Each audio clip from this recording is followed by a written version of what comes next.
subuh, adzan duhur, asar, maghrib dan isya saya dengan sebuah kendaraan kijang. Yang pegang sendiri sebelah kanan saya adalah Dr. Cornelis. Selama hidup saya memegang agama Nasrani, saya belum pernah mendengarkan adzan subuh. Adzan duhur, asar, maghrib dan isya saya tahu. Kalau adzan subuh, kuping saya belum pernah mendengarkan, karena saya belum pernah bangun sesubuh itu. Begitu nyampe di Jakarta, di kampung Prapanca, bertepatan dengan berkumandangnya adzan subuh. Kata Dr. Cornelis kepada saya, "Bro, tolong dengarkan adzan orang Islam ini, kok goblok sekali, aneh-aneh." Saya buka kaca jendela itu, mau bisa dengarkan ini adzan. Betul bro, orang Islam ini kok adzannya aneh-aneh. Kebetulan di Jakarta, di kampung Prapanca ini, saya mengontrak sebuah rumah yang besar khusus untuk penginjil. Yang punya rumah namanya Bapak Rosid. Beliau adalah seorang sarjana agama Islam yang mengajar sekolah dasar negeri. Kata Dr. Cornelis kepada saya, "Bro, karena bro sebagai pemimpin dan ketua kami yang berhak dan berani untuk menanyakan masalah ini, tolong besok tanyakan kalau kita sudah nyampe di rumah kontrakan." Oke, besok akan saya tanyakan. Begitu saya nyampe di rumah kontrakan, kendaraan saya masukkan ke dalam garasi, dan sebagian barang-barang diturunkan. Kira-kira jam 7 pagi, Pak Rosid ini keluar dari rumahnya mau mengajar. Karena kebetulan rumah yang saya kontrak dengan rumah beliau bersebelahan, hanya terhalang oleh satu jalan yang kecil. Begitu saya lihat beliau sedang menyalakan sepeda motornya, saya memberanikan diri menghampiri dan menyapa beliau. Kata saya, "Selamat pagi Pak." "Oh selamat pagi Bapak Pendeta. Kapan datang dan apa kabar?" "Baik Pak, dan baru saja saya tiba." Ngobrol punya ngobrol. Akhirnya saya memberanikan diri kepada beliau menanyakan tentang ajaran agama Islam. "Pak, apakah boleh saya bertanya kepada Bapak tentang ajaran agama Islam?" Dengan senyuman yang manis, muka yang cerah, beliau memberikan jawaban kepada saya. "Silahkan Bapak Pendeta." Dengan senang hati dan kedua tangan saya terbuka, insya Allah apa yang akan Bapak Pendeta tanyakan akan saya jawab. Mari Bapak Pendeta kita ke dalam rumah, jangan ngobrol di luar, lebih luasa kita ngobrol di dalam rumah. Saya dibawa masuk ke dalam rumah beliau, sehingga beliau ini berani mengorbankan tugas negaranya, tidak jadi mengajar, karena ngobrol dengan saya sampai jam 3 sore. Yang pertama sekali saya tanyakan kepada beliau adalah tentang azan. "Pak, kenapa orang Islam ini kok adzannya aneh-aneh?" "Aneh-aneh bagaimana Bapak Pendeta?" Tadi begitu saya masuk sini, terdengarlah suara adzan yang asing di kuping saya. Ada kata-kata aso. Aso apalah saya tidak tahu Pak. "Oh betul Bapak Pendeta, itu adzan subuh pakai as-sholatu khairum minan naum."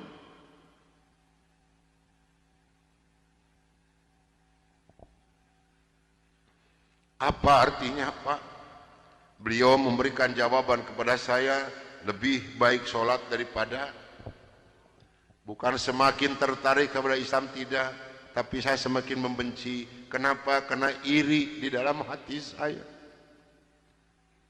Kenapa orang Islam ini berani meninggalkan tidurnya untuk melaksanakan ibadat kepada Tuhannya dengan kata-kata yang ada di adzan ini? Maka timbullah kata-kata yang keluar dari mulut saya yang sangat dan sangat menyakitkan Bapak Rosid dan umat Islam yang lainnya. Kata saya, kalau begini orang Islam ini lebih goblok lagi, kapan molornya kalau sholat melulu? Dulu sebelum saya mengenal kepada Islam, banyak sekali yang beliau terangkan kepada saya tentang ajaran agama Islam, dan akhirnya beliau memberikan satu Al-Quran dengan terjemah produksi Departemen Agama. Kata beliau kepada saya, "Ini untuk Bapak Pendeta kalau memerlukan, tapi kalau tidak tolong kembalikan kepada saya." Saya terima ini Al-Quranul Karim. Kira-kira jam 3 lebih saya keluar dari rumah beliau, masuk rumah kontrakan saya. Begitu saya nyampe di rumah kontrakan, saya langsung ditegur oleh rekan-rekan saya, termasuk oleh Dr. Cornelis dan Dr. Johan. Dari mana Brur kok dari pagi sampai sore begini baru pulang? Sedangkan jam 4 sore ini Brur harus memimpin kami untuk membawa umat Islam yang ada di kampung Prapanca ini. Maka saya katakan kepada rekan saya bahwa saya sudah menanyakan tentang azan dan saya diberikan satu Al-Quran ini. Ini ditertawakan semua oleh rekan saya. Seharusnya sore itu saya memimpin penginjilan, entah kenapa saya ini malas sama sekali untuk melaksanakan tugas. Mungkin ini sudah jalan dari Allah Subhanahu wa taala. Maka saya punya tugas, saya serahkan kepada Dr. Cornelis dan Dr. Johan. Brur, tolong pimpin misi kita ini, tolong pimpin penginjilan kita ini, bawa umat Islam sebanyak-banyak yang ada di kampung Prapanca ini, dan ini dananya 16 juta, tolong bagikan kepada mereka. Pakaian, beras, indomie, susu, gula pasir, dan kebutuhan hidup sehari-hari yang sudah tersedia di dalam kendaraan, silahkan Brur bagikan, harus tepat pada sasaran. Berangkatlah rekan saya 14 ini menjajakan agama door to door dengan bermodalkan uang 16 juta, pakaian dan kebutuhan hidup sehari-hari. Saya hanya di rumah sendiri sambil melihat-lihat luarnya Al-Quran, karena saya belum hafal huruf Arab, yang saya baca hanya terjemahnya saja. Begitu saya akan membuka Al-Quran, terlebih dahulu saya berdoa dulu pada Tuhan saya yang saya yakini dulu. Bapa di dalam surga, dalam nama Tuhan Yesus Kristus, saya datang di bawah kaki-Mu Tuhan. Saya mohon petunjuk dan pertolongan daripadamu Tuhan. Tolong celikan mata hati saya dan bukakan mulut saya. Tolong celikan mata penglihatan saya dan bukakan alat pendengaran saya. Saya akan membaca kitabnya orang-orang kafir. Tapi semakin saya berdoa pada Tuhan saya,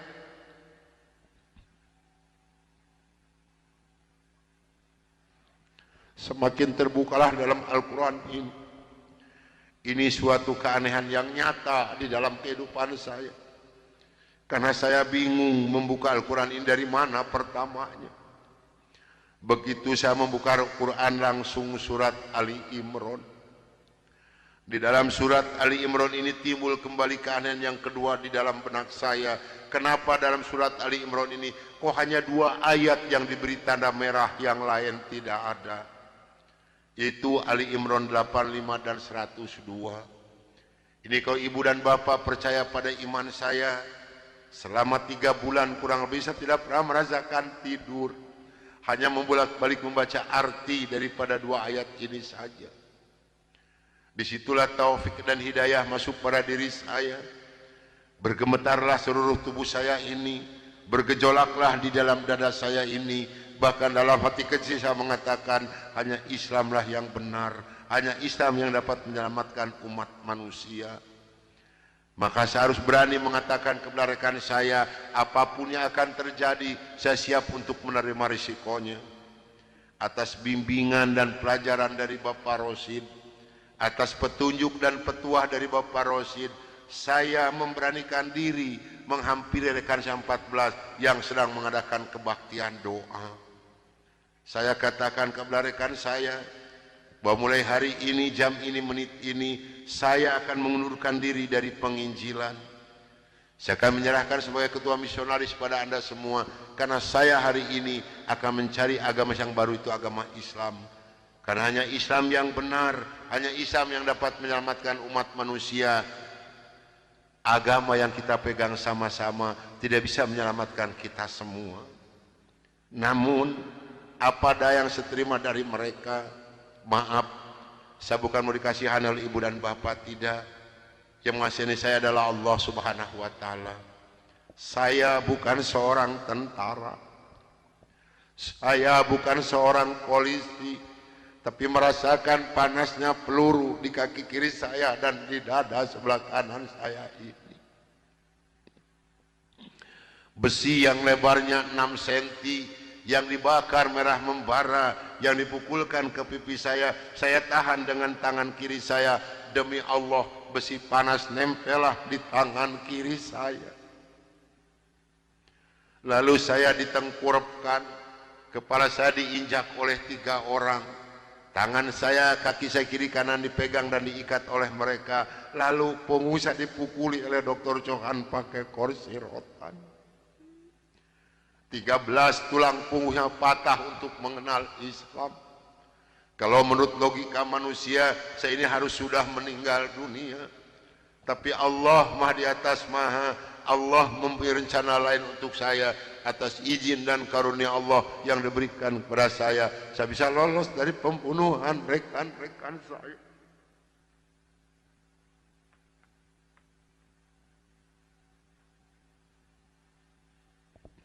Sambil merasakan panasnya di kaki kiri saya dan di dada sebelah kanan saya, pedihnya di tangan saya, ngilunya di punggung saya loncat keluar dari rumah sambil berteriak mengucapkan La ilaha illallah Muhammadur Rasulullah. Padahal ini asing di mulut saya. Belum pernah ada seorang pun yang mengajarkan kalimat thayyibah di dalam mulut saya ini. Belum pernah sekalipun saya belajar kalimat thayyibah di dalam mulut saya ini. Ini maunah yang pertama Allah berikan melalui mulut saya. Dan alhamdulillah saya mendapatkan pertolongan dari seorang cim-cim yang beragama Buddha. Saya dibawa masuk ke dalam rumah beliau. Lalu baju saya digunting karena jadi satu dengan kulit. Lalu yang bekas luka besi panas dari dikocorotin pakai kecap oleh beliau. Kaki saya ditahan pakai kayu bekas pegangan sapu, diikat pakai benang rapia. Punggung saya diikat pakai samping. Lantas saya dibawa beliau ke rumah sakit Fatmawati. Selama 3 bulan 27 hari saya berbaring di dalam rumah sakit, merasakan hancurnya tubuh saya ini, pengen mengenal Islam. Dan alhamdulillah setelah Allah memberikan kesembuhan kepada saya, beliau pula lah yang membiayai saya. Sehingga saya kembali memohon pertolongan kepada Cim ini. Cim, tolong saya, bawa saya kemana saya harus pergi, karena saya pengen memeluk agama Islam. Dan alhamdulillah saya dibawa oleh beliau ke Cipete, ke Bapak Kiai Haji Dr. Idam Holin. Saksi yang masih hidup yang membina kesamaan yang pertama adalah Bapak Hamjahas. Maka kata beliau kepada saya, kalau Anda pengen masuk Islam yang kafah dan istiqomah, Anda jangan dulu mengenal Al-Quran, Anda jangan dulu mengenal sholat, tapi Anda harus dulu mengenal isi daripada 2 kalimat syahadat yang barusan Anda ucapkan. Alhamdulillah selama 3 bulan kurang lebih saya dibina oleh beliau untuk mengartikan isi daripada 2 kalimat syahadat. Barulah saya marifatullah. Disinilah nikmatnya iman dan nikmatnya ibadah yang saya rasakan sampai detik ini. Lalu saya suruh pulang dulu oleh beliau karena saya masih mempunyai keluarga, itu anak dan istri. Ternyata keluarga saya telah mendapatkan laporan dari rekan saya 14 dan dari Dewan Gereja Indonesia bahwa saya telah murtad masuk agama Islam. Begitu saya nyampe di rumah saya lihat dengan mata kepala saya sendiri, pakaian saya, ijazah saya, semua dibakar oleh putri-putri saya dan istri saya di hadapan mata saya.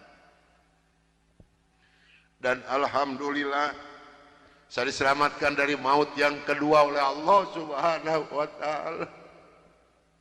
Begitu putri-putri saya menyiramkan minyak kelapa panas ke muka saya masih diselamatkan oleh Allah. Minyak kelapanya tumpah di punggung saya.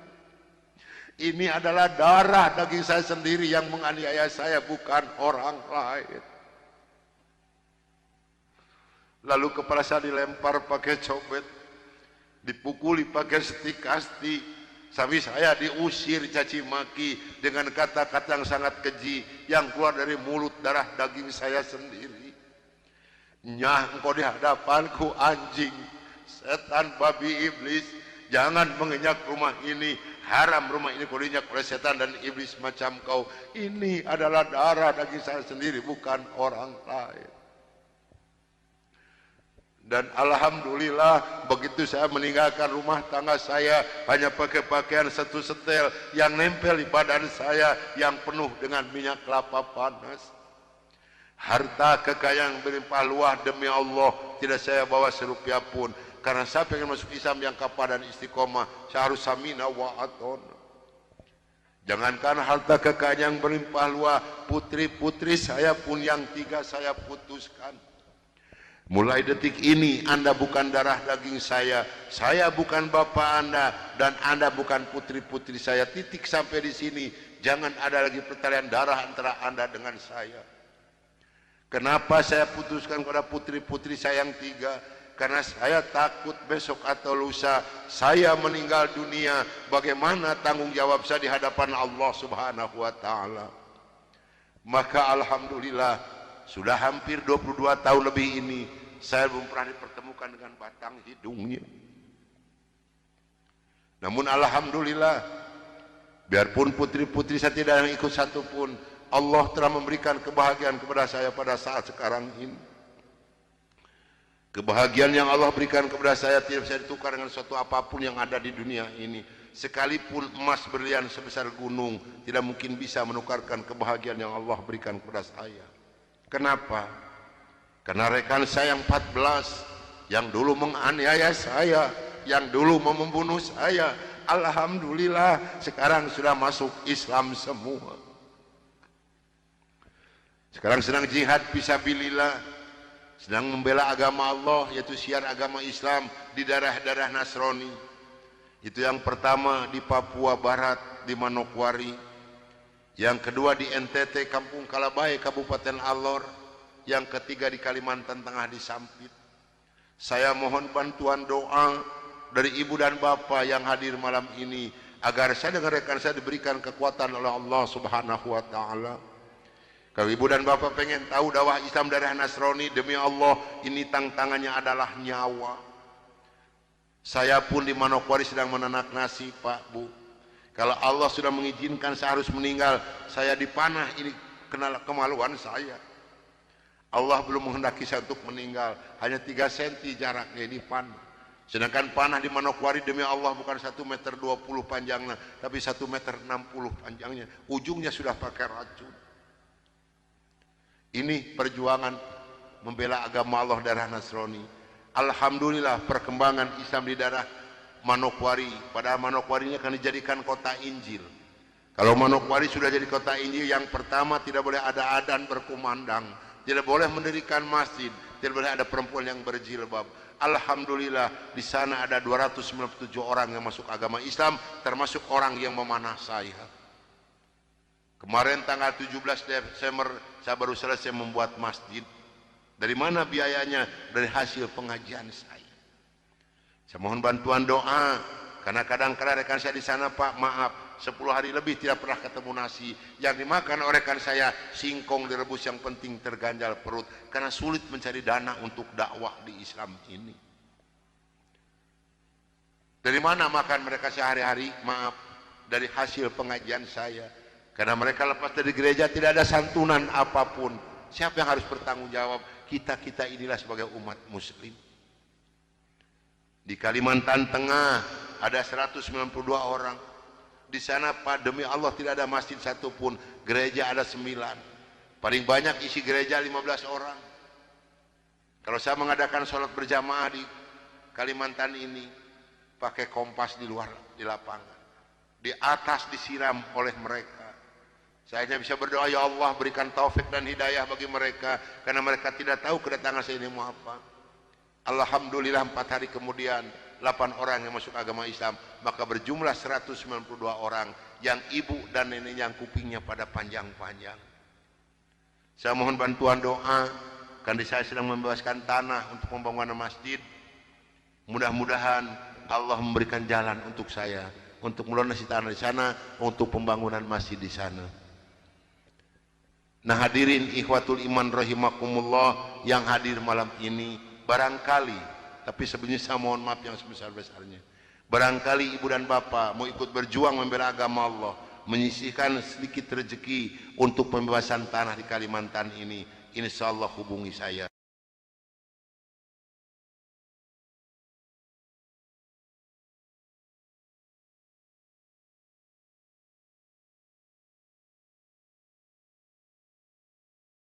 Jam 12 malam dengan sebuah kendaraan Kijang, yang pegang sendiri sebelah kanan saya adalah Dr. Cornelis. Selama hidup saya memegang agama Nasrani, saya belum pernah mendengarkan adzan subuh. Adzan duhur, asar, maghrib dan isya saya tahu. Kalau adzan subuh kuping saya belum pernah mendengarkan, karena saya belum pernah bangun sesubuh itu. Begitu nyampe di Jakarta di Kampung Prapanca, bertepatan dengan berkumandangnya adzan subuh. Kata Dr. Cornelis kepada saya, "Bro, tolong dengarkan adzan orang Islam ini kok goblok sekali, aneh-aneh." Saya buka kaca jendela itu mau bisa dengarkan ini adzan. Betul bro, orang Islam ini kok adzannya aneh-aneh. Kebetulan di Jakarta di Kampung Prapanca ini, saya mengontrak sebuah rumah yang besar khusus untuk penginjil. Yang punya rumah namanya Bapak Rosid. Beliau adalah seorang sarjana agama Islam yang mengajar sekolah dasar negeri. Kata Dr. Cornelis kepada saya, "Bro, karena bro sebagai pemimpin dan ketua kami yang berhak dan berani untuk menanyakan masalah ini, tolong besok tanyakan kalau kita sudah nyampe di rumah kontrakan."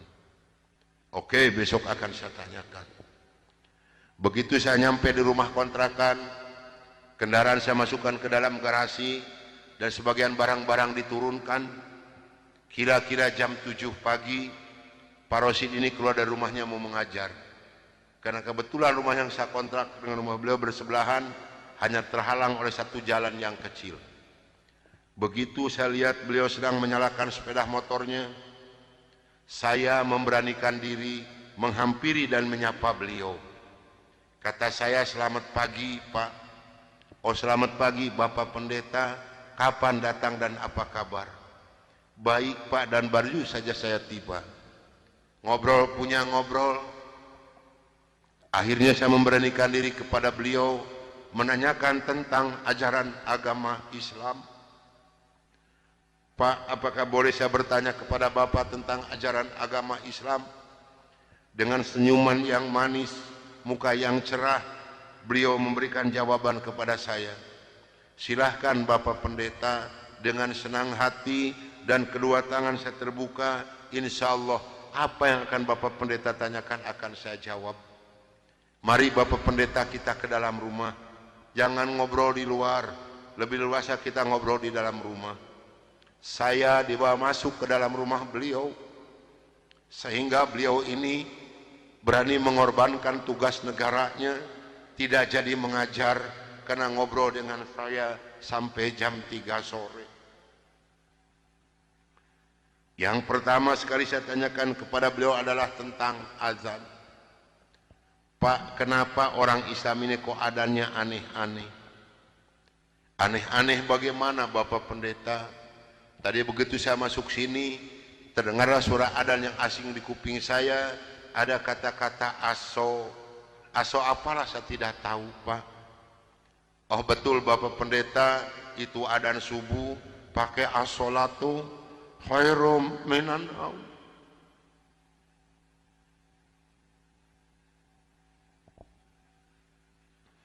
"Apa artinya Pak?" Beliau memberikan jawaban kepada saya, "Lebih baik sholat daripada..." Bukan semakin tertarik kepada Islam, tidak, tapi saya semakin membenci. Kenapa? Karena iri di dalam hati saya. Kenapa orang Islam ini berani meninggalkan tidurnya untuk melaksanakan ibadat kepada Tuhannya dengan kata-kata yang ada di adzan ini? Maka timbullah kata-kata yang keluar dari mulut saya yang sangat dan sangat menyakitkan Bapak Rosid dan umat Islam yang lainnya. Kata saya, "Kalau begini orang Islam ini lebih goblok lagi. Kapan molornya kalau sholat melulu?" Dulu sebelum saya mengenal kepada Islam, banyak sekali yang beliau terangkan kepada saya tentang ajaran agama Islam, dan akhirnya beliau memberikan satu Al-Quran dengan terjemah produksi Departemen Agama. Kata beliau kepada saya, ini untuk Bapak Pendeta kalau memerlukan, tapi kalau tidak tolong kembalikan kepada saya. Saya terima ini Al-Quranul Karim. Kira-kira jam 3 lebih saya keluar dari rumah beliau, masuk rumah kontrakan saya. Begitu saya nyampe di rumah kontrakan, saya langsung ditegur oleh rekan-rekan saya, termasuk oleh Dr. Cornelis dan Dr. Johan. Dari mana Brur kok dari pagi sampai sore begini baru pulang? Sedangkan jam 4 sore ini Brur harus memimpin kami untuk membawa umat Islam yang ada di kampung Prapanca ini.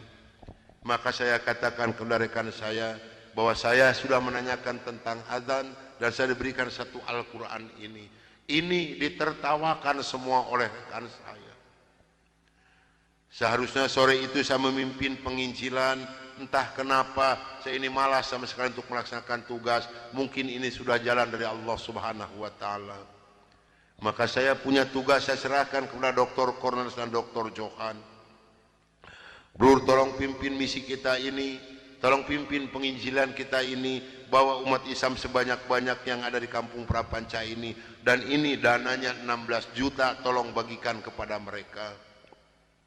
Pakaian, beras, indomie, susu, gula pasir, dan kebutuhan hidup sehari-hari yang sudah tersedia di dalam kendaraan, silahkan Brur bagikan, harus tepat pada sasaran. Berangkatlah rekan saya 14 ini menjajakan agama door to door dengan bermodalkan uang 16 juta, pakaian dan kebutuhan hidup sehari-hari. Saya hanya di rumah sendiri sambil melihat-lihat luarnya Al-Quran karena saya belum hafal huruf Arab, yang saya baca hanya terjemahnya saja. Begitu saya akan membuka Al-Quran, terlebih dahulu saya berdoa dulu pada Tuhan saya yang saya yakini dulu. Bapa di dalam surga, dalam nama Tuhan Yesus Kristus, saya datang di bawah kaki-Mu Tuhan. Saya mohon petunjuk dan pertolongan daripada-Mu Tuhan. Tolong celikan mata hati saya dan bukakan mulut saya.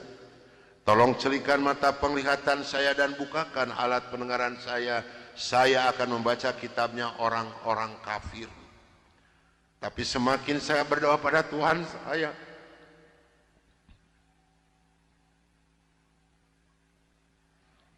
semakin terbukalah dalam Al-Quran ini.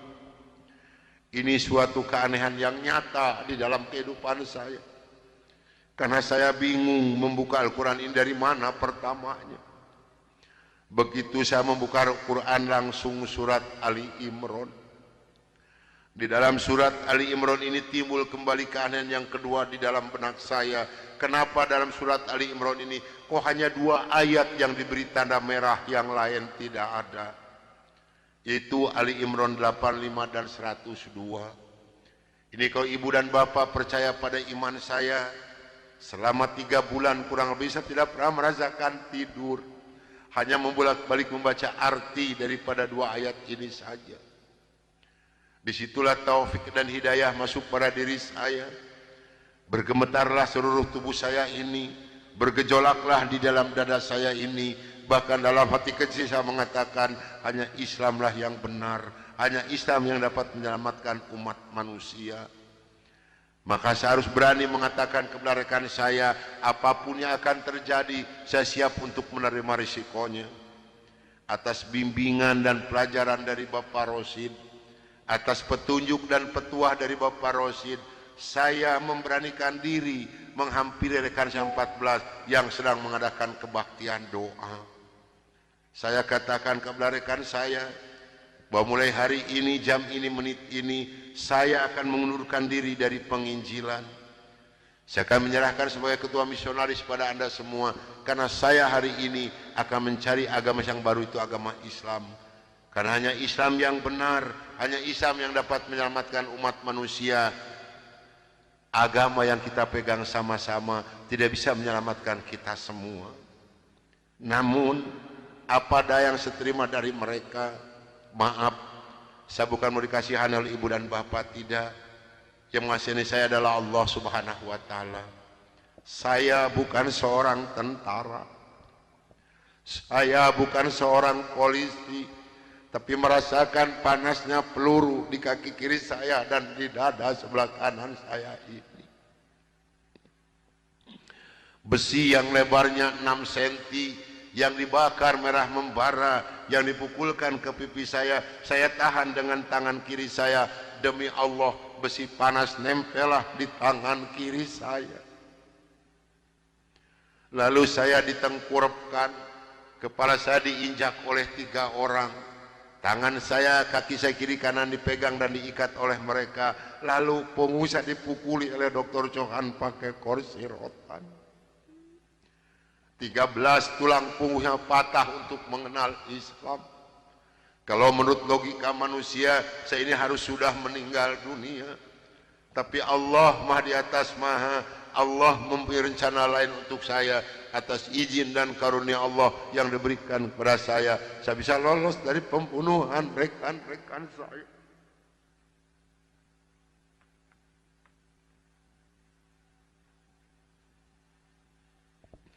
Sambil merasakan panasnya di kaki kiri saya dan di dada sebelah kanan saya, pedihnya di tangan saya, ngilunya di punggung saya loncat keluar dari rumah sambil berteriak mengucapkan La ilaha illallah Muhammadur Rasulullah.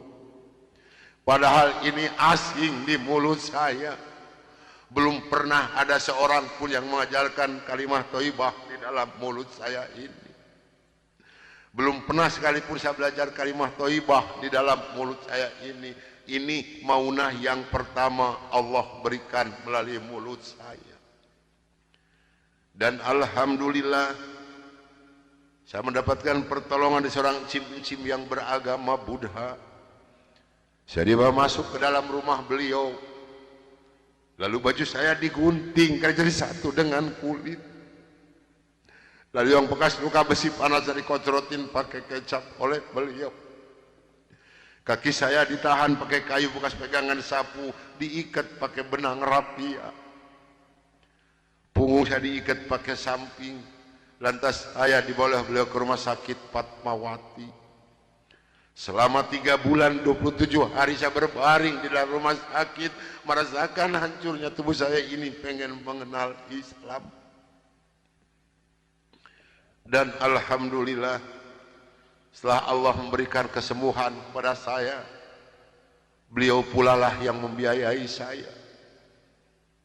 Sehingga saya kembali memohon pertolongan kepada Cim ini. Cim, tolong saya, bawa saya kemana saya harus pergi, karena saya pengen memeluk agama Islam. Dan alhamdulillah saya dibawa oleh beliau ke Cipete, ke Bapak Kiai Haji Dr. Idam Holin, saksi yang masih hidup. Yang membina kesama yang pertama adalah Bapak Hamjahas. Maka kata beliau kepada saya, kalau Anda pengen masuk Islam yang kafah dan istiqomah, Anda jangan dulu mengenal Al-Quran, Anda jangan dulu mengenal sholat, tapi Anda harus dulu mengenal isi daripada 2 kalimat syahadat yang barusan Anda ucapkan. Alhamdulillah selama 3 bulan kurang lebih saya dibina oleh beliau untuk mengartikan isi daripada 2 kalimat syahadat. Barulah saya marifatullah. Disinilah nikmatnya iman dan nikmatnya ibadah yang saya rasakan sampai detik ini. Lalu saya suruh pulang dulu oleh beliau karena saya masih mempunyai keluarga, itu anak dan istri. Ternyata keluarga saya telah mendapatkan laporan dari rekan 14 dan dari Dewan Gereja Indonesia bahwa saya telah murtad masuk agama Islam.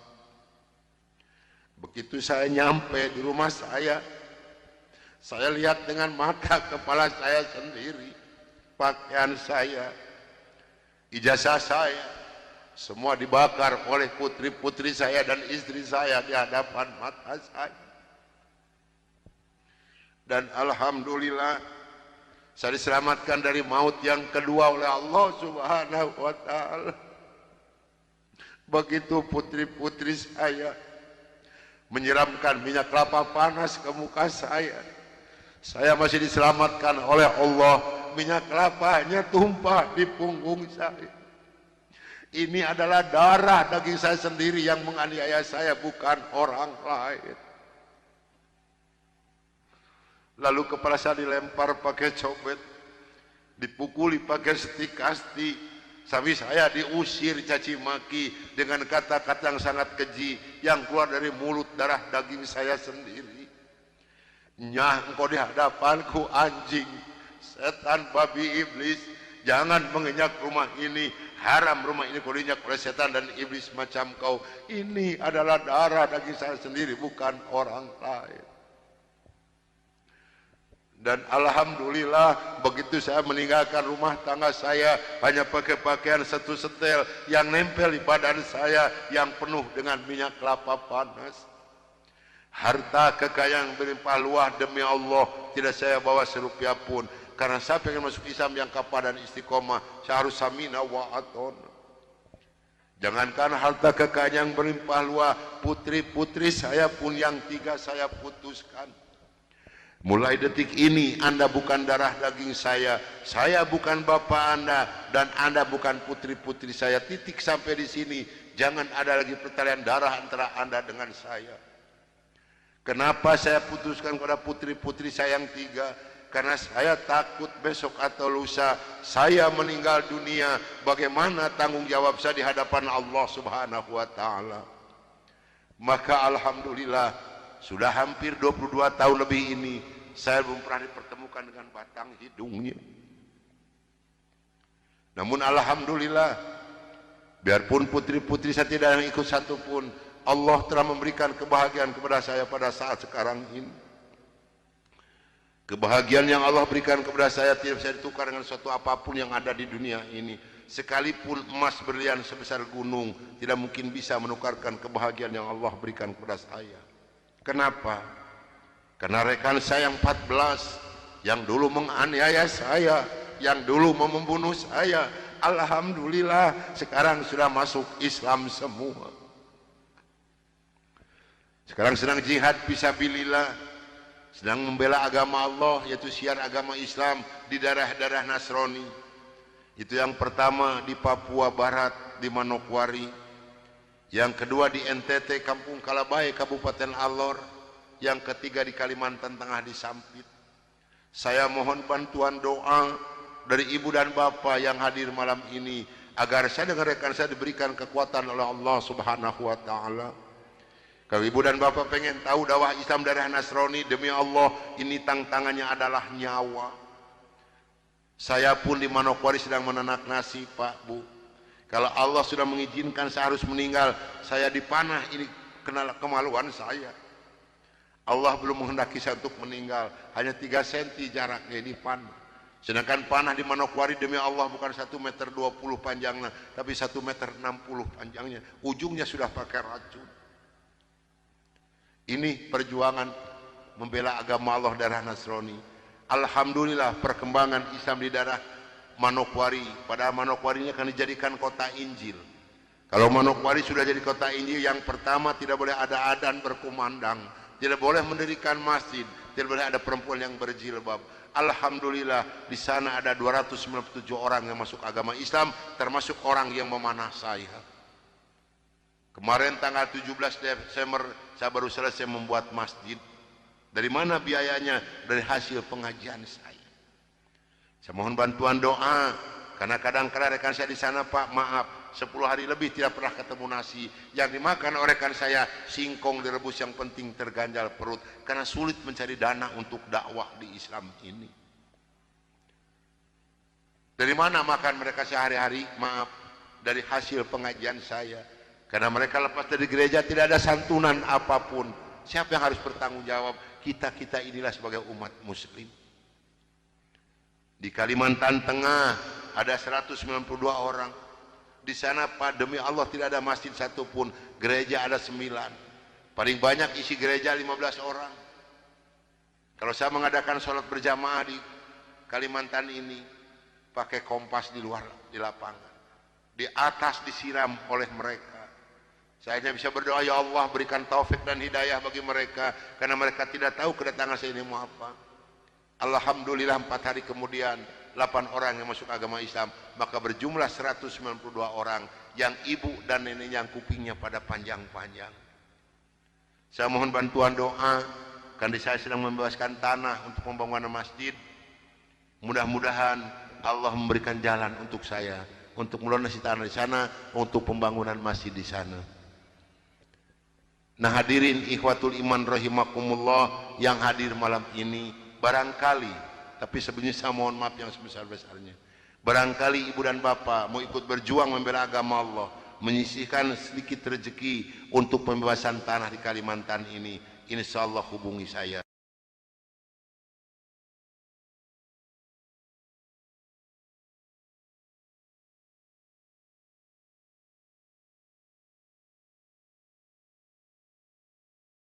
Jam 12 malam dengan sebuah kendaraan kijang, yang pegang sendiri sebelah kanan saya adalah Dr. Cornelis. Selama hidup saya memegang agama Nasrani, saya belum pernah mendengarkan adzan subuh. Adzan duhur, asar, maghrib dan isya saya tahu. Kalau adzan subuh kuping saya belum pernah mendengarkan, karena saya belum pernah bangun sesubuh itu. Begitu nyampe di Jakarta di kampung Prapanca, bertepatan dengan berkumandangnya adzan subuh. Kata Dr. Cornelis kepada saya, "Bro, tolong dengarkan adzan orang Islam ini kok goblok sekali, aneh-aneh." Saya buka kaca jendela itu mau bisa dengarkan ini adzan. Betul bro, orang Islam ini kok adzannya aneh-aneh. Kebetulan di Jakarta di kampung Prapanca ini, saya mengontrak sebuah rumah yang besar khusus untuk penginjil. Yang punya rumah namanya Bapak Rosid. Beliau adalah seorang sarjana agama Islam yang mengajar sekolah dasar negeri. Kata Dr. Cornelis kepada saya, "Bro, karena bro sebagai pemimpin dan ketua kami yang berhak dan berani untuk menanyakan masalah ini, tolong besok tanyakan kalau kita sudah nyampe di rumah kontrakan." Oke, besok akan saya tanyakan. Begitu saya nyampe di rumah kontrakan, kendaraan saya masukkan ke dalam garasi, dan sebagian barang-barang diturunkan. Kira-kira jam 7 pagi, Pak Rosid ini keluar dari rumahnya mau mengajar. Karena kebetulan rumah yang saya kontrak dengan rumah beliau bersebelahan, hanya terhalang oleh satu jalan yang kecil. Begitu saya lihat beliau sedang menyalakan sepeda motornya, saya memberanikan diri menghampiri dan menyapa beliau. Kata saya, "Selamat pagi Pak." "Oh selamat pagi Bapak Pendeta. Kapan datang dan apa kabar?" "Baik Pak, dan baru saja saya tiba." Ngobrol punya ngobrol. Akhirnya saya memberanikan diri kepada beliau menanyakan tentang ajaran agama Islam. "Pak, apakah boleh saya bertanya kepada Bapak tentang ajaran agama Islam?" Dengan senyuman yang manis, muka yang cerah, beliau memberikan jawaban kepada saya. "Silahkan Bapak Pendeta." Dengan senang hati dan kedua tangan saya terbuka, insya Allah apa yang akan Bapak Pendeta tanyakan akan saya jawab. Mari Bapak Pendeta kita ke dalam rumah, jangan ngobrol di luar, lebih luasa kita ngobrol di dalam rumah. Saya dibawa masuk ke dalam rumah beliau, sehingga beliau ini berani mengorbankan tugas negaranya, tidak jadi mengajar, karena ngobrol dengan saya sampai jam 3 sore. Yang pertama sekali saya tanyakan kepada beliau adalah tentang azan. "Pak, kenapa orang Islam ini kok adzannya aneh-aneh?" "Aneh-aneh bagaimana Bapak Pendeta?" "Tadi begitu saya masuk sini, terdengarlah suara adzan yang asing di kuping saya, ada kata-kata aso. Aso apalah saya tidak tahu Pak." "Oh betul Bapak Pendeta, itu adzan subuh pakai as-sholatu khairum minan naum."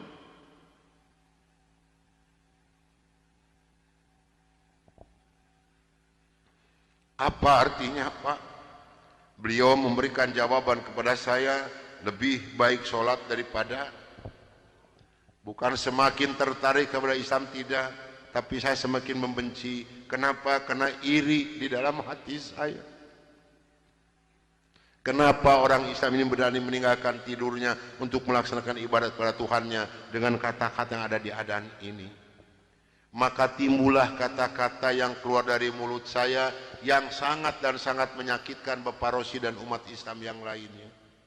Kata saya, kalau begini orang Islam ini lebih goblok lagi, kapan molornya kalau sholat melulu. Dulu sebelum saya mengenal kepada Islam, banyak sekali yang beliau terangkan kepada saya tentang ajaran agama Islam, dan akhirnya beliau memberikan satu Al-Quran dengan terjemah produksi Departemen Agama. Kata beliau kepada saya, ini untuk Bapak Pendeta kalau memerlukan, tapi kalau tidak tolong kembalikan kepada saya. Saya terima ini Al-Quranul Karim. Kira-kira jam 3 lebih saya keluar dari rumah beliau, masuk rumah kontrakan saya. Begitu saya nyampe di rumah kontrakan, saya langsung ditegur oleh rekan-rekan saya, termasuk oleh Dr. Cornelis dan Dr. Johan. Dari mana Brur kok dari pagi sampai sore begini baru pulang? Sedangkan jam 4 sore ini Brur harus memimpin kami untuk membawa umat Islam yang ada di kampung Prapanca ini. Maka saya katakan kepada rekan saya bahwa saya sudah menanyakan tentang azan dan saya diberikan satu Al-Quran ini. Ini ditertawakan semua oleh rekan saya. Seharusnya sore itu saya memimpin penginjilan, entah kenapa saya ini malas sama sekali untuk melaksanakan tugas. Mungkin ini sudah jalan dari Allah Subhanahu wa Ta'ala. Maka saya punya tugas, saya serahkan kepada Dr. Cornelis dan Dr. Johan. Brur, tolong pimpin misi kita ini, tolong pimpin penginjilan kita ini, bawa umat Islam sebanyak-banyak yang ada di kampung Prapanca ini, dan ini dananya 16 juta, tolong bagikan kepada mereka. Pakaian, beras, indomie, susu, gula pasir, dan kebutuhan hidup sehari-hari yang sudah tersedia di dalam kendaraan, silahkan Brur bagikan, harus tepat pada sasaran. Berangkatlah rekan saya 14 ini menjajakan agama door to door dengan bermodalkan uang 16 juta, pakaian dan kebutuhan hidup sehari-hari. Saya hanya di rumah sendiri sambil melihat-lihat luarnya Al-Quran karena saya belum hafal huruf Arab, yang saya baca hanya terjemahnya saja. Begitu saya akan membuka Al-Quran, terlebih dahulu saya berdoa dulu pada Tuhan saya yang saya yakini dulu. Bapa di dalam surga, dalam nama Tuhan Yesus Kristus, saya datang di bawah kaki-Mu Tuhan. Saya mohon petunjuk dan pertolongan daripada-Mu Tuhan. Tolong celikan mata hati saya dan bukakan mulut saya. Tolong celikan mata penglihatan saya dan bukakan alat pendengaran saya. Saya akan membaca kitabnya orang-orang kafir. Tapi semakin saya berdoa pada Tuhan saya,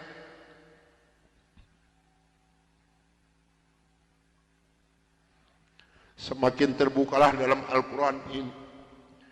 Ini suatu keanehan yang nyata di dalam kehidupan saya.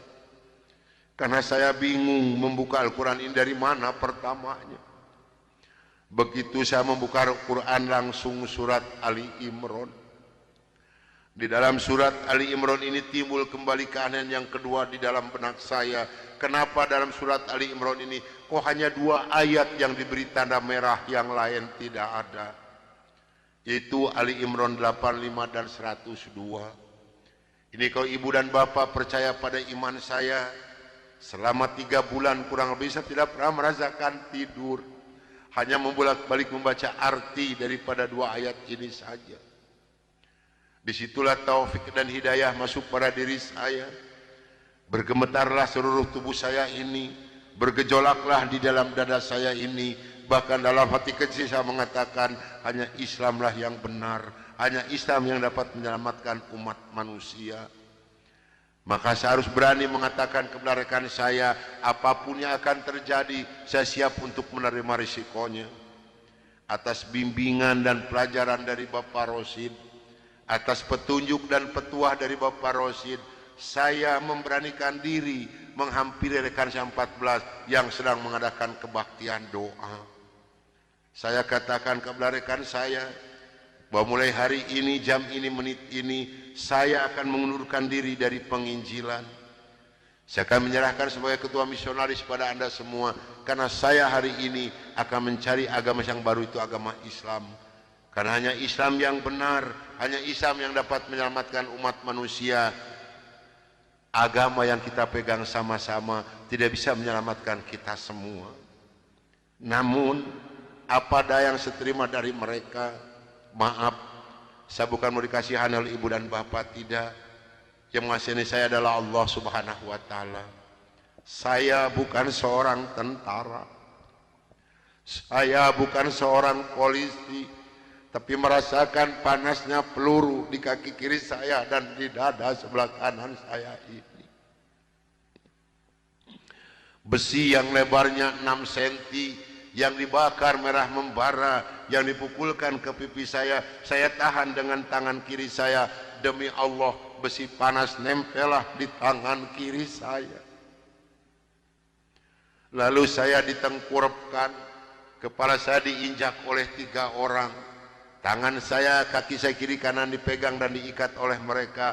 Lalu punggung saya dipukuli oleh Dr. Johan pakai kursi rotan. 13 tulang punggungnya patah untuk mengenal Islam.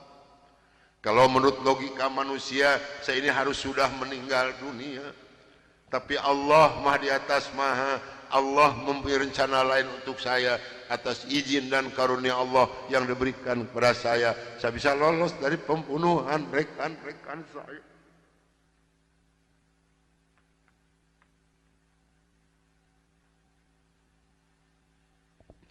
Sambil merasakan panasnya di kaki kiri saya dan di dada sebelah kanan saya, pedihnya di tangan saya, ngilunya di punggung saya loncat keluar dari rumah sambil berteriak mengucapkan La ilaha illallah Muhammadur Rasulullah. Padahal ini asing di mulut saya. Belum pernah ada seorang pun yang mengajarkan kalimat thayyibah di dalam mulut saya ini. Belum pernah sekalipun saya belajar kalimat thayyibah di dalam mulut saya ini. Ini maunah yang pertama Allah berikan melalui mulut saya. Dan alhamdulillah saya mendapatkan pertolongan dari seorang cim-cim yang beragama Buddha. Saya dibawa masuk ke dalam rumah beliau. Lalu baju saya digunting karena jadi satu dengan kulit. Lalu yang bekas luka besi panas dari dikocorotin pakai kecap oleh beliau.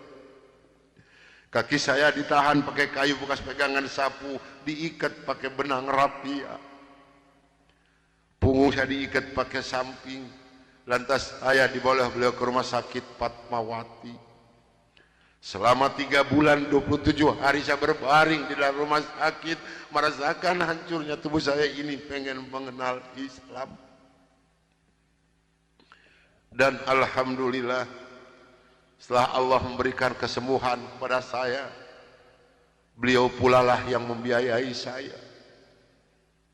Sehingga saya kembali memohon pertolongan kepada Cim ini. Cim, tolong saya, bawa saya kemana saya harus pergi, karena saya pengen memeluk agama Islam.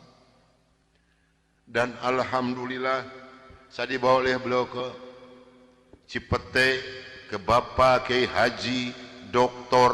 Idam Holin, saksi yang masih hidup. Yang membina kesama yang pertama adalah Bapak Hamjahas. Maka kata beliau kepada saya, kalau Anda pengen masuk Islam yang kafah dan istiqomah, Anda jangan dulu mengenal Al-Quran, Anda jangan dulu mengenal sholat, tapi Anda harus dulu mengenal isi daripada 2 kalimat syahadat yang barusan Anda ucapkan. Alhamdulillah selama 3 bulan kurang lebih saya dibina oleh beliau untuk mengartikan isi daripada 2 kalimat syahadat. Barulah saya marifatullah. Disinilah nikmatnya iman dan nikmatnya ibadah yang saya rasakan sampai detik ini. Lalu saya suruh pulang dulu oleh beliau, karena saya masih mempunyai keluarga, itu anak dan istri.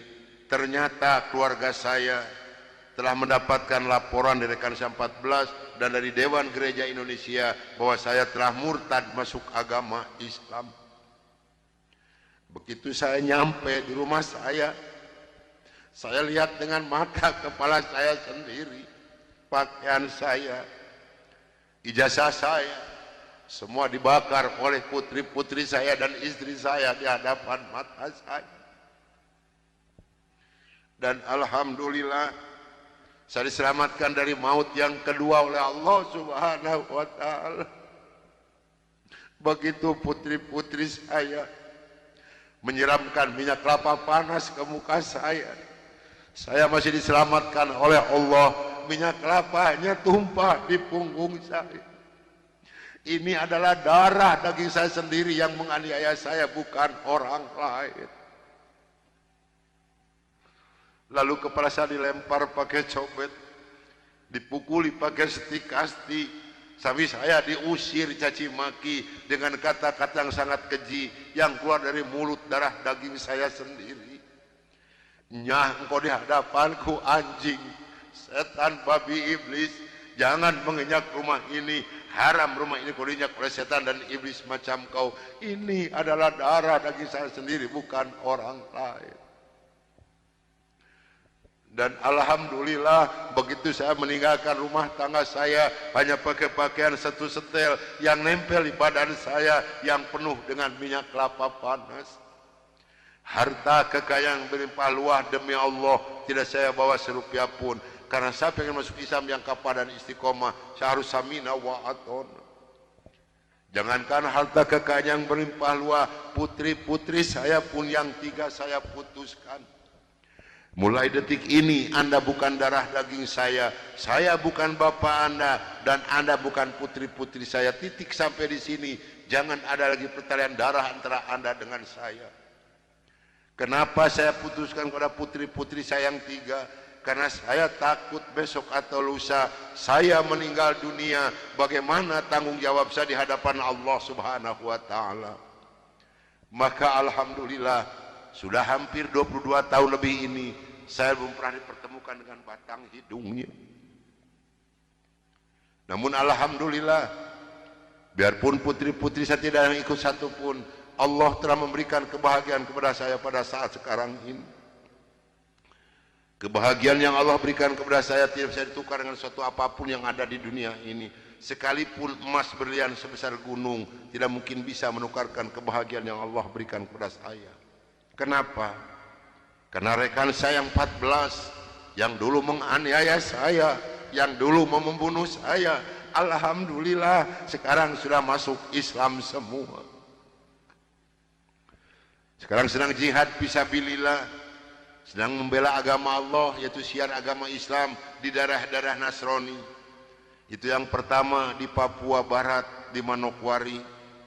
Yang kedua di NTT, Kampung Kalabai, Kabupaten Alor. Yang ketiga di Kalimantan Tengah, di Sampit. Saya mohon bantuan doa dari ibu dan bapak yang hadir malam ini, agar saya dengan rekan saya diberikan kekuatan oleh Allah Subhanahu wa taala. Kalau ibu dan bapak pengen tahu dakwah Islam daerah Nasrani, demi Allah ini tantangannya adalah nyawa. Saya pun di Manokwari sedang menanak nasi, Pak, Bu. Kalau Allah sudah mengizinkan saya harus meninggal, saya dipanah, ini kenal kemaluan saya. Allah belum menghendaki saya untuk meninggal, hanya 3 cm jaraknya dipanah. Sedangkan panah di Manokwari demi Allah bukan 1,20 meter panjangnya, tapi 1,60 meter panjangnya. Ujungnya sudah pakai racun. Ini perjuangan membela agama Allah daerah Nasrani. Alhamdulillah perkembangan Islam di daerah Manokwari. Pada Manokwari ini akan dijadikan kota Injil. Kalau Manokwari sudah jadi kota Injil, yang pertama tidak boleh ada adzan berkumandang, tidak boleh mendirikan masjid, tidak boleh ada perempuan yang berjilbab. Alhamdulillah di sana ada 297 orang yang masuk agama Islam, termasuk orang yang memanah saya. Kemarin tanggal 17 Desember saya baru selesai membuat masjid. Dari mana biayanya? Dari hasil pengajian saya. Saya mohon bantuan doa, karena kadang-kadang rekan saya di sana, Pak, maaf, 10 hari lebih tidak pernah ketemu nasi. Yang dimakan oleh rekan saya singkong direbus, yang penting terganjal perut, karena sulit mencari dana untuk dakwah di Islam ini. Dari mana makan mereka sehari-hari? Maaf, dari hasil pengajian saya. Karena mereka lepas dari gereja tidak ada santunan apapun. Siapa yang harus bertanggung jawab? Kita inilah sebagai umat muslim. Di Kalimantan Tengah ada 192 orang. Di sana Pak, demi Allah tidak ada masjid satupun, gereja ada 9. Paling banyak isi gereja 15 orang. Kalau saya mengadakan sholat berjamaah di Kalimantan ini, pakai kompas di luar, di lapangan. Di atas disiram oleh mereka. Saya hanya bisa berdoa, ya Allah berikan taufik dan hidayah bagi mereka, karena mereka tidak tahu kedatangan saya ini mau apa. Alhamdulillah 4 hari kemudian 8 orang yang masuk agama Islam, maka berjumlah 192 orang yang ibu dan nenek yang kupingnya pada panjang-panjang. Saya mohon bantuan doa, karena saya sedang membebaskan tanah untuk pembangunan masjid. Mudah-mudahan Allah memberikan jalan untuk saya untuk melunasi tanah di sana, untuk pembangunan masjid di sana. Nah hadirin ikhwatul iman rahimakumullah yang hadir malam ini, barangkali, tapi sebelumnya saya mohon maaf yang sebesar-besarnya, barangkali ibu dan bapak mau ikut berjuang membela agama Allah, menyisihkan sedikit rezeki untuk pembebasan tanah di Kalimantan ini, insya Allah hubungi saya.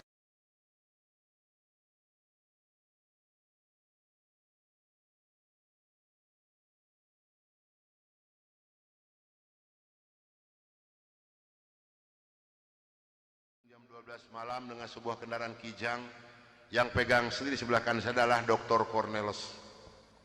Selama hidup saya memegang agama Nasrani, saya belum pernah mendengarkan adzan subuh. Adzan duhur, asar, maghrib dan isya saya tahu. Kalau adzan subuh kuping saya belum pernah mendengarkan, karena saya belum pernah bangun sesubuh itu.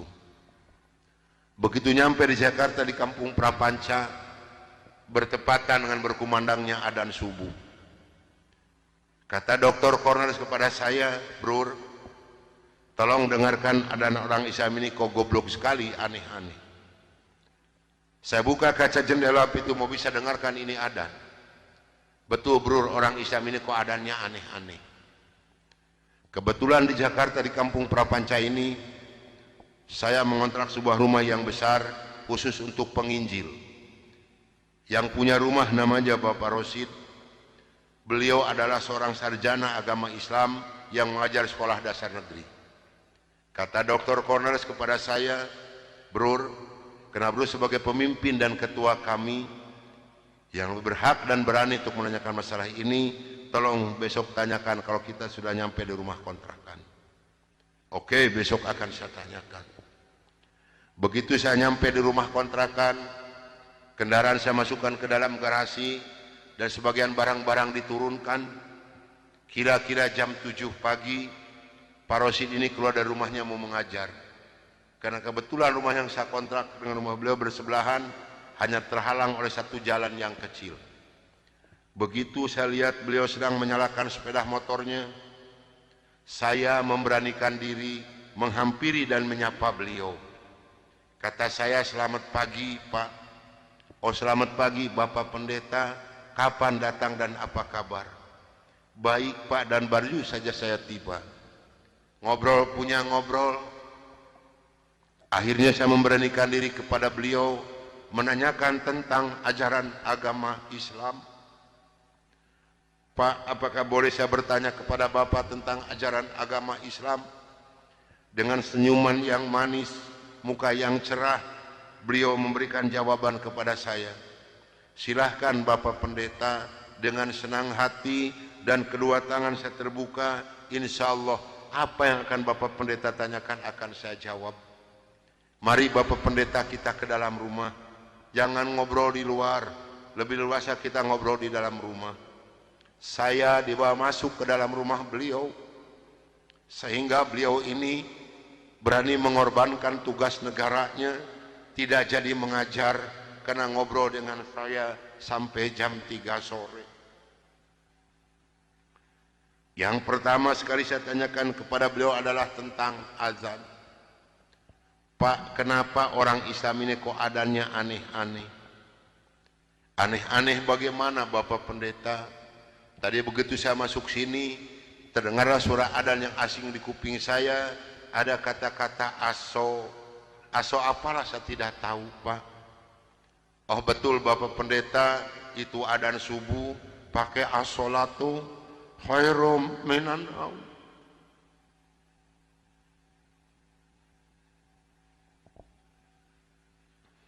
Apa artinya Pak?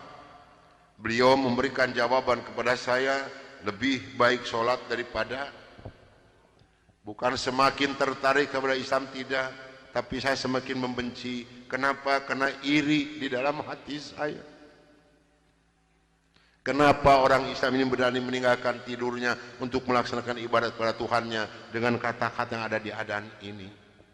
Maka timbullah kata-kata yang keluar dari mulut saya yang sangat dan sangat menyakitkan Bapak Rosi dan umat Islam yang lainnya.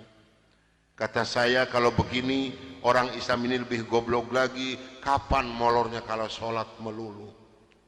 Dulu sebelum saya mengenal kepada Islam, banyak sekali yang beliau terangkan kepada saya tentang ajaran agama Islam, dan akhirnya beliau memberikan satu Al-Quran dengan terjemah produksi Departemen Agama. Kata beliau kepada saya, ini untuk Bapak Pendeta kalau memerlukan, tapi kalau tidak tolong kembalikan kepada saya. Saya terima ini Al-Quranul Karim. Kira-kira jam 3 lebih saya keluar dari rumah beliau, masuk rumah kontrakan saya. Begitu saya nyampe di rumah kontrakan, saya langsung ditegur oleh rekan-rekan saya, termasuk oleh Dr. Cornelis dan Dr. Johan. Dari mana Brur, kok dari pagi sampai sore begini baru pulang? Sedangkan jam 4 sore ini Brur harus memimpin kami untuk membawa umat Islam yang ada di kampung Prapanca ini. Maka saya katakan kepada rekan saya bahwa saya sudah menanyakan tentang adzan dan saya diberikan satu Al-Quran ini. Ini ditertawakan semua oleh rekan saya. Seharusnya sore itu saya memimpin penginjilan, entah kenapa saya ini malas sama sekali untuk melaksanakan tugas. Mungkin ini sudah jalan dari Allah Subhanahu wa Ta'ala. Maka saya punya tugas, saya serahkan kepada Dr. Cornelis dan Dr. Johan. Brur, tolong pimpin misi kita ini, tolong pimpin penginjilan kita ini, bawa umat Islam sebanyak-banyak yang ada di kampung Prapanca ini, dan ini dananya 16 juta, tolong bagikan kepada mereka. Pakaian, beras, indomie, susu, gula pasir, dan kebutuhan hidup sehari-hari yang sudah tersedia di dalam kendaraan, silahkan Brur bagikan, harus tepat pada sasaran. Berangkatlah rekan saya 14 ini menjajakan agama door to door dengan bermodalkan uang 16 juta, pakaian dan kebutuhan hidup sehari-hari. Saya hanya di rumah sendiri sambil melihat-lihat luarnya Al-Quran, karena saya belum hafal huruf Arab, yang saya baca hanya terjemahnya saja.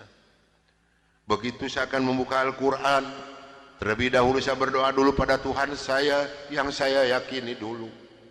Bapa di dalam surga, dalam nama Tuhan Yesus Kristus, saya datang di bawah kaki-Mu Tuhan. Saya mohon petunjuk dan pertolongan daripada-Mu Tuhan. Tolong celikan mata hati saya dan bukakan mulut saya. Tolong celikan mata penglihatan saya dan bukakan alat pendengaran saya. Saya akan membaca kitabnya orang-orang kafir. Tapi semakin saya berdoa pada Tuhan saya,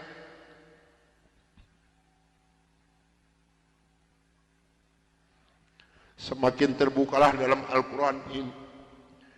Ini suatu keanehan yang nyata di dalam kehidupan saya. Karena saya bingung membuka Al-Quran ini dari mana pertamanya. Begitu saya membuka Al-Quran, langsung surat Ali Imran.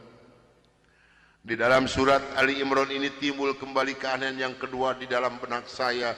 Kenapa dalam surat Ali Imran ini kok hanya 2 ayat yang diberi tanda merah, yang lain tidak ada?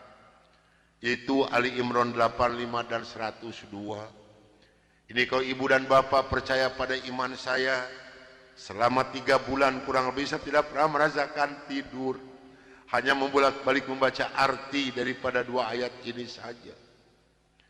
Disitulah taufik dan hidayah masuk pada diri saya. Bergemetarlah seluruh tubuh saya ini, bergejolaklah di dalam dada saya ini. Bahkan dalam hati kecil saya mengatakan, hanya Islamlah yang benar, hanya Islam yang dapat menyelamatkan umat manusia. Maka saya harus berani mengatakan kepada rekan saya, apapun yang akan terjadi, saya siap untuk menerima risikonya. Atas bimbingan dan pelajaran dari Bapak Rosid, atas petunjuk dan petuah dari Bapak Rosid, saya memberanikan diri menghampiri rekan saya 14 yang sedang mengadakan kebaktian doa. Saya katakan kepada rekan saya bahwa mulai hari ini, jam ini, menit ini, saya akan mengundurkan diri dari penginjilan. Saya akan menyerahkan sebagai ketua misionaris pada Anda semua, karena saya hari ini akan mencari agama yang baru, itu agama Islam. Karena hanya Islam yang benar, hanya Islam yang dapat menyelamatkan umat manusia. Agama yang kita pegang sama-sama tidak bisa menyelamatkan kita semua. Namun apa daya yang saya terima dari mereka, maaf, saya bukan mau dikasihani oleh ibu dan bapak, tidak. Yang mengasihani saya adalah Allah Subhanahu wa Ta'ala. Saya bukan seorang tentara, saya bukan seorang polisi, tapi merasakan panasnya peluru di kaki kiri saya dan di dada sebelah kanan saya ini. Besi yang lebarnya 6 cm yang dibakar merah membara, yang dipukulkan ke pipi saya tahan dengan tangan kiri saya. Demi Allah, besi panas nempelah di tangan kiri saya. Lalu saya ditengkurapkan, kepala saya diinjak oleh 3 orang. Tangan saya, kaki saya kiri kanan dipegang dan diikat oleh mereka. Lalu punggung saya dipukuli oleh Dr. Johan pakai kursi rotan. 13 tulang punggungnya patah untuk mengenal Islam. Kalau menurut logika manusia, saya ini harus sudah meninggal dunia. Tapi Allah Maha di atas Maha, Allah mempunyai rencana lain untuk saya. Atas izin dan karunia Allah yang diberikan kepada saya bisa lolos dari pembunuhan rekan-rekan saya.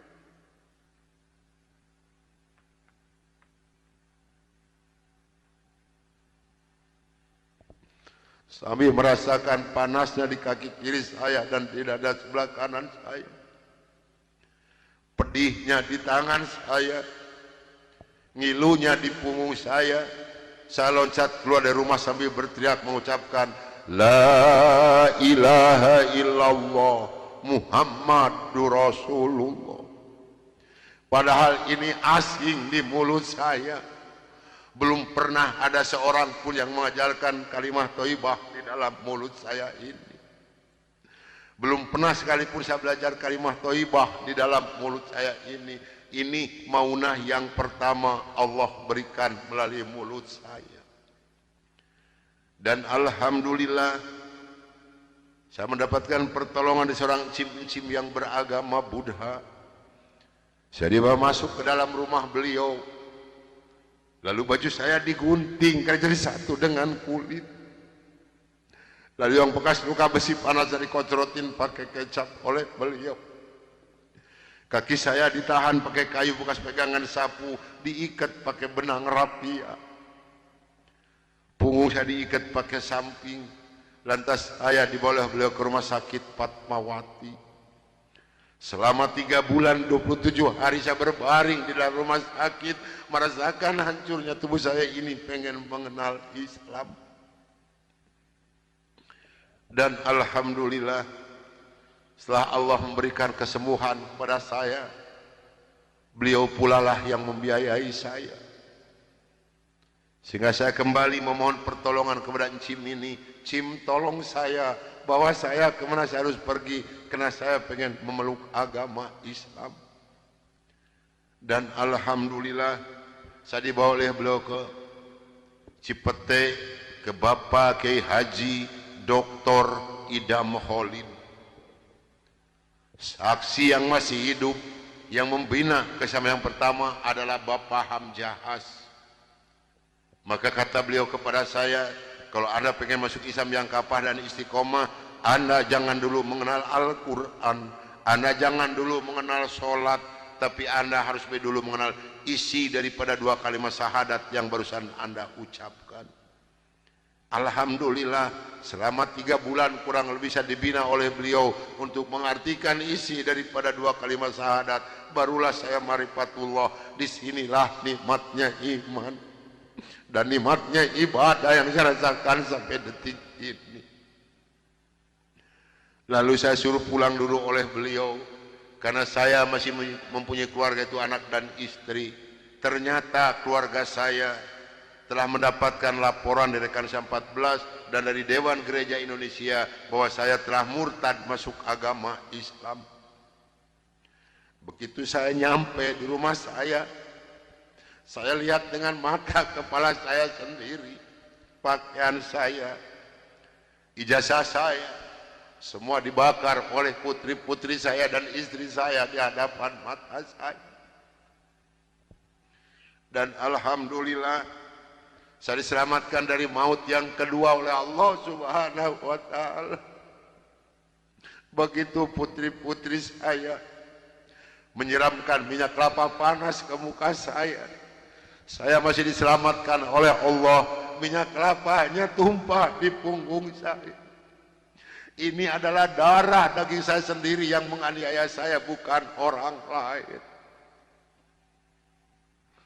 Lalu kepala saya dilempar pakai cobek, dipukuli pakai stik kasti, sampai saya diusir caci maki dengan kata-kata yang sangat keji yang keluar dari mulut darah daging saya sendiri.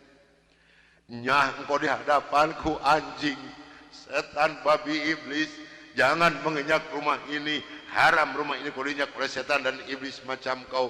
Ini adalah darah daging saya sendiri, bukan orang lain. Dan alhamdulillah begitu saya meninggalkan rumah tangga saya hanya pakai pakaian satu setel yang nempel di badan saya yang penuh dengan minyak kelapa panas.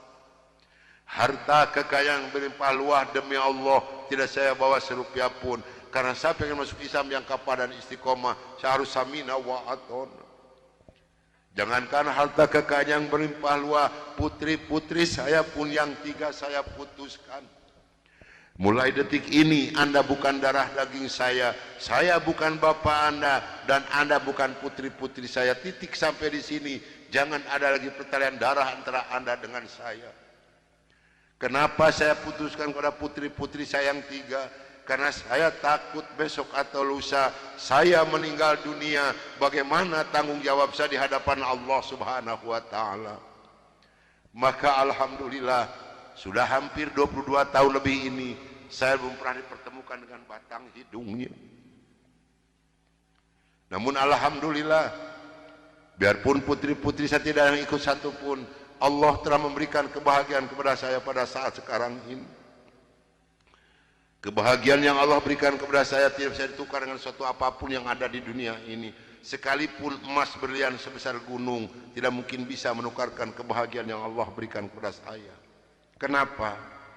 Karena rekan saya yang 14 yang dulu menganiaya saya, yang dulu mau membunuh saya, alhamdulillah sekarang sudah masuk Islam semua.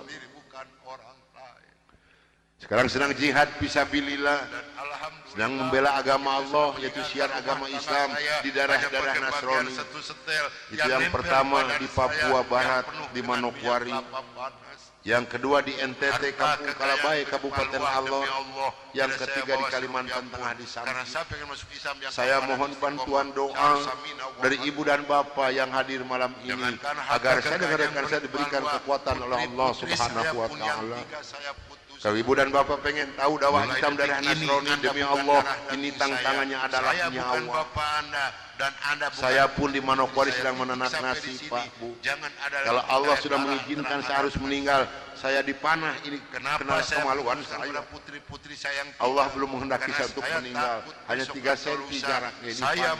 Sedangkan panah di Manokwari demi Allah bukan 1,20 meter panjangnya, tapi 1,60 meter panjangnya. Ujungnya sudah pakai racun. Sudah hampir 22 tahun lebih ini perjuangan membela agama Allah darah Nasrani. Alhamdulillah perkembangan Islam di daerah Manokwari. Padahal Manokwari ini akan dijadikan kota Injil. Kalau Manokwari sudah jadi kota Injil, yang pertama tidak boleh ada adzan berkumandang, tidak boleh mendirikan masjid, tidak boleh ada perempuan yang berjilbab. Alhamdulillah di sana ada 297 orang yang masuk agama Islam, termasuk orang yang memanah saya. Kemarin tanggal 17 Desember saya baru selesai membuat masjid. Dari mana biayanya? Dari hasil pengajian. Yang dulu mau membunuh saya. Mohon bantuan doa. Karena kadang-kadang rekan saya di sana, Pak, maaf, 10 hari lebih tidak pernah ketemu nasi. Yang dimakan oleh rekan saya singkong direbus yang penting terganjal perut. Karena sulit mencari dana untuk dakwah di Kampung. Itu yang pertama di Papua. Dari mana makan mereka sehari-hari? Maaf, dari hasil pengajian saya. Karena mereka lepas dari gereja tidak ada santunan apapun. Siapa yang harus bertanggung jawab? Kita inilah sebagai umat muslim. Di Kalimantan Tengah ada 192 orang. Di sana, Pak, demi Allah tidak ada masjid satupun. Gereja ada 9. Paling banyak isi gereja 15 orang. Kalau saya mengadakan sholat berjamaah di Kalimantan ini, pakai kompas di luar, di lapangan. Di atas disiram oleh mereka. Saya hanya bisa berdoa, ya Allah berikan taufik dan hidayah bagi mereka, karena mereka tidak tahu kedatangan saya ini mau apa. Alhamdulillah 4 hari kemudian 8 orang yang masuk agama Islam, maka berjumlah 192 orang yang ibu dan nenek yang kupingnya pada panjang-panjang. Saya mohon bantuan doa, karena saya sedang membebaskan tanah untuk pembangunan masjid. Mudah-mudahan Allah memberikan jalan untuk saya untuk melunasi tanah di sana, untuk pembangunan masjid di sana. Nah, hadirin ikhwatul iman rahimakumullah yang hadir malam ini, barangkali, tapi sebelumnya saya mohon maaf yang sebesar-besarnya, barangkali ibu dan bapak mau ikut berjuang membela agama Allah, menyisihkan sedikit rezeki untuk pembebasan tanah di Kalimantan ini, insya Allah hubungi saya.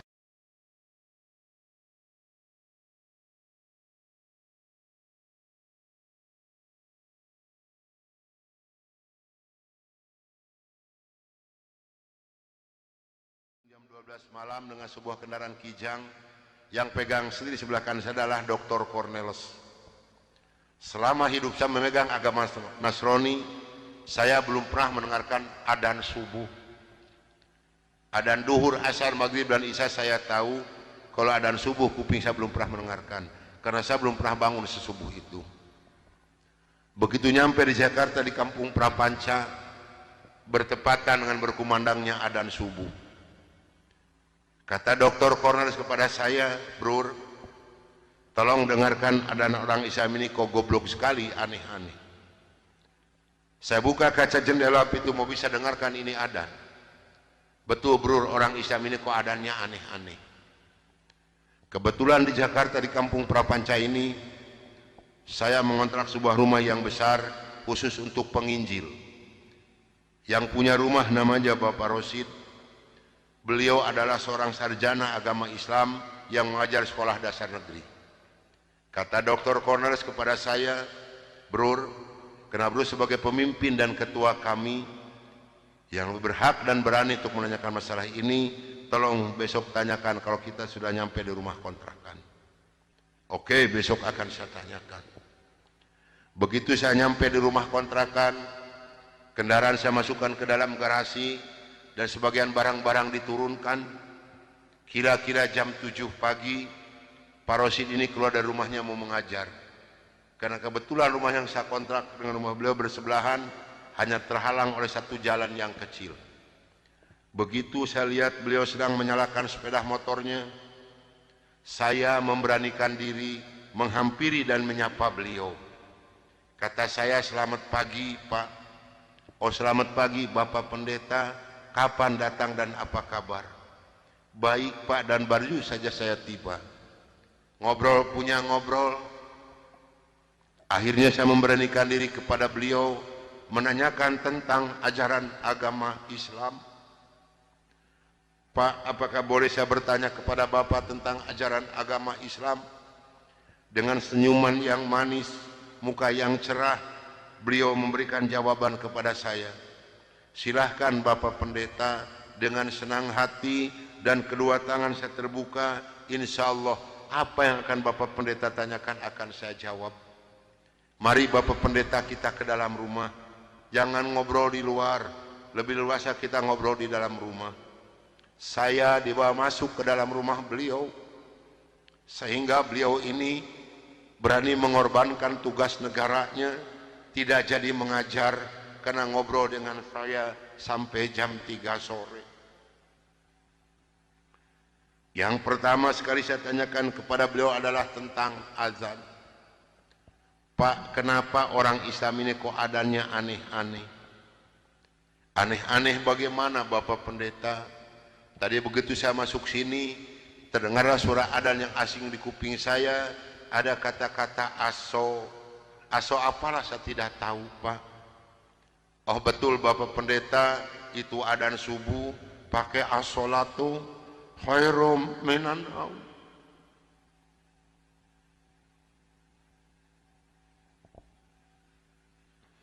Apa artinya, Pak? Beliau memberikan jawaban kepada saya, lebih baik sholat daripada.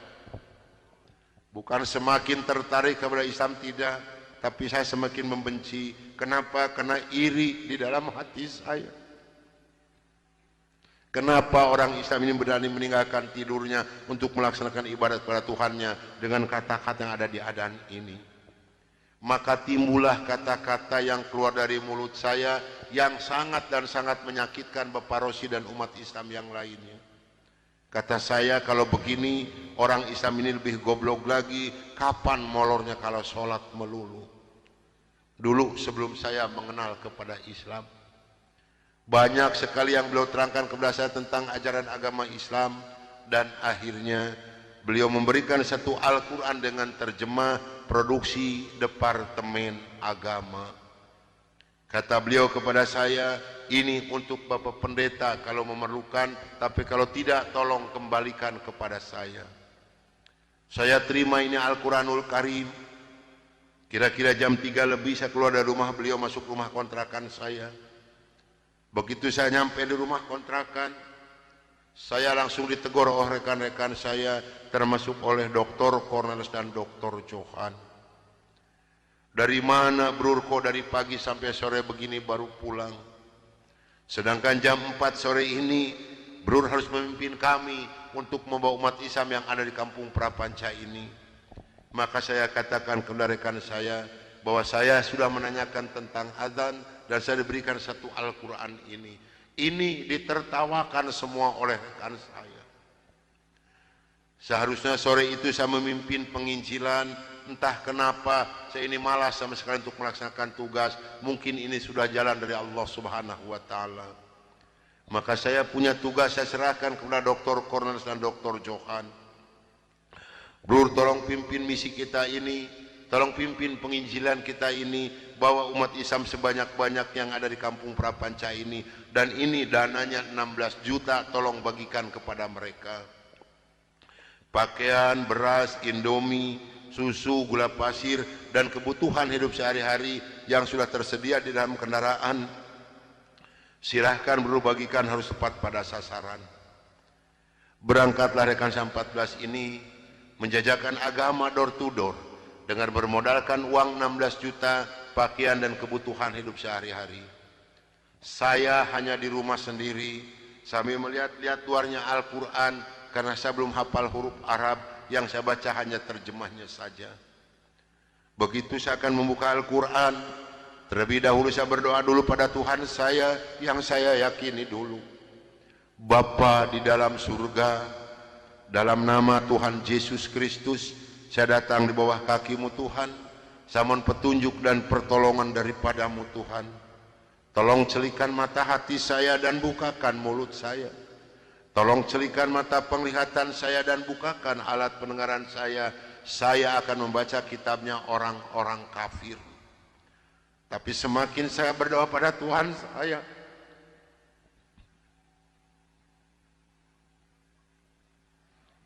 semakin terbukalah dalam Al-Quran ini. Ini suatu keanehan yang nyata di dalam kehidupan saya. Karena saya bingung membuka Al-Quran ini dari mana pertamanya. Begitu saya membuka Al-Quran langsung surat Ali Imran. Di dalam surat Ali Imran ini timbul kembali keanehan yang kedua di dalam benak saya. Kenapa dalam surat Ali Imran ini kok hanya 2 ayat yang diberi tanda merah, yang lain tidak ada?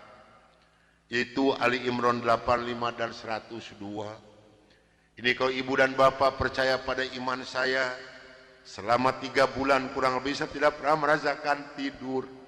hanya membolak-balik membaca arti daripada 2 ayat ini saja. Disitulah taufik dan hidayah masuk pada diri saya. Bergemetarlah seluruh tubuh saya ini, bergejolaklah di dalam dada saya ini.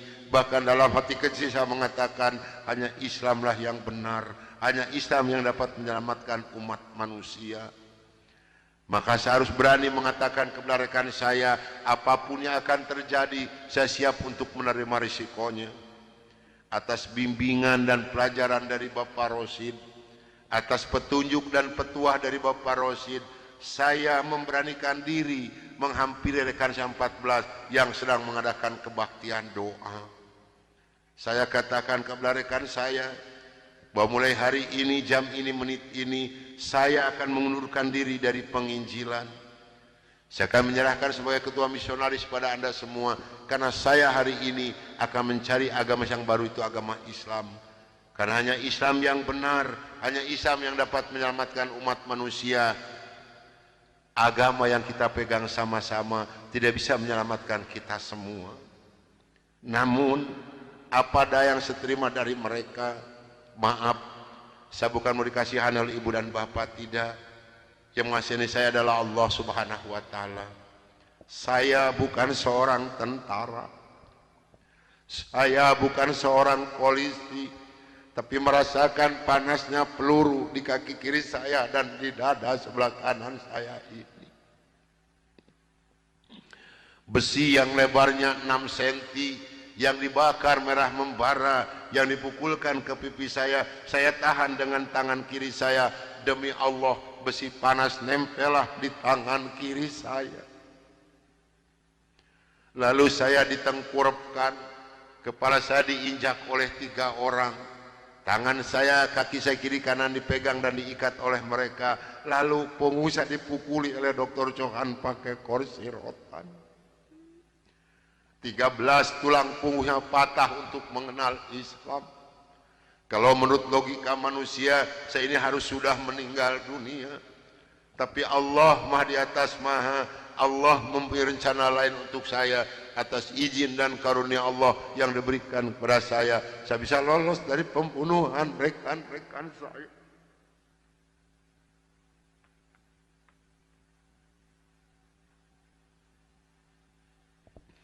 Sambil merasakan panasnya di kaki kiri saya dan di dada sebelah kanan saya, pedihnya di tangan saya, ngilunya di punggung saya loncat keluar dari rumah sambil berteriak mengucapkan La ilaha illallah Muhammadur Rasulullah.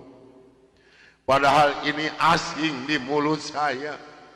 Belum pernah ada seorang pun yang mengajarkan kalimat thayyibah di dalam mulut saya ini. Belum pernah sekalipun saya belajar kalimat thayyibah di dalam mulut saya ini. Ini maunah yang pertama Allah berikan melalui mulut saya. Dan alhamdulillah saya mendapatkan pertolongan dari seorang cim-cim yang beragama Buddha. Saya dibawa masuk ke dalam rumah beliau. Lalu baju saya digunting karena jadi satu dengan kulit. Lalu yang bekas luka besi panas dari dikocorotin pakai kecap oleh beliau. Kaki saya ditahan pakai kayu bekas pegangan sapu, diikat pakai benang rapia.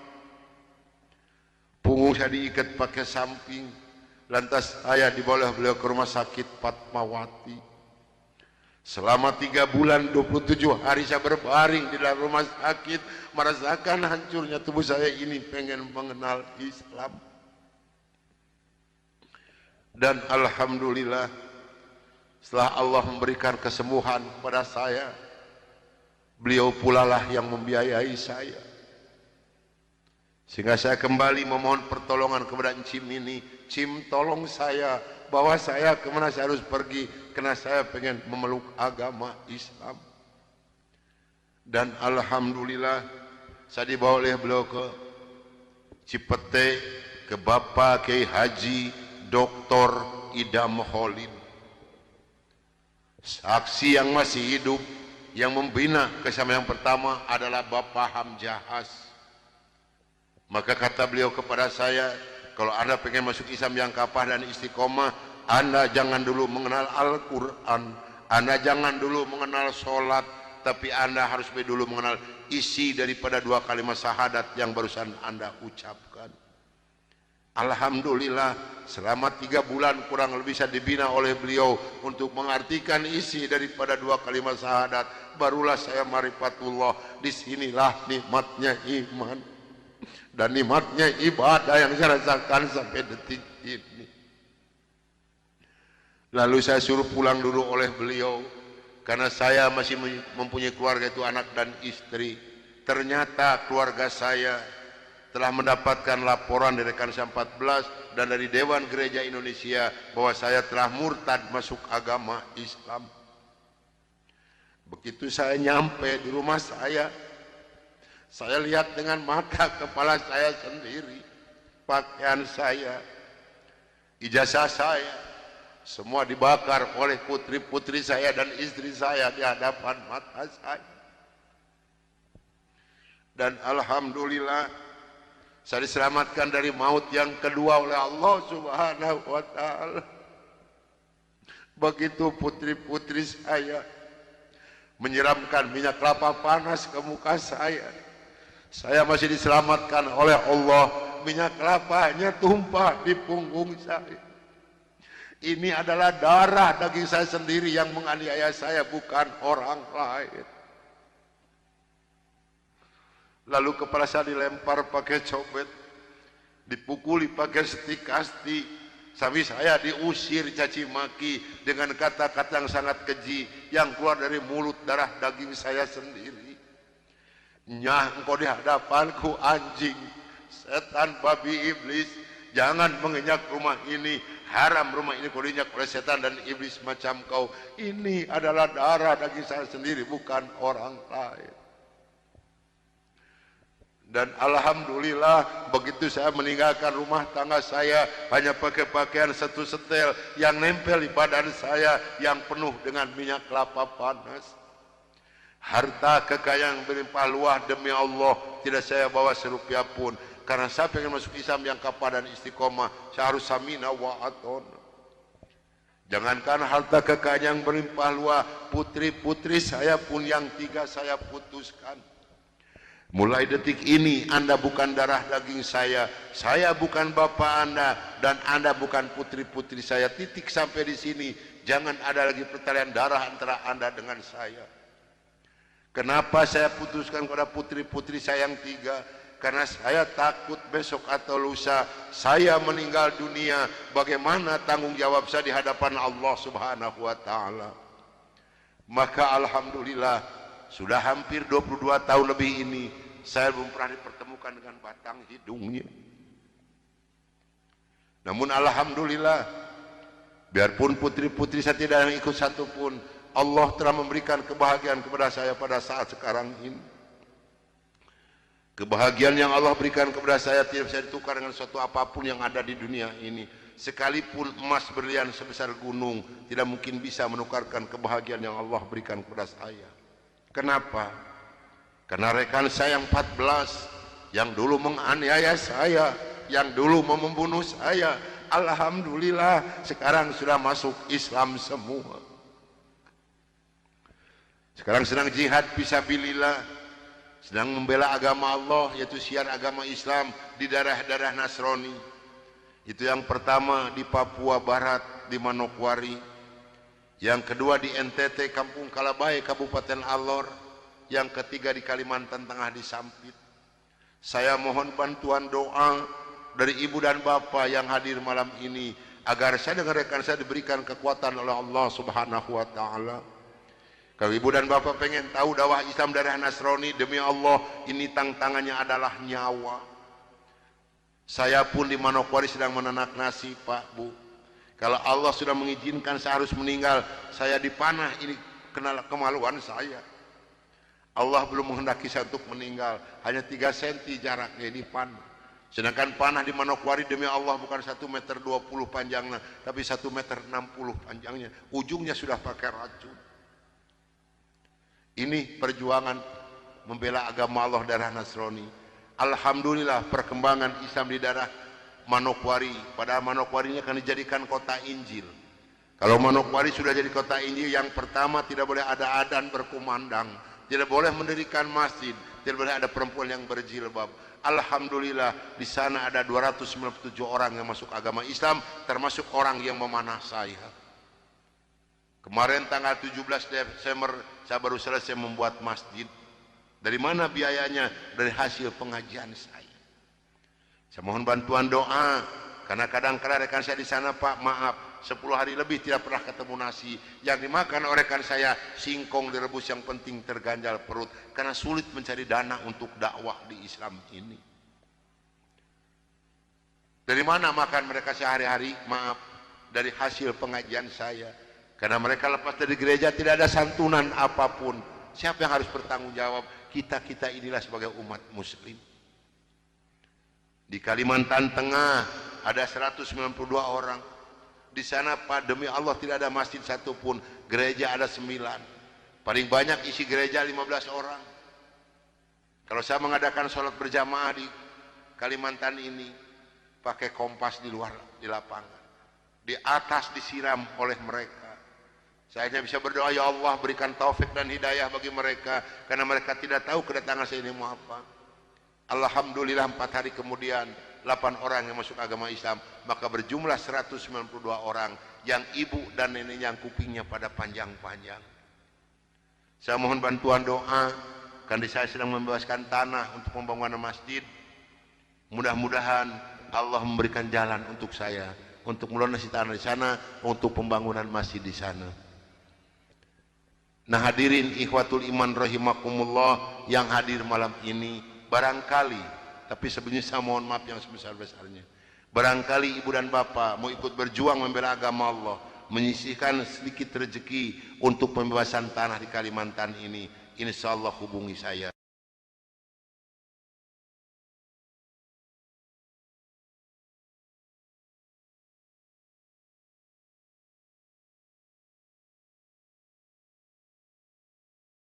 Jam 12 malam dengan sebuah kendaraan Kijang, yang pegang sendiri sebelah kanan saya adalah Dr. Cornelis. Selama hidup saya memegang agama Nasrani, saya belum pernah mendengarkan adzan subuh. Adzan duhur, asar, maghrib dan isya saya tahu. Kalau adzan subuh kuping saya belum pernah mendengarkan, karena saya belum pernah bangun sesubuh itu. Begitu nyampe di Jakarta di Kampung Prapanca, bertepatan dengan berkumandangnya adzan subuh. Kata Dr. Cornelis kepada saya, "Bro, tolong dengarkan adzan orang Islam ini kok goblok sekali, aneh-aneh." Saya buka kaca jendela itu mau bisa dengarkan ini adzan. Betul, bro, orang Islam ini kok adzannya aneh-aneh. Kebetulan di Jakarta di Kampung Prapanca ini, saya mengontrak sebuah rumah yang besar khusus untuk penginjil. Yang punya rumah namanya Bapak Rosid. Beliau adalah seorang sarjana agama Islam yang mengajar sekolah dasar negeri. Kata Dr. Cornelis kepada saya, "Bro, karena bro sebagai pemimpin dan ketua kami yang berhak dan berani untuk menanyakan masalah ini, tolong besok tanyakan kalau kita sudah nyampe di rumah kontrakan." Oke, besok akan saya tanyakan.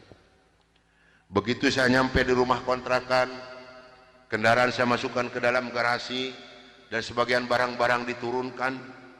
Kira-kira jam 7 pagi, Pak Rosid ini keluar dari rumahnya mau mengajar. Karena kebetulan rumah yang saya kontrak dengan rumah beliau bersebelahan, hanya terhalang oleh satu jalan yang kecil. Begitu saya lihat beliau sedang menyalakan sepeda motornya, saya memberanikan diri menghampiri dan menyapa beliau. Kata saya, "Selamat pagi, Pak." "Oh, selamat pagi, Bapak Pendeta. Kapan datang dan apa kabar?" "Baik, Pak, dan baru saja saya tiba." Ngobrol punya ngobrol. Akhirnya saya memberanikan diri kepada beliau menanyakan tentang ajaran agama Islam. "Pak, apakah boleh saya bertanya kepada Bapak tentang ajaran agama Islam?" Dengan senyuman yang manis, muka yang cerah, beliau memberikan jawaban kepada saya. "Silahkan Bapak Pendeta." Dengan senang hati dan kedua tangan saya terbuka, insya Allah apa yang akan Bapak Pendeta tanyakan akan saya jawab. Mari Bapak Pendeta kita ke dalam rumah. Jangan ngobrol di luar. Lebih luasa kita ngobrol di dalam rumah. Saya dibawa masuk ke dalam rumah beliau. Sehingga beliau ini berani mengorbankan tugas negaranya. Tidak jadi mengajar karena ngobrol dengan saya sampai jam 3 sore. Yang pertama sekali saya tanyakan kepada beliau adalah tentang azan. Yang punya Pak, rumah kenapa namanya orang Bapak Islam Rosid. ini kok adanya aneh-aneh? Beliau adalah seorang sarjana agama Aneh-aneh Islam bagaimana yang mengajar Bapak sekolah Pendeta? dasar negeri. Tadi begitu Kata saya masuk Dr. sini, Cornelius kepada saya, terdengarlah suara adan yang Lord, asing di kuping kenapa saya. sebagai pemimpin Ada dan kata-kata ketua kami aso. yang Aso berhak apalah dan saya berani tidak tahu, menanyakan Pak. masalah ini. Tolong Oh betul besok Bapak tanyakan Pendeta, kalau kita sudah nyampe itu di adan rumah. subuh pakai Oke, as-sholatu besok akan sampai. khairum minan naum. Begitu saya nyampe di rumah kontrakan, kendaraan saya masukkan ke dalam garasi dan sebagian barang-barang diturunkan. Apa artinya Pak?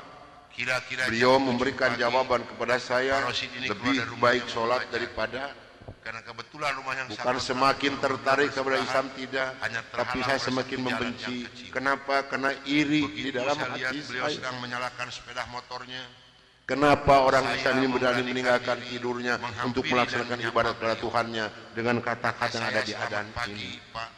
Maka Oh, selamat timbullah pagi, kata-kata Bapak yang Pendeta. keluar dari mulut Kapan saya datang dan apa yang kabar? sangat dan sangat menyakitkan Baik, Pak, Bapak dan Rosi dan baru umat saja Islam saya yang tiba. lainnya. Ngobrol Kata punya saya kalau ngobrol. begini orang Islam ini lebih Akhirnya goblok saya lagi. memberanikan diri Kapan kepada molornya beliau, kalau sholat menanyakan melulu? tentang ajaran Dulu agama sebelum saya Islam. mengenal kepada Islam, Pak, apakah banyak boleh saya sekali yang bertanya beliau kepada terangkan Bapak kepada saya tentang ajaran agama Islam, dan akhirnya senyuman yang beliau manis, memberikan satu muka yang Al-Quran cerah. dengan terjemah Beliau memberikan produksi jawaban Departemen Agama. Silahkan Bapak Pendeta. Kata beliau dengan kepada senang saya, hati ini dan untuk kedua Bapak tangan Pendeta saya kalau terbuka. memerlukan, Insya tapi Allah, kalau tidak apa yang tolong akan Bapak kembalikan Pendeta kepada tanyakan saya. akan saya jawab. Saya terima Mari ini Bapak Al-Quranul Pendeta kita ke Karim. dalam rumah. Jangan Kira-kira jam ngobrol di 3 luar. lebih saya keluar dari rumah Lebih beliau, luas masuk kita rumah ngobrol di dalam kontrakan rumah. saya. Saya Begitu dibawa saya masuk nyampe ke di dalam rumah kontrakan, beliau. saya langsung Sehingga ditegur beliau oleh ini rekan-rekan saya, berani termasuk mengorbankan oleh tugas Dr. negaranya, Cornelius dan Dr. Tidak Johan. jadi mengajar karena ngobrol Dari dengan mana beliau Brur kok dari sampai pagi jam sampai sore 3 begini baru pulang? Sedangkan jam 4 sore Yang ini pertama sekali saya Brur tanyakan harus memimpin kepada beliau kami adalah tentang untuk membawa umat azan. Islam yang ada di kampung Prapanca Yang ini. baru kenapa orang Maka Islam saya kok katakan adanya kepada rekan beliau saya adalah seorang bahwa saya sarjana sudah agama menanyakan Islam. tentang Bagaimana azan Bapak dan saya Pendeta? diberikan satu Al-Quran ini. Ini ditertawakan semua oleh rekan saya. Seharusnya sore itu saya memimpin penginjilan, entah kenapa saya ini malas sama sekali untuk melaksanakan tugas. Mungkin ini sudah jalan dari Allah Subhanahu wa taala. Maka saya punya tugas, saya serahkan kepada Dr. Cornelius dan Dr. Johan. Brur, tolong pimpin misi kita ini, tolong pimpin penginjilan kita ini, bawa umat Islam sebanyak-banyak yang ada di kampung Prapanca ini, dan ini dananya 16 juta, tolong bagikan kepada mereka. Pakaian, beras, indomie, susu, gula pasir, dan kebutuhan hidup sehari-hari yang sudah tersedia di dalam kendaraan, silahkan Brur bagikan, harus tepat pada sasaran. Berangkatlah rekan saya 14 ini menjajakan agama door to door dengan bermodalkan uang 16 juta, pakaian dan kebutuhan hidup sehari-hari. Saya hanya di rumah sendiri sambil melihat-lihat luarnya Al-Quran karena saya belum hafal huruf Arab, yang saya baca hanya terjemahnya saja. Begitu saya akan membuka Al-Quran, terlebih dahulu saya berdoa dulu pada Tuhan saya yang saya yakini dulu. Bapa di dalam surga, dalam nama Tuhan Yesus Kristus, saya datang di bawah kaki-Mu Tuhan.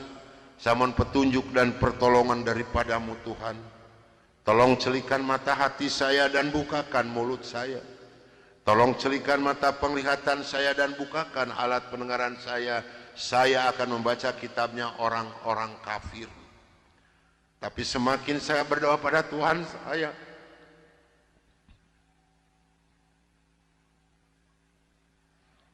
semakin terbukalah dalam Al-Quran ini. Ini suatu keanehan yang nyata di dalam kehidupan saya. Karena saya bingung membuka Al-Quran ini dari mana pertamanya. Begitu saya membuka Al-Quran langsung surat Ali Imran. Di dalam surat Ali Imran ini timbul kembali keanehan yang kedua di dalam benak saya. Kenapa dalam surat Ali Imran ini kok hanya 2 ayat yang diberi tanda merah, yang lain tidak ada? Yaitu Ali Imran 85 dan 102. Ini kalau ibu dan bapak percaya pada iman saya, selama 3 bulan kurang lebih saya tidak pernah merasakan tidur. Hanya membolak-balik membaca arti daripada 2 ayat ini saja. Disitulah taufik dan hidayah masuk pada diri saya. Bergemetarlah seluruh tubuh saya ini, bergejolaklah di dalam dada saya ini. Bahkan dalam hati kecil saya mengatakan, hanya Islamlah yang benar, hanya Islam yang dapat menyelamatkan umat manusia. Maka saya harus berani mengatakan kepada rekan saya, apapun yang akan terjadi, saya siap untuk menerima risikonya. Atas bimbingan dan pelajaran dari Bapak Rosid, atas petunjuk dan petuah dari Bapak Rosid, saya memberanikan diri menghampiri rekan saya 14 yang sedang mengadakan kebaktian doa. Saya katakan kepada rekan saya bahwa mulai hari ini, jam ini, menit ini, saya akan mengundurkan diri dari penginjilan.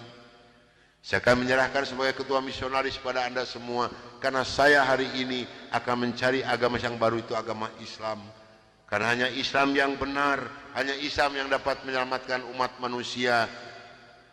Agama yang kita pegang sama-sama tidak bisa menyelamatkan kita semua. Namun, apa daya yang saya terima dari mereka, maaf, saya bukan mau dikasihan oleh ibu dan bapak, tidak. Yang mengasihani saya adalah Allah Subhanahu wa Ta'ala. Saya bukan seorang tentara, saya bukan seorang polisi, tapi merasakan panasnya peluru di kaki kiri saya dan di dada sebelah kanan saya ini. Besi yang lebarnya 6 cm, yang dibakar merah membara, yang dipukulkan ke pipi saya tahan dengan tangan kiri saya. Demi Allah, besi panas nempelah di tangan kiri saya. Lalu saya ditengkurapkan, kepala saya diinjak oleh 3 orang. Tangan saya, kaki saya kiri kanan dipegang dan diikat oleh mereka. Lalu punggung saya dipukuli oleh Dr. Johan pakai kursi rotan. 13 tulang punggungnya patah untuk mengenal Islam. Kalau menurut logika manusia, saya ini harus sudah meninggal dunia. Tapi Allah Maha di atas Maha, Allah mempunyai rencana lain untuk saya. Atas izin dan karunia Allah yang diberikan kepada saya bisa lolos dari pembunuhan rekan-rekan saya.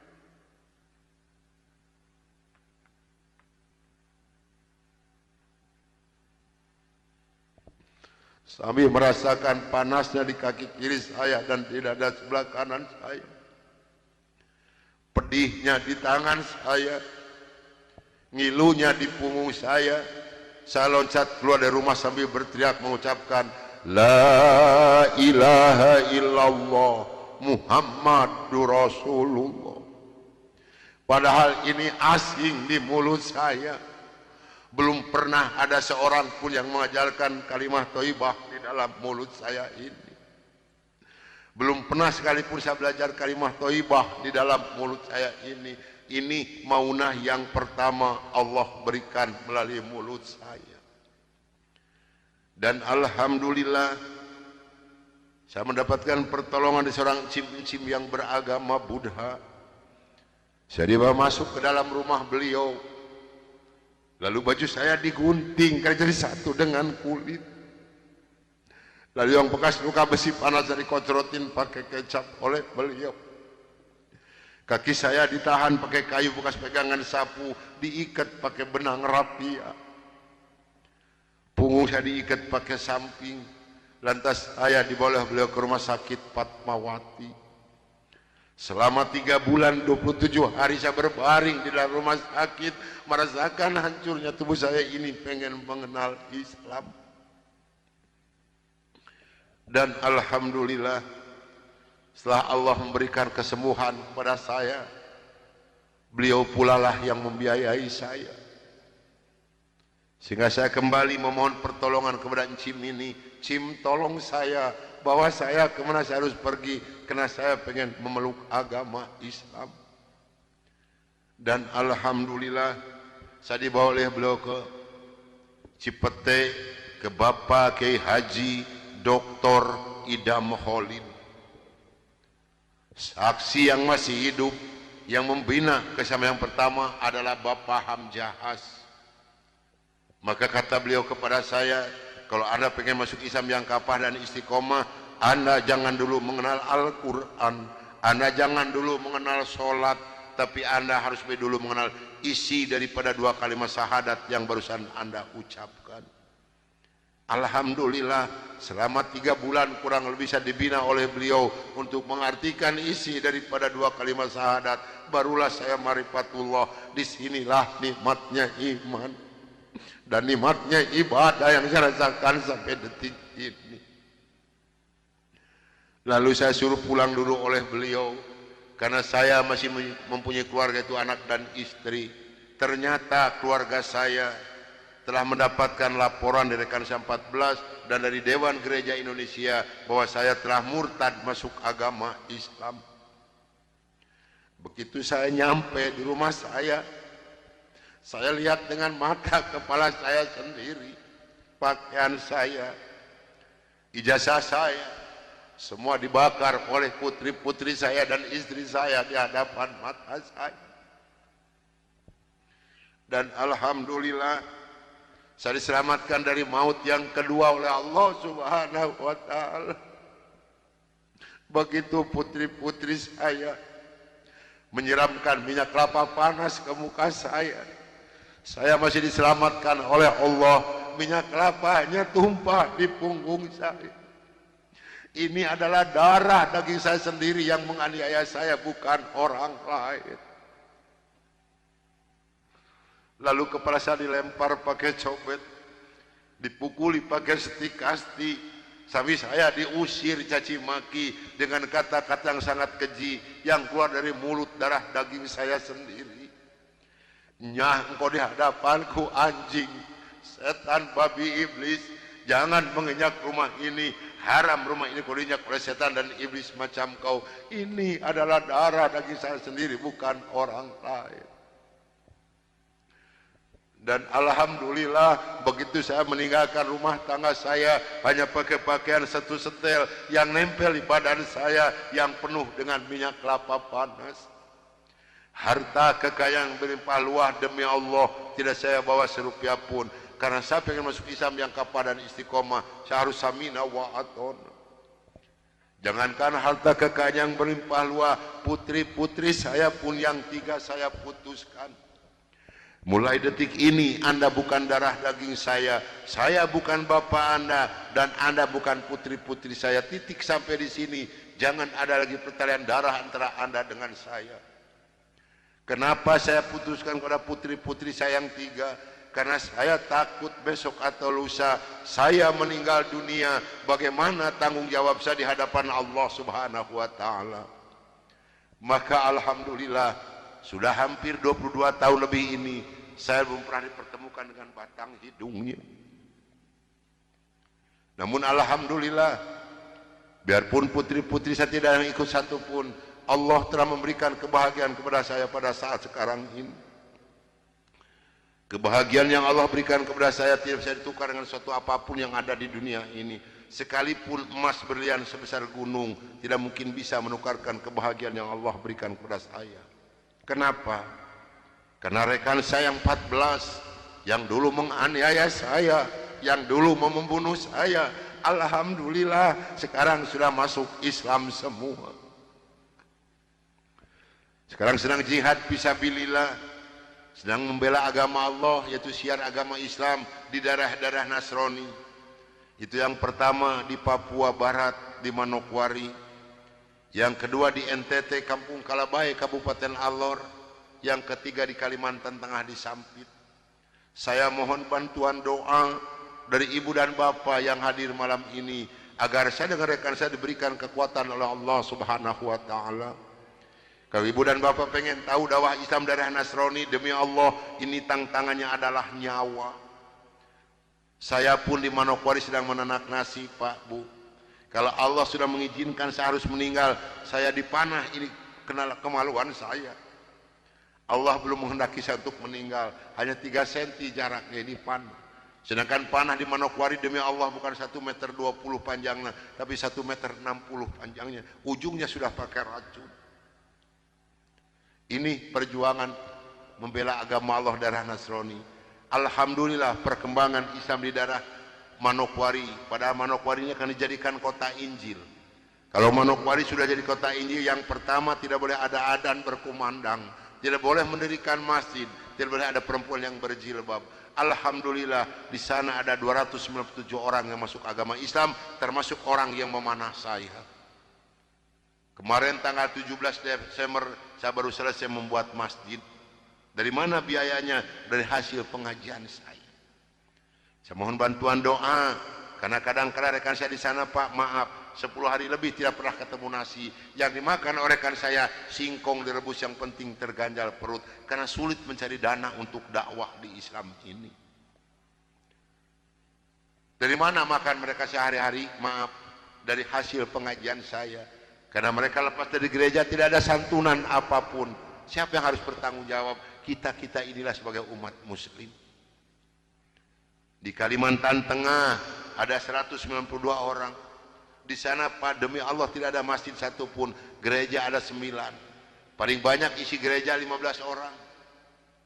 Kalau saya mengadakan sholat berjamaah di Kalimantan ini, pakai kompas di luar, di lapangan. Di atas disiram oleh mereka. Saya hanya bisa berdoa, ya Allah berikan taufik dan hidayah bagi mereka, karena mereka tidak tahu kedatangan saya ini mau apa. Alhamdulillah 4 hari kemudian 8 orang yang masuk agama Islam, maka berjumlah 192 orang yang ibu dan nenek yang kupingnya pada panjang-panjang. Saya mohon bantuan doa, karena saya sedang membebaskan tanah untuk pembangunan masjid. Mudah-mudahan Allah memberikan jalan untuk saya, untuk melunasi tanah di sana, untuk pembangunan masjid di sana. Nah hadirin ikhwatul iman rahimakumullah yang hadir malam ini, barangkali, tapi sebenarnya saya mohon maaf yang sebesar-besarnya, barangkali ibu dan bapak mau ikut berjuang membela agama Allah, menyisihkan sedikit rezeki untuk pembebasan tanah di Kalimantan ini, insya Allah hubungi saya.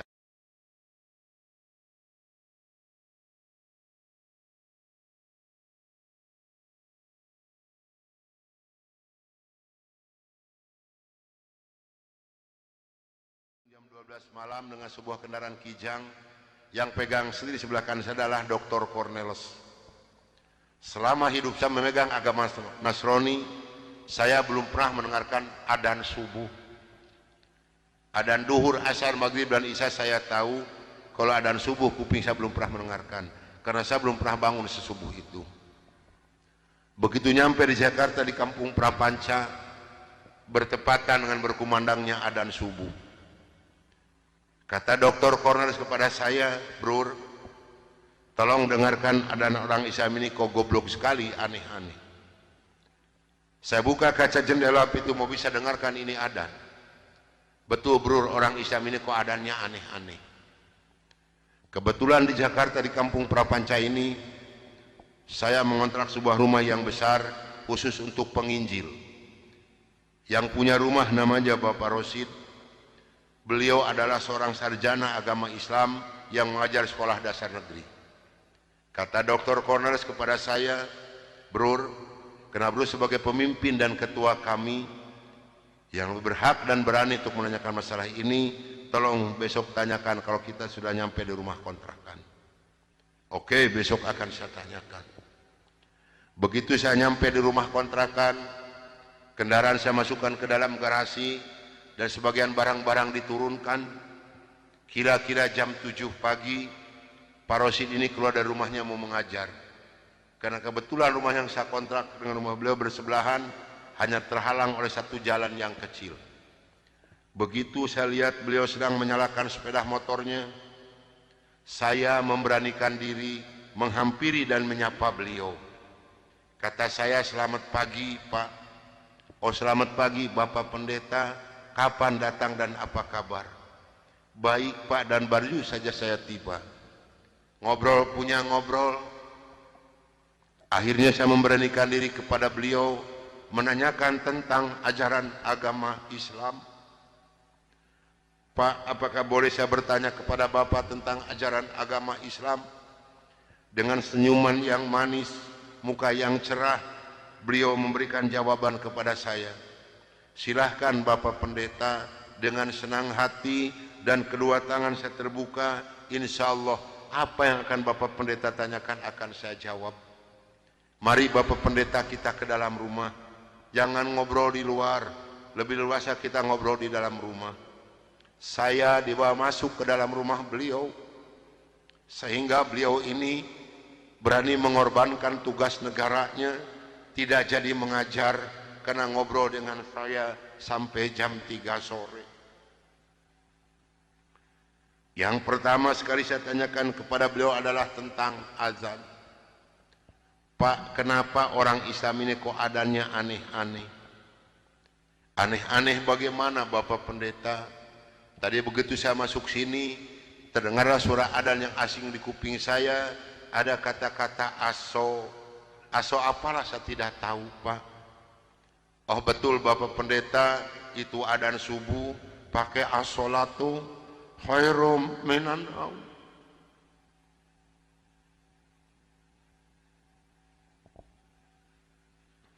Apa artinya, Pak? Beliau memberikan jawaban kepada saya, lebih baik sholat daripada. Bukan semakin tertarik kepada Islam, tidak, tapi saya semakin membenci. Kenapa? Karena iri di dalam hati saya. Kenapa orang Islam ini berani meninggalkan tidurnya untuk melaksanakan ibadat kepada Tuhannya dengan kata-kata yang ada di adzan ini? Maka timbullah kata-kata yang keluar dari mulut saya yang sangat dan sangat menyakitkan Bapak Rosi dan umat Islam yang lainnya. Kata saya, kalau begini orang Islam ini lebih goblok lagi, kapan molornya kalau sholat melulu? Dulu sebelum saya mengenal kepada Islam, banyak sekali yang beliau terangkan kepada saya tentang ajaran agama Islam, dan akhirnya beliau memberikan satu Al-Quran dengan terjemah produksi Departemen Agama. Kata beliau kepada saya, ini untuk Bapak Pendeta kalau memerlukan, tapi kalau tidak tolong kembalikan kepada saya. Saya terima ini Al-Quranul Karim. Kira-kira jam 3 lebih saya keluar dari rumah beliau, masuk rumah kontrakan saya. Begitu saya nyampe di rumah kontrakan, saya langsung ditegur oleh rekan-rekan saya, termasuk oleh Dr. Cornelis dan Dr. Johan. Dari mana Brur, kok dari pagi sampai sore begini baru pulang? Sedangkan jam 4 sore ini Brur harus memimpin kami untuk membawa umat Islam yang ada di kampung Prapanca ini. Maka saya katakan kepada rekan saya bahwa saya sudah menanyakan tentang adzan dan saya diberikan satu Al-Quran ini. Ini ditertawakan semua oleh rekan saya. Seharusnya sore itu saya memimpin penginjilan, entah kenapa saya ini malas sama sekali untuk melaksanakan tugas. Mungkin ini sudah jalan dari Allah Subhanahu wa Ta'ala. Maka saya punya tugas, saya serahkan kepada Dr. Cornelis dan Dr. Johan. Brur, tolong pimpin misi kita ini, tolong pimpin penginjilan kita ini, bawa umat Islam sebanyak-banyak yang ada di kampung Prapanca ini, dan ini dananya 16 juta, tolong bagikan kepada mereka. Pakaian, beras, indomie, susu, gula pasir, dan kebutuhan hidup sehari-hari yang sudah tersedia di dalam kendaraan, silahkan Brur bagikan, harus tepat pada sasaran. Berangkatlah rekan saya 14 ini menjajakan agama door to door dengan bermodalkan uang 16 juta, pakaian dan kebutuhan hidup sehari-hari. Saya hanya di rumah sendiri sambil melihat-lihat luarnya Al-Quran karena saya belum hafal huruf Arab, yang saya baca hanya terjemahnya saja.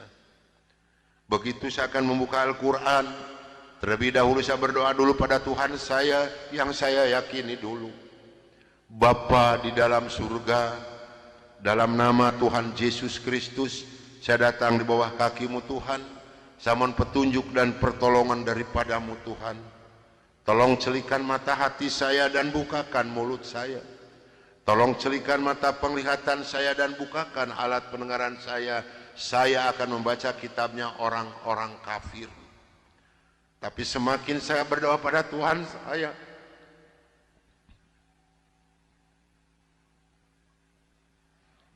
semakin terbukalah dalam Al-Quran ini. Ini suatu keanehan yang nyata di dalam kehidupan saya. Karena saya bingung membuka Al-Quran ini dari mana pertamanya. Begitu saya membuka Al-Quran langsung surat Ali Imran. Di dalam surat Ali Imran ini timbul kembali keanehan yang kedua di dalam benak saya. Kenapa dalam surat Ali Imran ini kok hanya 2 ayat yang diberi tanda merah, yang lain tidak ada? Yaitu Ali Imran 85 dan 102. Ini kalau ibu dan bapak percaya pada iman saya, selama 3 bulan kurang lebih saya tidak pernah merasakan tidur. Hanya membolak-balik membaca arti daripada 2 ayat ini saja. Disitulah taufik dan hidayah masuk pada diri saya. Bergemetarlah seluruh tubuh saya ini, bergejolaklah di dalam dada saya ini. Bahkan dalam hati kecil saya mengatakan, hanya Islamlah yang benar, hanya Islam yang dapat menyelamatkan umat manusia. Maka saya harus berani mengatakan kepada rekan saya, apapun yang akan terjadi, saya siap untuk menerima risikonya. Atas bimbingan dan pelajaran dari Bapak Rosid, atas petunjuk dan petuah dari Bapak Rosid, saya memberanikan diri menghampiri rekan saya 14 yang sedang mengadakan kebaktian doa. Saya katakan kepada rekan saya, bahwa mulai hari ini, jam ini, menit ini, saya akan mengundurkan diri dari penginjilan. Saya akan menyerahkan sebagai ketua misionaris pada Anda semua, karena saya hari ini akan mencari agama yang baru, itu agama Islam. Karena hanya Islam yang benar, hanya Islam yang dapat menyelamatkan umat manusia. Agama yang kita pegang sama-sama tidak bisa menyelamatkan kita semua. Namun, apa daya yang saya terima dari mereka, maaf, saya bukan mau dikasihan oleh ibu dan bapak, tidak. Yang mengasihani saya adalah Allah Subhanahu wa Ta'ala. Saya bukan seorang tentara, saya bukan seorang polisi, tapi merasakan panasnya peluru di kaki kiri saya dan di dada sebelah kanan saya ini. Besi yang lebarnya 6 cm, yang dibakar merah membara, yang dipukulkan ke pipi saya tahan dengan tangan kiri saya. Demi Allah, besi panas nempelah di tangan kiri saya. Lalu saya ditengkurapkan, kepala saya diinjak oleh 3 orang.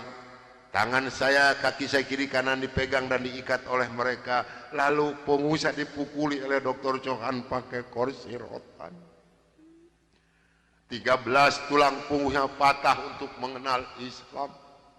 Kalau menurut logika manusia, saya ini harus sudah meninggal dunia. Tapi Allah Maha di atas Maha, Allah mempunyai rencana lain untuk saya. Atas izin dan karunia Allah yang diberikan kepada saya bisa lolos dari pembunuhan rekan-rekan saya.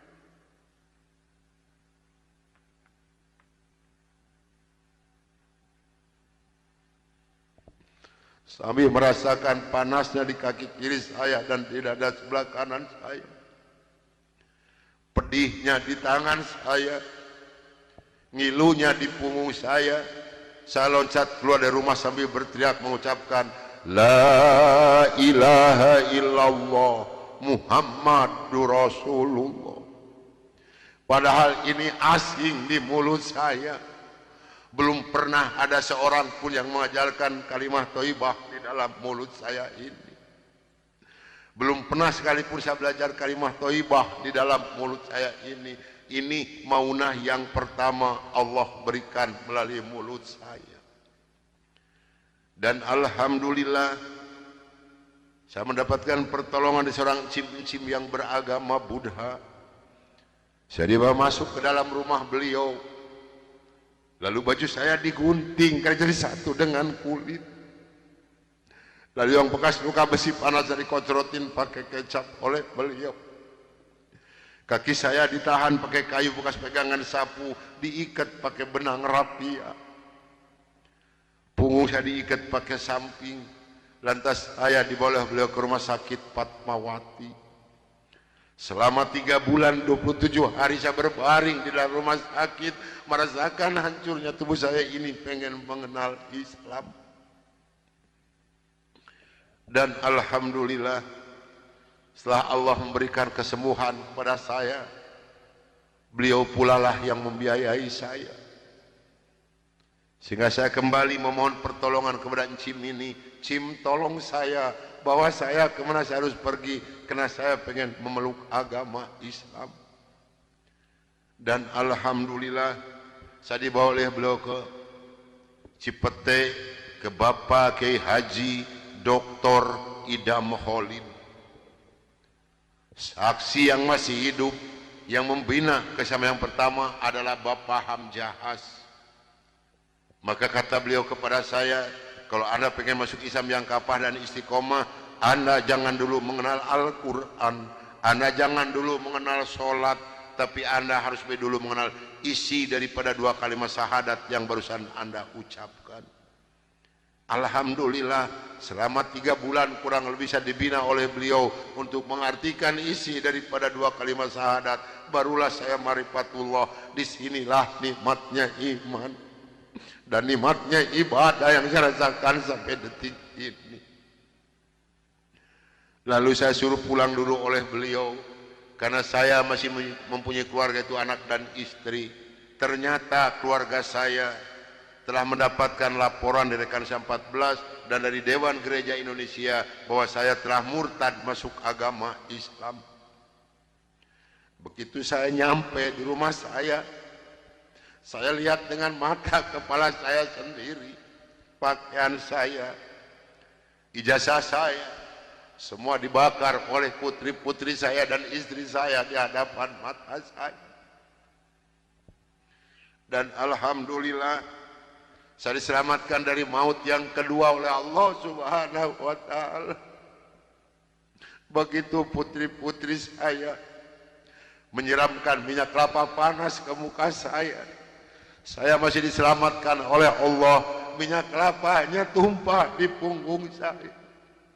Ini adalah darah daging saya sendiri yang menganiaya saya, bukan orang lain.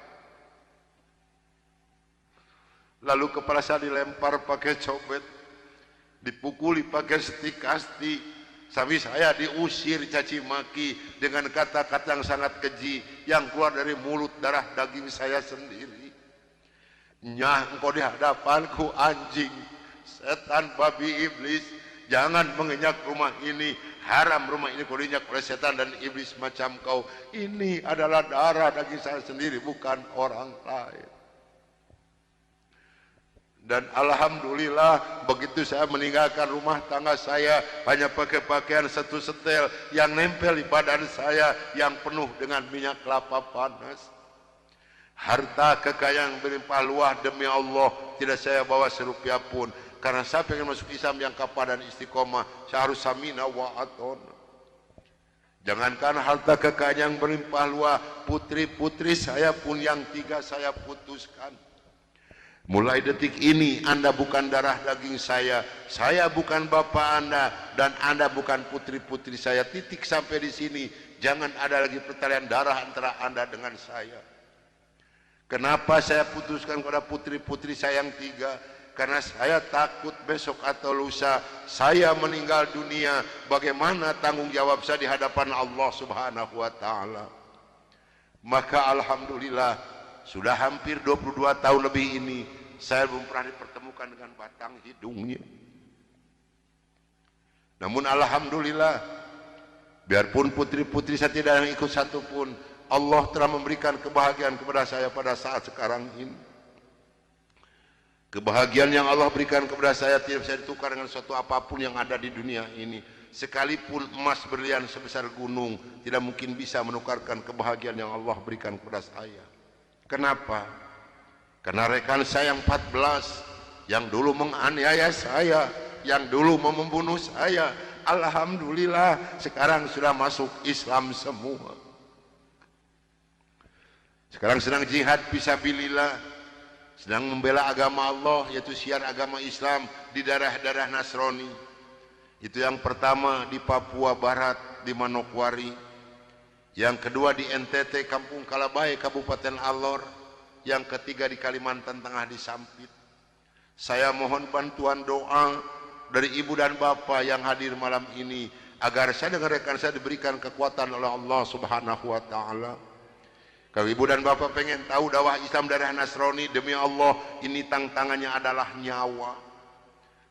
Saya pun di Manokwari sedang menanak nasi, Pak, Bu. Kalau Allah sudah mengizinkan saya harus meninggal, saya dipanah, ini kenal kemaluan saya.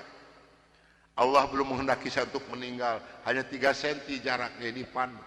Sedangkan panah di Manokwari demi Allah bukan 1,20 meter panjangnya, tapi 1,60 meter panjangnya. Ujungnya sudah pakai racun. Ini perjuangan membela agama Allah darah Nasrani.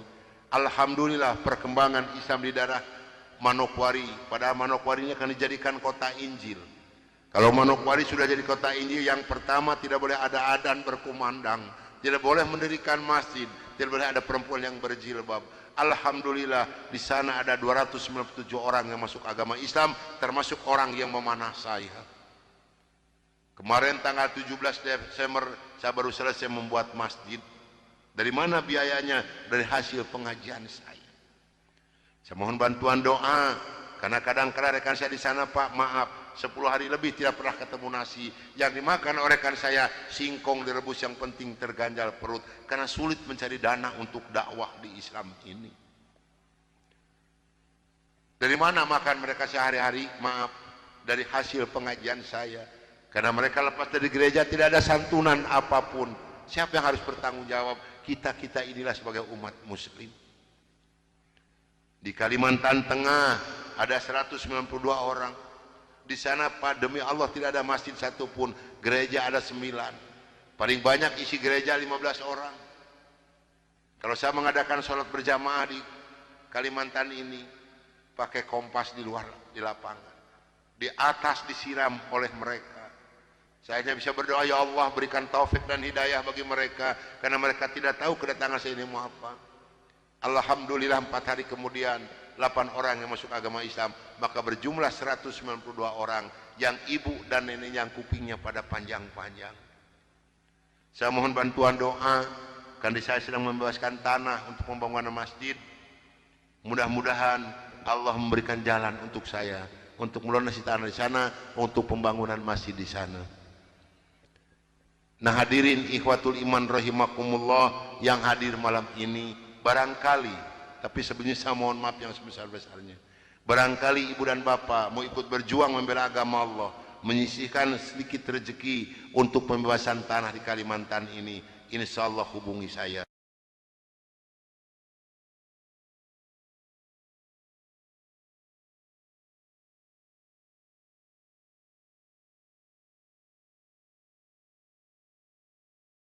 Jam 12 malam dengan sebuah kendaraan Kijang, yang pegang sendiri sebelah kanan saya adalah Dr. Cornelis.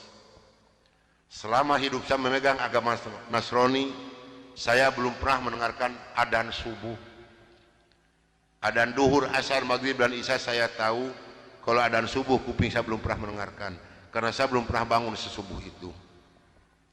Begitu nyampe di Jakarta di kampung Prapanca, bertepatan dengan berkumandangnya adzan subuh. Kata Dr. Cornelis kepada saya, "Bro, tolong dengarkan adzan orang Islam ini kok goblok sekali, aneh-aneh." Saya buka kaca jendela itu mau bisa dengarkan ini adzan. Betul, bro, orang Islam ini kok adzannya aneh-aneh. Kebetulan di Jakarta di kampung Prapanca ini, saya mengontrak sebuah rumah yang besar khusus untuk penginjil. Yang punya rumah namanya Bapak Rosid. Beliau adalah seorang sarjana agama Islam yang mengajar sekolah dasar negeri. Kata Dr. Cornelis kepada saya, "Bro, karena bro sebagai pemimpin dan ketua kami yang berhak dan berani untuk menanyakan masalah ini, tolong besok tanyakan kalau kita sudah nyampe di rumah kontrakan." Oke, besok akan saya tanyakan. Begitu saya nyampe di rumah kontrakan, kendaraan saya masukkan ke dalam garasi, dan sebagian barang-barang diturunkan. Kira-kira jam 7 pagi, Pak Rosid ini keluar dari rumahnya mau mengajar. Karena kebetulan rumah yang saya kontrak dengan rumah beliau bersebelahan, hanya terhalang oleh satu jalan yang kecil. Begitu saya lihat beliau sedang menyalakan sepeda motornya, saya memberanikan diri menghampiri dan menyapa beliau. Kata saya, selamat pagi Pak. Oh selamat pagi Bapak Pendeta, kapan datang dan apa kabar? Baik Pak, dan baru saja saya tiba. Ngobrol punya ngobrol, akhirnya saya memberanikan diri kepada beliau menanyakan tentang ajaran agama Islam. Pak, apakah boleh saya bertanya kepada Bapak tentang ajaran agama Islam? Dengan senyuman yang manis, muka yang cerah, beliau memberikan jawaban kepada saya. Silahkan Bapak Pendeta. Dengan senang hati dan kedua tangan saya terbuka, insya Allah apa yang akan Bapak Pendeta tanyakan akan saya jawab. Mari Bapak Pendeta kita ke dalam rumah. Jangan ngobrol di luar, lebih luasa kita ngobrol di dalam rumah. Saya dibawa masuk ke dalam rumah beliau, sehingga beliau ini berani mengorbankan tugas negaranya, tidak jadi mengajar karena ngobrol dengan saya sampai jam 3 sore. Yang pertama sekali saya tanyakan kepada beliau adalah tentang azan. Pak, kenapa orang Islam ini kok adanya aneh-aneh? Aneh-aneh bagaimana Bapak Pendeta? Tadi begitu saya masuk sini, terdengarlah suara adzan yang asing di kuping saya. Ada kata-kata aso. Aso apalah saya tidak tahu Pak. Oh betul Bapak Pendeta, itu adzan subuh pakai as-sholatu khairum minan naum.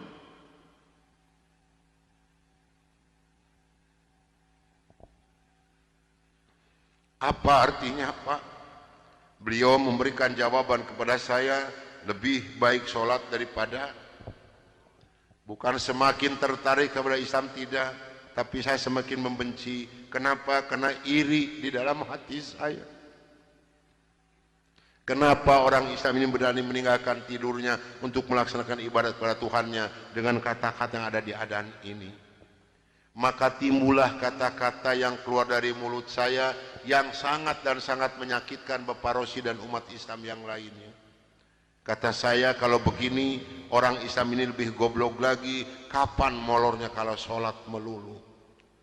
Dulu sebelum saya mengenal kepada Islam, banyak sekali yang beliau terangkan kepada saya tentang ajaran agama Islam, dan akhirnya beliau memberikan satu Al-Quran dengan terjemah produksi Departemen Agama. Kata beliau kepada saya, ini untuk Bapak Pendeta kalau memerlukan, tapi kalau tidak tolong kembalikan kepada saya. Saya terima ini Al-Quranul Karim. Kira-kira jam 3 lebih saya keluar dari rumah beliau, masuk rumah kontrakan saya. Begitu saya nyampe di rumah kontrakan, saya langsung ditegur oleh rekan-rekan saya, termasuk oleh Dr. Cornelis dan Dr. Johan. Dari mana Brur, kok dari pagi sampai sore begini baru pulang? Sedangkan jam 4 sore ini Brur harus memimpin kami untuk membawa umat Islam yang ada di kampung Prapanca ini. Maka saya katakan kepada rekan saya bahwa saya sudah menanyakan tentang adzan dan saya diberikan satu Al-Quran ini. Ini ditertawakan semua oleh rekan saya. Seharusnya sore itu saya memimpin penginjilan, entah kenapa saya ini malas sama sekali untuk melaksanakan tugas. Mungkin ini sudah jalan dari Allah Subhanahu wa Ta'ala. Maka saya punya tugas, saya serahkan kepada Dr. Cornelis dan Dr. Johan. Brur, tolong pimpin misi kita ini, tolong pimpin penginjilan kita ini, bawa umat Islam sebanyak-banyak yang ada di kampung Prapanca ini, dan ini dananya 16 juta, tolong bagikan kepada mereka. Pakaian, beras, indomie, susu, gula pasir, dan kebutuhan hidup sehari-hari yang sudah tersedia di dalam kendaraan, silahkan Brur bagikan, harus tepat pada sasaran. Berangkatlah rekan saya 14 ini menjajakan agama door to door dengan bermodalkan uang 16 juta, pakaian dan kebutuhan hidup sehari-hari. Saya hanya di rumah sendiri sambil melihat-lihat luarnya Al-Quran karena saya belum hafal huruf Arab, yang saya baca hanya terjemahnya saja. Begitu saya akan membuka Al-Quran, terlebih dahulu saya berdoa dulu pada Tuhan saya yang saya yakini dulu. Bapa di dalam surga, dalam nama Tuhan Yesus Kristus, saya datang di bawah kaki-Mu Tuhan. saya mohon petunjuk dan pertolongan daripada-Mu Tuhan. Tolong celikan mata hati saya dan bukakan mulut saya. Tolong celikan mata penglihatan saya dan bukakan alat pendengaran saya. Saya akan membaca kitabnya orang-orang kafir. Lebih baik sholat. Tapi semakin saya berdoa pada Tuhan saya, karena semakin tertarik kepada Islam tidak, tapi saya semakin membenci. Kenapa? Karena iri di dalam. Semakin terbukalah dalam Al-Quran ini. Kenapa ini orang suatu bisa keanehan yang beribadah nyata di dalam untuk kehidupan melaksanakan saya. ibadat pada Tuhannya. Karena saya bingung membuka Al-Quran ini dari mana pertama. Maka timbullah kata-kata yang Begitu saya membuka Al-Quran langsung surat Ali Imran. Di dalam surat Ali Imran ini timbul kembali keanehan yang kedua di dalam benak saya. Kenapa dalam surat Ali Imran ini kok hanya 2 ayat yang diberi tanda merah, yang lain tidak ada?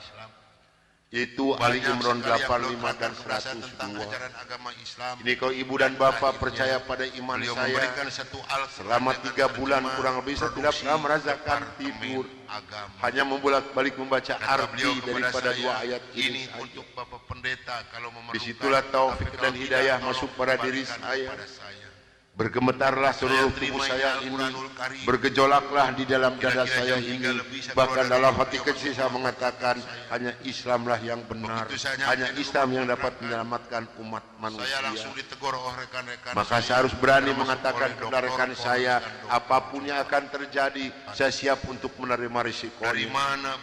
Atas bimbingan dan pelajaran dari Bapak Rosid, atas petunjuk dan petuah dari Bapak Rosid, saya memberanikan diri menghampiri rekan saya 14 yang sedang mengadakan kebaktian doa. Saya katakan kepada rekan saya bahwa mulai hari ini, jam ini, menit ini, saya akan mengundurkan diri dari penginjilan. Saya akan menyerahkan sebagai ketua misionaris pada Anda semua, karena saya hari ini akan mencari agama yang baru, itu agama Islam. Karena hanya Islam yang benar, hanya Islam yang dapat menyelamatkan umat manusia. Agama yang kita pegang sama-sama tidak bisa menyelamatkan kita semua. Namun apa daya yang saya terima dari mereka, maaf, saya bukan mau dikasihan oleh ibu dan bapak, tidak. Yang ngasihani saya adalah Allah Subhanahu wa Ta'ala. Saya bukan seorang tentara, saya bukan seorang polisi yang sudah tersedia, tapi merasakan panasnya peluru di kaki kiri saya dan di dada sebelah kanan saya ini. Berangkatlah rekan 14 ini, besi yang lebarnya 6 cm yang dibakar merah membara, yang dipukulkan ke pipi saya tahan dengan tangan kiri saya. Demi Allah, besi panas nempellah di tangan kiri saya. Saya belum hafal huruf Arab yang saya baca hanya. Lalu saya ditengkurapkan, kepala saya diinjak oleh 3 orang. Tangan saya, kaki saya kiri kanan dipegang dan diikat oleh mereka. Lalu punggung saya dipukuli oleh Dr. Johan pakai korek. Dalam nama Tuhan Yesus Kristus, 13 tulang punggungnya patah untuk mengenal dan pertolongan daripada. Kalau menurut logika manusia, saya ini harus sudah meninggal dunia. Tapi Allah Maha di atas Maha, Allah memberi rencana lain untuk saya. Atas izin dan karunia Allah yang diberikan kepada saya bisa lolos dari pembunuhan rekan-rekan saya.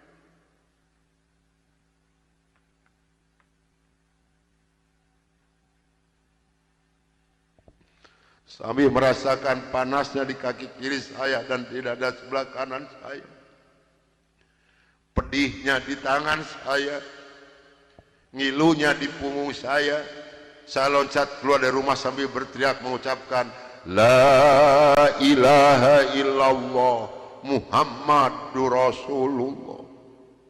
Padahal ini asing di mulut saya. Belum pernah ada seorang pun yang mengajarkan kalimat thayyibah di dalam mulut saya ini. Belum pernah sekalipun saya belajar kalimat thayyibah di dalam mulut saya ini. Ini maunah yang pertama Allah berikan melalui mulut saya. Dan alhamdulillah saya mendapatkan pertolongan dari seorang cim-cim yang beragama Buddha. Saya dibawa masuk ke dalam rumah beliau. Lalu baju saya digunting karena jadi satu dengan kulit. Lalu yang bekas luka besi panas dari kocrotin pakai kecap oleh beliau. Kaki saya ditahan pakai kayu bekas pegangan sapu, diikat pakai benang rapia. Punggung saya diikat pakai samping. Lantas saya dibawa beliau ke rumah sakit Fatmawati. Selama 3 bulan 27 hari saya berbaring di dalam rumah sakit, merasakan hancurnya tubuh saya ini, pengen mengenal Islam. Dan alhamdulillah, setelah Allah memberikan kesembuhan kepada saya, beliau pula lah yang membiayai saya. Sehingga saya kembali memohon pertolongan kepada Cim ini. Cim, tolong saya, bawa saya kemana saya harus pergi, karena saya pengen memeluk agama Islam. Dan alhamdulillah, saya dibawa oleh beliau ke Cipete, ke Bapak Kiai Haji Dr. Idam Holin, saksi yang masih hidup, yang membina kesama yang pertama adalah Bapak Hamjahas. Maka kata beliau kepada saya, kalau Anda pengen masuk Islam yang kapah dan istiqomah, Anda jangan dulu mengenal Al-Quran, Anda jangan dulu mengenal sholat, tapi Anda harus dulu mengenal isi daripada 2 kalimat syahadat yang barusan Anda ucapkan. Alhamdulillah, selama 3 bulan kurang lebih saya dibina oleh beliau untuk mengartikan isi daripada 2 kalimat syahadat. Barulah saya marifatullah. Disinilah nikmatnya iman dan nikmatnya ibadah yang saya rasakan sampai detik ini. Lalu saya suruh pulang dulu oleh beliau, karena saya masih mempunyai keluarga, itu anak dan istri. Ternyata keluarga saya telah mendapatkan laporan dari Kansa 14 dan dari Dewan Gereja Indonesia bahwa saya telah murtad masuk agama Islam.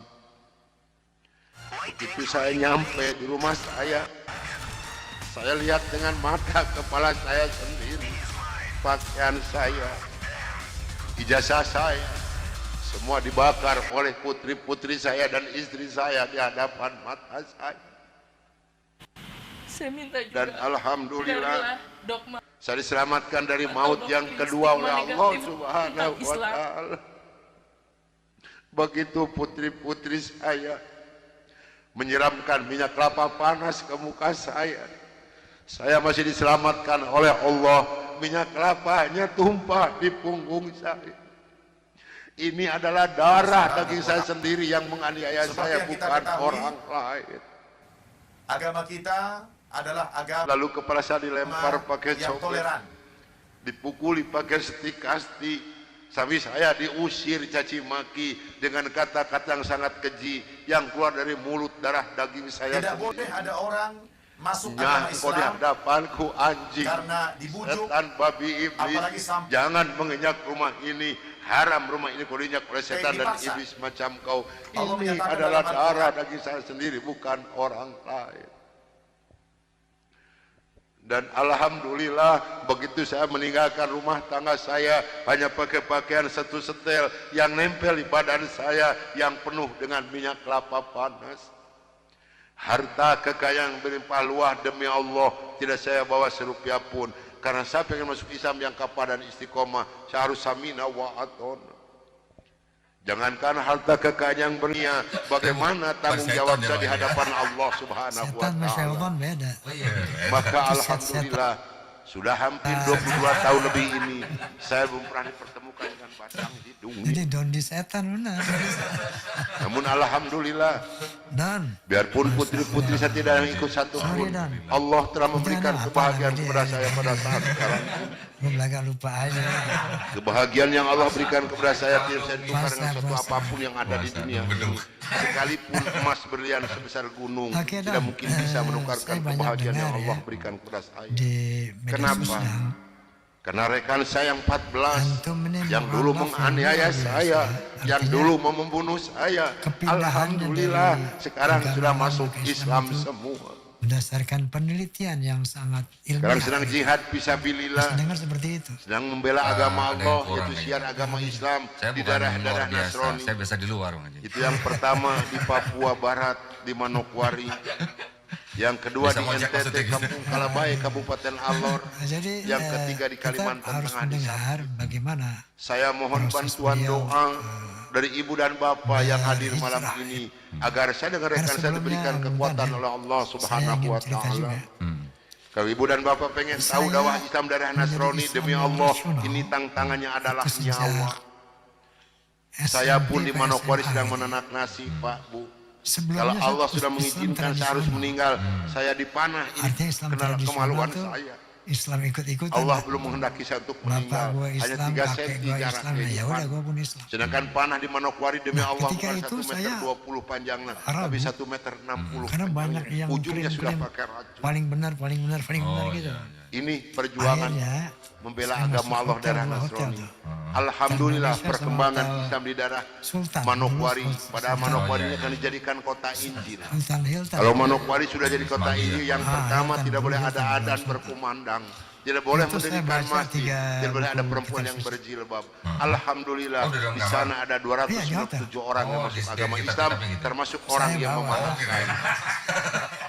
Kemarin tanggal 17 Desember saya baru selesai membuat masjid. Dari mana biayanya? Dari hasil pengajian. Saya mohon bantuan doa, karena kadang-kadang rekan saya di sana, Pak, maaf, 10 hari lebih tidak pernah ketemu nasi. Yang dimakan oleh rekan saya singkong direbus, yang penting terganjal perut, karena sulit mencari dana untuk dakwah di Islam ini. 3 faktor ini aja. Dari mana makan mereka sehari-hari? Maaf, dari hasil pengajian saya. Karena mereka lepas dari gereja tidak ada santunan apapun. Siapa yang harus bertanggung jawab? Kita inilah sebagai umat Muslim.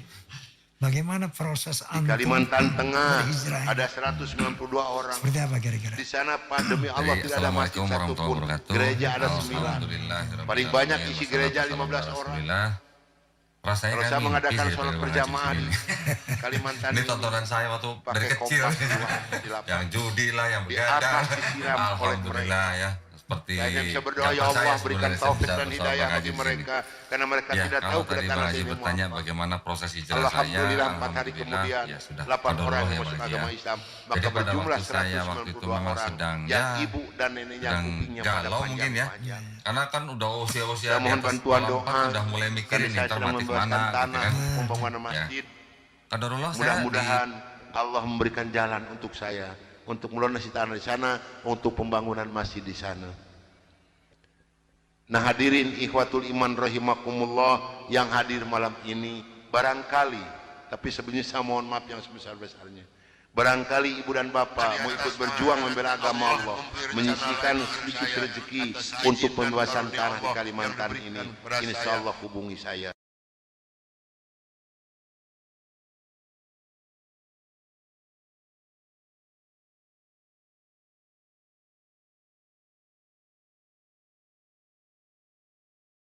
Jam 12 malam dengan sebuah kendaraan Kijang, yang pegang sendiri sebelah kanan saya adalah Dr. Cornelis. Selama hidup saya memegang agama Nasrani, saya belum pernah mendengarkan adzan subuh. Adzan duhur, asar, maghrib dan isya saya tahu. Kalau adzan subuh kuping saya belum pernah mendengarkan, karena saya belum pernah bangun sesubuh itu. Begitu nyampe di Jakarta di Kampung Prapanca, bertepatan dengan berkumandangnya adzan subuh. Kata Dr. Cornelis kepada saya, "Bro, tolong dengarkan adzan orang Islam ini kok goblok sekali, aneh-aneh." Saya buka kaca jendela itu mau bisa dengarkan ini adzan. Betul bro, orang Islam ini kok adzannya aneh-aneh. Kebetulan di Jakarta di Kampung Prapanca ini, saya mengontrak sebuah rumah yang besar khusus untuk penginjil. Yang punya rumah namanya Bapak Rosid. Beliau adalah seorang sarjana agama Islam yang mengajar sekolah dasar negeri. Kata Dr. Cornelis kepada saya, "Bro, karena bro sebagai pemimpin dan ketua kami yang lebih berhak dan berani untuk menanyakan masalah ini, tolong besok tanyakan kalau kita sudah nyampe di rumah kontrakan." Oke, besok akan saya tanyakan. Begitu saya nyampe di rumah kontrakan, kendaraan saya masukkan ke dalam garasi, dan sebagian barang-barang diturunkan. Kira-kira jam 7 pagi, Pak Rosid ini keluar dari rumahnya mau mengajar. Karena kebetulan rumah yang saya kontrak dengan rumah beliau bersebelahan, hanya terhalang oleh satu jalan yang kecil. Begitu saya lihat beliau sedang menyalakan sepeda motornya, saya memberanikan diri menghampiri dan menyapa beliau. Kata saya, "Selamat pagi, Pak." "Oh, selamat pagi, Bapak Pendeta. Kapan datang dan apa kabar?" "Baik, Pak, dan baru saja saya tiba." Ngobrol punya ngobrol. Akhirnya saya memberanikan diri kepada beliau menanyakan tentang ajaran agama Islam. "Pak, apakah boleh saya bertanya kepada Bapak tentang ajaran agama Islam?" Dengan senyuman yang manis, muka yang cerah, beliau memberikan jawaban kepada saya. "Silahkan Bapak Pendeta." Dengan senang hati dan kedua tangan saya terbuka, insya Allah apa yang akan Bapak Pendeta tanyakan akan saya jawab. Mari Bapak Pendeta kita ke dalam rumah. Jangan ngobrol di luar, lebih luasa kita ngobrol di dalam rumah. Saya dibawa masuk ke dalam rumah beliau, sehingga beliau ini berani mengorbankan tugas negaranya, tidak jadi mengajar karena ngobrol dengan saya sampai jam 3 sore. Yang pertama sekali saya tanyakan kepada beliau adalah tentang azan. "Pak, kenapa orang Islam ini kok adanya aneh-aneh?" "Aneh-aneh bagaimana Bapak Pendeta?" "Tadi begitu saya masuk sini, terdengarlah suara adzan yang asing di kuping saya. Ada kata-kata aso. Aso apalah saya tidak tahu, Pak." "Oh betul Bapak Pendeta, itu adzan subuh pakai as-sholatu khairum minan naum."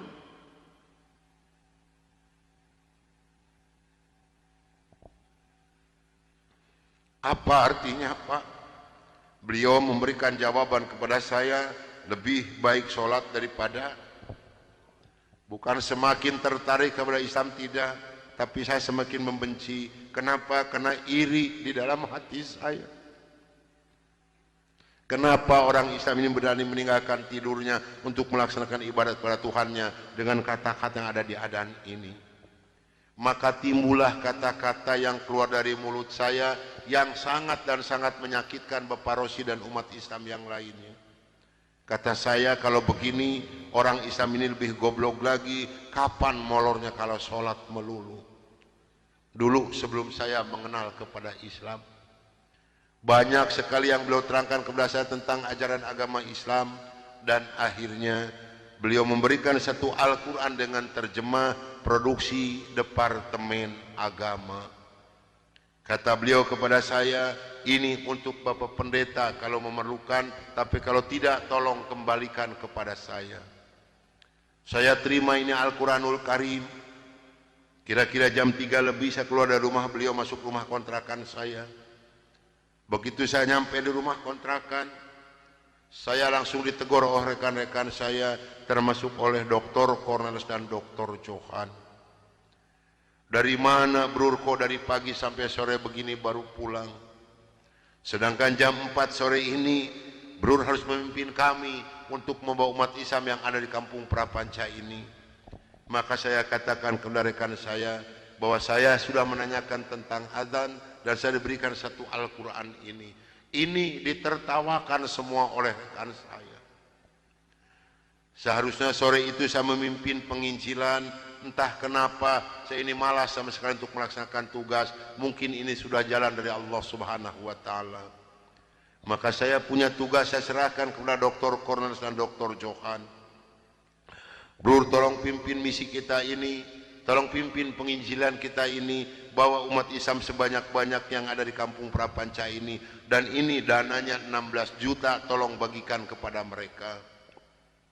Pakaian, beras, indomie, susu, gula pasir, dan kebutuhan hidup sehari-hari yang sudah tersedia di dalam kendaraan. Silahkan Bro bagikan, harus tepat pada sasaran." Berangkatlah rekan saya 14 ini menjajakan agama door to door dengan bermodalkan uang 16 juta, pakaian dan kebutuhan hidup sehari-hari. Saya hanya di rumah sendiri sambil melihat-lihat luarnya Al-Quran karena saya belum hafal huruf Arab, yang saya baca hanya terjemahnya saja. Begitu saya akan membuka Al-Quran, terlebih dahulu saya berdoa dulu pada Tuhan saya yang saya yakini dulu. Bapa di dalam surga, dalam nama Tuhan Yesus Kristus, saya datang di bawah kaki-Mu Tuhan, Saya mohon petunjuk dan pertolongan daripadamu Tuhan. Tolong celikan mata hati saya dan bukakan mulut saya. Tolong celikan mata penglihatan saya dan bukakan alat pendengaran saya. Saya akan membaca kitabnya orang-orang kafir. Tapi semakin saya berdoa pada Tuhan saya,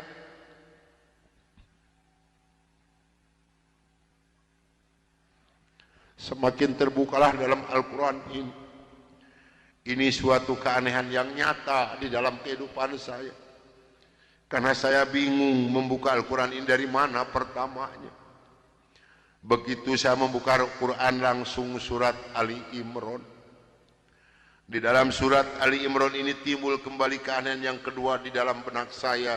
Kenapa dalam surat Ali Imran ini kok hanya 2 ayat yang diberi tanda merah, yang lain tidak ada? Yaitu Ali Imran 85 dan 102. Ini kalau ibu dan bapak percaya pada iman saya, selama 3 bulan kurang lebih saya tidak pernah merasakan tidur. Hanya membolak-balik membaca arti daripada 2 ayat ini saja. Disitulah taufik dan hidayah masuk pada diri saya. Bergemetarlah seluruh tubuh saya ini, bergejolaklah di dalam dada saya ini. Bahkan dalam hati kecil saya mengatakan, hanya Islamlah yang benar, hanya Islam yang dapat menyelamatkan umat manusia. Maka saya harus berani mengatakan kepada rekan saya, apapun yang akan terjadi, saya siap untuk menerima risikonya. Atas bimbingan dan pelajaran dari Bapak Rosid, atas petunjuk dan petuah dari Bapak Rosid, saya memberanikan diri menghampiri rekan saya 14 yang sedang mengadakan kebaktian doa. Saya katakan kepada rekan saya bahwa mulai hari ini, jam ini, menit ini, saya akan mengundurkan diri dari penginjilan. Saya akan menyerahkan sebagai ketua misionaris pada Anda semua, karena saya hari ini akan mencari agama yang baru, itu agama Islam. Karena hanya Islam yang benar, hanya Islam yang dapat menyelamatkan umat manusia. Agama yang kita pegang sama-sama tidak bisa menyelamatkan kita semua. Namun apa daya yang saya terima dari mereka, maaf, saya bukan mau dikasihani oleh ibu dan bapak, tidak. Yang mengasihani saya adalah Allah Subhanahu wa Ta'ala. Saya bukan seorang tentara, saya bukan seorang polisi, tapi merasakan panasnya peluru di kaki kiri saya dan di dada sebelah kanan saya ini. Besi yang lebarnya 6 cm yang dibakar merah membara, yang dipukulkan ke pipi saya tahan dengan tangan kiri saya. Demi Allah, besi panas nempelah di tangan kiri saya. Lalu saya ditengkurapkan, kepala saya diinjak oleh 3 orang. Tangan saya, kaki saya kiri kanan dipegang dan diikat oleh mereka. Lalu punggung saya dipukuli oleh Dr. Johan pakai kursi rotan. 13 tulang punggungnya patah untuk mengenal Islam. Kalau menurut logika manusia, saya ini harus sudah meninggal dunia. Tapi Allah Maha di atas Maha, Allah mempunyai rencana lain untuk saya. Atas izin dan karunia Allah yang diberikan kepada saya bisa lolos dari pembunuhan rekan-rekan saya.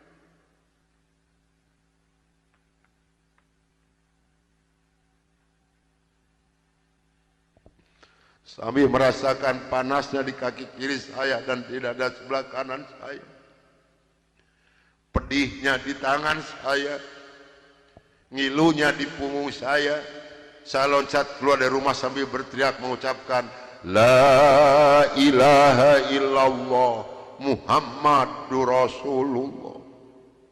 Padahal ini asing di mulut saya. Belum pernah ada seorang pun yang mengajarkan kalimat thayyibah di dalam mulut saya ini.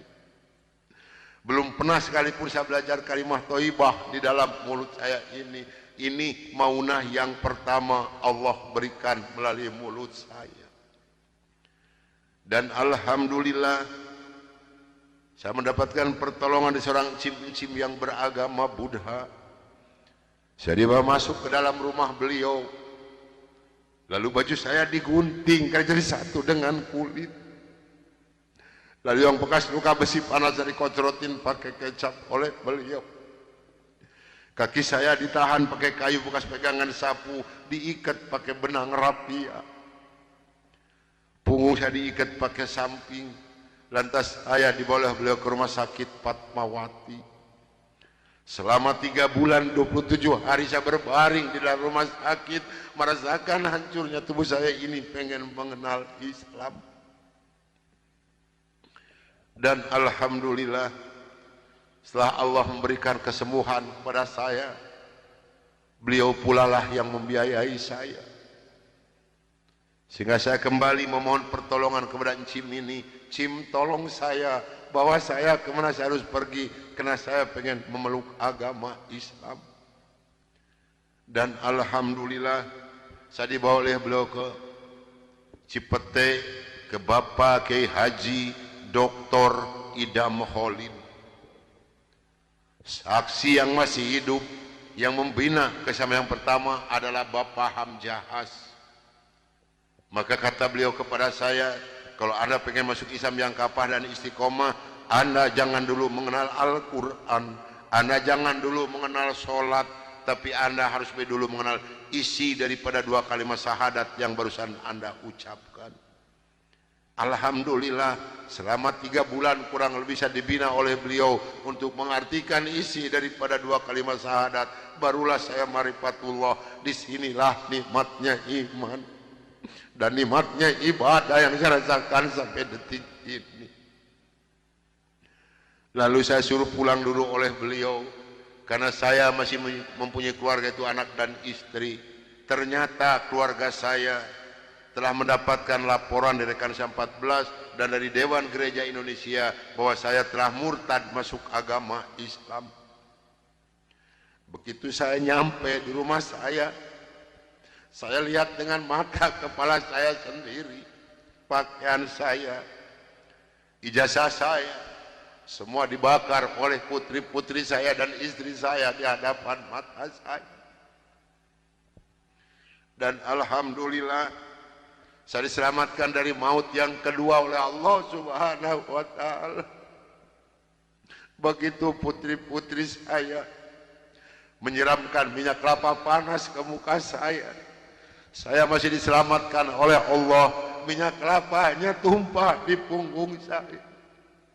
Ini adalah darah daging saya sendiri yang menganiaya saya, bukan orang lain.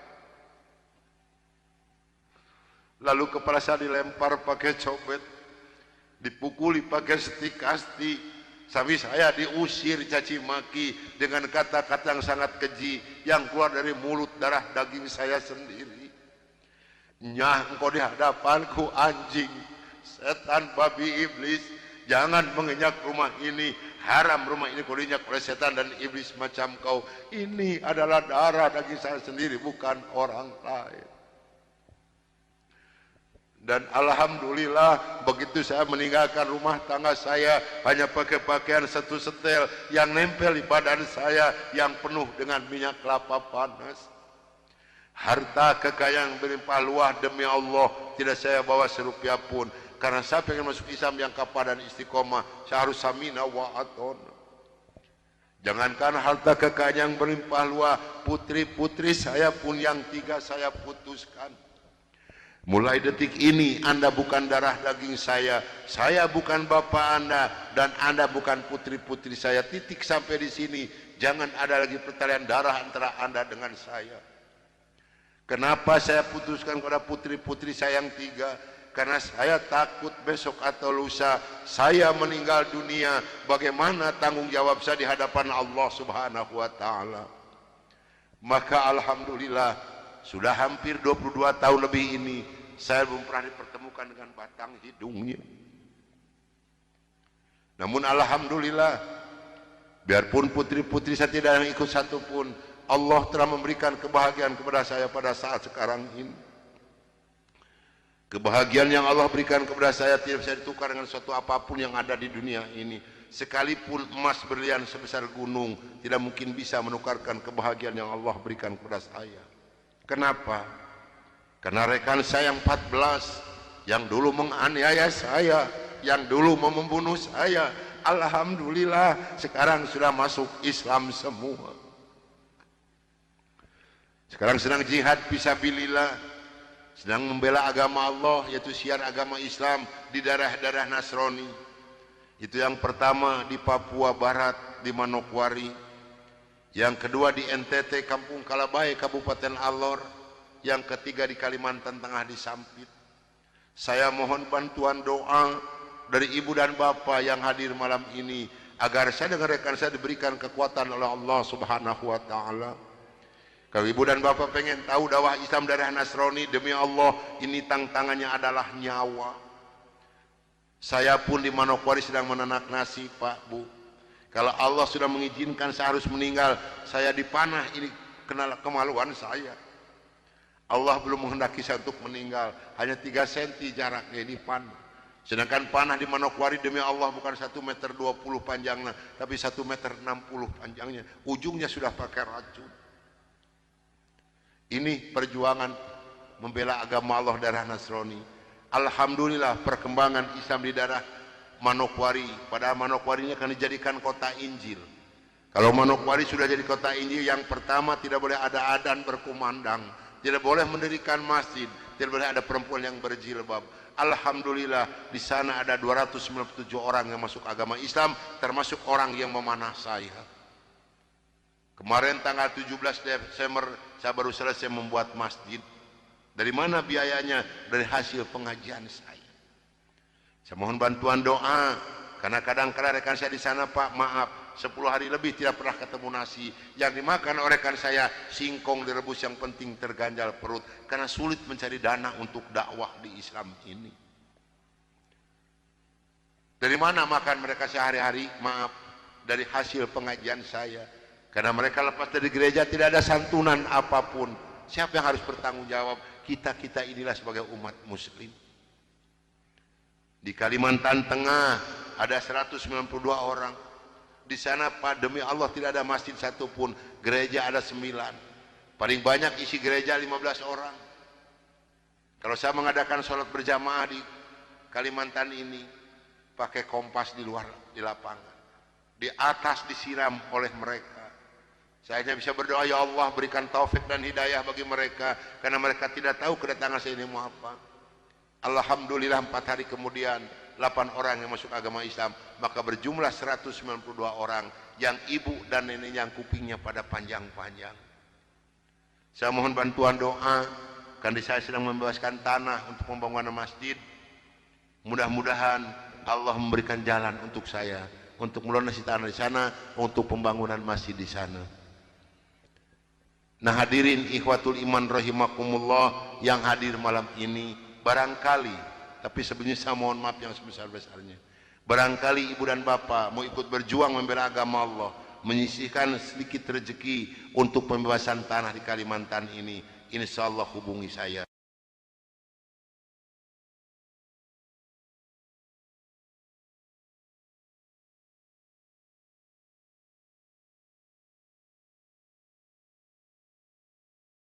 Jam 12 malam dengan sebuah kendaraan Kijang, yang pegang sendiri sebelah kanan saya adalah Dr. Cornelis. Selama hidup saya memegang agama Nasrani, saya belum pernah mendengarkan adzan subuh. Adzan duhur, asar, maghrib dan isya saya tahu. Kalau adzan subuh kuping saya belum pernah mendengarkan, karena saya belum pernah bangun sesubuh itu. Begitu nyampe di Jakarta di Kampung Prapanca, bertepatan dengan berkumandangnya adzan subuh. Kata Dr. Cornelis kepada saya, Bro, tolong dengarkan adzan orang Islam ini kok goblok sekali, aneh-aneh. Saya buka kaca jendela itu mau bisa dengarkan ini adzan. Betul, Bro, orang Islam ini kok adzannya aneh-aneh. Kebetulan di Jakarta di Kampung Prapanca ini, saya mengontrak sebuah rumah yang besar khusus untuk penginjil. Yang punya rumah namanya Bapak Rosid. Beliau adalah seorang sarjana agama Islam yang mengajar sekolah dasar negeri. Kata Dr. Cornelis kepada saya, Bro, karena Bro sebagai pemimpin dan ketua kami yang berhak dan berani untuk menanyakan masalah ini, tolong besok tanyakan kalau kita sudah nyampe di rumah kontrakan. Oke, besok akan saya tanyakan. Begitu saya nyampe di rumah kontrakan, kendaraan saya masukkan ke dalam garasi, dan sebagian barang-barang diturunkan. Kira-kira jam 7 pagi, Pak Rosid ini keluar dari rumahnya mau mengajar. Karena kebetulan rumah yang saya kontrak dengan rumah beliau bersebelahan, hanya terhalang oleh satu jalan yang kecil. Begitu saya lihat beliau sedang menyalakan sepeda motornya, saya memberanikan diri menghampiri dan menyapa beliau. Kata saya, "Selamat pagi, Pak." "Oh, selamat pagi, Bapak Pendeta. Kapan datang dan apa kabar?" "Baik, Pak, dan baru saja saya tiba." Ngobrol punya ngobrol. Akhirnya saya memberanikan diri kepada beliau menanyakan tentang ajaran agama Islam. "Pak, apakah boleh saya bertanya kepada Bapak tentang ajaran agama Islam?" Dengan senyuman yang manis, muka yang cerah, beliau memberikan jawaban kepada saya. "Silahkan Bapak Pendeta."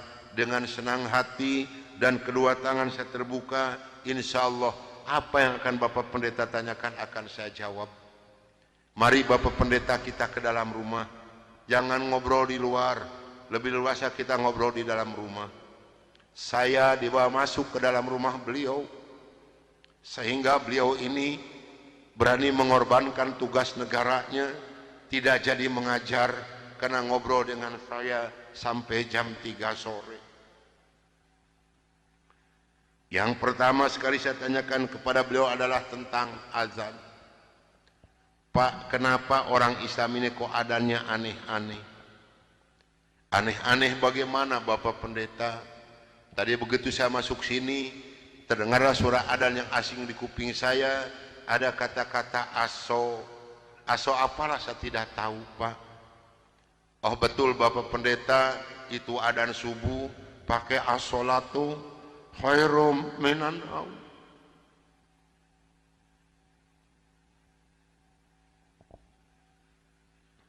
"Apa artinya, Pak?" Beliau memberikan jawaban kepada saya, lebih baik sholat daripada. Bukan semakin tertarik kepada Islam, tidak, tapi saya semakin membenci. Kenapa? Karena iri di dalam hati saya. Kenapa orang Islam ini berani meninggalkan tidurnya untuk melaksanakan ibadat kepada Tuhannya dengan kata-kata yang ada di adzan ini? Maka timbullah kata-kata yang keluar dari mulut saya yang sangat dan sangat menyakitkan Bapak Rosid dan umat Islam yang lainnya. Kata saya, kalau begini orang Islam ini lebih goblok lagi. Kapan molornya kalau sholat melulu? Dulu sebelum saya mengenal kepada Islam, banyak sekali yang beliau terangkan kepada saya tentang ajaran agama Islam, dan akhirnya beliau memberikan satu Al-Quran dengan terjemah produksi Departemen Agama.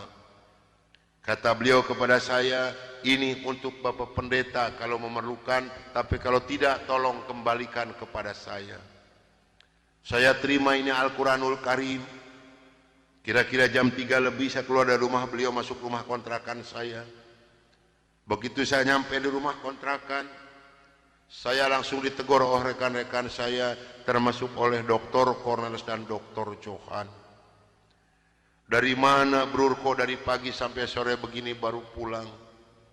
Sedangkan jam 4 sore ini Brur harus memimpin kami untuk membawa umat Islam yang ada di kampung Prapanca ini." Maka saya katakan kepada rekan saya bahwa saya sudah menanyakan tentang adzan dan saya diberikan satu Al-Quran ini. Ini ditertawakan semua oleh rekan saya. Seharusnya sore itu saya memimpin penginjilan. Entah kenapa saya ini malas sama sekali untuk melaksanakan tugas. Mungkin ini sudah jalan dari Allah Subhanahu wa Ta'ala. Maka saya punya tugas, saya serahkan kepada Dr. Cornelis dan Dr. Johan. "Brur, tolong pimpin misi kita ini, tolong pimpin penginjilan kita ini, bawa umat Islam sebanyak-banyak yang ada di kampung Prapanca ini, dan ini dananya 16 juta, tolong bagikan kepada mereka. Pakaian, beras, indomie, susu, gula pasir, dan kebutuhan hidup sehari-hari yang sudah tersedia di dalam kendaraan, silahkan Bro bagikan, harus tepat pada sasaran." Berangkatlah rekan saya 14 ini menjajakan agama door to door dengan bermodalkan uang 16 juta, pakaian dan kebutuhan hidup sehari-hari.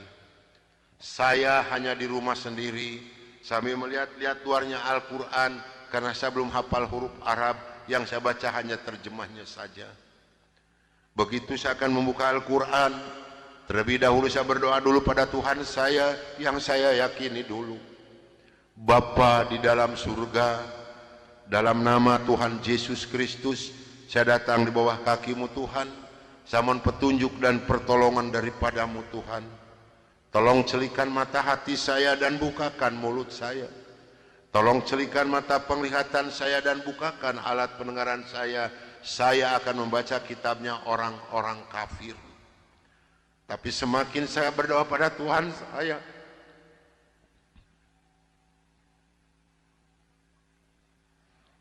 semakin terbukalah dalam Al-Quran ini. Ini suatu keanehan yang nyata di dalam kehidupan saya. Karena saya bingung membuka Al-Quran ini dari mana pertamanya. Begitu saya membuka Al-Quran langsung surat Ali Imran. Di dalam surat Ali Imran ini timbul kembali keanehan yang kedua di dalam benak saya. Kenapa dalam surat Ali Imran ini kok hanya 2 ayat yang diberi tanda merah, yang lain tidak ada? Yaitu Ali Imran 85 dan 102. Ini kalau ibu dan bapak percaya pada iman saya, selama 3 bulan kurang lebih saya tidak pernah merasakan tidur. Hanya membolak-balik membaca arti daripada 2 ayat ini saja. Disitulah taufik dan hidayah masuk pada diri saya. Bergemetarlah seluruh tubuh saya ini, bergejolaklah di dalam dada saya ini. Bahkan dalam hati kecil saya mengatakan, hanya Islamlah yang benar, hanya Islam yang dapat menyelamatkan umat manusia. Maka saya harus berani mengatakan kepada rekan saya, apapun yang akan terjadi, saya siap untuk menerima risikonya. Atas bimbingan dan pelajaran dari Bapak Rosid, atas petunjuk dan petuah dari Bapak Rosid, saya memberanikan diri menghampiri rekan saya 14 yang sedang mengadakan kebaktian doa. Saya katakan kepada rekan saya, bahwa mulai hari ini, jam ini, menit ini, saya akan mengundurkan diri dari penginjilan. Saya akan menyerahkan sebagai ketua misionaris kepada Anda semua, karena saya hari ini akan mencari agama yang baru, itu agama Islam. Karena hanya Islam yang benar, hanya Islam yang dapat menyelamatkan umat manusia. Merasa agama yang kita pegang sama-sama tidak bisa menyelamatkan kita semua. Coba siapa yang bisa bahasa Korea di sini? Apa daya yang seterima dari mereka? Maaf, saya bukan mau dikasihan oleh ibu dan bapak, tidak. Yang mengasihani saya adalah Allah Subhanahu wa Ta'ala. Saya bukan seorang tentara, saya bukan seorang polisi, tapi merasakan panasnya peluru di kaki kiri saya dan di dada sebelah kanan saya ini. Besi yang lebarnya 6 cm yang dibakar merah membara, yang dipukulkan ke pipi saya tahan dengan tangan kiri saya. Demi Allah, besi panas nempelah di tangan kiri saya. Lalu saya ditengkurapkan, kepala saya diinjak oleh 3 orang. Tangan saya, kaki saya kiri kanan dipegang dan diikat oleh mereka. Lalu punggung saya dipukuli oleh Dr. Johan pakai kursi rotan. 13 tulang punggungnya patah untuk mengenal Islam. Kalau menurut logika manusia, saya ini harus sudah meninggal dunia. Tapi Allah Maha di atas Maha, Allah memberi rencana lain untuk saya. Atas izin dan karunia Allah yang diberikan kepada saya bisa lolos dari pembunuhan rekan-rekan saya. Bapak saya adalah ketua PGW waktu itu, Persatuan Gereja Wilayah Jawa Barat, dan rektor Universitas Maranatha. Kami merasakan panasnya di kaki kiri saya dan di dada sebelah kanan saya. Ibu bapak yang dirahmati Allah, saya sejak kecil pedihnya di tangan disiapkan saya, oleh keluarga untuk ngilunya di punggung saya. Saya loncat keluar dari rumah sambil berteriak mengucapkan La ilaha illallah Muhammadur Rasulullah. Padahal ini asing di mulut saya. Belum pernah ada seorang pun yang mengajarkan kalimat thayyibah di dalam mulut saya ini. Belum pernah sekalipun saya belajar kalimat thayyibah di dalam mulut saya ini. Ini maunah yang pertama Allah berikan melalui Saya udah mulut. jadi kakek dari 3 cucu saya. Dan alhamdulillah Yang pertama itu udah punya anak 2. saya mendapatkan pertolongan di seorang cim-cim yang beragama Buddha. Jadi kalau Saya dibawa masuk ke dalam rumah beliau. Lalu baju saya digunting karena jadi satu dengan kulit. Saya lahir di kota kecil Purworejo. Lalu yang bekas luka besi panas dari dikodrotin pakai kecap Suami oleh istri beliau. sebagai pimpinan gereja di Bandung. Kaki saya ditahan pakai kayu bekas pegangan sapu, Bapak saya diikat pakai benang rapi. Dikabulkan. Saya digaji Punggung saya oleh diikat pakai Lanut samping. Jaya pada waktu itu Lantas saya dibawa beliau ke rumah sakit 1.200.000 Fatmawati. tahun 80. Selama 3 bulan 27 hari saya berbaring di dalam rumah sakit, merasakan hancurnya Kita tubuh gocek saya biasa. ini pengen mengenal Islam. Samsudin Nur.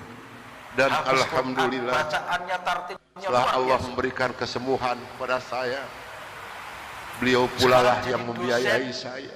Agama Islam, Sehingga saya Sekolah kembali Indonesia memohon Indonesia. pertolongan kepada Encim ini. Ketua Cim, tolong dosen saya, agama bawa Islam saya Jawa kemana Barat. saya harus pergi, karena saya Samsudin. pengen memeluk agama Islam. luar biasa ilmunya. Dan Yang Alji tahu. Dr. Bahwa aku sih Ida orang lain Moholin, Alif, aksi lam, yang masih hidup, apa, yang artinya membina apa, bersama dia- yang pertama artikan adalah apa juga yang Bapak lain nggak tahu. Hamjahas. Yang lain tahu cuma dia. Maka kata beliau Mulia kepada Bapak saya, secara kalau Anda matematik pengen luar masuk biasa. Islam yang kapah dan istiqomah, Saya Anda cerita jangan dulu di mengenal Surabaya Al-Quran, ada di mana? Anda jangan dulu mengenal Itu sholat, sementara. tapi Maaf, Anda ya. harus dulu mengenal isi daripada 2 kalimat syahadat yang barusan Anda ucapkan. Alhamdulillah, selama 3 bulan kurang lebih saya dibina oleh beliau untuk mengartikan isi daripada 2 kalimat syahadat. Barulah saya marifatullah. Disinilah nikmatnya iman dan nikmatnya ibadah yang saya rasakan sampai detik ini. Lalu saya suruh pulang dulu oleh beliau karena saya masih mempunyai keluarga, itu anak dan istri. Ternyata keluarga saya telah mendapatkan laporan dari Kansa 14 dan dari Dewan Gereja Indonesia bahwa saya telah murtad masuk agama Islam. Begitu saya nyampe di rumah saya lihat dengan mata kepala saya sendiri, pakaian saya, ijazah saya, semua dibakar oleh putri-putri saya dan istri saya di hadapan mata saya. Dan alhamdulillah saya diselamatkan dari maut yang kedua oleh Allah Subhanahu wa ta'ala. Begitu putri-putri saya menyiramkan minyak kelapa panas ke muka saya masih diselamatkan oleh Allah. Minyak kelapanya tumpah di punggung saya. Ini adalah darah daging saya sendiri yang menganiaya saya, bukan orang lain. Lalu kepala saya dilempar pakai cobek, dipukuli pakai setik kasti, sampai saya diusir caci maki dengan kata-kata yang sangat keji yang keluar dari mulut darah daging saya sendiri. Nyah, engkau di hadapanku anjing, setan, babi, iblis, jangan menginjak rumah ini, haram rumah ini kau diinjak oleh setan dan iblis macam kau. Ini adalah darah daging saya sendiri, bukan orang lain.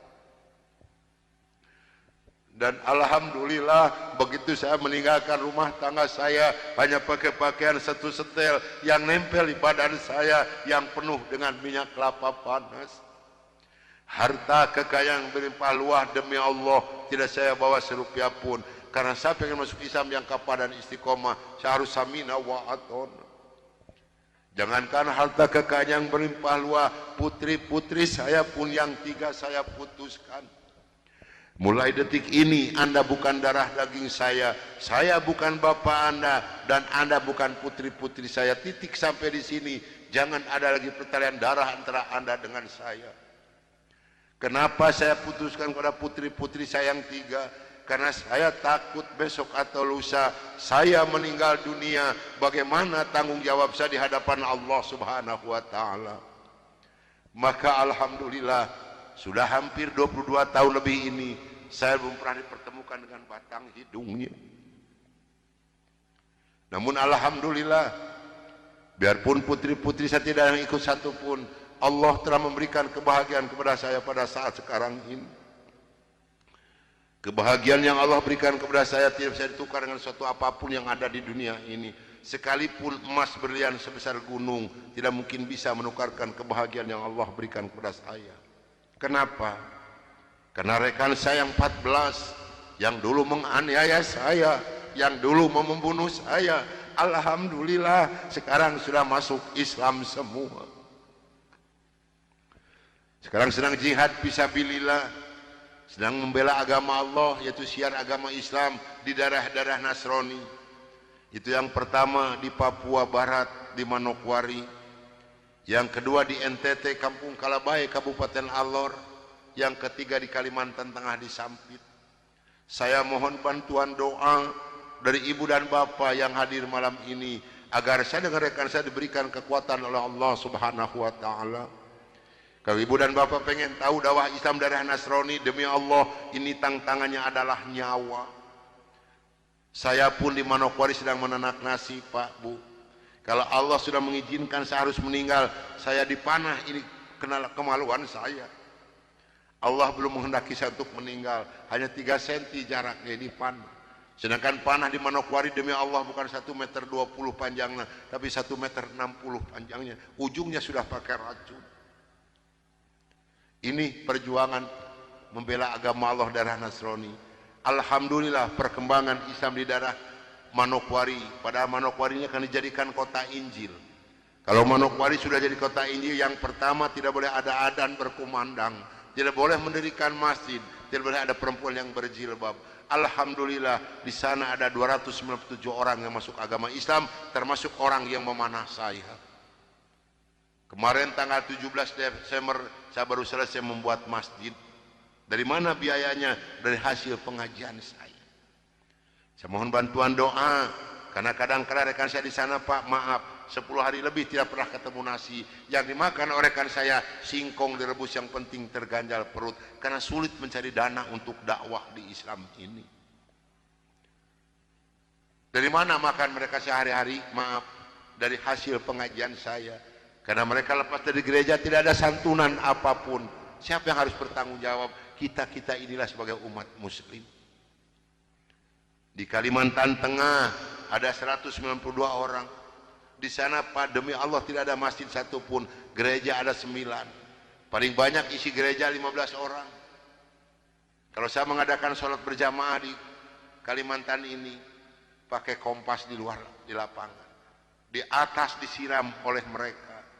Saya hanya bisa berdoa, ya Allah berikan taufik dan hidayah bagi mereka, karena mereka tidak tahu kedatangan saya ini mau apa. Alhamdulillah 4 hari kemudian 8 orang yang masuk agama Islam, maka berjumlah 192 orang yang ibu dan neneknya yang kupingnya pada panjang-panjang. Saya mohon bantuan doa, karena saya sedang membebaskan tanah untuk pembangunan masjid. Mudah-mudahan Allah memberikan jalan untuk saya untuk melunasi tanah di sana, untuk pembangunan masjid di sana. Nah hadirin ikhwatul iman rahimakumullah yang hadir malam ini, barangkali, tapi sebenarnya saya mohon maaf yang sebesar-besarnya, barangkali ibu dan bapak mau ikut berjuang membela agama Allah, menyisihkan sedikit rezeki untuk pembebasan tanah di Kalimantan ini, insya Allah hubungi saya.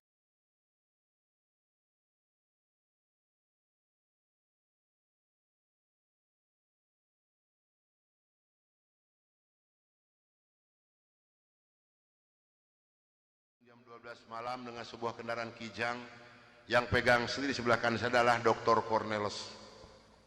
Selama hidup saya memegang agama Nasrani, saya belum pernah mendengarkan adzan subuh. Adzan duhur, asar, maghrib dan isya saya tahu. Kalau adzan subuh kuping saya belum pernah mendengarkan, karena saya belum pernah bangun sesubuh itu.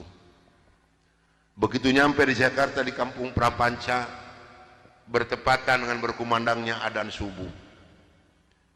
Kata Dr. Cornelis kepada saya, Brur, tolong dengarkan adzan orang Islam ini kok goblok sekali, aneh-aneh. Saya buka kaca jendela pintu mau bisa dengarkan ini adzan. Betul, Brur, orang Islam ini kok adzannya aneh-aneh. Kebetulan di Jakarta di Kampung Prapanca ini, saya mengontrak sebuah rumah yang besar khusus untuk penginjil. Yang punya rumah namanya Bapak Rosid. Beliau adalah seorang sarjana agama Islam yang mengajar sekolah dasar negeri. Kata Dr. Cornelius kepada saya, Brur, karena Brur sebagai pemimpin dan ketua kami yang berhak dan berani untuk menanyakan masalah ini, tolong besok tanyakan kalau kita sudah nyampe di rumah kontrakan. Oke, besok akan saya tanyakan. Begitu saya nyampe di rumah kontrakan, kendaraan saya masukkan ke dalam garasi dan sebagian barang-barang diturunkan. Kira-kira jam 7 pagi, Pak Rosid ini keluar dari rumahnya mau mengajar. Karena kebetulan rumah yang saya kontrak dengan rumah beliau bersebelahan, hanya terhalang oleh satu jalan yang kecil. Begitu saya lihat beliau sedang menyalakan sepeda motornya, saya memberanikan diri menghampiri dan menyapa beliau. Kata saya, selamat pagi Pak. Oh, selamat pagi Bapak Pendeta, kapan datang dan apa kabar? Baik Pak, dan baru saja saya tiba. Ngobrol punya ngobrol. Akhirnya saya memberanikan diri kepada beliau menanyakan tentang ajaran agama Islam. Pak, apakah boleh saya bertanya kepada Bapak tentang ajaran agama Islam? Dengan senyuman yang manis, muka yang cerah, beliau memberikan jawaban kepada saya. Silahkan Bapak Pendeta, dengan senang hati dan kedua tangan saya terbuka, insya Allah apa yang akan Bapak Pendeta tanyakan akan saya jawab. Mari Bapak Pendeta kita ke dalam rumah, jangan ngobrol di luar, lebih luasa kita ngobrol di dalam rumah. Saya dibawa masuk ke dalam rumah beliau, sehingga beliau ini berani mengorbankan tugas negaranya, tidak jadi mengajar karena ngobrol dengan saya sampai jam 3 sore. Yang pertama sekali saya tanyakan kepada beliau adalah tentang azan. Pak, kenapa orang Islam ini kok adanya aneh-aneh? Aneh-aneh bagaimana Bapak Pendeta? Tadi begitu saya masuk sini, terdengarlah suara adzan yang asing di kuping saya. Ada kata-kata aso. Aso apalah saya tidak tahu Pak. Oh betul Bapak Pendeta, itu adzan subuh pakai as-sholatu khairum minan naum.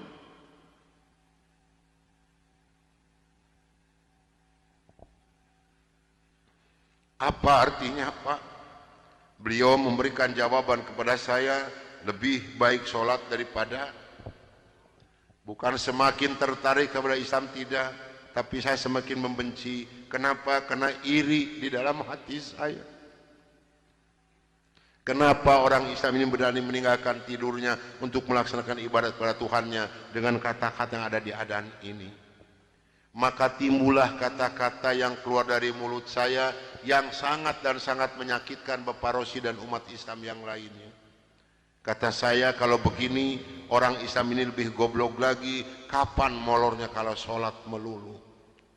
Dulu sebelum saya mengenal kepada Islam, banyak sekali yang beliau terangkan kepada saya tentang ajaran agama Islam, dan akhirnya beliau memberikan satu Al-Quran dengan terjemah produksi Departemen Agama. Kata beliau kepada saya, ini untuk Bapak Pendeta kalau memerlukan, tapi kalau tidak tolong kembalikan kepada saya. Saya terima ini Al-Quranul Karim. Kira-kira jam 3 lebih saya keluar dari rumah beliau, masuk rumah kontrakan saya. Begitu saya nyampe di rumah kontrakan, saya langsung ditegur oleh rekan-rekan saya, termasuk oleh Dr. Cornelius dan Dr. Johan. Dari mana Brur kok dari pagi sampai sore begini baru pulang? Sedangkan jam 4 sore ini Brur harus memimpin kami untuk membawa umat Islam yang ada di kampung Prapanca ini. Maka saya katakan kepada rekan saya bahwa saya sudah menanyakan tentang adzan dan saya diberikan satu Al-Quran ini. Ini ditertawakan semua oleh rekan saya. Seharusnya sore itu saya memimpin penginjilan, entah kenapa saya ini malas sama sekali untuk melaksanakan tugas. Mungkin ini sudah jalan dari Allah Subhanahu wa Ta'ala. Maka saya punya tugas, saya serahkan kepada Dr. Cornelius dan Dr. Johan. Brur, tolong pimpin misi kita ini, tolong pimpin penginjilan kita ini, bawa umat Islam sebanyak-banyak yang ada di kampung Prapanca ini, dan ini dananya 16 juta, tolong bagikan kepada mereka. pakaian, beras, indomie, susu, gula pasir, dan kebutuhan hidup sehari-hari yang sudah tersedia di dalam kendaraan, silahkan bagikan harus tepat pada sasaran. Berangkatlah rekan 14 ini menjajakan agama door to door dengan bermodalkan uang 16 juta, pakaian dan kebutuhan hidup sehari-hari. Saya hanya di rumah sendiri sambil melihat-lihat luarnya Al-Quran karena saya belum hafal huruf Arab, yang saya baca hanya terjemahnya saja. Begitu saya akan membuka Al-Quran, terlebih dahulu saya berdoa dulu pada Tuhan saya yang saya yakini dulu. Bapa di dalam surga, dalam nama Tuhan Yesus Kristus, saya datang di bawah kaki-Mu Tuhan, saya mohon petunjuk dan pertolongan daripada-Mu Tuhan. Tolong celikan mata hati saya dan bukakan mulut saya. Tolong celikan mata penglihatan saya dan bukakan alat pendengaran saya. Saya akan membaca kitabnya orang-orang kafir. Tapi semakin saya berdoa pada Tuhan saya,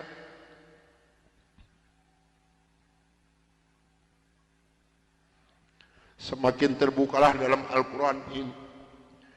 Ini suatu keanehan yang nyata di dalam kehidupan saya.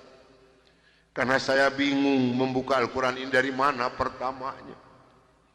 Begitu saya membuka Al-Quran langsung surat Ali Imran. Di dalam surat Ali Imran ini timbul kembali keanehan yang kedua di dalam benak saya. Kenapa dalam surat Ali Imran ini kok hanya 2 ayat yang diberi tanda merah, yang lain tidak ada? Yaitu Ali Imran 85 dan 102. Ini kalau ibu dan bapak percaya pada iman saya, selama 3 bulan kurang lebih saya tidak pernah merasakan tidur, hanya membolak-balik membaca arti daripada 2 ayat ini saja. Disitulah taufik dan hidayah masuk pada diri saya.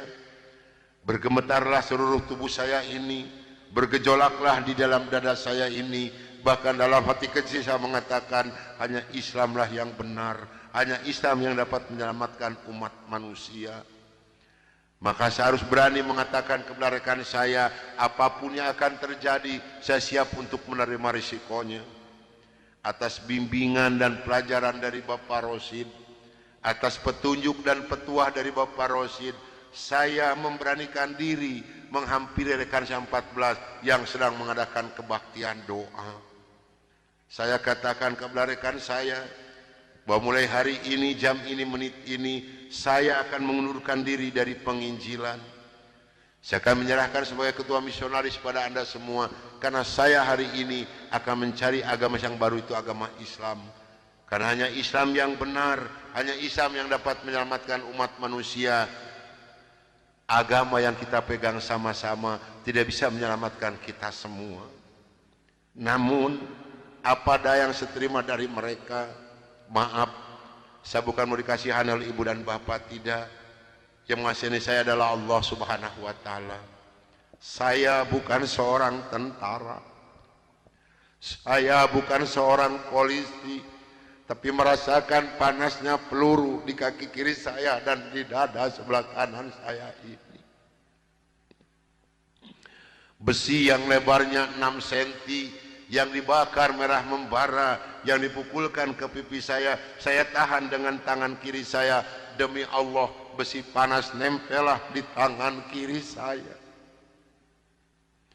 Lalu saya ditengkurapkan, kepala saya diinjak oleh 3 orang. Tangan saya, kaki saya kiri kanan dipegang dan diikat oleh mereka. Lalu punggung saya dipukuli oleh Dr. Johan pakai kursi rotan. 13 tulang punggungnya patah untuk mengenal Islam. Kalau menurut logika manusia, saya ini harus sudah meninggal dunia. Tapi Allah Maha di atas Maha, Allah memberi rencana lain untuk saya. Atas izin dan karunia Allah yang diberikan kepada saya bisa lolos dari pembunuhan rekan-rekan saya.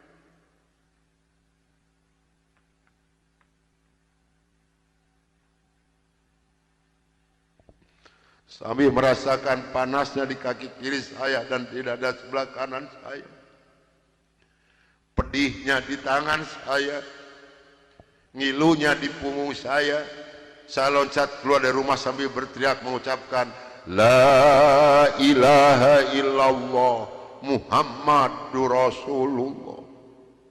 Padahal ini asing di mulut saya. Belum pernah ada seorang pun yang mengajarkan kalimat thayyibah di dalam mulut saya ini. Belum pernah sekalipun saya belajar kalimat thayyibah di dalam mulut saya ini. Ini maunah yang pertama Allah berikan melalui mulut saya. Dan alhamdulillah saya mendapatkan pertolongan dari seorang cim-cim yang beragama Buddha. Saya dibawa masuk ke dalam rumah beliau. Lalu baju saya digunting karena jadi satu dengan kulit. Lalu yang bekas luka besi panas dari kocrotin pakai kecap oleh beliau. Kaki saya ditahan pakai kayu bekas pegangan sapu, diikat pakai benang rapia. Punggung saya diikat pakai samping. Lantas saya dibawa beliau ke rumah sakit Fatmawati. Selama 3 bulan 27 hari saya berbaring di dalam rumah sakit, merasakan hancurnya tubuh saya ini, pengen mengenal Islam. Dan alhamdulillah setelah Allah memberikan kesembuhan kepada saya, beliau pula lah yang membiayai saya. Sehingga saya kembali memohon pertolongan kepada Cim ini. Cim, tolong saya, bawa saya kemana saya harus pergi, karena saya pengen memeluk agama Islam. Dan alhamdulillah saya dibawa oleh beliau ke Cipete, ke Bapak Kiai Haji Dr. Idam Khalid. Saksi yang masih hidup yang membina kesamaan yang pertama adalah Bapak Hamjahas. Maka kata beliau kepada saya, kalau Anda pengen masuk Islam yang kapah dan istiqomah, Anda jangan dulu mengenal Al-Quran, Anda jangan dulu mengenal sholat, tapi Anda harus dulu mengenal isi daripada 2 kalimat syahadat yang barusan Anda ucapkan. Alhamdulillah selama 3 bulan kurang lebih saya dibina oleh beliau untuk mengartikan isi daripada 2 kalimat syahadat. Barulah saya marifatullah. Disinilah nikmatnya iman dan nikmatnya ibadah yang saya rasakan sampai detik ini. Lalu saya suruh pulang dulu oleh beliau karena saya masih mempunyai keluarga, itu anak dan istri. Ternyata keluarga saya telah mendapatkan laporan dari Kansa 14 dan dari Dewan Gereja Indonesia bahwa saya telah murtad masuk agama Islam. Begitu saya nyampe di rumah saya lihat dengan mata kepala saya sendiri, pakaian saya, ijazah saya, semua dibakar oleh putri-putri saya dan istri saya di hadapan mata saya. Dan alhamdulillah saya diselamatkan dari maut yang kedua oleh Allah Subhanahu wa ta'ala. Begitu putri-putri saya menyiramkan minyak kelapa panas ke muka saya masih diselamatkan oleh Allah. Minyak kelapanya tumpah di punggung saya. Ini adalah darah daging saya sendiri yang menganiaya saya, bukan orang lain. Lalu kepala saya dilempar pakai cobek, dipukuli pakai setik kasti, sampai saya diusir caci maki dengan kata-kata yang sangat keji yang keluar dari mulut darah daging saya sendiri. Nyah, engkau di hadapanku anjing, setan, babi, iblis, jangan menginjak rumah ini, haram rumah ini kau diinjak oleh setan dan iblis macam kau. Ini adalah darah daging saya sendiri, bukan orang lain. Dan alhamdulillah begitu saya meninggalkan rumah tangga saya hanya pakai pakaian 1 setel yang nempel di badan saya yang penuh dengan minyak kelapa panas. Harta kekayaan yang berlimpah luah demi Allah tidak saya bawa serupiah pun, karena saya pengen masuk Islam yang kapah dan istiqomah. Saya harus samina wa atona. Jangankan harta kekayaan yang berlimpah luah, putri-putri saya pun yang 3 saya putuskan. Mulai detik ini Anda bukan darah daging saya bukan bapak Anda, dan Anda bukan putri-putri saya. Titik sampai di sini. Jangan ada lagi pertalian darah antara Anda dengan saya. Kenapa saya putuskan kepada putri-putri saya yang 3? karena saya takut besok atau lusa saya meninggal dunia, bagaimana tanggung jawab saya di hadapan Allah Subhanahu wa taala. Maka alhamdulillah sudah hampir 22 tahun lebih ini saya belum pernah dipertemukan dengan batang hidungnya.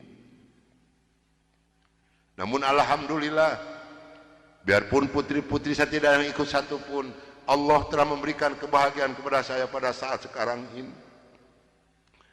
Kebahagiaan yang Allah berikan kepada saya tidak bisa ditukar dengan suatu apapun yang ada di dunia ini.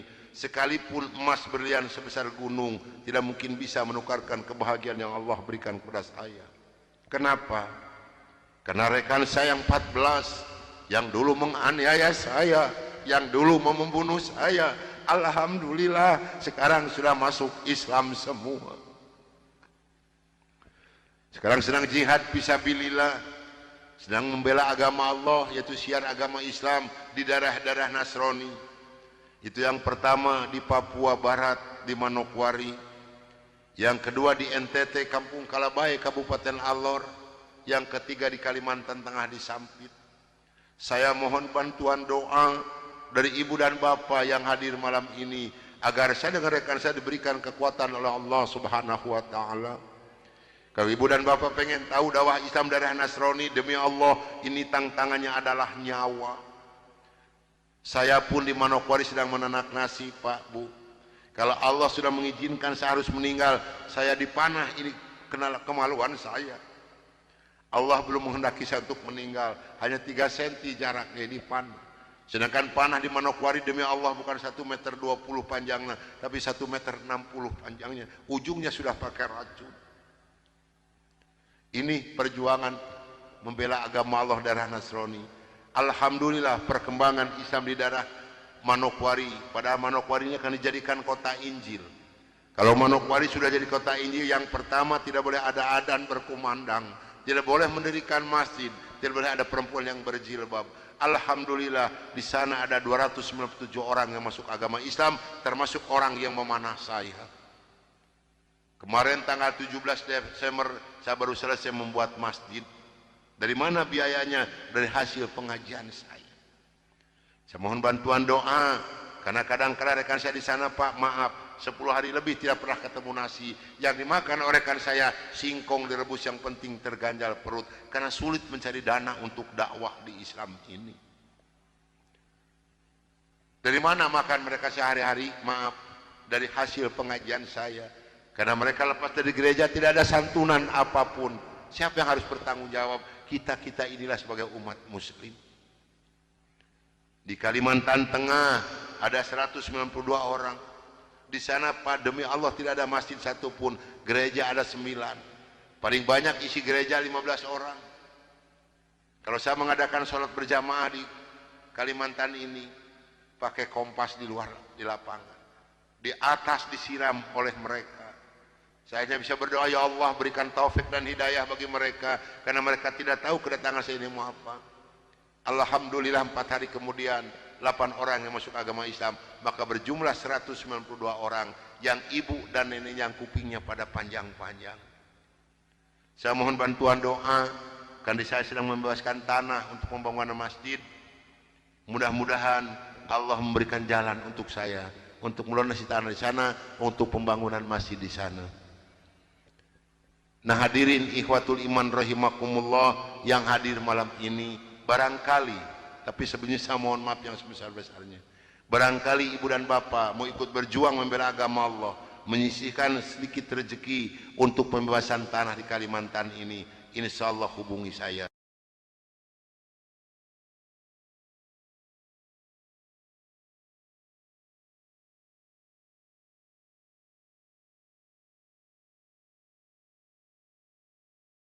Jam 12 malam dengan sebuah kendaraan Kijang, yang pegang sendiri sebelah kanan saya adalah Dr. Cornelis. Selama hidup saya memegang agama Nasrani, saya belum pernah mendengarkan adzan subuh. Adzan duhur, asar, maghrib dan isya saya tahu. Kalau adzan subuh kuping saya belum pernah mendengarkan, karena saya belum pernah bangun sesubuh itu. Begitu nyampe di Jakarta di Kampung Prapanca, bertepatan dengan berkumandangnya adzan subuh. Kata Dr. Cornelis kepada saya, "Brur, Tolong dengarkan, ada orang Islam ini kok goblok sekali, aneh-aneh.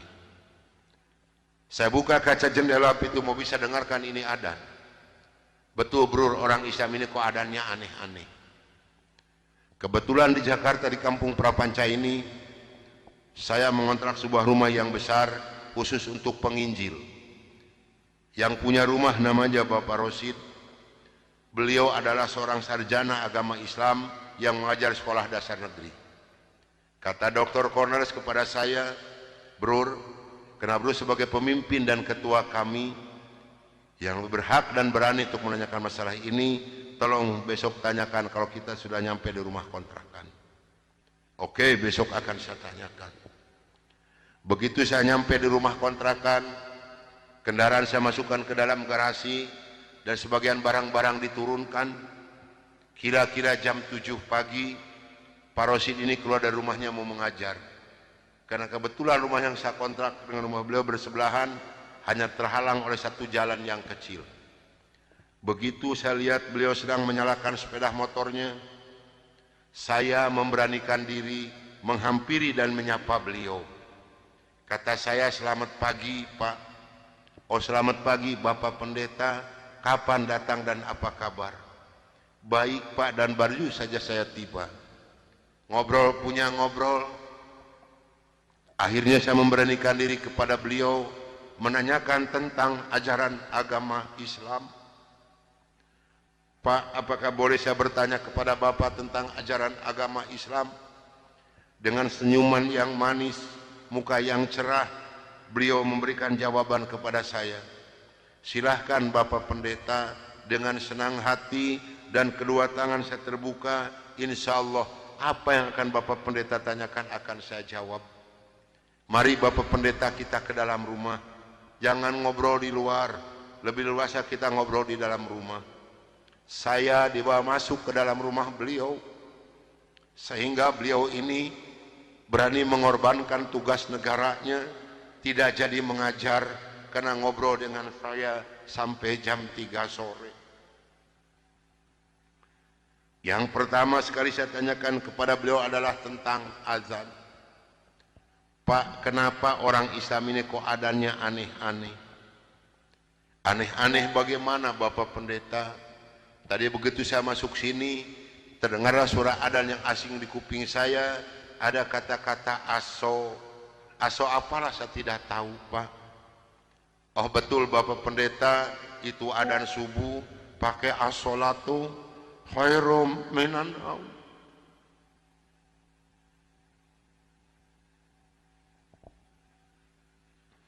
Apa artinya Pak? Beliau memberikan jawaban kepada saya, lebih baik sholat daripada. Bukan semakin tertarik kepada Islam, tidak, tapi saya semakin membenci. Kenapa? Karena iri di dalam hati saya. Kenapa orang Islam ini berani meninggalkan tidurnya untuk melaksanakan ibadat kepada Tuhannya dengan kata-kata yang ada di adzan ini? Maka timbullah kata-kata yang keluar dari mulut saya yang sangat dan sangat menyakitkan Bapak Rosid dan umat Islam yang lainnya. Kata saya, kalau begini orang Islam ini lebih goblok lagi, kapan molornya kalau sholat melulu? Dulu sebelum saya mengenal kepada Islam, banyak sekali yang beliau terangkan kepada saya tentang ajaran agama Islam, dan akhirnya beliau memberikan satu Al-Quran dengan terjemah produksi Departemen Agama. Kata beliau kepada saya, "Ini untuk Bapak Pendeta kalau memerlukan, tapi kalau tidak tolong kembalikan kepada saya." Saya terima ini Al-Quranul Karim. Kira-kira jam 3 lebih saya keluar dari rumah beliau masuk rumah kontrakan saya. Begitu saya nyampe di rumah kontrakan, saya langsung ditegur oleh rekan-rekan saya, termasuk oleh Dr. Cornelius dan Dr. Johan. "Dari mana Bro, kok dari pagi sampai sore begini baru pulang? Sedangkan jam 4 sore ini Bro harus memimpin kami untuk membawa umat Islam yang ada di Kampung Prapanca ini." Maka saya katakan kepada rekan saya bahwa saya sudah menanyakan tentang adzan dan saya diberikan satu Al-Quran ini. Ini ditertawakan semua oleh rekan saya. Seharusnya sore itu saya memimpin penginjilan, entah kenapa saya ini malas sama sekali untuk melaksanakan tugas. Mungkin ini sudah jalan dari Allah Subhanahu wa taala. Maka saya punya tugas, saya serahkan kepada Dr. Cornelius dan Dr. Johan. Bro, tolong pimpin misi kita ini, tolong pimpin penginjilan kita ini, bawa umat Islam sebanyak-banyak yang ada di kampung Prapanca ini, dan ini dananya 16 juta, tolong bagikan kepada mereka. Pakaian, beras, indomie, susu, gula pasir, dan kebutuhan hidup sehari-hari yang sudah tersedia di dalam kendaraan, silahkan bro bagikan, harus tepat pada sasaran. Berangkatlah rekan 14 ini menjajakan agama door to door dengan bermodalkan uang 16 juta, pakaian dan kebutuhan hidup sehari-hari. Saya hanya di rumah sendiri sambil melihat-lihat luarnya Al-Quran, karena saya belum hafal huruf Arab, yang saya baca hanya terjemahnya saja. Begitu saya akan membuka Al-Quran, terlebih dahulu saya berdoa dulu pada Tuhan saya yang saya yakini dulu. Bapa di dalam surga, dalam nama Tuhan Yesus Kristus, saya datang di bawah kaki-Mu Tuhan. Saya mohon petunjuk dan pertolongan daripadamu Tuhan. Tolong celikan mata hati saya dan bukakan mulut saya. Tolong celikan mata penglihatan saya dan bukakan alat pendengaran saya. Saya akan membaca kitabnya orang-orang kafir. Tapi semakin saya berdoa pada Tuhan saya,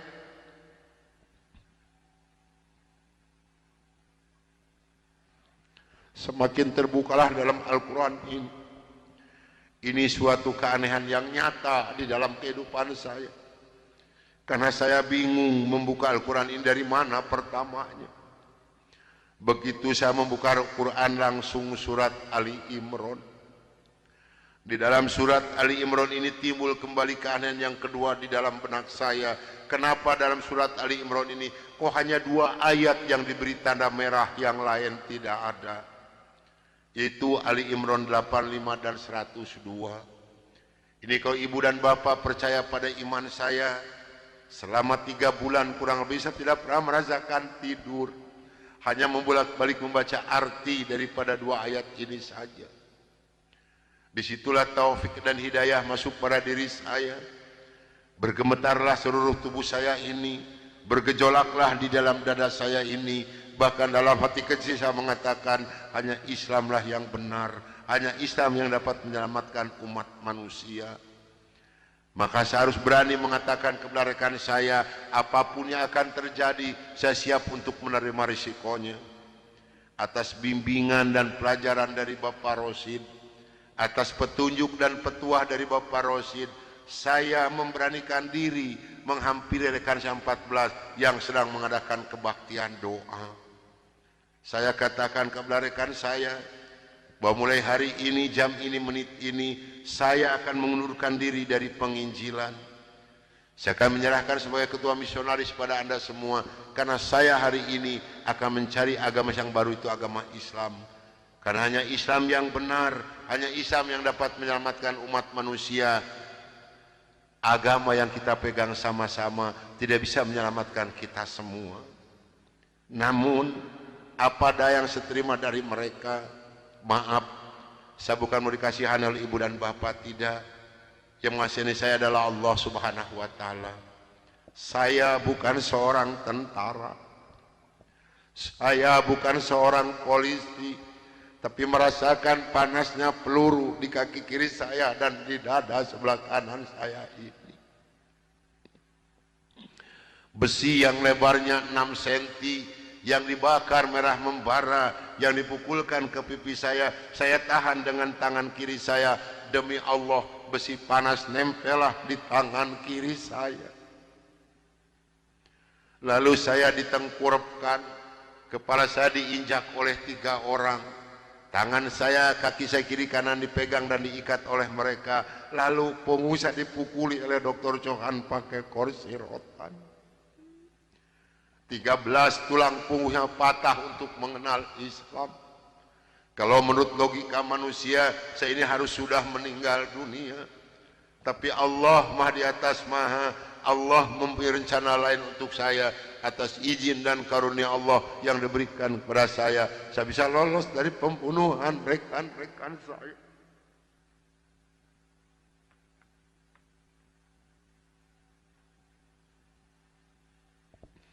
sambil merasakan panasnya di kaki kiri saya dan di dada sebelah kanan saya, pedihnya di tangan saya, ngilunya di punggung saya loncat keluar dari rumah sambil berteriak mengucapkan La ilaha illallah Muhammadur Rasulullah.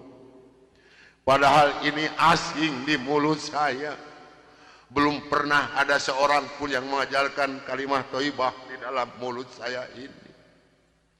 Belum pernah sekalipun saya belajar kalimat thayyibah di dalam mulut saya ini.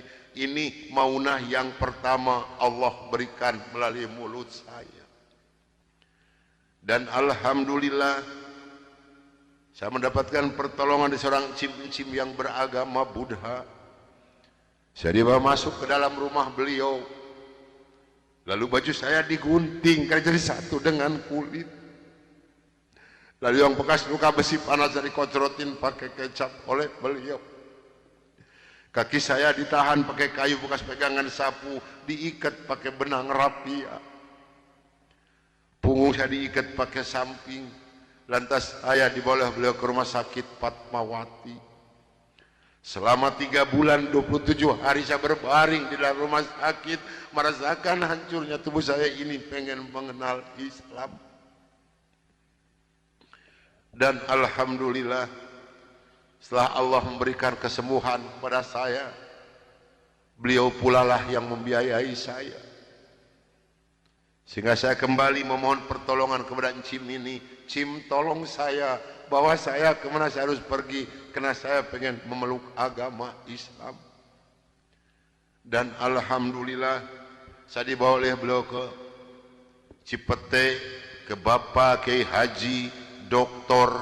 Idam Khalid, saksi yang masih hidup, yang membina kesama yang pertama adalah Bapak Hamjahas. Maka kata beliau kepada saya, kalau Anda pengen masuk Islam yang kapah dan istiqomah, Anda jangan dulu mengenal Al-Quran, Anda jangan dulu mengenal sholat, tapi Anda harus dulu mengenal isi daripada 2 kalimat syahadat yang barusan Anda ucapkan. Alhamdulillah selama 3 bulan kurang lebih saya dibina oleh beliau untuk mengartikan isi daripada 2 kalimat syahadat. Barulah saya marifatullah. Disinilah nikmatnya iman dan nikmatnya ibadah yang saya rasakan sampai detik ini. Lalu saya suruh pulang dulu oleh beliau karena saya masih mempunyai keluarga, itu anak dan istri. Ternyata keluarga saya telah mendapatkan laporan dari Kansa 14 dan dari Dewan Gereja Indonesia bahwa saya telah murtad masuk agama Islam. Begitu saya nyampe di rumah saya lihat dengan mata kepala saya sendiri, pakaian saya, ijazah saya, semua dibakar oleh putri-putri saya dan istri saya di hadapan mata saya. Dan alhamdulillah saya diselamatkan dari maut yang kedua oleh Allah Subhanahu wa ta'ala. Begitu putri-putri saya menyiramkan minyak kelapa panas ke muka saya masih diselamatkan oleh Allah. Minyak kelapanya tumpah di punggung saya. Ini adalah darah daging saya sendiri yang menganiaya saya, bukan orang lain. Lalu kepala saya dilempar pakai cobek, dipukuli pakai setik kasti, sampai saya diusir caci maki dengan kata-kata yang sangat keji yang keluar dari mulut darah daging saya sendiri. Nyah, engkau di hadapanku anjing, setan, babi, iblis, jangan menginjak rumah ini, haram rumah ini kau diinjak oleh setan dan iblis macam kau. Ini adalah darah daging saya sendiri, bukan orang lain. Dan alhamdulillah begitu saya meninggalkan rumah tangga saya, hanya pakai pakaian 1 setel yang nempel di badan saya yang penuh dengan minyak kelapa panas. Harta kekayaan berlimpah luah demi Allah tidak saya bawa serupiah pun, karena saya pengen masuk Islam yang kapah dan istiqomah. Saya harus samina wa atona. Jangankan harta kekayaan yang berlimpah luah, putri-putri saya pun yang 3 saya putuskan. Mulai detik ini Anda bukan darah daging saya bukan bapak Anda, dan Anda bukan putri-putri saya. Titik sampai di sini. Jangan ada lagi pertalian darah antara Anda dengan saya. Kenapa saya putuskan kepada putri-putri saya yang 3? Karena saya takut besok atau lusa saya meninggal dunia, bagaimana tanggung jawab saya di hadapan Allah Subhanahu wa taala. Maka alhamdulillah sudah hampir 22 tahun lebih ini saya belum pernah dipertemukan dengan batang hidungnya. Namun alhamdulillah, biarpun putri-putri saya tidak yang ikut satupun, Allah telah memberikan kebahagiaan kepada saya pada saat sekarang ini. Kebahagiaan yang Allah berikan kepada saya tidak bisa ditukar dengan suatu apapun yang ada di dunia ini. Sekalipun emas berlian sebesar gunung tidak mungkin bisa menukarkan kebahagiaan yang Allah berikan kepada saya. Kenapa? Karena rekan saya yang 14 yang dulu menganiaya saya, yang dulu mau membunuh saya, alhamdulillah sekarang sudah masuk Islam semua. Sekarang sedang jihad fisabilillah, sedang membela agama Allah, yaitu syiar agama Islam di daerah-daerah Nasrani. Itu yang pertama di Papua Barat, di Manokwari. Yang kedua di NTT, Kampung Kalabai, Kabupaten Alor. Yang ketiga di Kalimantan Tengah, di Sampit. Saya mohon bantuan doa dari ibu dan bapak yang hadir malam ini, agar saya dengan rekan saya diberikan kekuatan oleh Allah Subhanahu wa taala. Kalau ibu dan bapak pengen tahu dakwah Islam daerah Nasrani, demi Allah ini tantangannya adalah nyawa. Saya pun di Manokwari sedang menanak nasi, Pak, Bu. Kalau Allah sudah mengizinkan saya harus meninggal, saya dipanah, ini kenal kemaluan saya. Allah belum menghendaki saya untuk meninggal, hanya 3 cm jaraknya dipanah. Sedangkan panah di Manokwari demi Allah bukan 1,20 meter panjangnya, tapi 1,60 meter panjangnya. Ujungnya sudah pakai racun. Ini perjuangan membela agama Allah daerah Nasrani. Alhamdulillah perkembangan Islam di daerah Manokwari. Padahal Manokwari ini akan dijadikan kota Injil. Kalau Manokwari sudah jadi kota Injil, yang pertama tidak boleh ada adzan berkumandang, tidak boleh mendirikan masjid, tidak boleh ada perempuan yang berjilbab. Alhamdulillah di sana ada 297 orang yang masuk agama Islam, termasuk orang yang memanah saya. Kemarin tanggal 17 Desember saya baru selesai membuat masjid. Dari mana biayanya? Dari hasil pengajian saya. Saya mohon bantuan doa, karena kadang-kadang rekan saya di sana, Pak, maaf, 10 hari lebih tidak pernah ketemu nasi. Yang dimakan oleh rekan saya singkong direbus, yang penting terganjal perut, karena sulit mencari dana untuk dakwah di Islam ini. Dari mana makan mereka sehari-hari? Maaf, dari hasil pengajian saya. Karena mereka lepas dari gereja tidak ada santunan apapun. Siapa yang harus bertanggung jawab? Kita inilah sebagai umat muslim. Di Kalimantan Tengah ada 192 orang. Di sana, Pak, demi Allah tidak ada masjid satupun. Gereja ada 9. Paling banyak isi gereja 15 orang. Kalau saya mengadakan sholat berjamaah di Kalimantan ini, pakai kompas di luar, di lapangan. Di atas disiram oleh mereka. Saya hanya bisa berdoa, ya Allah berikan taufik dan hidayah bagi mereka, karena mereka tidak tahu kedatangan saya ini mau apa. Alhamdulillah 4 hari kemudian 8 orang yang masuk agama Islam, maka berjumlah 192 orang yang ibu dan neneknya yang kupingnya pada panjang-panjang. Saya mohon bantuan doa, karena saya sedang membebaskan tanah untuk pembangunan masjid. Mudah-mudahan Allah memberikan jalan untuk saya, untuk melunasi tanah di sana, untuk pembangunan masjid di sana. Nah hadirin ikhwatul iman rahimakumullah yang hadir malam ini, barangkali, tapi sebenarnya saya mohon maaf yang sebesar-besarnya, barangkali ibu dan bapak mau ikut berjuang membela agama Allah, menyisihkan sedikit rezeki untuk pembebasan tanah di Kalimantan ini, insya Allah hubungi saya.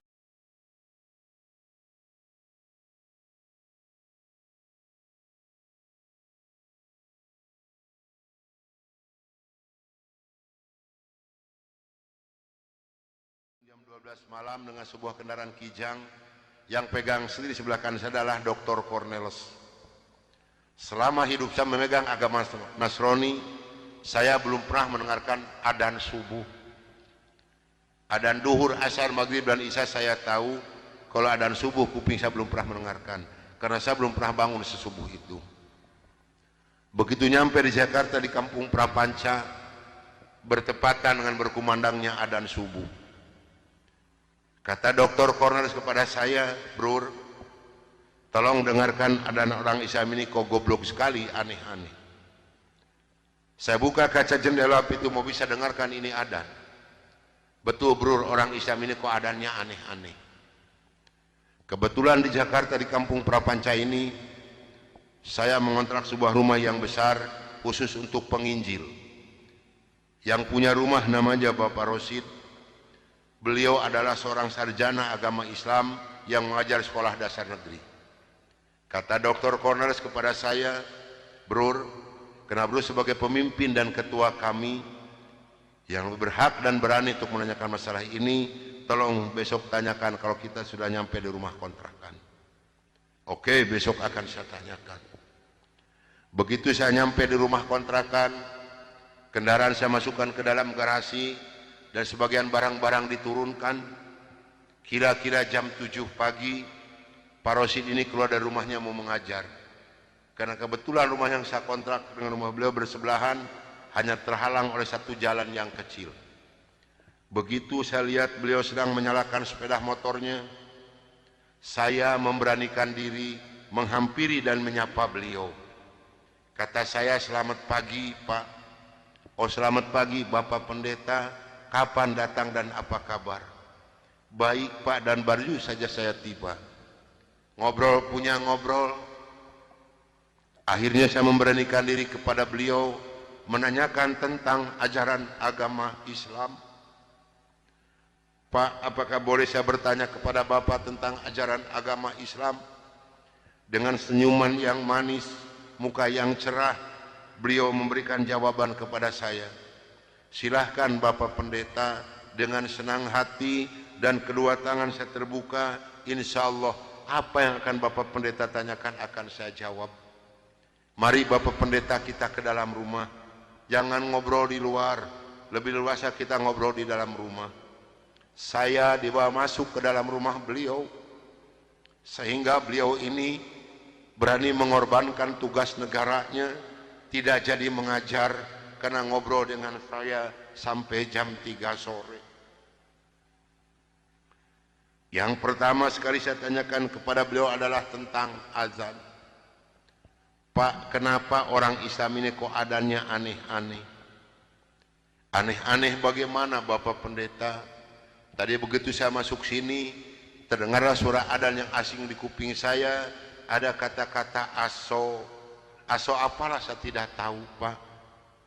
"Oh betul Bapak Pendeta, itu adzan subuh pakai as-sholatu khairum minan naum."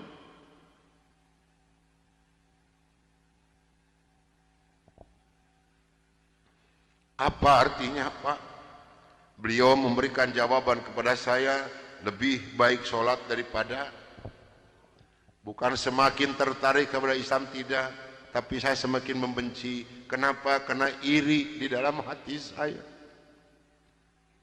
Kenapa orang Islam ini berani meninggalkan tidurnya untuk melaksanakan ibadat kepada Tuhannya dengan kata-kata yang ada di adzan ini? Maka timbullah kata-kata yang keluar dari mulut saya yang sangat dan sangat menyakitkan Bapak Rosid dan umat Islam yang lainnya.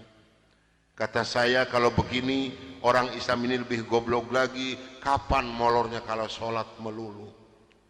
Dulu sebelum saya mengenal kepada Islam, banyak sekali yang beliau terangkan kepada saya tentang ajaran agama Islam, dan akhirnya beliau memberikan satu Al-Quran dengan terjemah produksi Departemen Agama. Kata beliau kepada saya, "Ini untuk Bapak Pendeta kalau memerlukan, tapi kalau tidak tolong kembalikan kepada saya." Saya terima ini Al-Quranul Karim.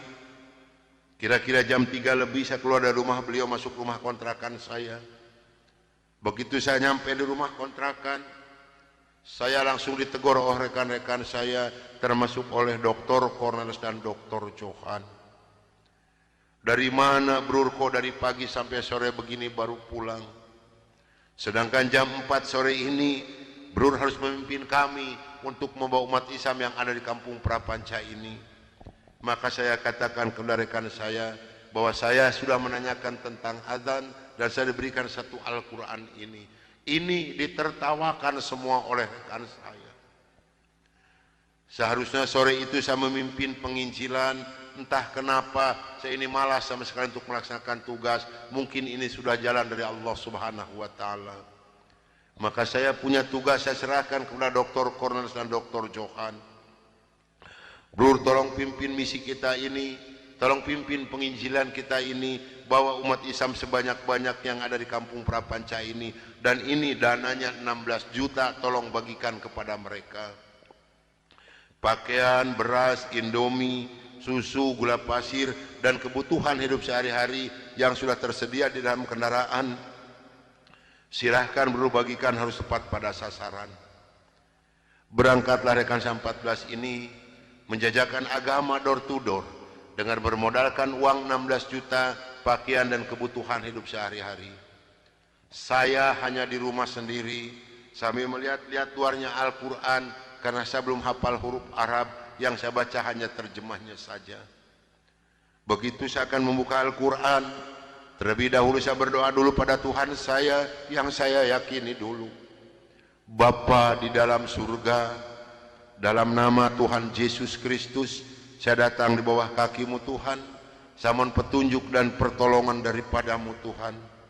Tolong celikan mata hati saya dan bukakan mulut saya. Tolong celikan mata penglihatan saya dan bukakan alat pendengaran saya. Saya akan membaca kitabnya orang-orang kafir. Tapi semakin saya berdoa pada Tuhan saya,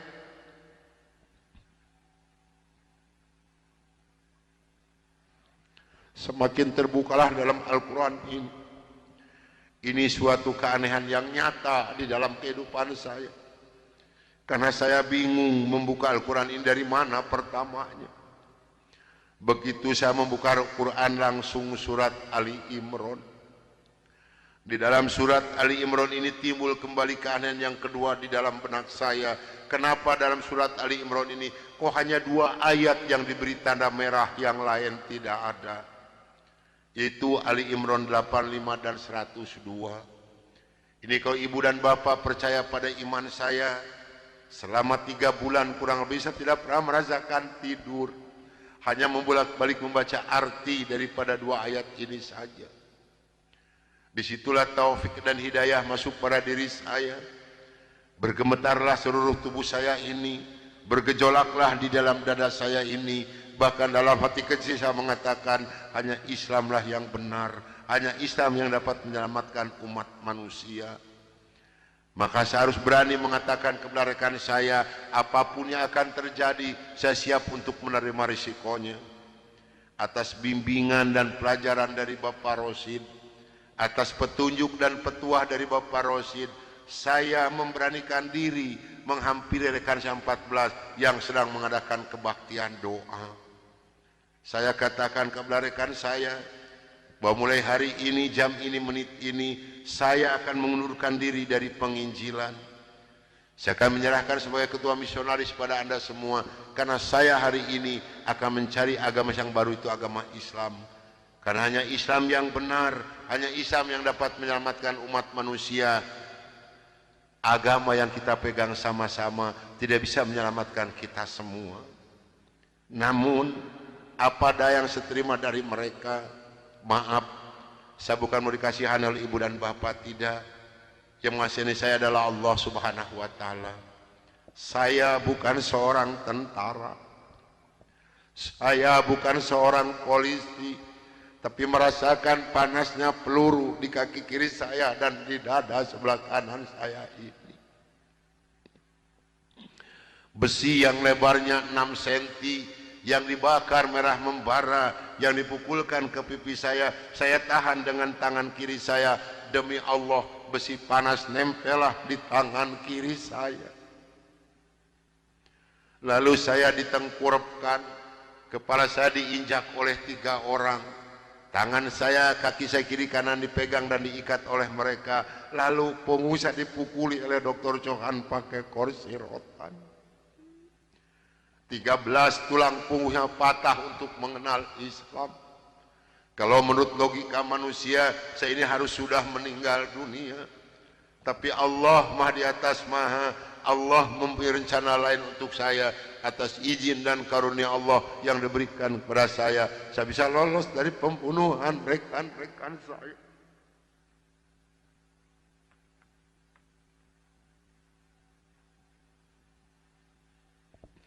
Sambil merasakan panasnya di kaki kiri saya dan di dada sebelah kanan saya, pedihnya di tangan saya, ngilunya di punggung saya loncat keluar dari rumah sambil berteriak mengucapkan La ilaha illallah Muhammadur Rasulullah. Padahal ini asing di mulut saya. Belum pernah ada seorang pun yang mengajarkan kalimat thayyibah di dalam mulut saya ini. Belum pernah sekalipun saya belajar kalimat thayyibah di dalam mulut saya ini. Ini maunah yang pertama Allah berikan melalui mulut saya. Dan alhamdulillah saya mendapatkan pertolongan dari seorang encim-encim yang beragama Buddha. Saya dibawa masuk ke dalam rumah beliau. Lalu baju saya digunting karena jadi satu dengan kulit. Lalu yang bekas luka besi panas dari kocorotin pakai kecap oleh beliau. Kaki saya ditahan pakai kayu bekas pegangan sapu, diikat pakai benang rapia. Punggung saya diikat pakai samping. Lantas saya dibawa beliau ke rumah sakit Fatmawati. Selama 3 bulan 27 hari saya berbaring di dalam rumah sakit, merasakan hancurnya tubuh saya ini, pengen mengenal Islam. Dan alhamdulillah setelah Allah memberikan kesembuhan kepada saya, beliau pula lah yang membiayai saya. Sehingga saya kembali memohon pertolongan kepada Encim ini. Cim, tolong saya, bawa saya kemana saya harus pergi, karena saya pengen memeluk agama Islam. Dan alhamdulillah saya dibawa oleh beliau ke Cipete, ke Bapak Kiai Haji Dr. Idam Khalid, saksi yang masih hidup. Yang membina kesama yang pertama adalah Bapak Hamjahas. Maka kata beliau kepada saya, kalau Anda pengen masuk Islam yang kafah dan istiqomah, Anda jangan dulu mengenal Al-Quran, Anda jangan dulu mengenal sholat, tapi Anda harus dulu mengenal isi daripada 2 kalimat syahadat yang barusan Anda ucapkan. Alhamdulillah selama 3 bulan kurang lebih saya dibina oleh beliau untuk mengartikan isi daripada 2 kalimat syahadat. Barulah saya marifatullah. Disinilah nikmatnya iman dan nikmatnya ibadah yang saya rasakan sampai detik ini. Lalu saya suruh pulang dulu oleh beliau karena saya masih mempunyai keluarga, itu anak dan istri. Ternyata keluarga saya telah mendapatkan laporan dari Rekansa 14 dan dari Dewan Gereja Indonesia bahwa saya telah murtad masuk agama Islam. Begitu saya nyampe di rumah saya lihat dengan mata kepala saya sendiri, pakaian saya, ijazah saya, semua dibakar oleh putri-putri saya dan istri saya di hadapan mata saya. Dan alhamdulillah saya diselamatkan dari maut yang kedua oleh Allah Subhanahu wa ta'ala. Begitu putri-putri saya menyiramkan minyak kelapa panas ke muka saya masih diselamatkan oleh Allah. Minyak kelapanya tumpah di punggung saya. Ini adalah darah daging saya sendiri yang menganiaya saya, bukan orang lain. Lalu kepala saya dilempar pakai cobek, dipukuli pakai setik kasti, sampai saya diusir caci maki dengan kata-kata yang sangat keji yang keluar dari mulut darah daging saya sendiri. Nyah, engkau di hadapanku anjing, setan, babi, iblis, jangan menginjak rumah ini, haram rumah ini kau diinjak oleh setan dan iblis macam kau. Ini adalah darah daging saya sendiri, bukan orang lain. Dan alhamdulillah begitu saya meninggalkan rumah tangga saya, hanya pakai pakaian 1 setel yang nempel di badan saya yang penuh dengan minyak kelapa panas. Harta kekayaan berlimpah luah demi Allah tidak saya bawa serupiah pun. Karena saya pengen masuk Islam yang kapa dan istiqomah, saya harus samina wa atona. Jangankan harta kekayaan yang berlimpah luas, putri-putri saya pun yang 3 saya putuskan. Mulai detik ini Anda bukan darah daging saya bukan bapak Anda, dan Anda bukan putri-putri saya. Titik sampai di sini. Jangan ada lagi pertalian darah antara Anda dengan saya. Kenapa saya putuskan kepada putri-putri saya yang 3? Karena saya takut besok atau lusa saya meninggal dunia, bagaimana tanggung jawab saya di hadapan Allah Subhanahu wa taala. Maka alhamdulillah sudah hampir 22 tahun lebih ini saya belum pernah dipertemukan dengan batang hidungnya. Namun alhamdulillah, biarpun putri-putri saya tidak yang ikut satupun, Allah telah memberikan kebahagiaan kepada saya pada saat sekarang ini. Kebahagiaan yang Allah berikan kepada saya tidak bisa ditukar dengan suatu apapun yang ada di dunia ini. Sekalipun emas berlian sebesar gunung tidak mungkin bisa menukarkan kebahagiaan yang Allah berikan kepada saya. Kenapa?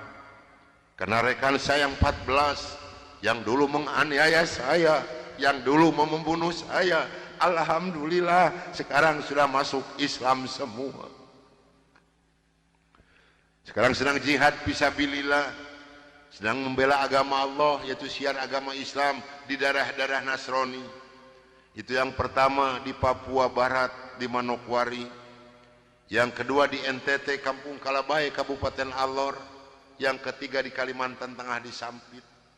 Saya mohon bantuan doa dari ibu dan bapak yang hadir malam ini agar saya dengan rekan saya diberikan kekuatan oleh Allah Subhanahu wa taala. Kalau ibu dan bapak pengen tahu dakwah Islam daerah Nasrani, demi Allah ini tantangannya adalah nyawa. Saya pun di Manokwari sedang menanak nasi, Pak, Bu. Kalau Allah sudah mengizinkan saya harus meninggal, saya dipanah, ini kenal kemaluan saya. Allah belum menghendaki saya untuk meninggal, hanya 3 cm jaraknya dipanah. Sedangkan panah di Manokwari demi Allah bukan 1,20 meter panjangnya, tapi 1,60 meter panjangnya. Ujungnya sudah pakai racun. Ini perjuangan membela agama Allah daerah Nasrani. Alhamdulillah perkembangan Islam di daerah Manokwari. Padahal Manokwari ini akan dijadikan kota Injil. Kalau Manokwari sudah jadi kota Injil, yang pertama tidak boleh ada adzan berkumandang, tidak boleh mendirikan masjid, tidak boleh ada perempuan yang berjilbab. Alhamdulillah di sana ada 297 orang yang masuk agama Islam, termasuk orang yang memanah saya. Kemarin tanggal 17 Desember saya baru selesai membuat masjid. Dari mana biayanya? Dari hasil pengajian saya. Saya mohon bantuan doa, karena kadang-kadang rekan saya di sana, Pak, maaf, 10 hari lebih tidak pernah ketemu nasi. Yang dimakan oleh rekan saya singkong direbus, yang penting terganjal perut, karena sulit mencari dana untuk dakwah di Islam ini. Dari mana makan mereka sehari-hari? Maaf, dari hasil pengajian saya. Karena mereka lepas dari gereja tidak ada santunan apapun. Siapa yang harus bertanggung jawab? Kita inilah sebagai umat muslim. Di Kalimantan Tengah ada 192 orang. Di sana, Pak, demi Allah tidak ada masjid satupun. Gereja ada 9. Paling banyak isi gereja 15 orang. Kalau saya mengadakan sholat berjamaah di Kalimantan ini, pakai kompas di luar, di lapangan. Di atas disiram oleh mereka.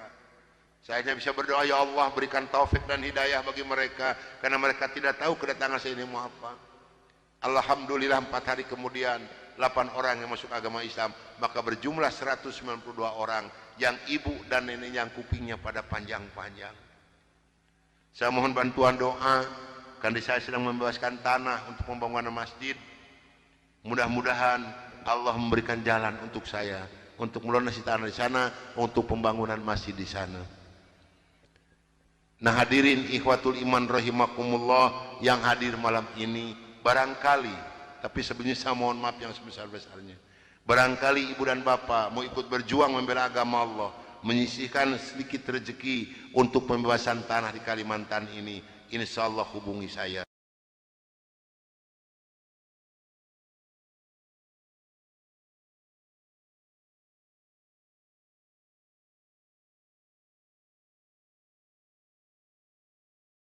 Jam 12 malam dengan sebuah kendaraan Kijang Yang pegang sendiri sebelah kanan saya adalah Dr. Cornelis. Selama hidup saya memegang agama Nasrani, saya belum pernah mendengarkan adzan subuh. Adzan duhur, asar, maghrib, dan isya saya tahu. Kalau adzan subuh, kuping saya belum pernah mendengarkan. Karena saya belum pernah bangun sesubuh itu. Begitu nyampe di Jakarta di kampung Prapanca, bertepatan dengan berkumandangnya adzan subuh. Kata Dr. Cornelis kepada saya, "Bro, tolong dengarkan adzan orang Islam ini kok goblok sekali, aneh-aneh." Saya buka kaca jendela itu mau bisa dengarkan ini adzan. Betul bro, orang Islam ini kok adzannya aneh-aneh. Kebetulan di Jakarta di kampung Prapanca ini, saya mengontrak sebuah rumah yang besar khusus untuk penginjil. Yang punya rumah namanya Bapak Rosid. Beliau adalah seorang sarjana agama Islam yang mengajar sekolah dasar negeri. Kata Dr. Cornelis kepada saya, "Bro, karena bro sebagai pemimpin dan ketua kami yang berhak dan berani untuk menanyakan masalah ini, tolong besok tanyakan kalau kita sudah nyampe di rumah kontrakan." Oke, besok akan saya tanyakan. Begitu saya nyampe di rumah kontrakan, kendaraan saya masukkan ke dalam garasi dan sebagian barang-barang diturunkan. Kira-kira jam 7 pagi, Pak Rosid ini keluar dari rumahnya mau mengajar. Karena kebetulan rumah yang saya kontrak dengan rumah beliau bersebelahan, hanya terhalang oleh satu jalan yang kecil. Begitu saya lihat beliau sedang menyalakan sepeda motornya, saya memberanikan diri menghampiri dan menyapa beliau. Kata saya, "Selamat pagi Pak." "Oh selamat pagi Bapak Pendeta, kapan datang dan apa kabar?" "Baik Pak, dan baru saja saya tiba." Ngobrol punya ngobrol. Akhirnya saya memberanikan diri kepada beliau menanyakan tentang ajaran agama Islam. "Pak, apakah boleh saya bertanya kepada Bapak tentang ajaran agama Islam?" Dengan senyuman yang manis, muka yang cerah, beliau memberikan jawaban kepada saya. "Silahkan Bapak Pendeta." Dengan senang hati dan kedua tangan saya terbuka, insya Allah apa yang akan Bapak Pendeta tanyakan akan saya jawab. Mari Bapak Pendeta kita ke dalam rumah. Jangan ngobrol di luar, lebih luasa kita ngobrol di dalam rumah. Saya dibawa masuk ke dalam rumah beliau, sehingga beliau ini berani mengorbankan tugas negaranya, tidak jadi mengajar karena ngobrol dengan saya sampai jam 3 sore. Yang pertama sekali saya tanyakan kepada beliau adalah tentang azan. "Pak, kenapa orang Islam ini kok adzannya aneh-aneh?" "Aneh-aneh bagaimana Bapak Pendeta?" "Tadi begitu saya masuk sini, terdengarlah suara adzan yang asing di kuping saya. Ada kata-kata aso. Aso apalah saya tidak tahu Pak." "Oh betul Bapak Pendeta, itu adzan subuh pakai as-sholatu khairum minan naum."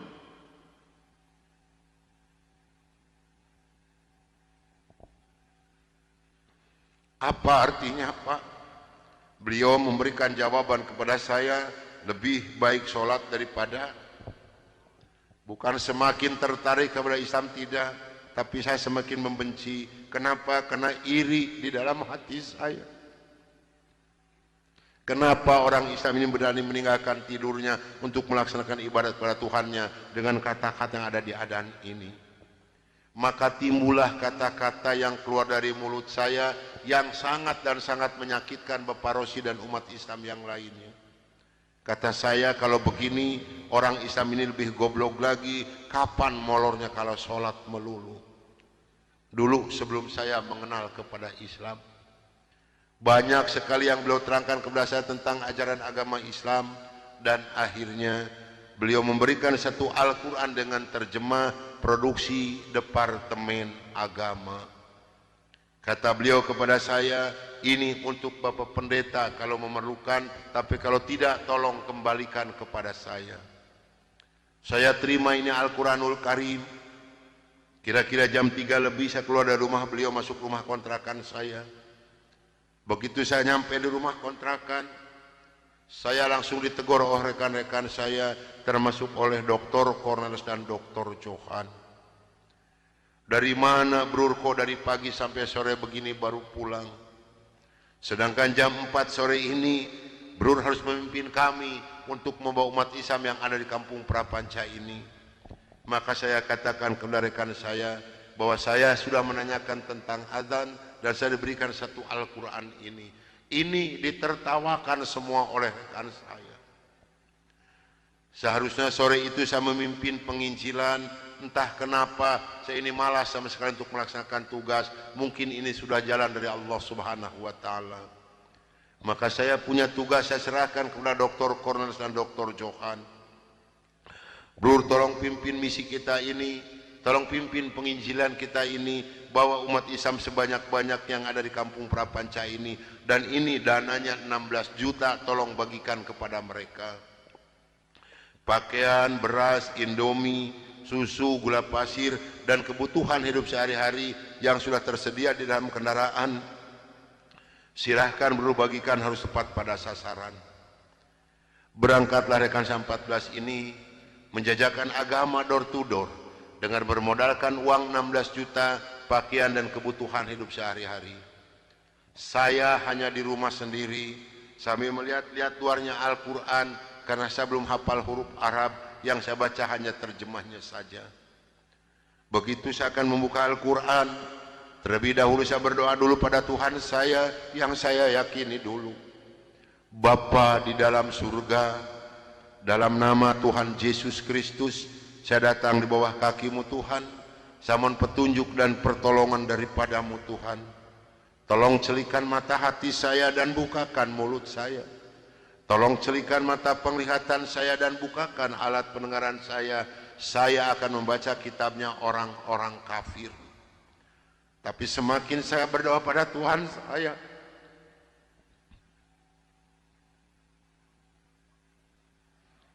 semakin terbukalah dalam Al-Quran ini. Ini suatu keanehan yang nyata di dalam kehidupan saya. Karena saya bingung membuka Al-Quran ini dari mana pertamanya. Begitu saya membuka Al-Quran, langsung surat Ali Imran. Di dalam surat Ali Imran ini timbul kembali keanehan yang kedua di dalam benak saya. Kenapa dalam surat Ali Imran ini kok hanya 2 ayat yang diberi tanda merah, yang lain tidak ada?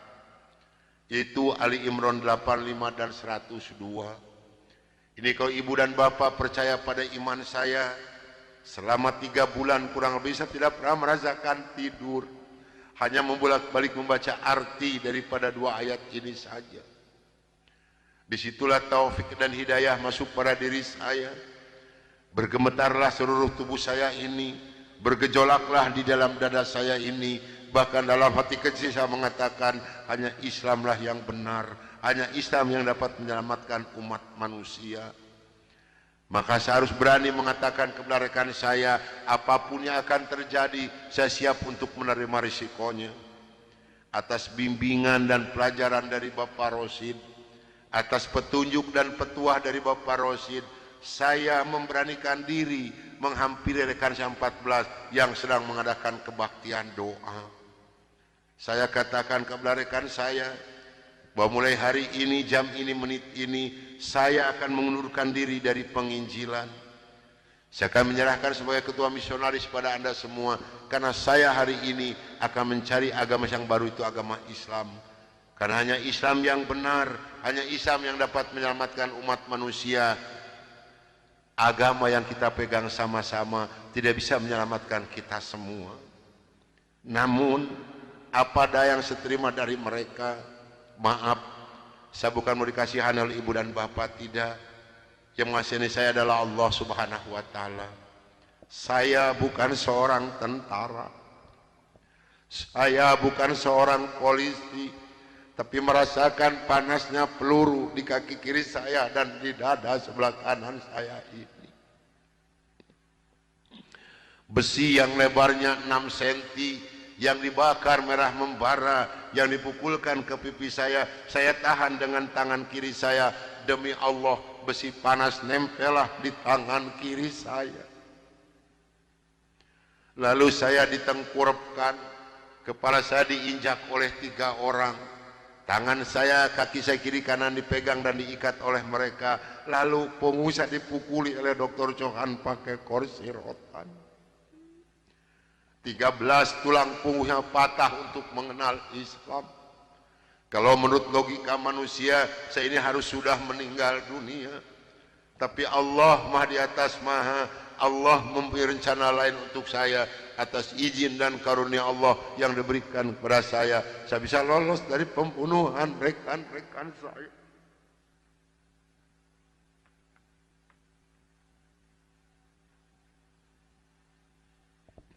Sambil merasakan panasnya di kaki kiri saya dan di dada sebelah kanan saya. Pedihnya di tangan saya. Ngilunya di punggung saya. Saya loncat keluar dari rumah sambil berteriak mengucapkan La ilaha illallah Muhammadur Rasulullah. Padahal ini asing di mulut saya. Belum pernah ada seorang pun yang mengajarkan kalimat thayyibah di dalam mulut saya ini. Belum pernah sekalipun saya belajar kalimat thayyibah di dalam mulut saya ini. Ini maunah yang pertama Allah berikan melalui mulut saya. Dan alhamdulillah saya mendapatkan pertolongan dari seorang cim-cim yang beragama Buddha. Saya dibawa masuk ke dalam rumah beliau. Lalu baju saya digunting karena jadi satu dengan kulit. Lalu yang bekas luka besi panas dari dikocorotin pakai kecap oleh beliau. Kaki saya ditahan pakai kayu bekas pegangan sapu, diikat pakai benang rapia. Punggung saya diikat pakai samping. Lantas saya dibawa beliau ke rumah sakit Fatmawati. Selama 3 bulan 27 hari saya berbaring di dalam rumah sakit, merasakan hancurnya tubuh saya ini, pengen mengenal Islam. Dan alhamdulillah setelah Allah memberikan kesembuhan kepada saya, beliau pula lah yang membiayai saya. Sehingga saya kembali memohon pertolongan kepada Cim ini. Cim, tolong saya, bawa saya kemana saya harus pergi, karena saya pengen memeluk agama Islam.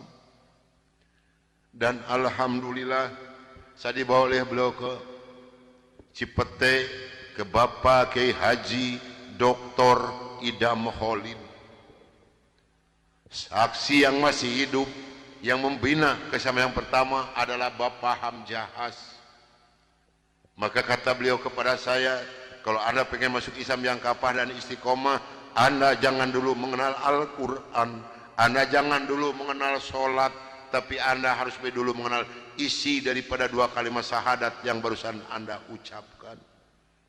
Alhamdulillah selama 3 bulan kurang lebih saya dibina oleh beliau untuk mengartikan isi daripada 2 kalimat syahadat. Barulah saya marifatullah. Disinilah nikmatnya iman dan nikmatnya ibadah yang saya rasakan sampai detik ini.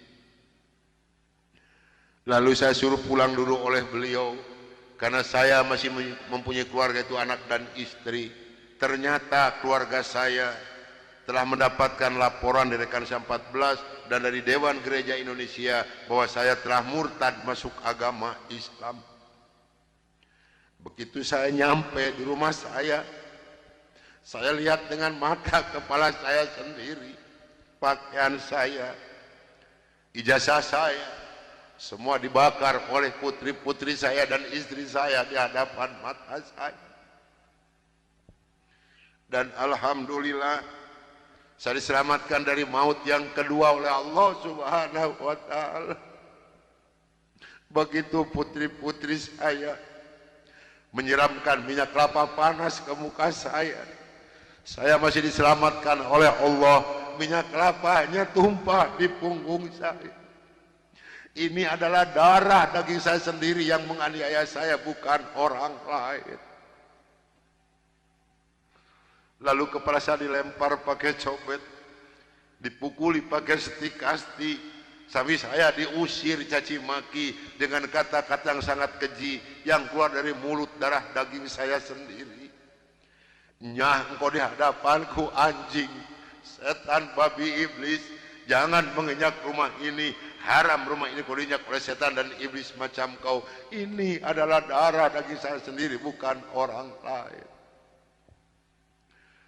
Dan alhamdulillah begitu saya meninggalkan rumah tangga saya hanya pakai pakaian satu setel yang nempel di badan saya yang penuh dengan minyak kelapa panas.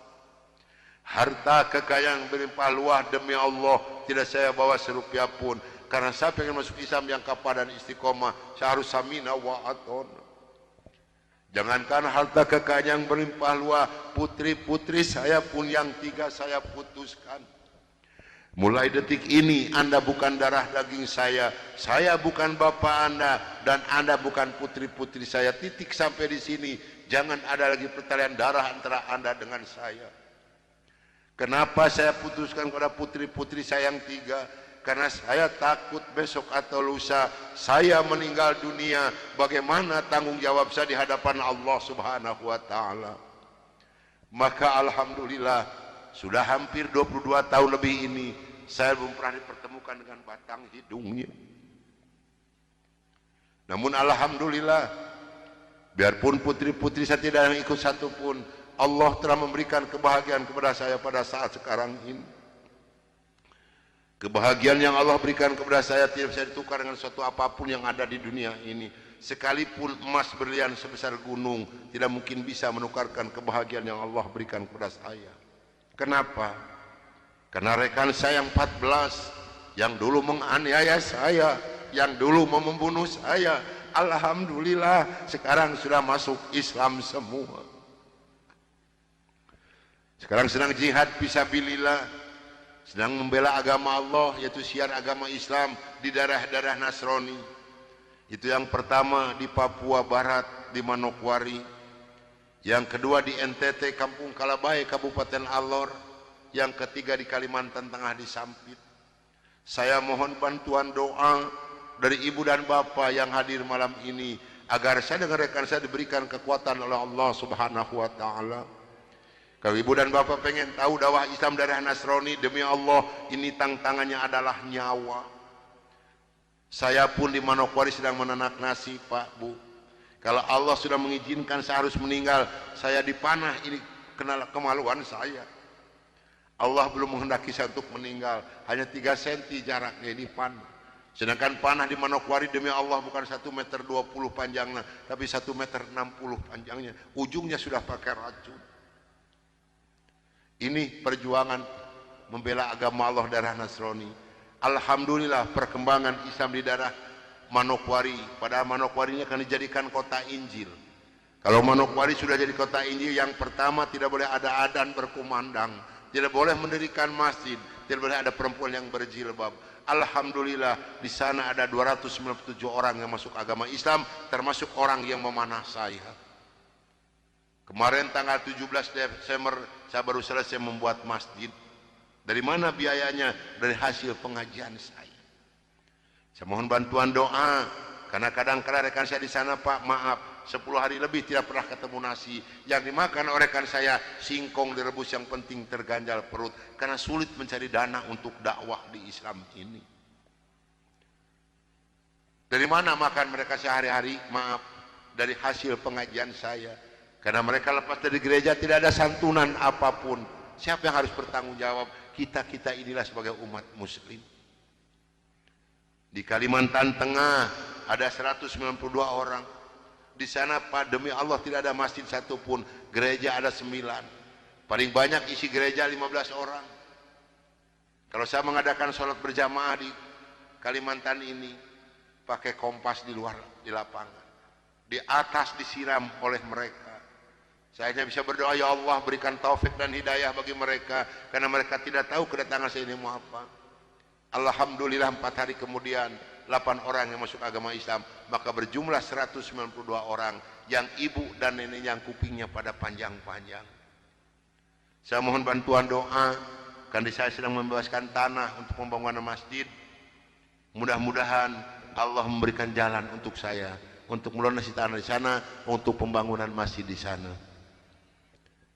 Nah hadirin ikhwatul iman rahimakumullah yang hadir malam ini, barangkali, tapi sebenarnya saya mohon maaf yang sebesar-besarnya, Barangkali ibu dan bapak mau ikut berjuang membela agama Allah, menyisihkan sedikit rezeki untuk pembebasan tanah di Kalimantan ini, insya Allah hubungi saya.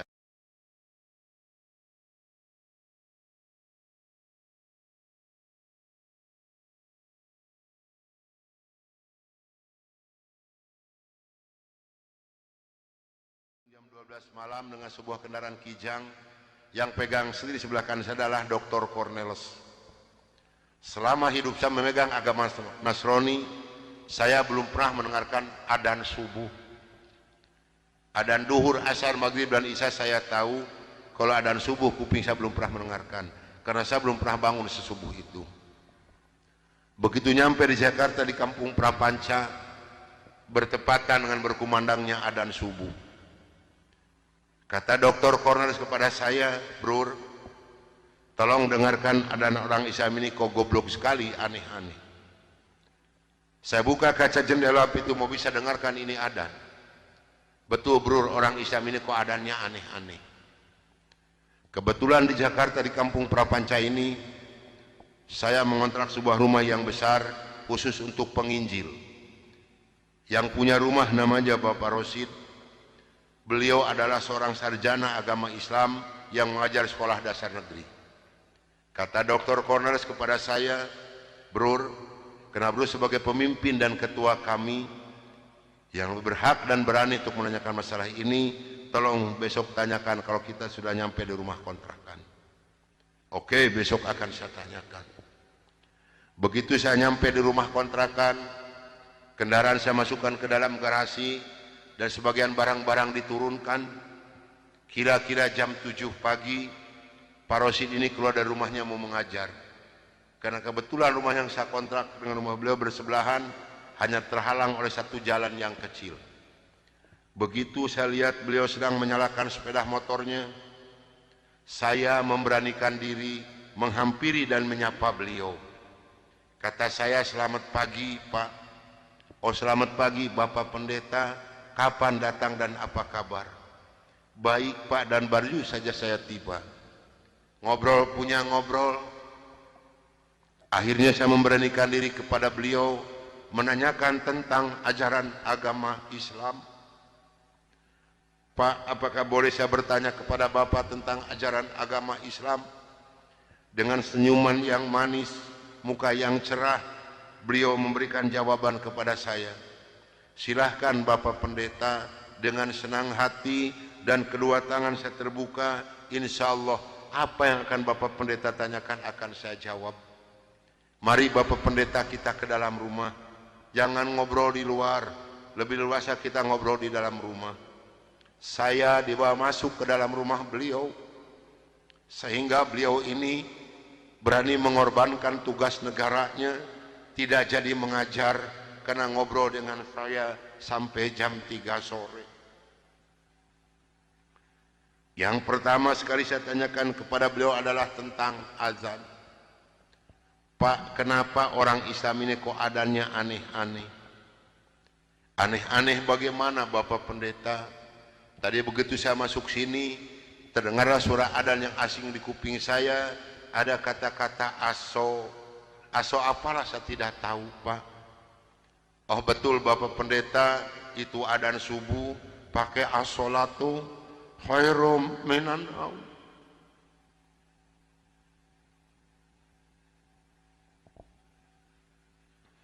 Apa artinya Pak? Beliau memberikan jawaban kepada saya, lebih baik sholat daripada. Bukan semakin tertarik kepada Islam, tidak, tapi saya semakin membenci. Kenapa? Karena iri di dalam hati saya.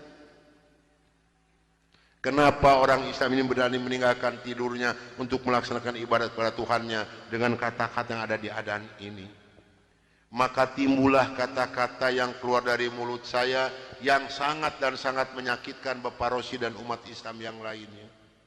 Kata saya, kalau begini orang Islam ini lebih goblok lagi, kapan molornya kalau sholat melulu?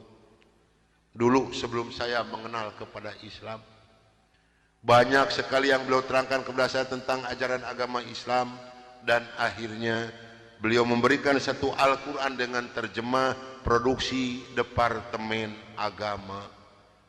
Kata beliau kepada saya, ini untuk Bapak Pendeta kalau memerlukan, tapi kalau tidak tolong kembalikan kepada saya. Saya terima ini Al-Quranul Karim. Kira-kira jam 3 lebih saya keluar dari rumah beliau, masuk rumah kontrakan saya. Begitu saya nyampe di rumah kontrakan, saya langsung ditegur oleh rekan-rekan saya, termasuk oleh Dr. Cornelis dan Dr. Johan. Dari mana Brur kok dari pagi sampai sore begini baru pulang?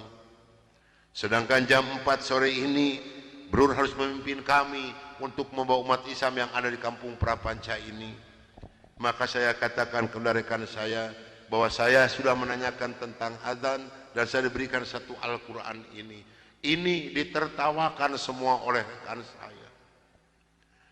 Seharusnya sore itu saya memimpin penginjilan, entah kenapa saya ini malas sama sekali untuk melaksanakan tugas. Mungkin ini sudah jalan dari Allah Subhanahu wa Ta'ala. Maka saya punya tugas, saya serahkan kepada Dr. Cornelis dan Dr. Johan.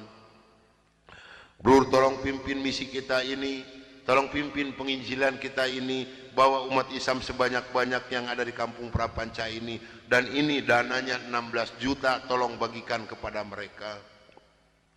Pakaian, beras, indomie, susu, gula pasir, dan kebutuhan hidup sehari-hari yang sudah tersedia di dalam kendaraan, silahkan Brur bagikan, harus tepat pada sasaran. Berangkatlah rekan 14 ini menjajakan agama door to door dengan bermodalkan uang 16 juta, pakaian dan kebutuhan hidup sehari-hari. Saya hanya di rumah sendiri sambil melihat-lihat luarnya Al-Quran karena saya belum hafal huruf Arab, yang saya baca hanya terjemahnya saja. Begitu saya akan membuka Al-Quran, terlebih dahulu saya berdoa dulu pada Tuhan saya yang saya yakini dulu. Bapa di dalam surga, dalam nama Tuhan Yesus Kristus, saya datang di bawah kaki-Mu Tuhan. Saya mohon petunjuk dan pertolongan daripada-Mu Tuhan. Tolong celikan mata hati saya dan bukakan mulut saya. Tolong celikan mata penglihatan saya dan bukakan alat pendengaran saya. Saya akan membaca kitabnya orang-orang kafir. Tapi semakin saya berdoa pada Tuhan saya,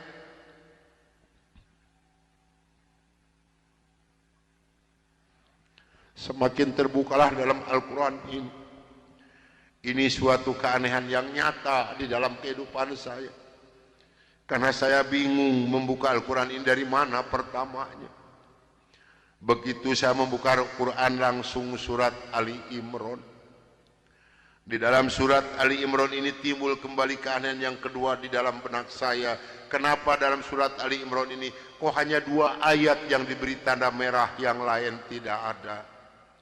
Yaitu Ali Imran 85 dan 102. Ini kalau ibu dan bapak percaya pada iman saya, selama 3 bulan kurang lebih saya tidak pernah merasakan tidur, hanya membolak-balik membaca arti daripada 2 ayat ini saja. Disitulah taufik dan hidayah masuk pada diri saya. Bergemetarlah seluruh tubuh saya ini, bergejolaklah di dalam dada saya ini. Bahkan dalam hati kecil saya mengatakan, hanya Islamlah yang benar, hanya Islam yang dapat menyelamatkan umat manusia. Maka saya harus berani mengatakan kepada rekan saya, apapun yang akan terjadi, saya siap untuk menerima risikonya. Atas bimbingan dan pelajaran dari Bapak Rosid, atas petunjuk dan petuah dari Bapak Rosid, saya memberanikan diri menghampiri rekan saya 14 yang sedang mengadakan kebaktian doa. Saya katakan kepada rekan saya bahwa mulai hari ini, jam ini, menit ini, saya akan mengundurkan diri dari penginjilan. Saya akan menyerahkan sebagai ketua misionaris pada Anda semua, karena saya hari ini akan mencari agama yang baru, itu agama Islam. Karena hanya Islam yang benar, hanya Islam yang dapat menyelamatkan umat manusia. Agama yang kita pegang sama-sama tidak bisa menyelamatkan kita semua.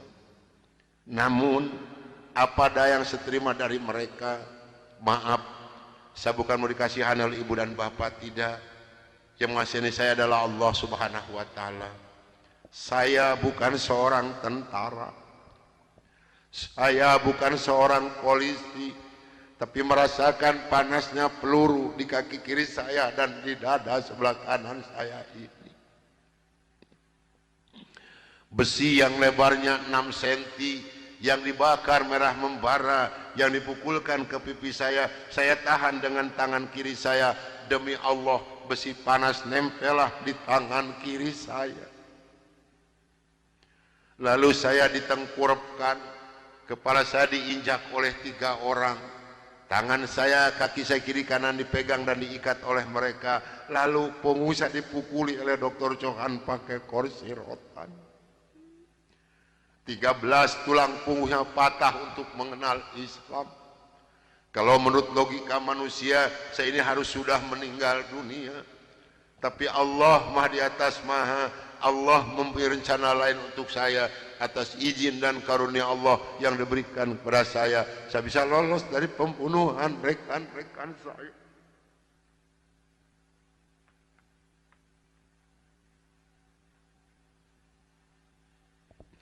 Sambil merasakan panasnya di kaki kiri saya dan di dada sebelah kanan saya.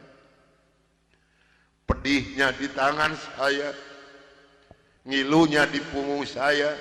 Saya loncat keluar dari rumah sambil berteriak mengucapkan La ilaha illallah Muhammadur Rasulullah. Padahal ini asing di mulut saya.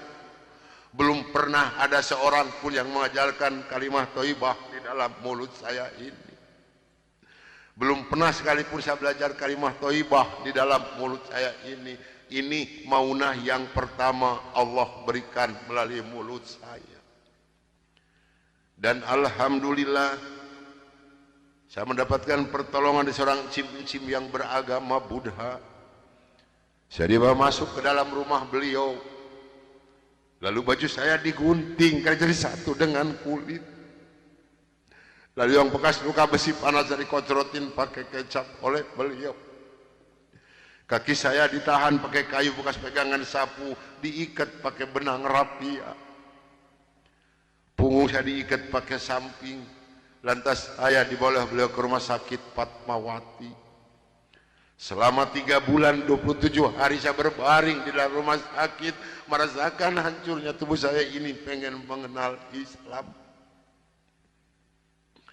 Dan alhamdulillah setelah Allah memberikan kesembuhan kepada saya, beliau pula lah yang membiayai saya. Sehingga saya kembali memohon pertolongan kepada Cim ini. Cim, tolong saya, bawa saya kemana saya harus pergi, karena saya pengen memeluk agama Islam. Dan alhamdulillah saya dibawa oleh beliau ke Cipete, ke Bapak Kiai Haji Dr. Idam Kholil, saksi yang masih hidup. Yang membina kesama yang pertama adalah Bapak Hamjahas. Maka kata beliau kepada saya, kalau Anda pengen masuk Islam yang kafah dan istiqomah, Anda jangan dulu mengenal Al-Quran, Anda jangan dulu mengenal sholat, tapi Anda harus dulu mengenal isi daripada 2 kalimat syahadat yang barusan Anda ucapkan. Alhamdulillah selama 3 bulan kurang lebih saya dibina oleh beliau untuk mengartikan isi daripada 2 kalimat syahadat. Barulah saya marifatullah. Disinilah nikmatnya iman dan nikmatnya ibadah yang saya rasakan sampai detik ini. Lalu saya suruh pulang dulu oleh beliau karena saya masih mempunyai keluarga, itu anak dan istri. Ternyata keluarga saya telah mendapatkan laporan dari rekan saya 14 dan dari Dewan Gereja Indonesia bahwa saya telah murtad masuk agama Islam. Begitu saya nyampe di rumah saya lihat dengan mata kepala saya sendiri, pakaian saya, ijazah saya, semua dibakar oleh putri-putri saya dan istri saya di hadapan mata saya. Dan alhamdulillah saya diselamatkan dari maut yang kedua oleh Allah Subhanahu wa ta'ala. Begitu putri-putri saya menyiramkan minyak kelapa panas ke muka saya masih diselamatkan oleh Allah. Minyak kelapanya tumpah di punggung saya. Ini adalah darah daging saya sendiri yang menganiaya saya, bukan orang lain. Lalu kepala saya dilempar pakai cobek, dipukuli pakai setik kasti, sampai saya diusir caci maki dengan kata-kata yang sangat keji yang keluar dari mulut darah daging saya sendiri. Nyah, engkau di hadapanku anjing, setan, babi, iblis, jangan menginjak rumah ini, haram rumah ini kau diinjak oleh setan dan iblis macam kau. Ini adalah darah daging saya sendiri, bukan orang lain. Dan alhamdulillah begitu saya meninggalkan rumah tangga saya, hanya pakai pakaian satu setel yang nempel di badan saya yang penuh dengan minyak kelapa panas. Harta kekayaan berlimpah luah, demi Allah tidak saya bawa serupiah pun, karena saya ingin masuk Islam yang kapal dan istiqomah. Saya harus samina wa atona. Jangankan harta kekayaan yang berlimpah luah, putri-putri saya pun yang 3 saya putuskan. Mulai detik ini Anda bukan darah daging saya bukan bapak Anda, dan Anda bukan putri-putri saya. Titik sampai di sini. Jangan ada lagi pertalian darah antara Anda dengan saya. Kenapa saya putuskan kepada putri-putri saya yang 3? Karena saya takut besok atau lusa saya meninggal dunia, bagaimana tanggung jawab saya di hadapan Allah Subhanahu wa taala. Maka alhamdulillah sudah hampir 22 tahun lebih ini saya belum pernah dipertemukan dengan batang hidungnya. Namun alhamdulillah, biarpun putri-putri saya tidak yang ikut satupun, Allah telah memberikan kebahagiaan kepada saya pada saat sekarang ini. Kebahagiaan yang Allah berikan kepada saya tidak bisa ditukar dengan suatu apapun yang ada di dunia ini. Sekalipun emas berlian sebesar gunung tidak mungkin bisa menukarkan kebahagiaan yang Allah berikan kepada saya. Kenapa? Karena rekan saya yang 14 yang dulu menganiaya saya, yang dulu mau membunuh saya, alhamdulillah sekarang sudah masuk Islam semua.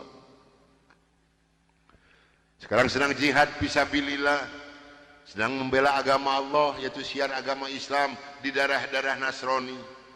Itu yang pertama di Papua Barat di Manokwari, yang kedua di NTT Kampung Kalabai Kabupaten Alor, yang ketiga di Kalimantan Tengah di Sampit.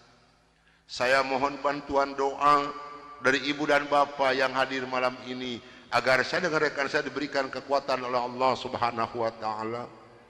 Kalau ibu dan bapak pengen tahu dakwah Islam daerah Nasrani, demi Allah ini tantangannya adalah nyawa. Saya pun di Manokwari sedang menanak nasi, Pak, Bu. Kalau Allah sudah mengizinkan saya harus meninggal, saya dipanah, ini kenal kemaluan saya.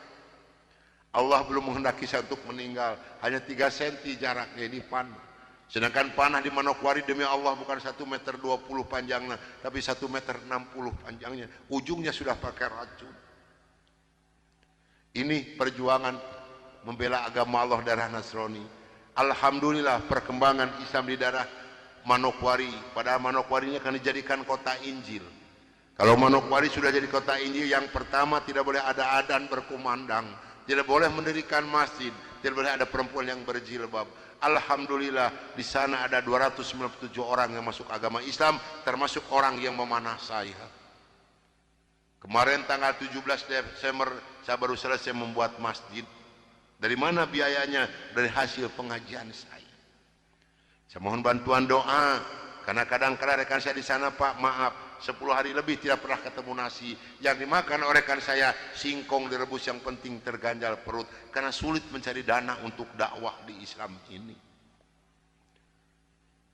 Dari mana makan mereka sehari-hari? Maaf, dari hasil pengajian saya. Karena mereka lepas dari gereja tidak ada santunan apapun. Siapa yang harus bertanggung jawab? Kita inilah sebagai umat muslim. Di Kalimantan Tengah ada 192 orang. Di sana, Pak, demi Allah tidak ada masjid satupun. Gereja ada 9. Paling banyak isi gereja 15 orang. Kalau saya mengadakan sholat berjamaah di Kalimantan ini, pakai kompas di luar, di lapangan. Di atas disiram oleh mereka. Saya hanya bisa berdoa, ya Allah berikan taufik dan hidayah bagi mereka, karena mereka tidak tahu kedatangan saya ini mau apa. Alhamdulillah 4 hari kemudian 8 orang yang masuk agama Islam, maka berjumlah 192 orang yang ibu dan nenek yang kupingnya pada panjang-panjang. Saya mohon bantuan doa, karena saya sedang membebaskan tanah untuk pembangunan masjid. Mudah-mudahan Allah memberikan jalan untuk saya, untuk melunasi tanah di sana, untuk pembangunan masjid di sana. Nah hadirin ikhwatul iman rahimakumullah yang hadir malam ini, barangkali, tapi sebenarnya saya mohon maaf yang sebesar-besarnya, barangkali ibu dan bapak mau ikut berjuang membela agama Allah, menyisihkan sedikit rezeki untuk pembebasan tanah di Kalimantan ini, insya Allah hubungi saya.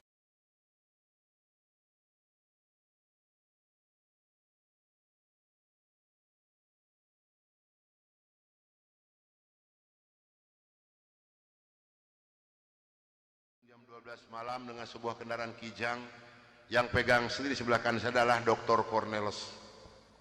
Selama hidup saya memegang agama Nasrani, saya belum pernah mendengarkan adzan subuh. Adzan duhur, asar, maghrib dan isya saya tahu. Kalau adzan subuh kuping saya belum pernah mendengarkan, karena saya belum pernah bangun sesubuh itu. Begitu nyampe di Jakarta di Kampung Prapanca, bertepatan dengan berkumandangnya adzan subuh.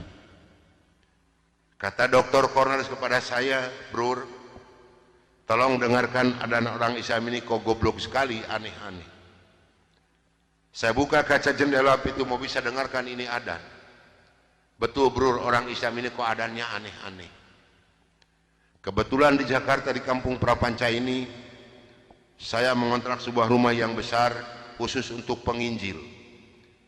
Yang punya rumah namanya Bapak Rosid. Beliau adalah seorang sarjana agama Islam yang mengajar sekolah dasar negeri. Kata Dr. Cornelis kepada saya, "Bro, karena bro sebagai pemimpin dan ketua kami yang berhak dan berani untuk menanyakan masalah ini, tolong besok tanyakan kalau kita sudah nyampe di rumah kontrakan." Oke, besok akan saya tanyakan. Begitu saya nyampe di rumah kontrakan, kendaraan saya masukkan ke dalam garasi, dan sebagian barang-barang diturunkan. Kira-kira jam 7 pagi, Pak Rosid ini keluar dari rumahnya mau mengajar. Karena kebetulan rumah yang saya kontrak dengan rumah beliau bersebelahan, hanya terhalang oleh satu jalan yang kecil. Begitu saya lihat beliau sedang menyalakan sepeda motornya, saya memberanikan diri menghampiri dan menyapa beliau. Kata saya, "Selamat pagi Pak." "Oh selamat pagi Bapak Pendeta. Kapan datang dan apa kabar?" "Baik Pak, dan baru saja saya tiba." Ngobrol punya ngobrol. Akhirnya saya memberanikan diri kepada beliau menanyakan tentang ajaran agama Islam. "Pak, apakah boleh saya bertanya kepada Bapak tentang ajaran agama Islam?"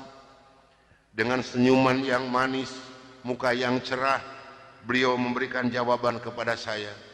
"Silahkan Bapak Pendeta." Dengan senang hati dan kedua tangan saya terbuka, insya Allah apa yang akan Bapak Pendeta tanyakan akan saya jawab. Mari Bapak Pendeta kita ke dalam rumah, jangan ngobrol di luar, lebih luasa kita ngobrol di dalam rumah. Saya dibawa masuk ke dalam rumah beliau, sehingga beliau ini berani mengorbankan tugas negaranya, tidak jadi mengajar, karena ngobrol dengan saya sampai jam 3 sore. Yang pertama sekali saya tanyakan kepada beliau adalah tentang azan. "Pak, kenapa orang Islam ini kok adzannya aneh-aneh?" "Aneh-aneh bagaimana Bapak Pendeta?" "Tadi begitu saya masuk sini, terdengarlah suara adzan yang asing di kuping saya, ada kata-kata aso. Aso apalah saya tidak tahu Pak." "Oh betul Bapak Pendeta, itu adzan subuh pakai as-sholatu khairum minan naum."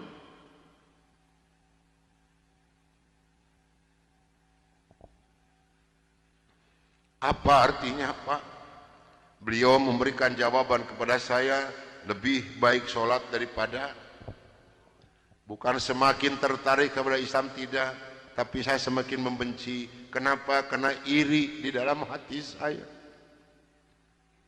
Kenapa orang Islam ini berani meninggalkan tidurnya untuk melaksanakan ibadat kepada Tuhannya dengan kata-kata yang ada di adzan ini? maka timbullah kata-kata yang keluar dari mulut saya yang sangat dan sangat menyakitkan Bapak Rosid dan umat Islam yang lainnya. Kata saya, kalau begini orang Islam ini lebih goblok lagi, kapan molornya kalau sholat melulu.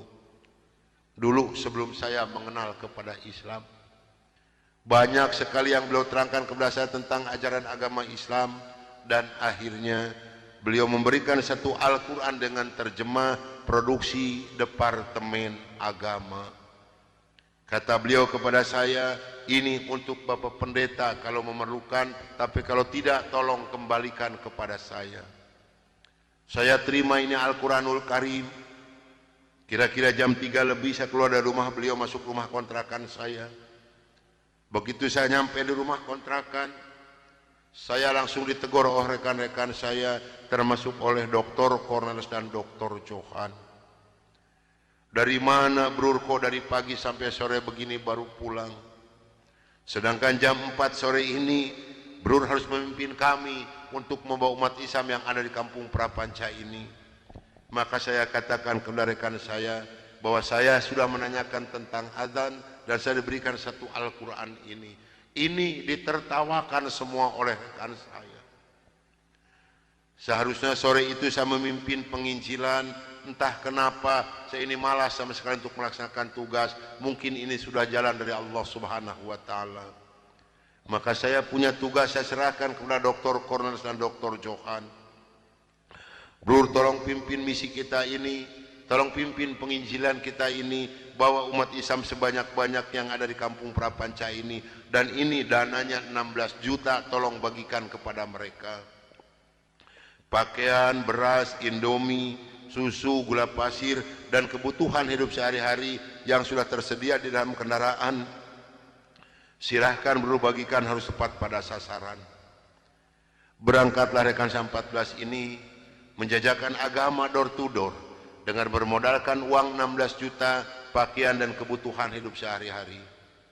Saya hanya di rumah sendiri sambil melihat-lihat luarnya Al-Quran, karena saya belum hafal huruf Arab, yang saya baca hanya terjemahnya saja. Begitu saya akan membuka Al-Quran, terlebih dahulu saya berdoa dulu pada Tuhan saya yang saya yakini dulu. Bapa di dalam surga, dalam nama Tuhan Yesus Kristus, saya datang di bawah kaki-Mu Tuhan. Saya mohon petunjuk dan pertolongan daripadamu Tuhan. Tolong celikan mata hati saya dan bukakan mulut saya. Tolong celikan mata penglihatan saya dan bukakan alat pendengaran saya. Saya akan membaca kitabnya orang-orang kafir. Tapi semakin saya berdoa pada Tuhan saya,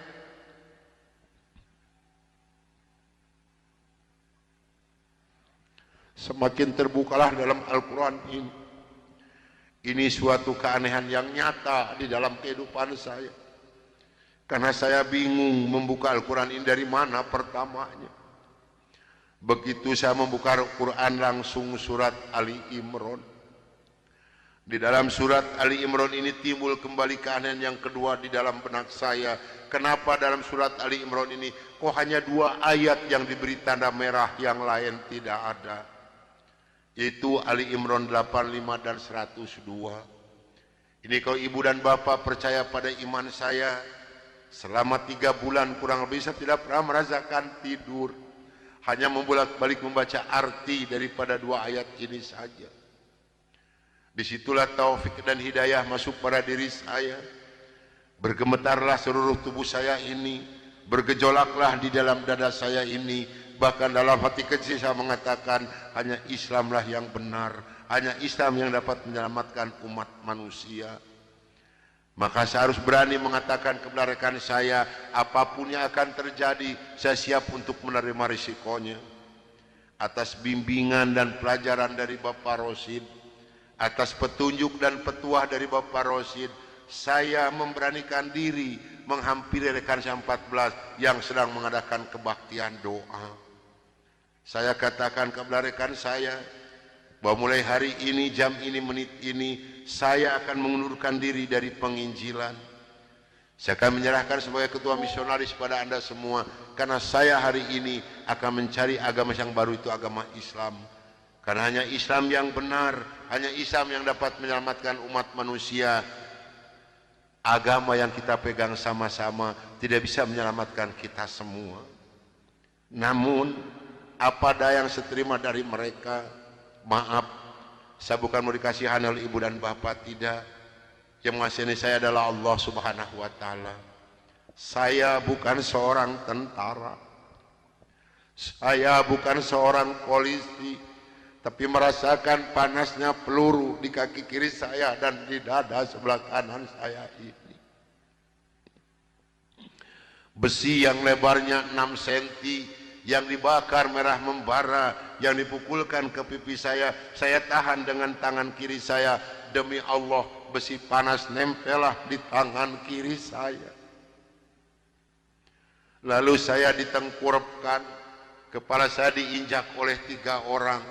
Tangan saya, kaki saya kiri kanan dipegang dan diikat oleh mereka. Lalu punggung saya dipukuli oleh Dr. Johan pakai kursi rotan. 13 tulang punggungnya patah untuk mengenal Islam. Kalau menurut logika manusia, saya ini harus sudah meninggal dunia. Tapi Allah Maha di atas Maha, Allah mempunyai rencana lain untuk saya. Atas izin dan karunia Allah yang diberikan kepada saya bisa lolos dari pembunuhan rekan-rekan saya.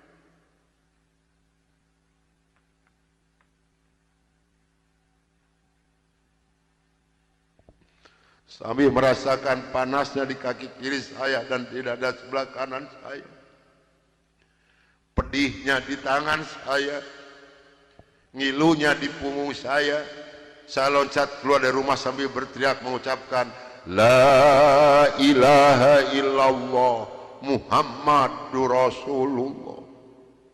Padahal ini asing di mulut saya.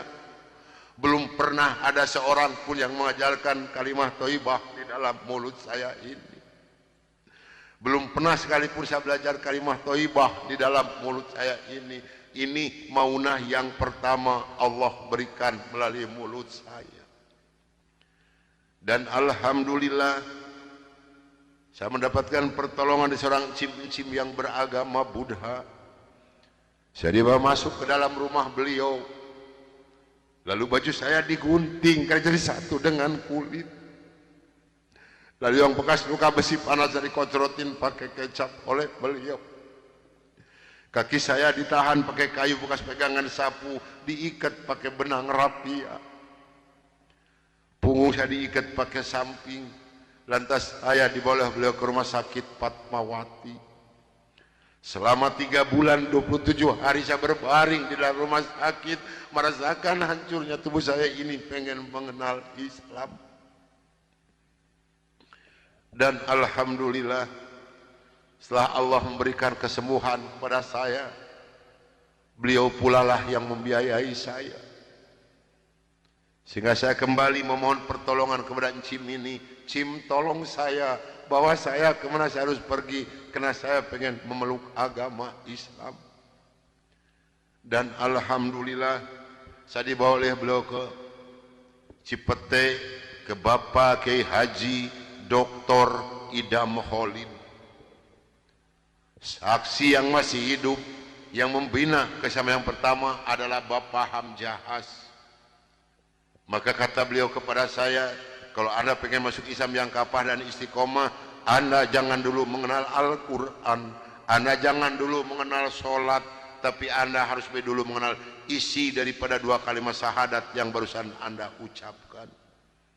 Alhamdulillah selama 3 bulan kurang lebih saya dibina oleh beliau untuk mengartikan isi daripada 2 kalimat syahadat. Barulah saya marifatullah. Disinilah nikmatnya iman dan nikmatnya ibadah yang saya rasakan sampai detik ini. Lalu saya suruh pulang dulu oleh beliau karena saya masih mempunyai keluarga, itu anak dan istri. Ternyata keluarga saya telah mendapatkan laporan dari rekan 14 dan dari Dewan Gereja Indonesia bahwa saya telah murtad masuk agama Islam. Begitu saya nyampe di rumah saya lihat dengan mata kepala saya sendiri, pakaian saya, ijazah semua dibakar oleh putri-putri saya dan istri saya di hadapan mata saya. Dan alhamdulillah saya diselamatkan dari maut yang kedua oleh Allah Subhanahu wa taala. Begitu putri-putri saya menyiramkan minyak kelapa panas ke muka saya masih diselamatkan oleh Allah. Minyak kelapanya tumpah di punggung saya. Ini adalah darah daging saya sendiri yang menganiaya saya, bukan orang lain. Lalu kepala saya dilempar pakai cobek, dipukuli pakai stik kasti, sampai saya diusir caci maki dengan kata-kata yang sangat keji yang keluar dari mulut darah daging saya sendiri. Nyah, engkau di hadapanku anjing, setan, babi, iblis, jangan menginjak rumah ini, haram rumah ini kau diinjak oleh setan dan iblis macam kau. Ini adalah darah daging saya sendiri, bukan orang lain. Dan alhamdulillah begitu saya meninggalkan rumah tangga saya hanya pakai pakaian satu setel yang nempel di badan saya yang penuh dengan minyak kelapa panas. Harta kekayaan berlimpah luah demi Allah tidak saya bawa serupiah pun, karena saya ingin masuk Islam yang kapal dan istiqomah. Saya harus samina wa atona. Jangankan harta kekayaan yang berlimpah luah, putri-putri saya pun yang 3 saya putuskan. Mulai detik ini Anda bukan darah daging saya bukan bapak Anda, dan Anda bukan putri-putri saya. Titik sampai di sini. Jangan ada lagi pertalian darah antara Anda dengan saya. Kenapa saya putuskan kepada putri-putri saya yang 3? Karena saya takut besok atau lusa saya meninggal dunia, bagaimana tanggung jawab saya di hadapan Allah Subhanahu wa taala. Maka alhamdulillah sudah hampir 22 tahun lebih ini saya belum pernah dipertemukan dengan batang hidungnya. Namun alhamdulillah, biarpun putri-putri saya tidak yang ikut satu pun, Allah telah memberikan kebahagiaan kepada saya pada saat sekarang ini. Kebahagiaan yang Allah berikan kepada saya tidak bisa ditukar dengan suatu apapun yang ada di dunia ini. Sekalipun emas berlian sebesar gunung tidak mungkin bisa menukarkan kebahagiaan yang Allah berikan kepada saya. Kenapa?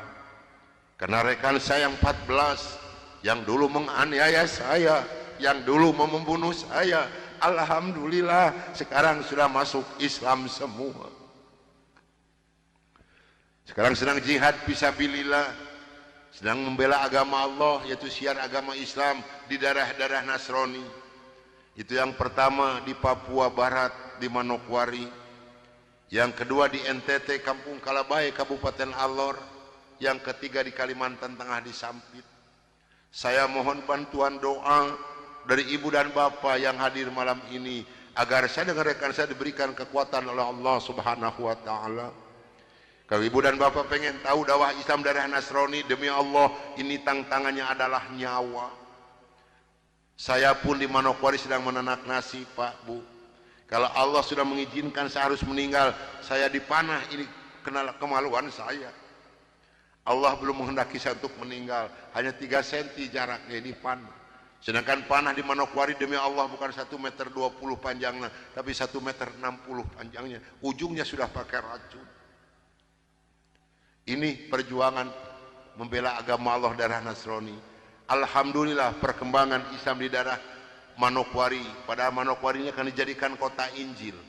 Kalau Manokwari sudah jadi kota Injil, yang pertama tidak boleh ada adzan berkumandang, tidak boleh mendirikan masjid, tidak boleh ada perempuan yang berjilbab. Alhamdulillah di sana ada 297 orang yang masuk agama Islam, termasuk orang yang memanah saya. Kemarin tanggal 17 Desember saya baru selesai membuat masjid. Dari mana biayanya? Dari hasil pengajian saya. Saya mohon bantuan doa, karena kadang-kadang rekan saya di sana, Pak, maaf, 10 hari lebih tidak pernah ketemu nasi. Yang dimakan oleh rekan saya singkong direbus, yang penting terganjal perut, karena sulit mencari dana untuk dakwah di Islam ini. Dari mana makan mereka sehari-hari? Maaf, dari hasil pengajian saya. Karena mereka lepas dari gereja tidak ada santunan apapun. Siapa yang harus bertanggung jawab? Kita inilah sebagai umat muslim. Di Kalimantan Tengah ada 192 orang. Di sana Pak, demi Allah tidak ada masjid satupun, gereja ada 9. Paling banyak isi gereja 15 orang. Kalau saya mengadakan sholat berjamaah di Kalimantan ini, pakai kompas di luar, di lapangan. Di atas disiram oleh mereka. Saya hanya bisa berdoa, ya Allah berikan taufik dan hidayah bagi mereka, karena mereka tidak tahu kedatangan saya ini mau apa. Alhamdulillah 4 hari kemudian 8 orang yang masuk agama Islam, maka berjumlah 192 orang yang ibu dan nenek yang kupingnya pada panjang-panjang. Saya mohon bantuan doa, karena saya sedang membebaskan tanah untuk pembangunan masjid. Mudah-mudahan Allah memberikan jalan untuk saya untuk melunasi tanah di sana, untuk pembangunan masjid di sana. Nah hadirin ikhwatul iman rahimakumullah yang hadir malam ini, barangkali, tapi sebenarnya saya mohon maaf yang sebesar-besarnya, barangkali ibu dan bapak mau ikut berjuang membela agama Allah, menyisihkan sedikit rezeki untuk pembebasan tanah di Kalimantan ini, insya Allah hubungi saya.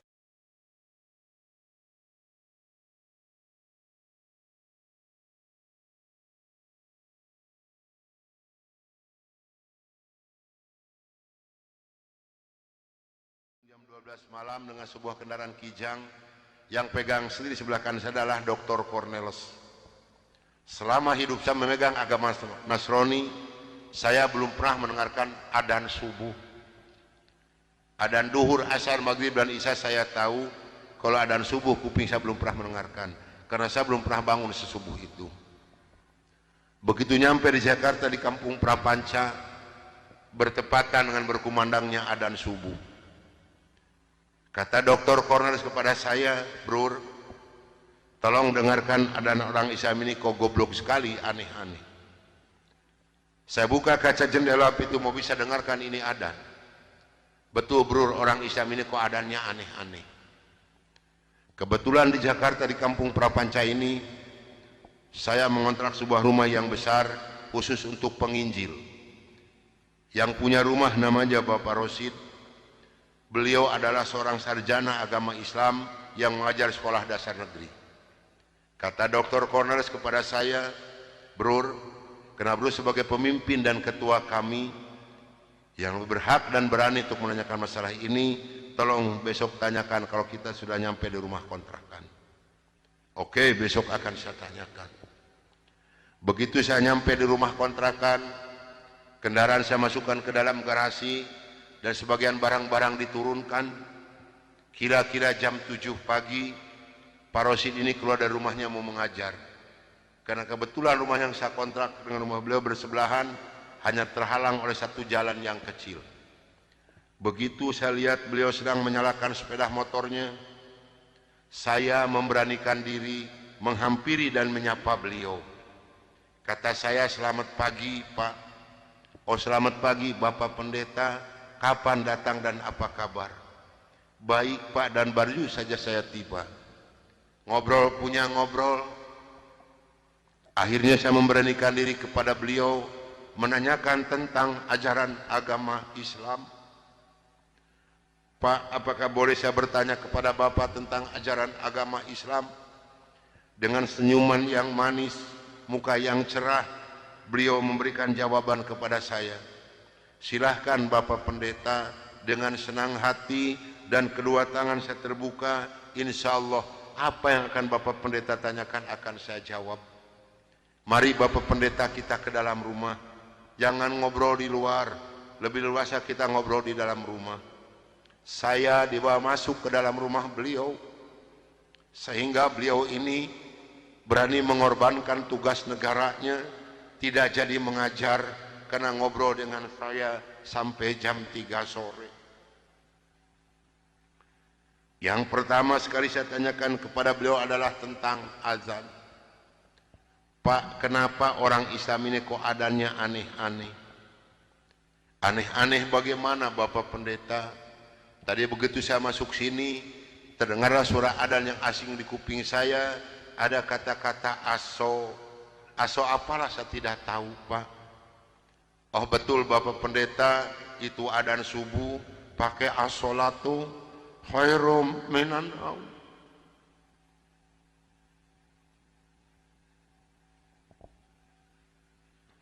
Apa artinya, Pak? Beliau memberikan jawaban kepada saya, lebih baik sholat daripada. Bukan semakin tertarik kepada Islam, tidak, tapi saya semakin membenci. Kenapa? Karena iri di dalam hati saya. Kenapa orang Islam ini berani meninggalkan tidurnya untuk melaksanakan ibadat kepada Tuhannya dengan kata-kata yang ada di adzan ini? Maka timbullah kata-kata yang keluar dari mulut saya yang sangat dan sangat menyakitkan Bapak Rosi dan umat Islam yang lainnya. Kata saya, kalau begini orang Islam ini lebih goblok lagi, kapan molornya kalau sholat melulu? Dulu sebelum saya mengenal kepada Islam, banyak sekali yang beliau terangkan kepada saya tentang ajaran agama Islam, dan akhirnya beliau memberikan satu Al-Quran dengan terjemah produksi Departemen Agama. Kata beliau kepada saya, ini untuk Bapak Pendeta kalau memerlukan, tapi kalau tidak tolong kembalikan kepada saya. Saya terima ini Al-Quranul Karim. Kira-kira jam 3 lebih saya keluar dari rumah beliau, masuk rumah kontrakan saya. Begitu saya nyampe di rumah kontrakan, saya langsung ditegur oleh rekan-rekan saya, termasuk oleh Dr. Cornelis dan Dr. Johan. Dari mana Brur kok dari pagi sampai sore begini baru pulang? Sedangkan jam 4 sore ini Brur harus memimpin kami untuk membawa umat Islam yang ada di kampung Prapanca ini. Maka saya katakan kepada rekan saya bahwa saya sudah menanyakan tentang adzan dan saya diberikan satu Al-Quran ini. Ini ditertawakan semua oleh rekan saya. Seharusnya sore itu saya memimpin penginjilan, entah kenapa saya ini malas sama sekali untuk melaksanakan tugas. Mungkin ini sudah jalan dari Allah Subhanahu wa Ta'ala. Maka saya punya tugas, saya serahkan kepada Dr. Cornelis dan Dr. Johan. Brur, tolong pimpin misi kita ini, tolong pimpin penginjilan kita ini, bawa umat Islam sebanyak-banyak yang ada di kampung Prapanca ini, dan ini dananya 16 juta, tolong bagikan kepada mereka. Pakaian, beras, indomie, susu, gula pasir, dan kebutuhan hidup sehari-hari yang sudah tersedia di dalam kendaraan, silahkan Brur bagikan, harus tepat pada sasaran. Berangkatlah rekan saya 14 ini menjajakan agama door to door dengan bermodalkan uang 16 juta, pakaian dan kebutuhan hidup sehari-hari. Saya hanya di rumah sendiri sambil melihat-lihat luarnya Al-Quran karena saya belum hafal huruf Arab, yang saya baca hanya terjemahnya saja. Begitu saya akan membuka Al-Quran, terlebih dahulu saya berdoa dulu pada Tuhan saya yang saya yakini dulu. Bapa di dalam surga, dalam nama Tuhan Yesus Kristus, saya datang di bawah kaki-Mu Tuhan. Saya mohon petunjuk dan pertolongan daripada-Mu Tuhan. Tolong celikan mata hati saya dan bukakan mulut saya. Tolong celikan mata penglihatan saya dan bukakan alat pendengaran saya. Saya akan membaca kitabnya orang-orang kafir. Tapi semakin saya berdoa pada Tuhan saya,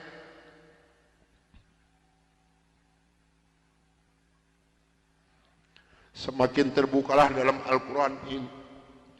Ini suatu keanehan yang nyata di dalam kehidupan saya. Karena saya bingung membuka Al-Quran ini dari mana pertamanya. Begitu saya membuka Al-Quran, langsung surat Ali Imran. Di dalam surat Ali Imran ini timbul kembali keanehan yang kedua di dalam benak saya. Kenapa dalam surat Ali Imran ini kok hanya 2 ayat yang diberi tanda merah, yang lain tidak ada? Yaitu Ali Imran 85 dan 102. Ini kalau ibu dan bapak percaya pada iman saya, selama 3 bulan kurang lebih saya tidak pernah merasakan tidur, hanya membolak-balik membaca arti daripada 2 ayat ini saja. Disitulah taufik dan hidayah masuk pada diri saya. Bergemetarlah seluruh tubuh saya ini, bergejolaklah di dalam dada saya ini. Bahkan dalam hati kecil saya mengatakan, hanya Islamlah yang benar, hanya Islam yang dapat menyelamatkan umat manusia. Maka saya harus berani mengatakan kepada rekan saya, apapun yang akan terjadi, saya siap untuk menerima risikonya. Atas bimbingan dan pelajaran dari Bapak Rosid, atas petunjuk dan petuah dari Bapak Rosid, saya memberanikan diri menghampiri rekan saya 14 yang sedang mengadakan kebaktian doa. Saya katakan kepada rekan saya bahwa mulai hari ini, jam ini, menit ini, saya akan mengundurkan diri dari penginjilan. Saya akan menyerahkan sebagai ketua misionaris pada Anda semua, karena saya hari ini akan mencari agama yang baru, itu agama Islam. Karena hanya Islam yang benar, hanya Islam yang dapat menyelamatkan umat manusia. Agama yang kita pegang sama-sama tidak bisa menyelamatkan kita semua. Namun apa daya yang seterima dari mereka, maaf, saya bukan mau dikasihan oleh ibu dan bapak, tidak. Yang mengasihani saya adalah Allah Subhanahu wa Ta'ala. Saya bukan seorang tentara, saya bukan seorang polisi, tapi merasakan panasnya peluru di kaki kiri saya dan di dada sebelah kanan saya ini. Besi yang lebarnya 6 cm yang dibakar merah membara, yang dipukulkan ke pipi saya tahan dengan tangan kiri saya. Demi Allah, besi panas nempelah di tangan kiri saya. Lalu saya ditengkurapkan, kepala saya diinjak oleh 3 orang. Tangan saya, kaki saya kiri kanan dipegang dan diikat oleh mereka. Lalu punggung saya dipukuli oleh Dr. Johan pakai kursi rotan. 13 tulang punggungnya patah untuk mengenal Islam. Kalau menurut logika manusia, saya ini harus sudah meninggal dunia. Tapi Allah Maha di atas Maha, Allah mempunyai rencana lain untuk saya. Atas izin dan karunia Allah yang diberikan kepada saya bisa lolos dari pembunuhan rekan-rekan saya.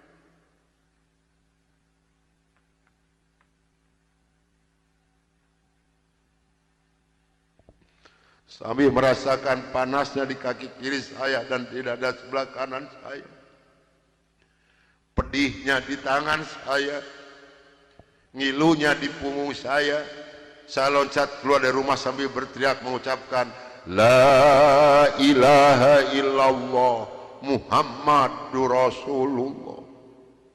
Padahal ini asing di mulut saya.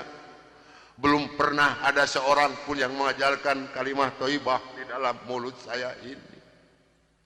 Belum pernah sekalipun saya belajar kalimat thayyibah di dalam mulut saya ini. Ini maunah yang pertama Allah berikan melalui mulut saya. Dan alhamdulillah saya mendapatkan pertolongan dari seorang cim-cim yang beragama Buddha. Saya dibawa masuk ke dalam rumah beliau. Lalu baju saya digunting karena jadi satu dengan kulit. Lalu yang bekas luka besi panas dari kocrotin pakai kecap oleh beliau. Kaki saya ditahan pakai kayu bekas pegangan sapu, diikat pakai benang rapia. Punggung saya diikat pakai samping. Lantas saya dibawa beliau ke rumah sakit Fatmawati. Selama 3 bulan 27 hari saya berbaring di dalam rumah sakit, merasakan hancurnya tubuh saya ini, pengen mengenal Islam. Dan alhamdulillah, setelah Allah memberikan kesembuhan kepada saya, beliau pula lah yang membiayai saya. Sehingga saya kembali memohon pertolongan kepada Cim ini. Cim, tolong saya, bawa saya kemana saya harus pergi, karena saya pengen memeluk agama Islam.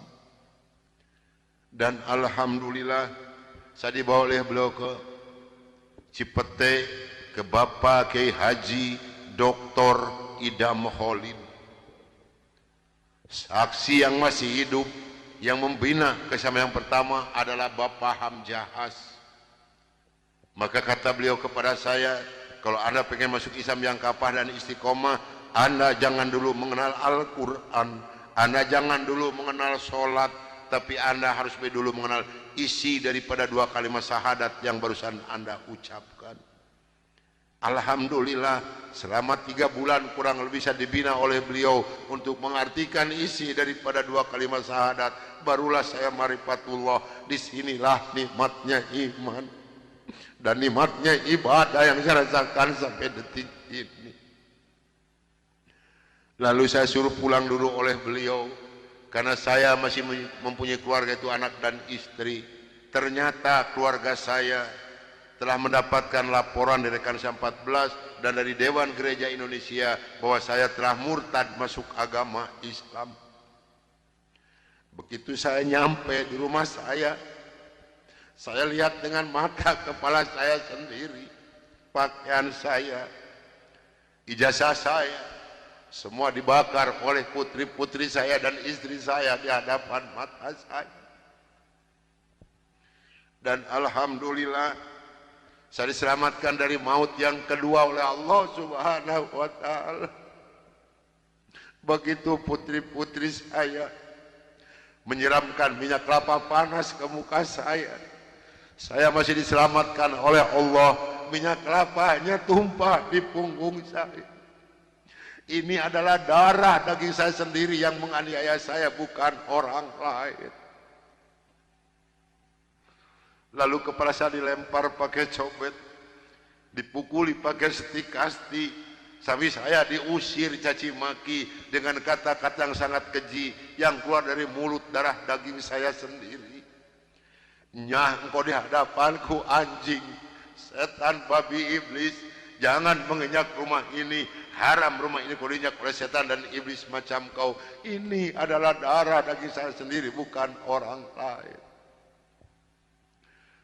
Dan alhamdulillah begitu saya meninggalkan rumah tangga saya hanya pakai pakaian satu setel yang nempel di badan saya yang penuh dengan minyak kelapa panas. Harta kekayaan berlimpah luah demi Allah tidak saya bawa serupiah pun, karena saya pengen masuk Islam yang kapal dan istiqomah. Saya harus samina wa atona. Jangankan harta kekayaan yang berlimpah luah, putri-putri saya pun yang 3 saya putuskan. Mulai detik ini Anda bukan darah daging saya bukan bapak Anda, dan Anda bukan putri-putri saya. Titik sampai di sini. Jangan ada lagi pertalian darah antara Anda dengan saya. Kenapa saya putuskan kepada putri-putri saya yang 3? Karena saya takut besok atau lusa saya meninggal dunia, bagaimana tanggung jawab saya di hadapan Allah Subhanahu wa taala. Maka alhamdulillah sudah hampir 22 tahun lebih ini saya belum pernah dipertemukan dengan batang hidungnya. Namun alhamdulillah, biarpun putri-putri saya tidak yang ikut satu pun, Allah telah memberikan kebahagiaan kepada saya pada saat sekarang ini. Kebahagiaan yang Allah berikan kepada saya tidak bisa ditukar dengan suatu apapun yang ada di dunia ini. Sekalipun emas berlian sebesar gunung tidak mungkin bisa menukarkan kebahagiaan yang Allah berikan kepada saya. Kenapa? Karena rekan saya yang 14 yang dulu menganiaya saya, yang dulu mau membunuh saya, alhamdulillah sekarang sudah masuk Islam semua. Sekarang sedang jihad fisabilillah, sedang membela agama Allah, yaitu syiar agama Islam di daerah-daerah Nasrani. Itu yang pertama di Papua Barat di Manokwari, yang kedua di NTT Kampung Kalabai Kabupaten Alor, yang ketiga di Kalimantan Tengah di Sampit. Saya mohon bantuan doa dari ibu dan bapak yang hadir malam ini agar saya dengan rekan saya diberikan kekuatan oleh Allah Subhanahu wa taala. Kalau ibu dan bapak pengen tahu dakwah Islam daerah Nasrani, demi Allah ini tantangannya adalah nyawa. Saya pun di Manokwari sedang menanak nasi, Pak, Bu. Kalau Allah sudah mengizinkan saya harus meninggal, saya dipanah, ini kenal kemaluan saya. Allah belum menghendaki saya untuk meninggal, hanya 3 cm jaraknya di panah. Sedangkan panah di Manokwari demi Allah bukan 1,20 meter panjangnya, tapi 1,60 meter panjangnya. Ujungnya sudah pakai racun. Ini perjuangan membela agama Allah daerah Nasrani. Alhamdulillah perkembangan Islam di daerah Manokwari. Padahal Manokwari ini akan dijadikan kota Injil. Kalau Manokwari sudah jadi kota Injil, yang pertama tidak boleh ada adzan berkumandang, tidak boleh mendirikan masjid, tidak boleh ada perempuan yang berjilbab. Alhamdulillah di sana ada 297 orang yang masuk agama Islam, termasuk orang yang memanah saya. Kemarin tanggal 17 Desember saya baru selesai membuat masjid. Dari mana biayanya? Dari hasil pengajian saya. Saya mohon bantuan doa, karena kadang-kadang rekan saya di sana, Pak, maaf, 10 hari lebih tidak pernah ketemu nasi. Yang dimakan oleh rekan saya singkong direbus, yang penting terganjal perut, karena sulit mencari dana untuk dakwah di Islam ini. Dari mana makan mereka sehari-hari? Maaf, dari hasil pengajian saya. Karena mereka lepas dari gereja tidak ada santunan apapun. Siapa yang harus bertanggung jawab? Kita inilah sebagai umat muslim. Di Kalimantan Tengah ada 192 orang. Di sana Pak, demi Allah tidak ada masjid satupun. Gereja ada 9. Paling banyak isi gereja 15 orang. Kalau saya mengadakan sholat berjamaah di Kalimantan ini, pakai kompas di luar, di lapangan. Di atas disiram oleh mereka. Saya hanya bisa berdoa, ya Allah berikan taufik dan hidayah bagi mereka. Karena mereka tidak tahu kedatangan saya ini mau apa. Alhamdulillah 4 hari kemudian 8 orang yang masuk agama Islam. Maka berjumlah 192 orang yang ibu dan nenek yang kupingnya pada panjang-panjang. Saya mohon bantuan doa. Karena saya sedang membebaskan tanah untuk pembangunan masjid. Mudah-mudahan Allah memberikan jalan untuk saya. Untuk melunasi tanah di sana. Untuk pembangunan masjid di sana. Nah hadirin ikhwatul iman rahimakumullah yang hadir malam ini, barangkali, tapi sebenarnya saya mohon maaf yang sebesar-besarnya, barangkali ibu dan bapak mau ikut berjuang membela agama Allah, menyisihkan sedikit rezeki untuk pembebasan tanah di Kalimantan ini, insya Allah hubungi saya.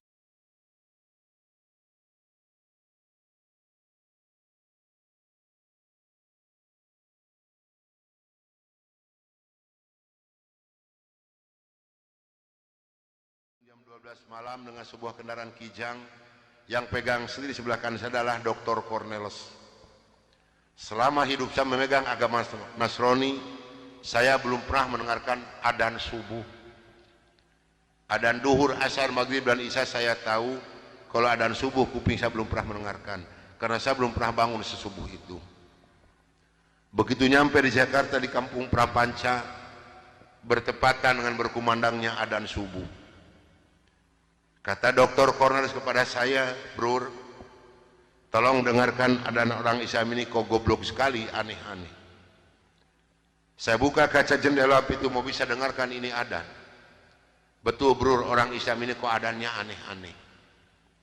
Kebetulan di Jakarta di kampung Prapanca ini, saya mengontrak sebuah rumah yang besar khusus untuk penginjil.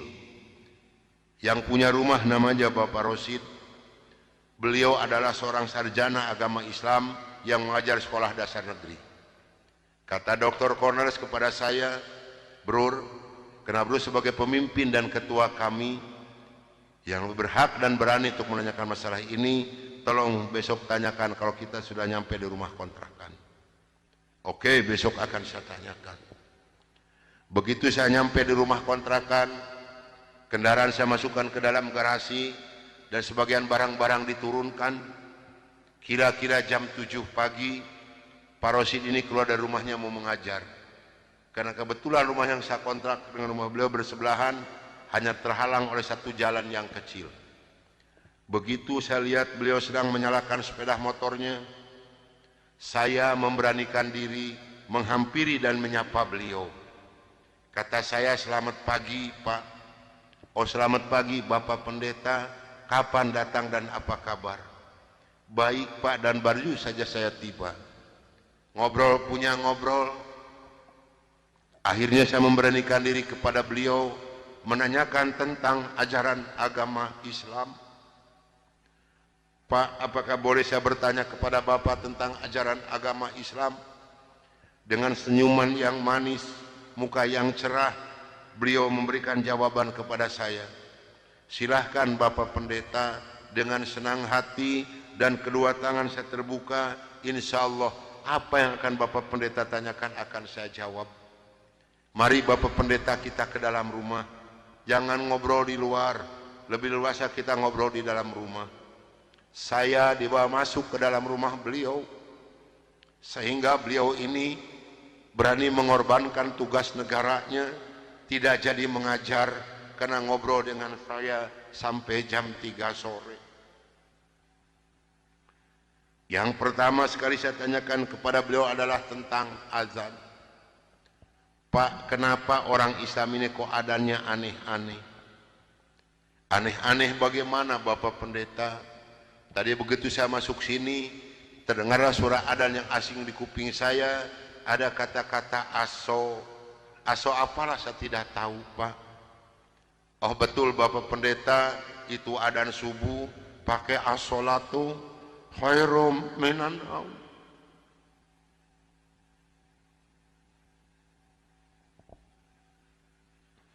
Apa artinya, Pak?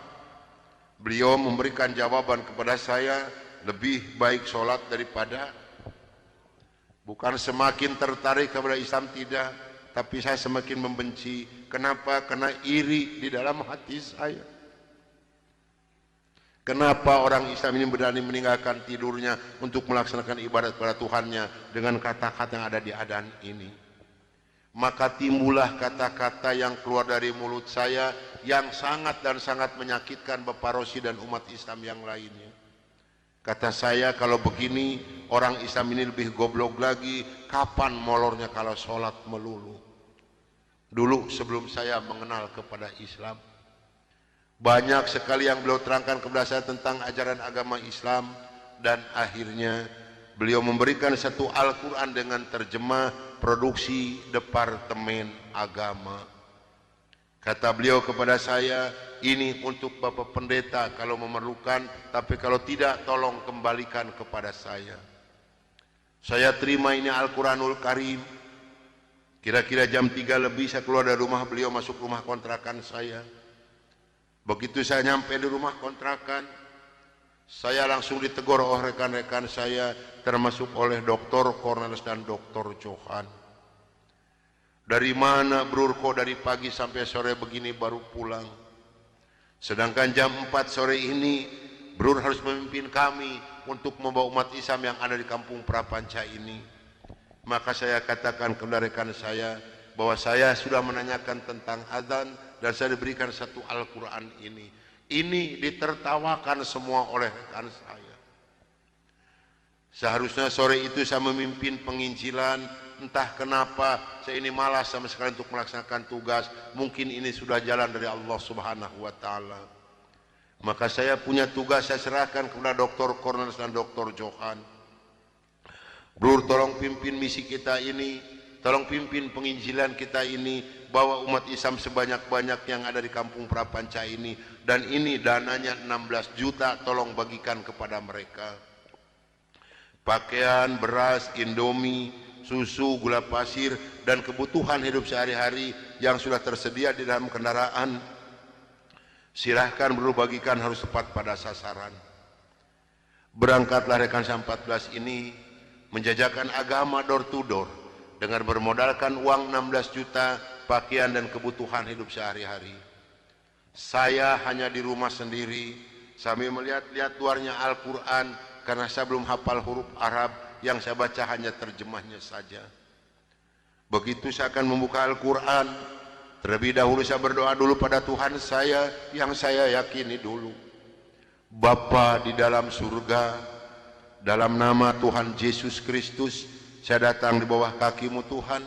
Saya mohon petunjuk dan pertolongan daripadamu Tuhan. Tolong celikan mata hati saya dan bukakan mulut saya. Tolong celikan mata penglihatan saya dan bukakan alat pendengaran saya. Saya akan membaca kitabnya orang-orang kafir. Tapi semakin saya berdoa pada Tuhan saya,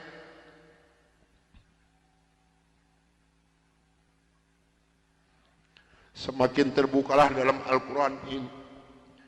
Ini suatu keanehan yang nyata di dalam kehidupan saya. Karena saya bingung membuka Al-Quran ini dari mana pertamanya. Begitu saya membuka Al-Quran, langsung surat Ali Imran. Di dalam surat Ali Imran ini timbul kembali keanehan yang kedua di dalam benak saya. Kenapa dalam surat Ali Imran ini kok hanya 2 ayat yang diberi tanda merah, yang lain tidak ada? Yaitu Ali Imran 85 dan 102. Ini kalau ibu dan bapak percaya pada iman saya, selama 3 bulan kurang lebih saya tidak pernah merasakan tidur. Hanya membolak-balik membaca arti daripada 2 ayat ini saja. Disitulah taufik dan hidayah masuk pada diri saya. Bergemetarlah seluruh tubuh saya ini, bergejolaklah di dalam dada saya ini, Bahkan dalam hati kecil saya mengatakan hanya Islamlah yang benar, hanya Islam yang dapat menyelamatkan umat manusia. Maka saya harus berani mengatakan kepada rekan saya, apapun yang akan terjadi, saya siap untuk menerima risikonya. Atas bimbingan dan pelajaran dari Bapak Rosid, atas petunjuk dan petuah dari Bapak Rosid, saya memberanikan diri menghampiri rekan saya 14 yang sedang mengadakan kebaktian doa. Saya katakan kepada rekan saya, bahwa mulai hari ini, jam ini, menit ini, saya akan mengundurkan diri dari penginjilan. Saya akan menyerahkan sebagai ketua misionaris pada Anda semua, karena saya hari ini akan mencari agama yang baru, itu agama Islam. Karena hanya Islam yang benar, hanya Islam yang dapat menyelamatkan umat manusia. Agama yang kita pegang sama-sama tidak bisa menyelamatkan kita semua. Namun, apa daya yang seterima dari mereka, maaf, saya bukan mau dikasihan oleh ibu dan bapak, tidak. Yang mengasihani saya adalah Allah Subhanahu wa Ta'ala. Saya bukan seorang tentara, saya bukan seorang polisi, tapi merasakan panasnya peluru di kaki kiri saya dan di dada sebelah kanan saya ini. Besi yang lebarnya 6 cm yang dibakar merah membara, yang dipukulkan ke pipi saya tahan dengan tangan kiri saya. Demi Allah, besi panas nempelah di tangan kiri saya. Lalu saya ditengkurapkan, kepala saya diinjak oleh 3 orang. Tangan saya, kaki saya kiri kanan dipegang dan diikat oleh mereka. Lalu punggung saya dipukuli oleh Dr. Johan pakai kursi rotan. 13 tulang punggungnya patah untuk mengenal Islam. Kalau menurut logika manusia, saya ini harus sudah meninggal dunia. Tapi Allah Maha di atas Maha, Allah memberi rencana lain untuk saya. Atas izin dan karunia Allah yang diberikan kepada saya bisa lolos dari pembunuhan rekan-rekan saya.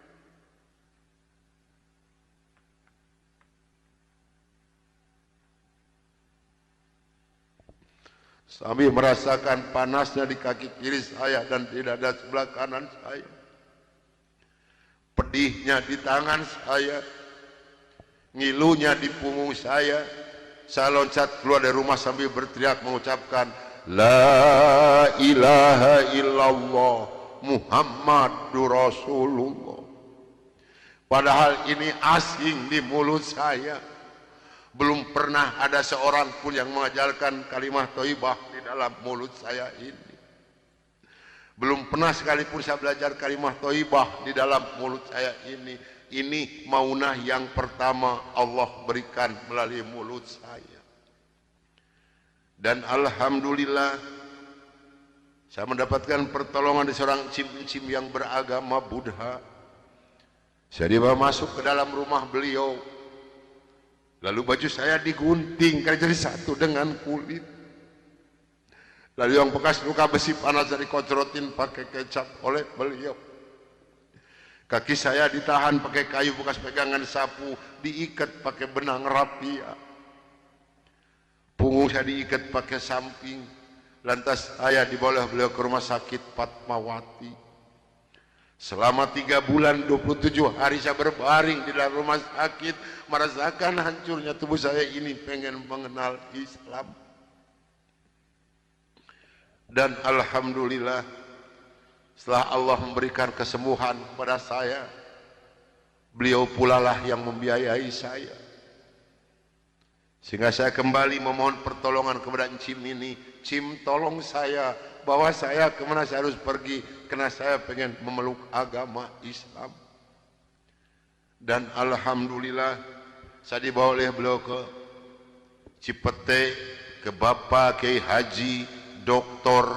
Idam Khalid, saksi yang masih hidup, yang membina kesama yang pertama adalah Bapak Hamjahas. Maka kata beliau kepada saya, kalau Anda pengen masuk Islam yang kapah dan istiqomah, Anda jangan dulu mengenal Al-Quran, Anda jangan dulu mengenal sholat, tapi Anda harus dulu mengenal isi daripada 2 kalimat syahadat yang barusan Anda ucapkan. Alhamdulillah, selama 3 bulan kurang lebih saya dibina oleh beliau untuk mengartikan isi daripada 2 kalimat syahadat. Barulah saya marifatullah. Disinilah nikmatnya iman dan nikmatnya ibadah yang saya rasakan sampai detik ini. Lalu saya suruh pulang dulu oleh beliau karena saya masih mempunyai keluarga, itu anak dan istri. Ternyata keluarga saya telah mendapatkan laporan dari Kansa 14 dan dari Dewan Gereja Indonesia bahwa saya telah murtad masuk agama Islam. Begitu saya nyampe di rumah saya lihat dengan mata kepala saya sendiri, pakaian saya, ijazah saya, semua dibakar oleh putri-putri saya dan istri saya di hadapan mata saya. Dan alhamdulillah saya diselamatkan dari maut yang kedua oleh Allah Subhanahu wa ta'ala. Begitu putri-putri saya menyiramkan minyak kelapa panas ke muka saya masih diselamatkan oleh Allah. Minyak kelapanya tumpah di punggung saya. Ini adalah darah daging saya sendiri yang menganiaya saya, bukan orang lain. Lalu kepala saya dilempar pakai cobek, dipukuli pakai setik kasti, sampai saya diusir caci maki dengan kata-kata yang sangat keji yang keluar dari mulut darah daging saya sendiri. Nyah, engkau di hadapanku anjing, setan, babi, iblis, jangan menginjak rumah ini, haram rumah ini kau diinjak oleh setan dan iblis macam kau.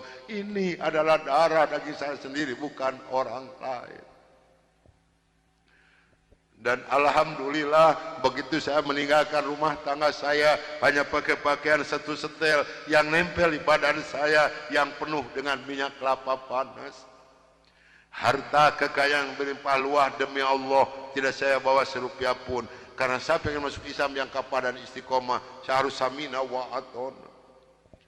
Jangankan harta kekayaan yang berlimpah luah, putri-putri saya pun yang 3 saya putuskan.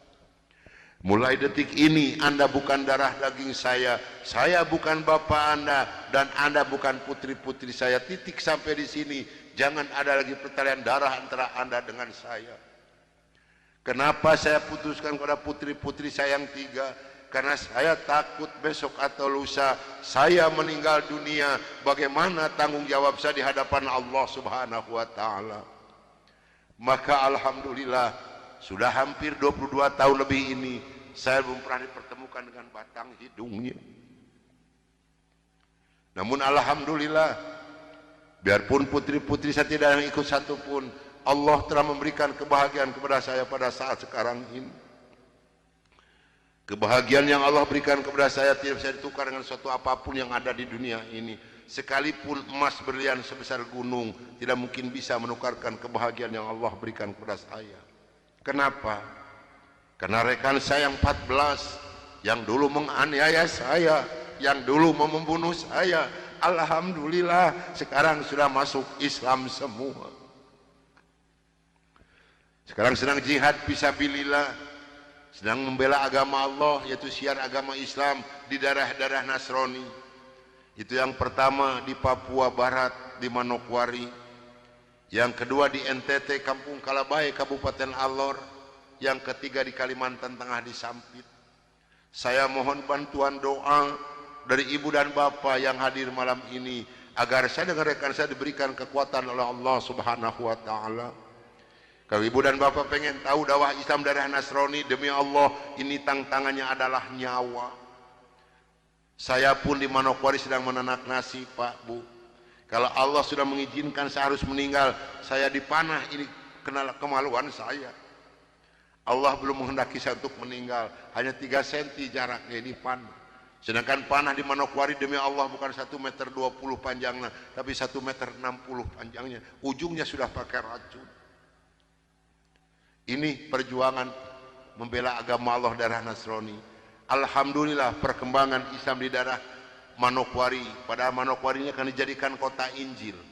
Kalau Manokwari sudah jadi kota Injil, yang pertama tidak boleh ada adzan berkumandang, tidak boleh mendirikan masjid, tidak boleh ada perempuan yang berjilbab. Alhamdulillah di sana ada 297 orang yang masuk agama Islam, termasuk orang yang memanah saya. Kemarin tanggal 17 Desember saya baru selesai membuat masjid. Dari mana biayanya? Dari hasil pengajian saya. Saya mohon bantuan doa, karena kadang-kadang rekan saya di sana, Pak, maaf, 10 hari lebih tidak pernah ketemu nasi. Yang dimakan oleh rekan saya singkong direbus, yang penting terganjal perut, karena sulit mencari dana untuk dakwah di Islam ini. Dari mana makan mereka sehari-hari? Maaf, dari hasil pengajian saya. Karena mereka lepas dari gereja tidak ada santunan apapun. Siapa yang harus bertanggung jawab? Kita inilah sebagai umat muslim. Di Kalimantan Tengah ada 192 orang. Di sana, Pak, demi Allah tidak ada masjid satupun. Gereja ada 9. Paling banyak isi gereja 15 orang. Kalau saya mengadakan sholat berjamaah di Kalimantan ini, pakai kompas di luar, di lapangan. Di atas disiram oleh mereka. Saya hanya bisa berdoa, ya Allah berikan taufik dan hidayah bagi mereka, karena mereka tidak tahu kedatangan saya ini mau apa. Alhamdulillah 4 hari kemudian 8 orang yang masuk agama Islam, maka berjumlah 192 orang yang ibu dan nenek yang kupingnya pada panjang-panjang. Saya mohon bantuan doa, karena saya sedang membebaskan tanah untuk pembangunan masjid. Mudah-mudahan Allah memberikan jalan untuk saya untuk melunasi tanah di sana, untuk pembangunan masjid di sana. Nah hadirin ikhwatul iman rahimakumullah yang hadir malam ini, barangkali, tapi sebenarnya saya mohon maaf yang sebesar-besarnya, barangkali ibu dan bapak mau ikut berjuang membela agama Allah, menyisihkan sedikit rezeki untuk pembebasan tanah di Kalimantan ini, insya Allah hubungi saya.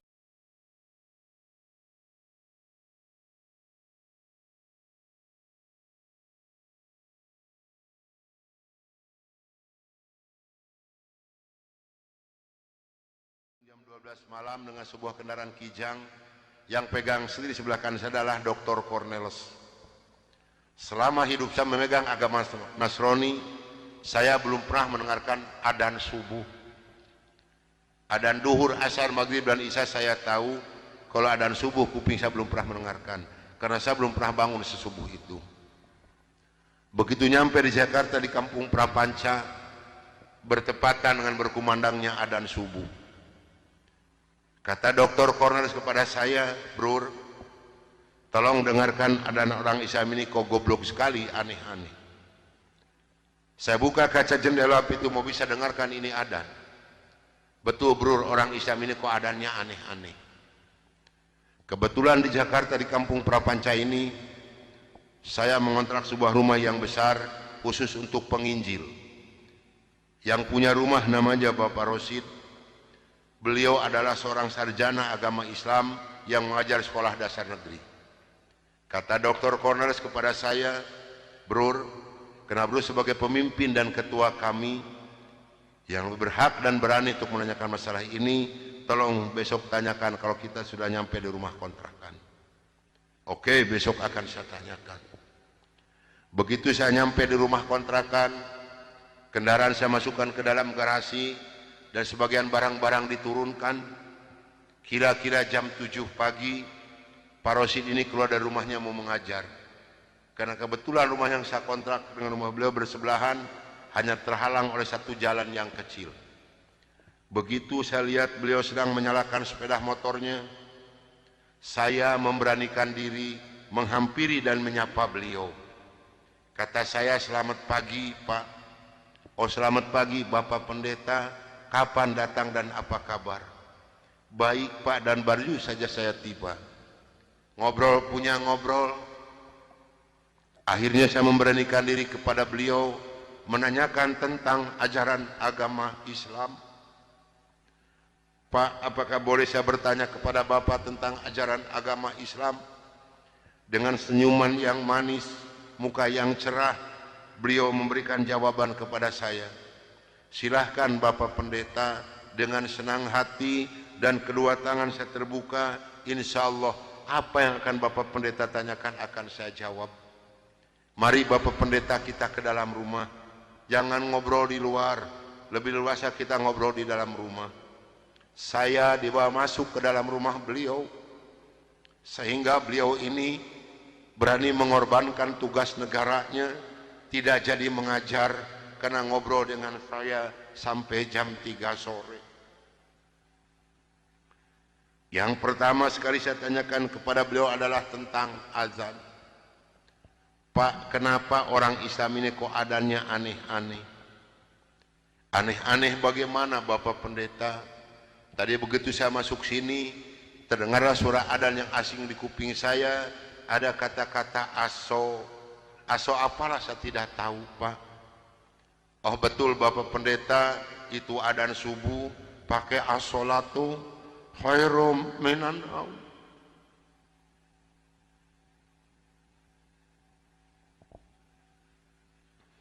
Apa artinya, Pak? Beliau memberikan jawaban kepada saya, lebih baik sholat daripada. Bukan semakin tertarik kepada Islam, tidak, tapi saya semakin membenci. Kenapa? Karena iri di dalam hati saya. Kenapa orang Islam ini berani meninggalkan tidurnya untuk melaksanakan ibadat kepada Tuhannya dengan kata-kata yang ada di adzan ini?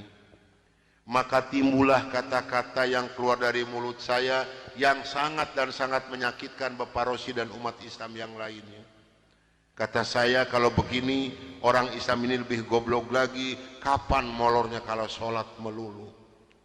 Dulu sebelum saya mengenal kepada Islam, banyak sekali yang beliau terangkan kepada saya tentang ajaran agama Islam, dan akhirnya beliau memberikan satu Al-Quran dengan terjemah produksi Departemen Agama.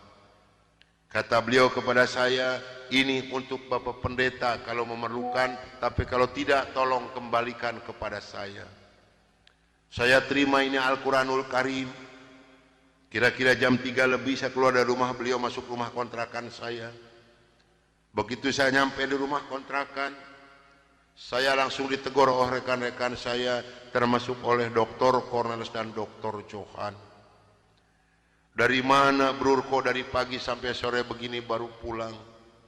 Sedangkan jam 4 sore ini Brur harus memimpin kami untuk membawa umat Islam yang ada di kampung Prapanca ini. Maka saya katakan kepada rekan saya bahwa saya sudah menanyakan tentang adzan dan saya diberikan satu Al-Quran ini. Ini ditertawakan semua oleh rekan saya. Seharusnya sore itu saya memimpin penginjilan. Entah kenapa saya ini malas sama sekali untuk melaksanakan tugas. Mungkin ini sudah jalan dari Allah Subhanahu wa Ta'ala. Maka saya punya tugas, saya serahkan kepada Dr. Cornelis dan Dr. Johan. Brur, tolong pimpin misi kita ini, tolong pimpin penginjilan kita ini, bawa umat Islam sebanyak-banyak yang ada di kampung Prapanca ini, dan ini dananya 16 juta, tolong bagikan kepada mereka. Pakaian, beras, indomie, susu, gula pasir, dan kebutuhan hidup sehari-hari yang sudah tersedia di dalam kendaraan, silahkan bagikan, harus tepat pada sasaran. Berangkatlah rekan saya 14 ini menjajakan agama door to door dengan bermodalkan uang 16 juta, pakaian dan kebutuhan hidup sehari-hari. Saya hanya di rumah sendiri sambil melihat-lihat luarnya Al-Quran karena saya belum hafal huruf Arab, yang saya baca hanya terjemahnya saja. Begitu saya akan membuka Al-Quran, terlebih dahulu saya berdoa dulu pada Tuhan saya yang saya yakini dulu. Bapa di dalam surga, dalam nama Tuhan Yesus Kristus, saya datang di bawah kaki-Mu Tuhan. Saya mohon petunjuk dan pertolongan daripadamu Tuhan. Tolong celikan mata hati saya dan bukakan mulut saya. Tolong celikan mata penglihatan saya dan bukakan alat pendengaran saya. Saya akan membaca kitabnya orang-orang kafir. Tapi semakin saya berdoa pada Tuhan saya,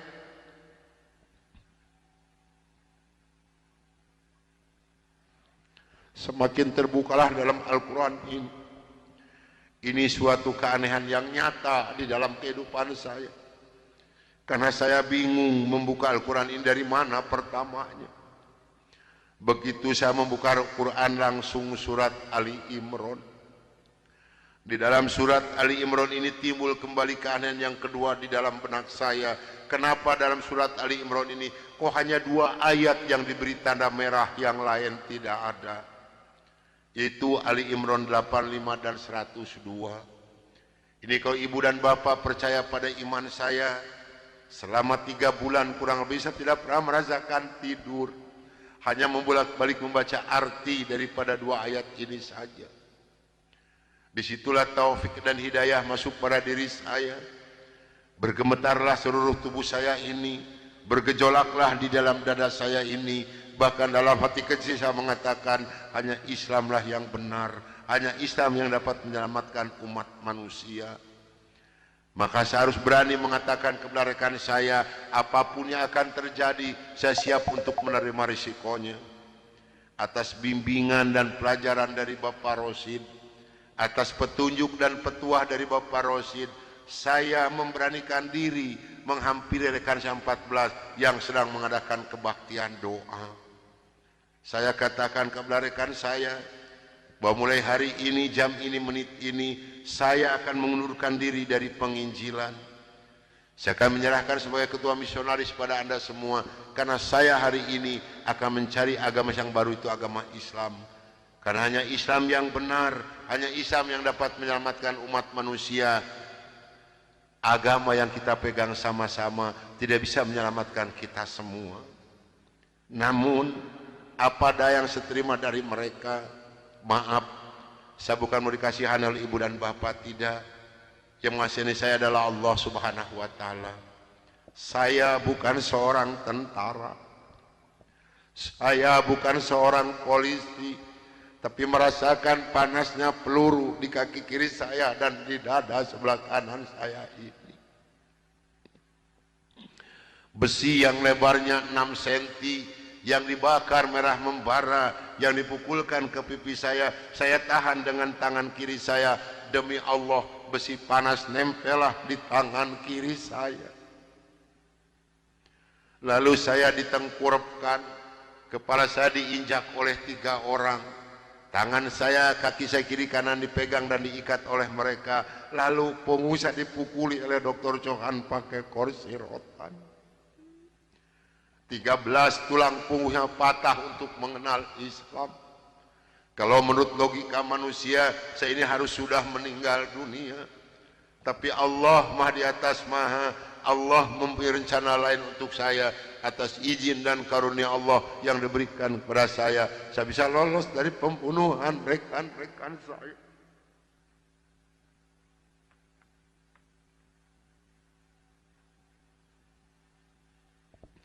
Sambil merasakan panasnya di kaki kiri saya dan di dada sebelah kanan saya, pedihnya di tangan saya, ngilunya di punggung saya loncat keluar dari rumah sambil berteriak mengucapkan La ilaha illallah Muhammadur Rasulullah.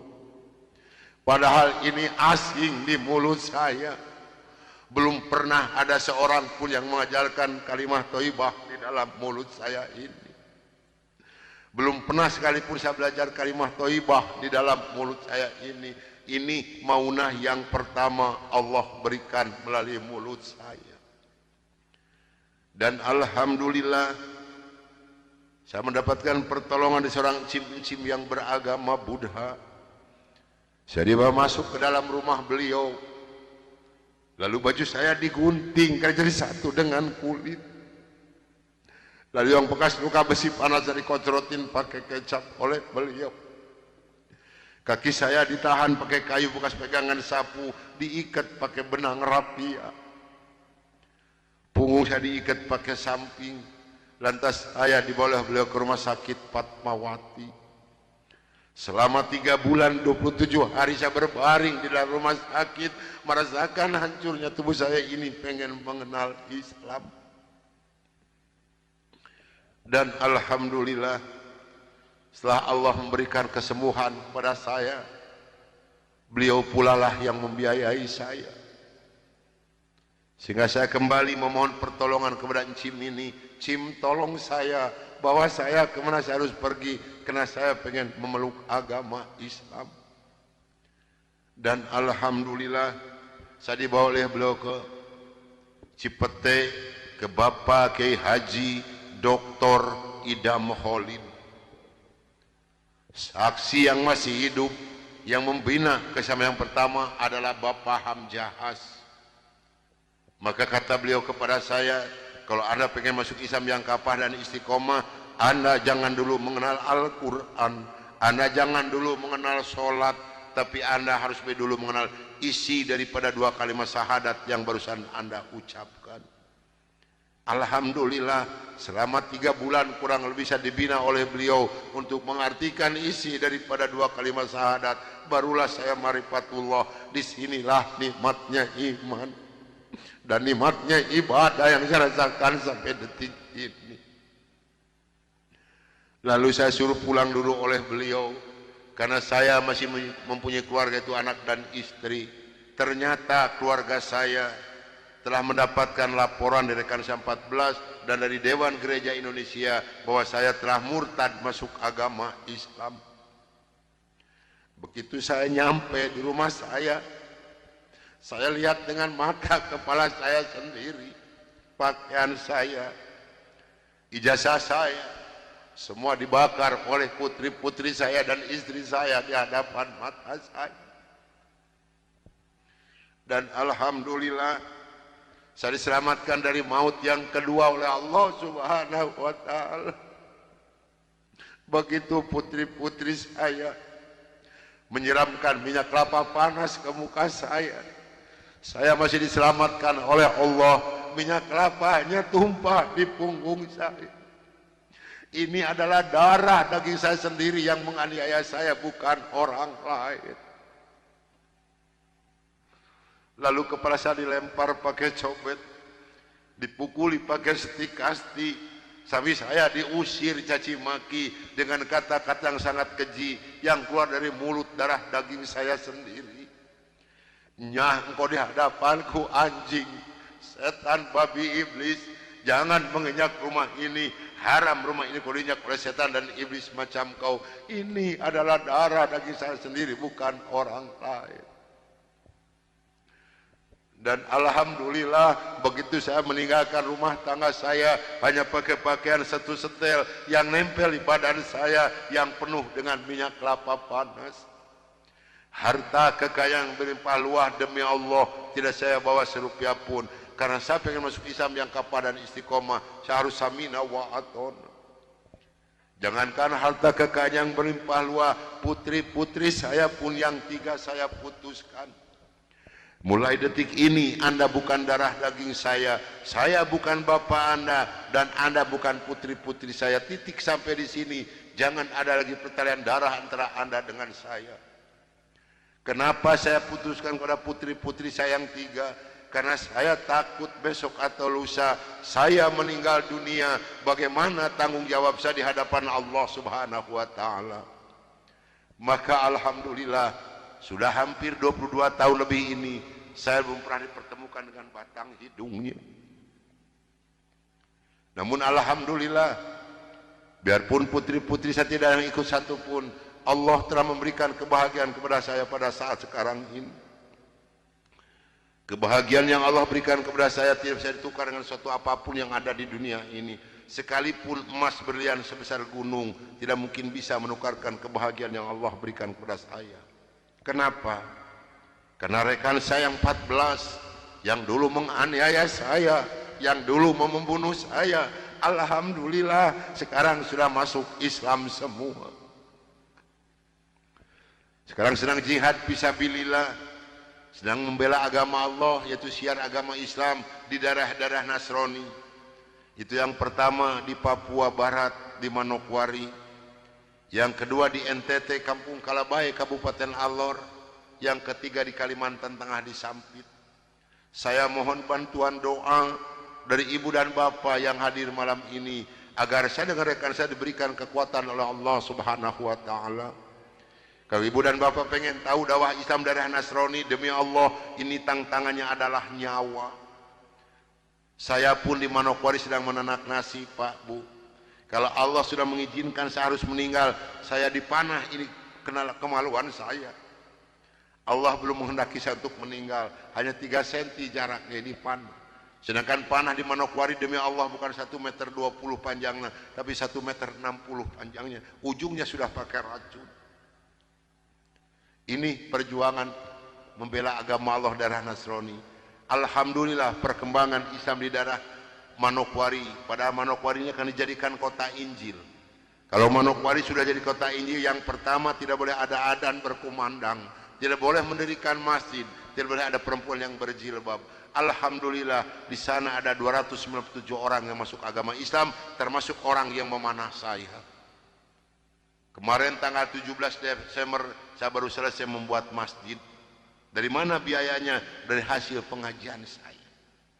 Saya mohon bantuan doa, karena kadang-kadang rekan saya di sana, Pak, maaf, 10 hari lebih tidak pernah ketemu nasi. Yang dimakan oleh rekan saya singkong direbus, yang penting terganjal perut, karena sulit mencari dana untuk dakwah di Islam ini. Dari mana makan mereka sehari-hari? Maaf, dari hasil pengajian saya. Karena mereka lepas dari gereja tidak ada santunan apapun. Siapa yang harus bertanggung jawab? Kita inilah sebagai umat muslim. Di Kalimantan Tengah ada 192 orang. Di sana, Pak, demi Allah tidak ada masjid satupun, gereja ada 9. Paling banyak isi gereja 15 orang. Kalau saya mengadakan sholat berjamaah di Kalimantan ini, pakai kompas di luar, di lapangan, di atas disiram oleh mereka. Saya hanya bisa berdoa, ya Allah berikan taufik dan hidayah bagi mereka, karena mereka tidak tahu kedatangan saya ini mau apa. Alhamdulillah 4 hari kemudian 8 orang yang masuk agama Islam, maka berjumlah 192 orang yang ibu dan neneknya yang kupingnya pada panjang-panjang. Saya mohon bantuan doa, karena saya sedang membebaskan tanah untuk pembangunan masjid. Mudah-mudahan Allah memberikan jalan untuk saya, untuk melunasi tanah di sana, untuk pembangunan masjid di sana. Nah hadirin ikhwatul iman rahimakumullah yang hadir malam ini, barangkali, tapi sebenarnya saya mohon maaf yang sebesar-besarnya, barangkali ibu dan bapak mau ikut berjuang membela agama Allah, menyisihkan sedikit rezeki untuk pembebasan tanah di Kalimantan ini, insya Allah hubungi saya.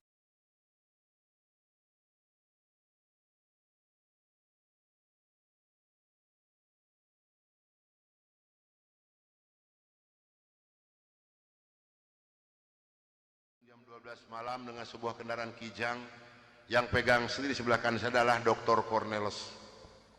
Selama hidup saya memegang agama Nasrani, saya belum pernah mendengarkan adzan subuh. Adzan duhur, asar, maghrib dan isya saya tahu. Kalau adzan subuh kuping saya belum pernah mendengarkan, karena saya belum pernah bangun sesubuh itu. Begitu nyampe di Jakarta di Kampung Prapanca, bertepatan dengan berkumandangnya adzan subuh. Kata Dr. Cornelis kepada saya, "Bro, tolong dengarkan adzan orang Islam ini kok goblok sekali, aneh-aneh." Saya buka kaca jendela pintu mau bisa dengarkan ini adzan. Betul, bro, orang Islam ini kok adzannya aneh-aneh. Kebetulan di Jakarta di Kampung Prapanca ini, saya mengontrak sebuah rumah yang besar khusus untuk penginjil. Yang punya rumah namanya Bapak Rosid. Beliau adalah seorang sarjana agama Islam yang mengajar sekolah dasar negeri.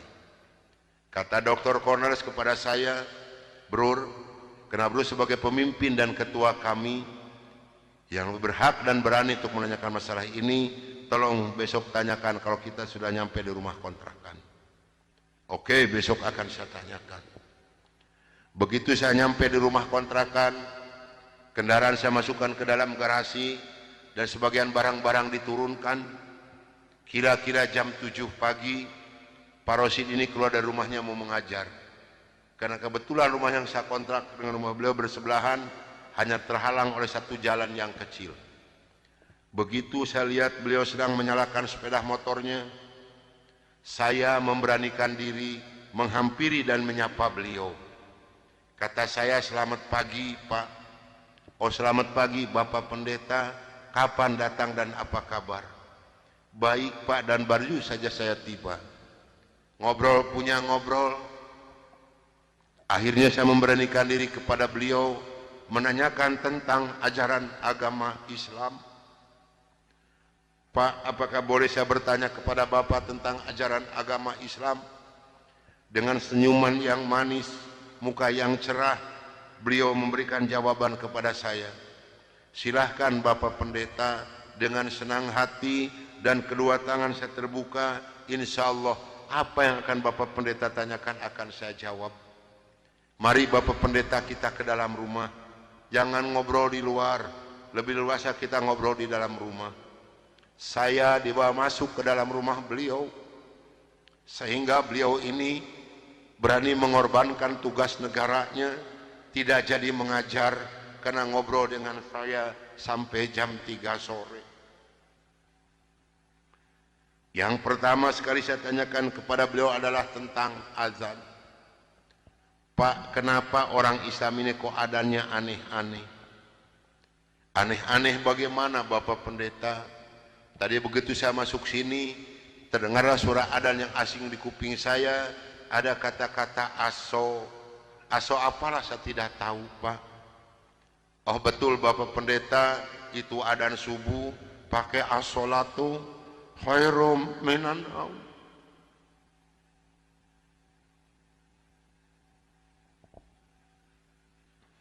Apa artinya, Pak? Beliau memberikan jawaban kepada saya, lebih baik sholat daripada. Bukan semakin tertarik kepada Islam, tidak, tapi saya semakin membenci. Kenapa? Karena iri di dalam hati saya. Kenapa orang Islam ini berani meninggalkan tidurnya untuk melaksanakan ibadat kepada Tuhannya dengan kata-kata yang ada di adzan ini? Maka timbullah kata-kata yang keluar dari mulut saya yang sangat dan sangat menyakitkan Bapak Rosi dan umat Islam yang lainnya. Kata saya, kalau begini orang Islam ini lebih goblok lagi, kapan molornya kalau sholat melulu? Dulu sebelum saya mengenal kepada Islam, banyak sekali yang beliau terangkan kepada saya tentang ajaran agama Islam, dan akhirnya beliau memberikan satu Al-Quran dengan terjemah produksi Departemen Agama. Kata beliau kepada saya, ini untuk Bapak Pendeta kalau memerlukan, tapi kalau tidak tolong kembalikan kepada saya. Saya terima ini Al-Quranul Karim. Kira-kira jam 3 lebih saya keluar dari rumah beliau, masuk rumah kontrakan saya. Begitu saya nyampe di rumah kontrakan, saya langsung ditegur oleh rekan-rekan saya, termasuk oleh Dr. Cornelis dan Dr. Johan. Dari mana Brur kok dari pagi sampai sore begini baru pulang? Sedangkan jam 4 sore ini Brur harus memimpin kami untuk membawa umat Islam yang ada di kampung Prapanca ini. Maka saya katakan kepada rekan saya bahwa saya sudah menanyakan tentang adzan dan saya diberikan satu Al-Quran ini. Ini ditertawakan semua oleh rekan saya. Seharusnya sore itu saya memimpin penginjilan, entah kenapa saya ini malas sama sekali untuk melaksanakan tugas. Mungkin ini sudah jalan dari Allah Subhanahu wa Ta'ala. Maka saya punya tugas, saya serahkan kepada Dr. Cornelis dan Dr. Johan. Brur, tolong pimpin misi kita ini, tolong pimpin penginjilan kita ini, bawa umat Islam sebanyak-banyak yang ada di kampung Prapanca ini, dan ini dananya 16 juta, tolong bagikan kepada mereka. Pakaian, beras, indomie, susu, gula pasir, dan kebutuhan hidup sehari-hari yang sudah tersedia di dalam kendaraan, silahkan bagikan, harus tepat pada sasaran. Berangkatlah rekan saya 14 ini menjajakan agama door to door dengan bermodalkan uang 16 juta, pakaian dan kebutuhan hidup sehari-hari. Saya hanya di rumah sendiri sambil melihat-lihat luarnya Al-Quran, karena saya belum hafal huruf Arab, yang saya baca hanya terjemahnya saja. Begitu saya akan membuka Al-Quran, terlebih dahulu saya berdoa dulu pada Tuhan saya yang saya yakini dulu. Bapa di dalam surga, dalam nama Tuhan Yesus Kristus, saya datang di bawah kaki-Mu Tuhan. Saya mohon petunjuk dan pertolongan daripadamu Tuhan. Tolong celikan mata hati saya dan bukakan mulut saya. Tolong celikan mata penglihatan saya dan bukakan alat pendengaran saya. Saya akan membaca kitabnya orang-orang kafir. Tapi semakin saya berdoa pada Tuhan saya,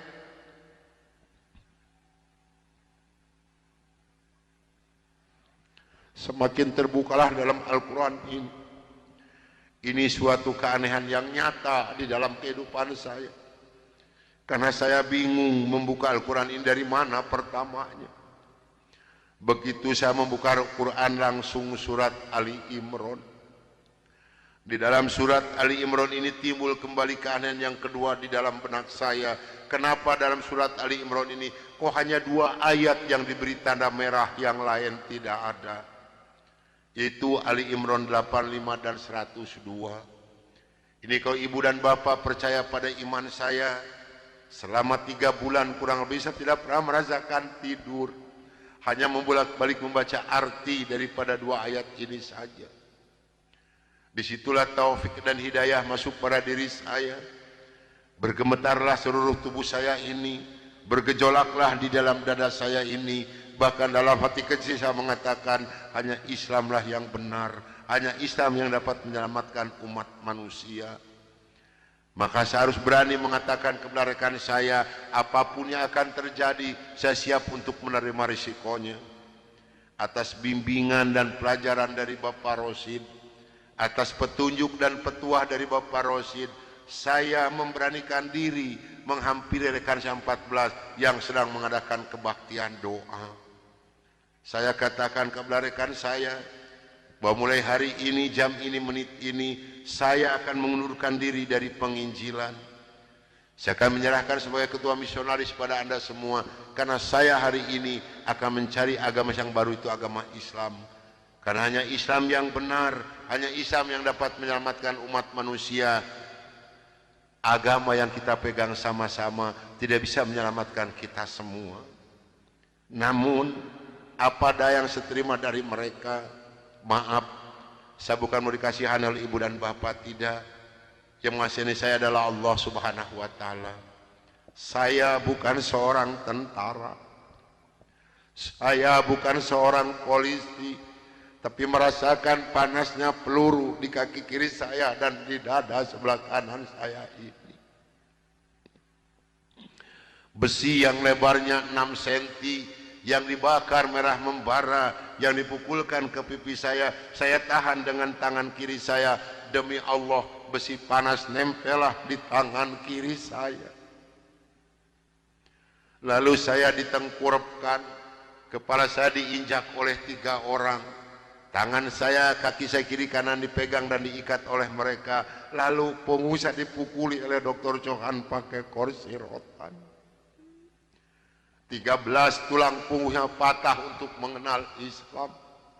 Kalau menurut logika manusia, saya ini harus sudah meninggal dunia.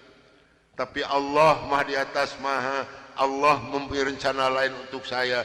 Atas izin dan karunia Allah yang diberikan kepada saya bisa lolos dari pembunuhan rekan-rekan saya.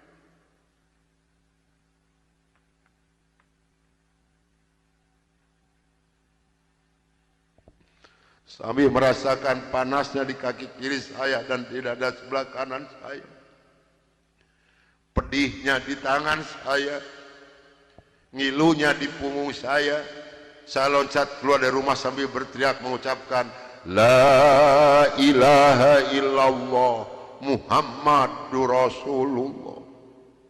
Padahal ini asing di mulut saya. Belum pernah ada seorang pun yang mengajarkan kalimat thayyibah di dalam mulut saya ini. Belum pernah sekalipun saya belajar kalimat thayyibah di dalam mulut saya ini. Ini maunah yang pertama Allah berikan melalui mulut saya. Dan alhamdulillah saya mendapatkan pertolongan dari seorang cim-cim yang beragama Buddha. Saya dibawa masuk ke dalam rumah beliau. Lalu baju saya digunting karena jadi satu dengan kulit. Lalu yang bekas luka besi panas dari dikocorotin pakai kecap oleh beliau. Kaki saya ditahan pakai kayu bekas pegangan sapu, diikat pakai benang rapia. Punggung saya diikat pakai samping. Lantas saya dibawa beliau ke rumah sakit Fatmawati. Selama 3 bulan 27 hari saya berbaring di dalam rumah sakit, merasakan hancurnya tubuh saya ini, pengen mengenal Islam. Dan alhamdulillah setelah Allah memberikan kesembuhan kepada saya, Beliau pula lah yang membiayai saya. Sehingga saya kembali memohon pertolongan kepada Cim ini. Cim, tolong saya, bawa saya kemana saya harus pergi, karena saya pengen memeluk agama Islam. Dan alhamdulillah saya dibawa oleh beliau ke Cipete, ke Bapak Kiai Haji Dr. Idam Khalid, saksi yang masih hidup, yang membina kesama yang pertama adalah Bapak Hamjahas. Maka kata beliau kepada saya, kalau Anda pengen masuk Islam yang kafah dan istiqomah, Anda jangan dulu mengenal Al-Quran, Anda jangan dulu mengenal sholat, tapi Anda harus dulu mengenal isi daripada dua kalimat syahadat yang barusan Anda ucapkan. Alhamdulillah selama 3 bulan kurang lebih saya dibina oleh beliau untuk mengartikan isi daripada dua kalimat syahadat. Barulah saya marifatullah. Disinilah nikmatnya iman dan nikmatnya ibadah yang saya rasakan sampai detik ini. Lalu saya suruh pulang dulu oleh beliau, karena saya masih mempunyai keluarga, itu anak dan istri. Ternyata keluarga saya telah mendapatkan laporan dari Rekansa 14 dan dari Dewan Gereja Indonesia bahwa saya telah murtad masuk agama Islam. Begitu saya nyampe di rumah saya lihat dengan mata kepala saya sendiri, pakaian saya, ijazah saya, semua dibakar oleh putri-putri saya dan istri saya di hadapan mata saya. Dan alhamdulillah saya diselamatkan dari maut yang kedua oleh Allah Subhanahu wa ta'ala.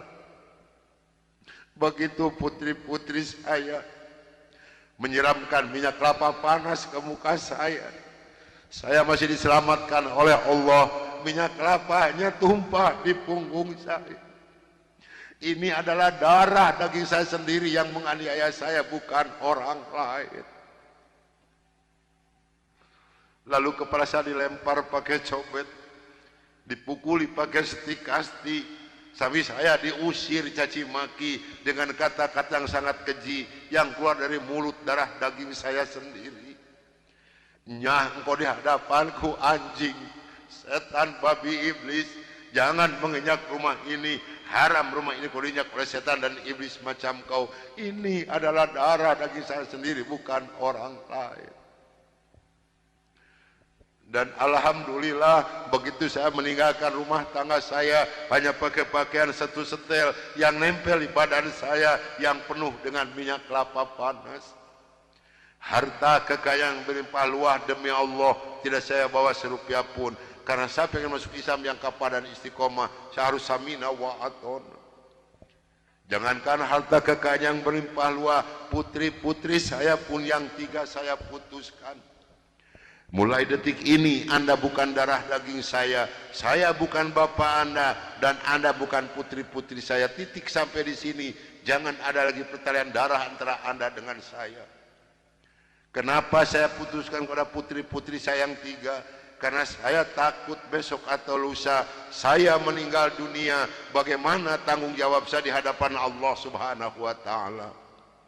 Maka alhamdulillah sudah hampir 22 tahun lebih ini saya belum pernah dipertemukan dengan batang hidungnya. Namun alhamdulillah, biarpun putri-putri saya tidak yang ikut satu pun, Allah telah memberikan kebahagiaan kepada saya pada saat sekarang ini. Kebahagiaan yang Allah berikan kepada saya tidak bisa ditukar dengan suatu apapun yang ada di dunia ini. Sekalipun emas berlian sebesar gunung tidak mungkin bisa menukarkan kebahagiaan yang Allah berikan kepada saya. Kenapa? Karena rekan saya yang 14 yang dulu menganiaya saya, yang dulu mau membunuh saya, alhamdulillah sekarang sudah masuk Islam semua. Sekarang sedang jihad fisabilillah, sedang membela agama Allah, yaitu siar agama Islam di daerah-daerah Nasrani. Itu yang pertama di Papua Barat di Manokwari, yang kedua di NTT Kampung Kalabai Kabupaten Alor, yang ketiga di Kalimantan Tengah di Sampit. Saya mohon bantuan doa dari ibu dan bapak yang hadir malam ini agar saya dengan rekan saya diberikan kekuatan oleh Allah Subhanahu wa ta'ala. Kalau ibu dan bapak pengen tahu dakwah Islam darah Nasrani, demi Allah ini tantangannya adalah nyawa. Saya pun di Manokwari sedang menanak nasi, Pak, Bu. Kalau Allah sudah mengizinkan saya harus meninggal, saya dipanah, ini kenal kemaluan saya. Allah belum menghendaki saya untuk meninggal, hanya 3 cm jaraknya dipanah. Sedangkan panah di Manokwari demi Allah bukan 1,20 meter panjangnya, tapi 1,60 meter panjangnya. Ujungnya sudah pakai racun. Ini perjuangan membela agama Allah darah Nasrani. Alhamdulillah perkembangan Islam di daerah Manokwari. Padahal Manokwari ini akan dijadikan kota Injil.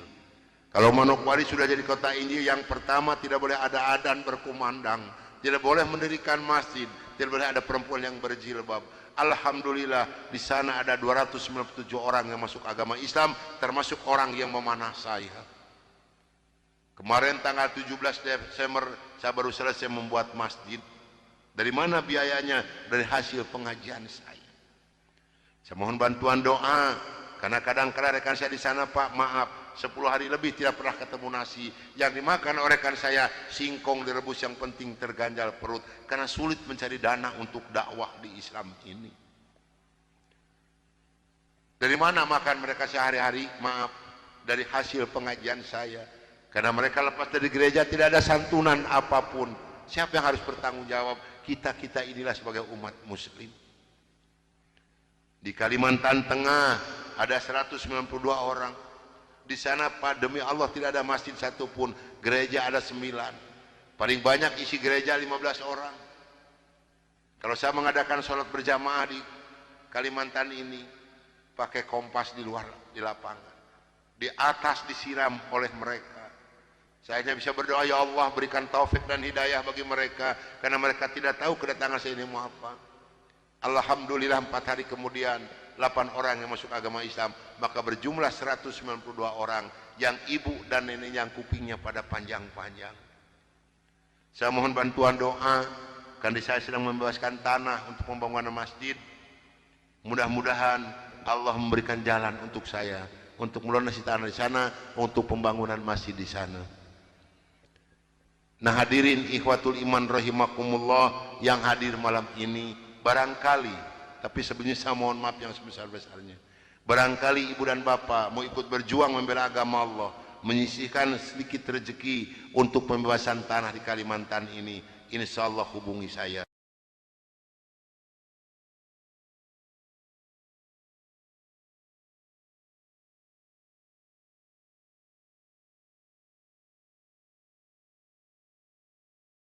Jam 12 malam dengan sebuah kendaraan Kijang, yang pegang sendiri sebelah kanan saya adalah Dr. Cornelis. Selama hidup saya memegang agama Nasrani, saya belum pernah mendengarkan adzan subuh. Adzan duhur, asar, maghrib dan isya saya tahu. Kalau adzan subuh kuping saya belum pernah mendengarkan, karena saya belum pernah bangun sesubuh itu. Begitu nyampe di Jakarta di Kampung Prapanca, bertepatan dengan berkumandangnya adzan subuh. Kata Dr. Cornelis kepada saya, "Brur, tolong dengarkan adzan orang Islam ini, kok goblok sekali, aneh-aneh." Saya buka kaca jendela pintu, mau bisa dengarkan ini adzan. Betul, Brur, orang Islam ini kok adzannya aneh-aneh. Kebetulan di Jakarta di Kampung Prapanca ini, saya mengontrak sebuah rumah yang besar khusus untuk penginjil. Yang punya rumah namanya Bapak Rosid. Beliau adalah seorang sarjana agama Islam yang mengajar sekolah dasar negeri.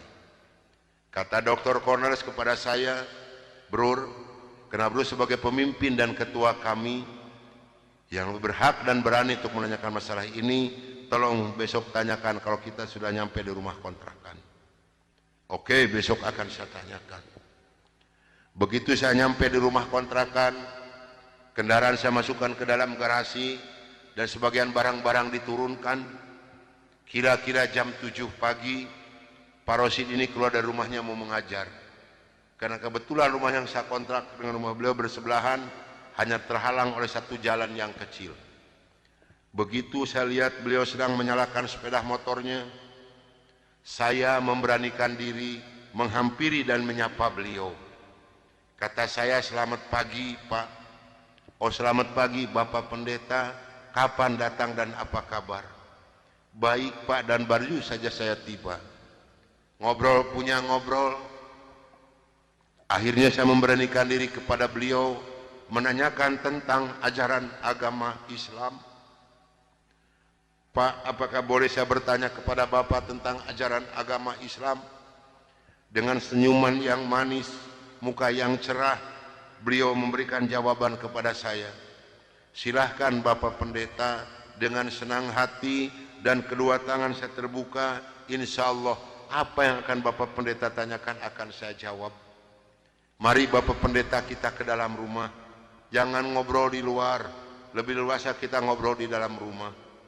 Saya dibawa masuk ke dalam rumah beliau, sehingga beliau ini berani mengorbankan tugas negaranya, tidak jadi mengajar karena ngobrol dengan saya sampai jam 3 sore.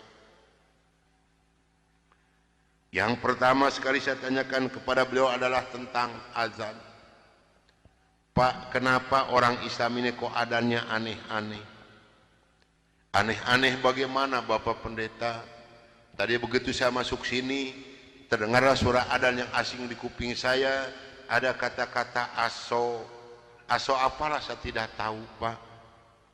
Oh betul Bapak Pendeta, itu adzan subuh pakai as-sholatu khairum minan naum.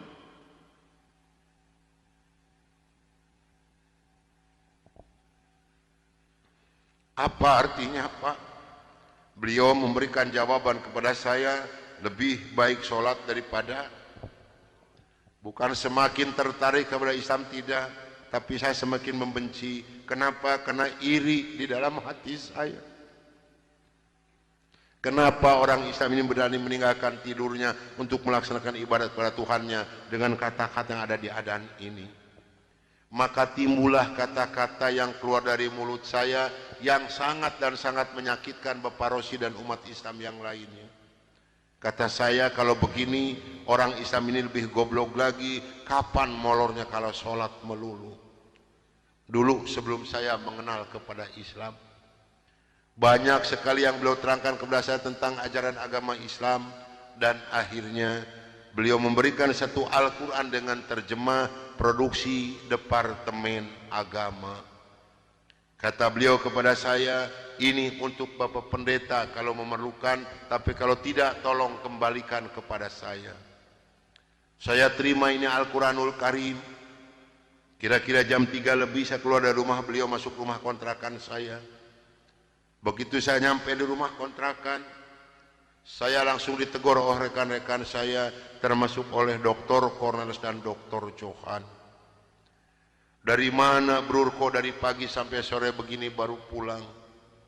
Sedangkan jam 4 sore ini Brur harus memimpin kami untuk membawa umat Islam yang ada di kampung Prapanca ini. Maka saya katakan kepada rekan saya bahwa saya sudah menanyakan tentang adzan dan saya diberikan satu Al-Quran ini. Ini ditertawakan semua oleh rekan saya.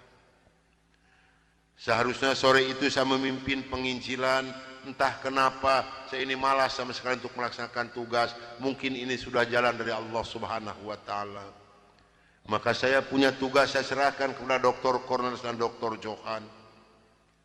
Brur, tolong pimpin misi kita ini, tolong pimpin penginjilan kita ini, bawa umat Islam sebanyak-banyak yang ada di kampung Prapanca ini, dan ini dananya 16 juta, tolong bagikan kepada mereka. Pakaian, beras, indomie, susu, gula pasir, dan kebutuhan hidup sehari-hari yang sudah tersedia di dalam kendaraan, silahkan bagikan, harus tepat pada sasaran.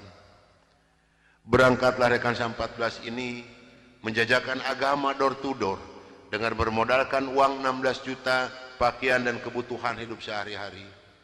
Saya hanya di rumah sendiri sambil melihat-lihat luarnya Al-Quran, karena saya belum hafal huruf Arab, yang saya baca hanya terjemahnya saja. Begitu saya akan membuka Al-Quran, terlebih dahulu saya berdoa dulu pada Tuhan saya yang saya yakini dulu. Bapa di dalam surga, dalam nama Tuhan Yesus Kristus, saya datang di bawah kaki-Mu Tuhan. Saya mohon petunjuk dan pertolongan daripada-Mu Tuhan. Tolong celikan mata hati saya dan bukakan mulut saya.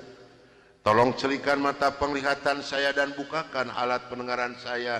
Saya akan membaca kitabnya orang-orang kafir.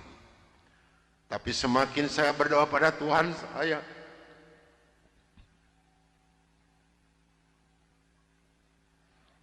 semakin terbukalah dalam Al-Quran ini. Ini suatu keanehan yang nyata di dalam kehidupan saya. Karena saya bingung membuka Al-Quran ini dari mana pertamanya. Begitu saya membuka Al-Quran langsung surat Ali Imran.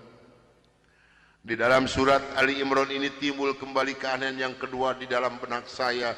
Kenapa dalam surat Ali Imran ini kok hanya 2 ayat yang diberi tanda merah, yang lain tidak ada?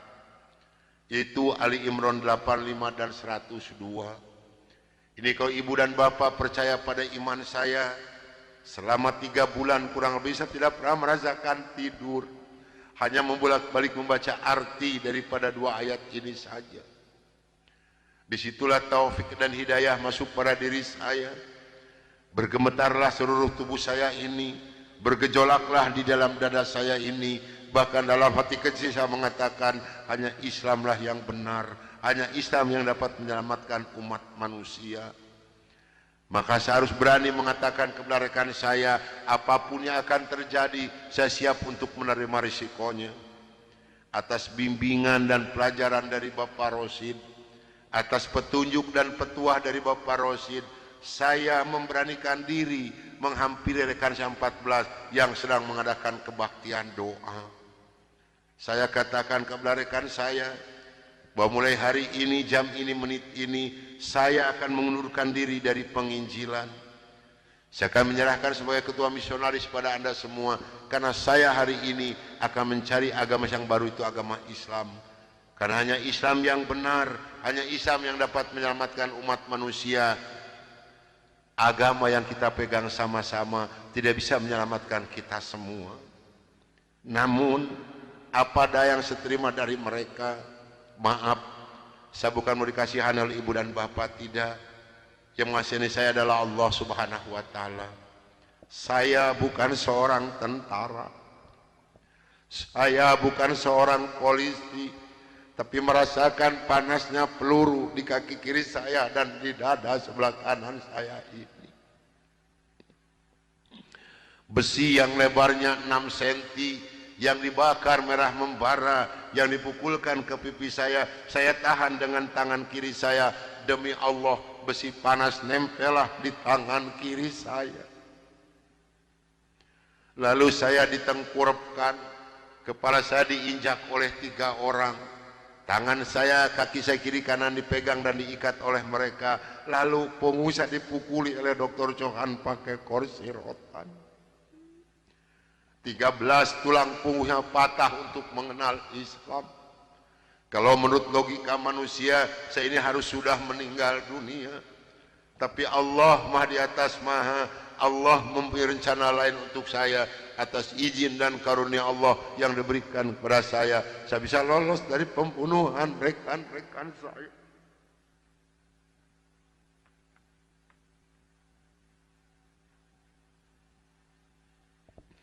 Sambil merasakan panasnya di kaki kiri saya dan di dada sebelah kanan saya, pedihnya di tangan saya, ngilunya di punggung saya loncat keluar dari rumah sambil berteriak mengucapkan La ilaha illallah Muhammadur Rasulullah. Padahal ini asing di mulut saya. Belum pernah ada seorang pun yang mengajarkan kalimat thayyibah di dalam mulut saya ini. Belum pernah sekalipun saya belajar kalimat thayyibah di dalam mulut saya ini. Ini maunah yang pertama Allah berikan melalui mulut saya. Dan alhamdulillah saya mendapatkan pertolongan dari seorang cim-cim yang beragama Buddha. Saya dibawa masuk ke dalam rumah beliau. Lalu baju saya digunting karena jadi satu dengan kulit. Lalu yang bekas luka besi panas dari kocrotin pakai kecap oleh beliau. Kaki saya ditahan pakai kayu bekas pegangan sapu, diikat pakai benang rapia. Punggung saya diikat pakai samping. Lantas saya dibawa beliau ke rumah sakit Fatmawati. Selama 3 bulan 27 hari saya berbaring di dalam rumah sakit, merasakan hancurnya tubuh saya ini, pengen mengenal Islam. Dan alhamdulillah, setelah Allah memberikan kesembuhan kepada saya, beliau pula lah yang membiayai saya. Sehingga saya kembali memohon pertolongan kepada Cim ini. Cim, tolong saya, bawa saya kemana saya harus pergi, karena saya pengen memeluk agama Islam. Dan alhamdulillah, saya dibawa oleh beliau ke Cipete, ke Bapak Kiai Haji Dr. Idam Kholil, saksi yang masih hidup, yang membina kesama yang pertama adalah Bapak Hamjahas. Maka kata beliau kepada saya, kalau Anda pengen masuk Islam yang kapah dan istiqomah, Anda jangan dulu mengenal Al-Quran, Anda jangan dulu mengenal sholat, tapi Anda harus dulu mengenal isi daripada 2 kalimat syahadat yang barusan Anda ucapkan. Alhamdulillah, selama 3 bulan kurang lebih saya dibina oleh beliau untuk mengartikan isi daripada 2 kalimat syahadat. Barulah saya marifatullah. Disinilah nikmatnya iman dan nikmatnya ibadah yang saya rasakan sampai detik ini. Lalu saya suruh pulang dulu oleh beliau, karena saya masih mempunyai keluarga, itu anak dan istri. Ternyata keluarga saya telah mendapatkan laporan dari Kansa 14 dan dari Dewan Gereja Indonesia bahwa saya telah murtad masuk agama Islam. Begitu saya nyampe di rumah saya lihat dengan mata kepala saya sendiri, pakaian saya, ijazah saya, semua dibakar oleh putri-putri saya dan istri saya di hadapan mata saya. Dan alhamdulillah, saya diselamatkan dari maut yang kedua oleh Allah Subhanahu wa ta'ala. Begitu putri-putri saya menyiramkan minyak kelapa panas ke muka saya masih diselamatkan oleh Allah. Minyak kelapanya tumpah di punggung saya. Ini adalah darah daging saya sendiri yang menganiaya saya, bukan orang lain. Lalu kepala saya dilempar pakai cobek, dipukuli pakai setik kasti, sampai saya diusir caci maki dengan kata-kata yang sangat keji yang keluar dari mulut darah daging saya sendiri. Nyah, engkau di hadapanku anjing, setan, babi, iblis, jangan menginjak rumah ini, haram rumah ini kau diinjak oleh setan dan iblis macam kau. Ini adalah darah daging saya sendiri, bukan orang lain. Dan alhamdulillah, begitu saya meninggalkan rumah tangga saya, hanya pakai pakaian satu setel yang nempel di badan saya yang penuh dengan minyak kelapa panas. Harta kekayaan berlimpah luah, demi Allah tidak saya bawa serupiah pun, karena saya pengen masuk Islam yang kapah dan istiqomah. Saya harus samina wa atona. Jangankan harta kekayaan yang berlimpah luah, putri-putri saya pun yang 3 saya putuskan. Mulai detik ini Anda bukan darah daging saya bukan bapak Anda, dan Anda bukan putri-putri saya. Titik sampai di sini. Jangan ada lagi pertalian darah antara Anda dengan saya. Kenapa saya putuskan kepada putri-putri saya yang 3? Karena saya takut besok atau lusa saya meninggal dunia, bagaimana tanggung jawab saya di hadapan Allah Subhanahu wa ta'ala. Maka alhamdulillah, sudah hampir 22 tahun lebih ini saya belum pernah dipertemukan dengan batang hidungnya. Namun alhamdulillah, biarpun putri-putri saya tidak yang ikut satupun, Allah telah memberikan kebahagiaan kepada saya pada saat sekarang ini. Kebahagiaan yang Allah berikan kepada saya tidak bisa ditukar dengan sesuatu apapun yang ada di dunia ini. Sekalipun emas berlian sebesar gunung tidak mungkin bisa menukarkan kebahagiaan yang Allah berikan kepada saya. Kenapa? Karena rekan saya yang 14 yang dulu menganiaya saya, yang dulu mau membunuh saya, alhamdulillah sekarang sudah masuk Islam semua. Sekarang sedang jihad fisabilillah, sedang membela agama Allah, yaitu syiar agama Islam di daerah-daerah Nasrani. Itu yang pertama di Papua Barat di Manokwari, yang kedua di NTT Kampung Kalabai Kabupaten Alor, yang ketiga di Kalimantan Tengah di Sampit. Saya mohon bantuan doa dari ibu dan bapak yang hadir malam ini agar saya dengan rekan saya diberikan kekuatan oleh Allah Subhanahu wa taala. Kalau ibu dan bapak pengen tahu dakwah Islam dari Nasrani, demi Allah ini tantangannya adalah nyawa. Saya pun di Manokwari sedang menanak nasi, Pak, Bu. Kalau Allah sudah mengizinkan saya harus meninggal, saya dipanah, ini kemaluan saya. Allah belum menghendaki saya untuk meninggal, hanya 3 cm jaraknya ini panah. Sedangkan panah di Manokwari demi Allah bukan 1,20 meter panjangnya, tapi 1,60 meter panjangnya. Ujungnya sudah pakai racun. Ini perjuangan membela agama Allah darah Nasrani. Alhamdulillah perkembangan Islam di daerah Manokwari. Padahal Manokwari ini akan dijadikan kota Injil. Kalau Manokwari sudah jadi kota Injil, yang pertama tidak boleh ada adzan berkumandang, tidak boleh mendirikan masjid, tidak boleh ada perempuan yang berjilbab. Alhamdulillah di sana ada 297 orang yang masuk agama Islam, termasuk orang yang memanah saya. Kemarin tanggal 17 Desember saya baru selesai membuat masjid. Dari mana biayanya? Dari hasil pengajian saya. Saya mohon bantuan doa, karena kadang-kadang rekan saya di sana, Pak, maaf, 10 hari lebih tidak pernah ketemu nasi. Yang dimakan oleh rekan saya singkong direbus, yang penting terganjal perut, karena sulit mencari dana untuk dakwah di Islam ini. Dari mana makan mereka sehari-hari? Maaf, dari hasil pengajian saya. Karena mereka lepas dari gereja tidak ada santunan apapun. Siapa yang harus bertanggung jawab? Kita inilah sebagai umat muslim. Di Kalimantan Tengah ada 192 orang. Di sana, Pak, demi Allah tidak ada masjid satupun, gereja ada 9. Paling banyak isi gereja 15 orang. Kalau saya mengadakan sholat berjamaah di Kalimantan ini, pakai kompas di luar, di lapangan. Di atas disiram oleh mereka. Saya hanya bisa berdoa, ya Allah berikan taufik dan hidayah bagi mereka, karena mereka tidak tahu kedatangan saya ini mau apa. Alhamdulillah 4 hari kemudian 8 orang yang masuk agama Islam, maka berjumlah 192 orang yang ibu dan nenek yang kupingnya pada panjang-panjang. Saya mohon bantuan doa, karena saya sedang membebaskan tanah untuk pembangunan masjid. Mudah-mudahan Allah memberikan jalan untuk saya untuk melunasi tanah di sana, untuk pembangunan masjid di sana.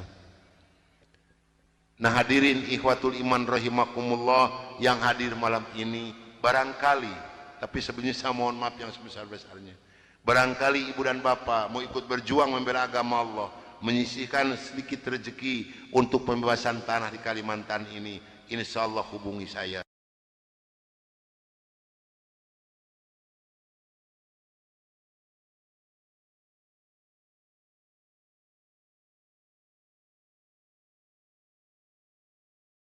Jam 12 malam dengan sebuah kendaraan Kijang, yang pegang sendiri sebelah kanan saya adalah Dr. Cornelis. Selama hidup saya memegang agama Nasrani, saya belum pernah mendengarkan adzan subuh. Adzan duhur, asar, maghrib dan isya saya tahu. Kalau adzan subuh kuping saya belum pernah mendengarkan, karena saya belum pernah bangun sesubuh itu. Begitu nyampe di Jakarta di Kampung Prapanca, bertepatan dengan berkumandangnya adzan subuh. Kata Dr. Cornelis kepada saya, "Bro, tolong dengarkan adzan orang Islam ini, kok goblok sekali, aneh-aneh." Saya buka kaca jendela itu mau bisa dengarkan ini adzan. Betul, Bro, orang Islam ini kok adzannya aneh-aneh. Kebetulan di Jakarta di Kampung Prapanca ini, saya mengontrak sebuah rumah yang besar khusus untuk penginjil. Yang punya rumah namanya Bapak Rosid. Beliau adalah seorang sarjana agama Islam yang mengajar sekolah dasar negeri. Kata Dr. Cornelis kepada saya, "Bro, karena bro sebagai pemimpin dan ketua kami yang berhak dan berani untuk menanyakan masalah ini, tolong besok tanyakan kalau kita sudah nyampe di rumah kontrakan." Oke, besok akan saya tanyakan. Begitu saya nyampe di rumah kontrakan, kendaraan saya masukkan ke dalam garasi, dan sebagian barang-barang diturunkan. Kira-kira jam 7 pagi, Pak Rosid ini keluar dari rumahnya mau mengajar. Karena kebetulan rumah yang saya kontrak dengan rumah beliau bersebelahan, hanya terhalang oleh satu jalan yang kecil. Begitu saya lihat beliau sedang menyalakan sepeda motornya, saya memberanikan diri menghampiri dan menyapa beliau. Kata saya, "Selamat pagi, Pak." "Oh, selamat pagi, Bapak Pendeta. Kapan datang dan apa kabar?" "Baik, Pak, dan baru saja saya tiba." Ngobrol punya ngobrol. Akhirnya saya memberanikan diri kepada beliau menanyakan tentang ajaran agama Islam. "Pak, apakah boleh saya bertanya kepada Bapak tentang ajaran agama Islam?" Dengan senyuman yang manis, muka yang cerah, beliau memberikan jawaban kepada saya. "Silahkan Bapak Pendeta." Dengan senang hati dan kedua tangan saya terbuka, insya Allah apa yang akan Bapak Pendeta tanyakan akan saya jawab. Mari Bapak Pendeta kita ke dalam rumah. Jangan ngobrol di luar, lebih luasa kita ngobrol di dalam rumah. Saya dibawa masuk ke dalam rumah beliau, sehingga beliau ini berani mengorbankan tugas negaranya, tidak jadi mengajar karena ngobrol dengan saya sampai jam 3 sore. Yang pertama sekali saya tanyakan kepada beliau adalah tentang azan. "Pak, kenapa orang Islam ini kok adanya aneh-aneh?" "Aneh-aneh bagaimana Bapak Pendeta?" "Tadi begitu saya masuk sini, terdengarlah suara adzan yang asing di kuping saya. Ada kata-kata aso. Aso apalah saya tidak tahu, Pak." "Oh, betul Bapak Pendeta, itu adzan subuh pakai as-sholatu khairum minan naum."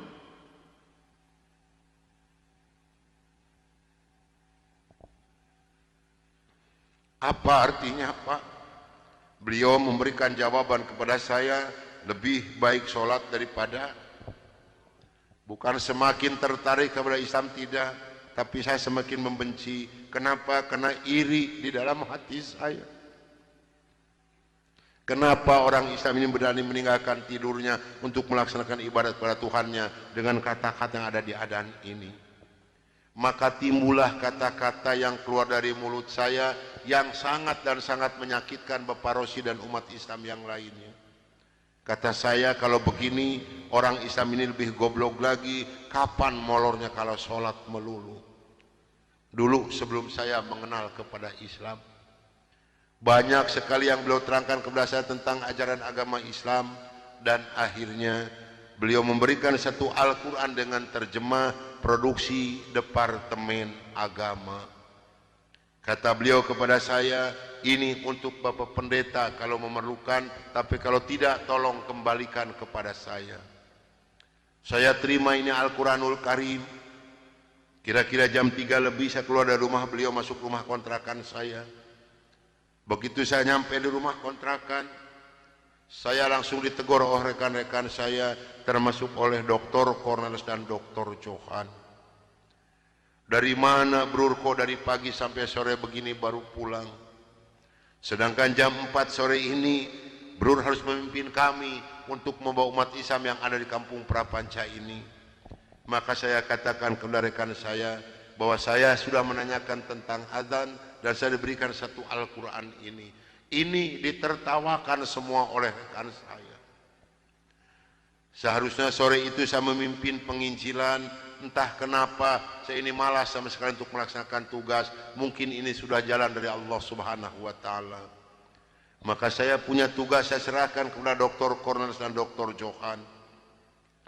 "Brur, tolong pimpin misi kita ini, tolong pimpin penginjilan kita ini, bawa umat Islam sebanyak-banyak yang ada di kampung Prapanca ini, dan ini dananya 16 juta, tolong bagikan kepada mereka.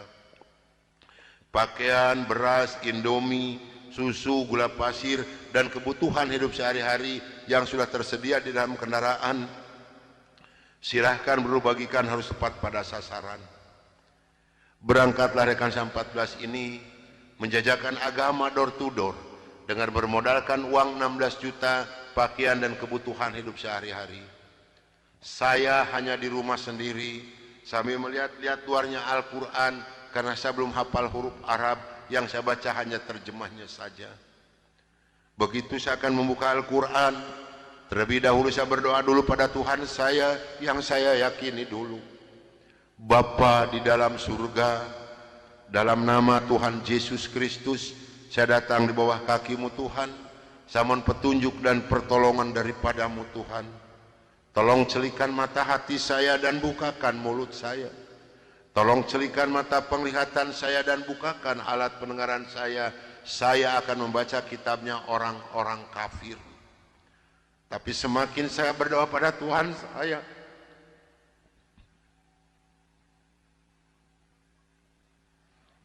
semakin terbukalah dalam Al-Quran ini. Ini suatu keanehan yang nyata di dalam kehidupan saya. Karena saya bingung membuka Al-Quran ini dari mana pertamanya.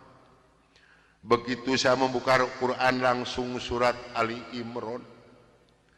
Di dalam surat Ali Imran ini timbul kembali keanehan yang kedua di dalam benak saya. Kenapa dalam surat Ali Imran ini kok hanya 2 ayat yang diberi tanda merah, yang lain tidak ada?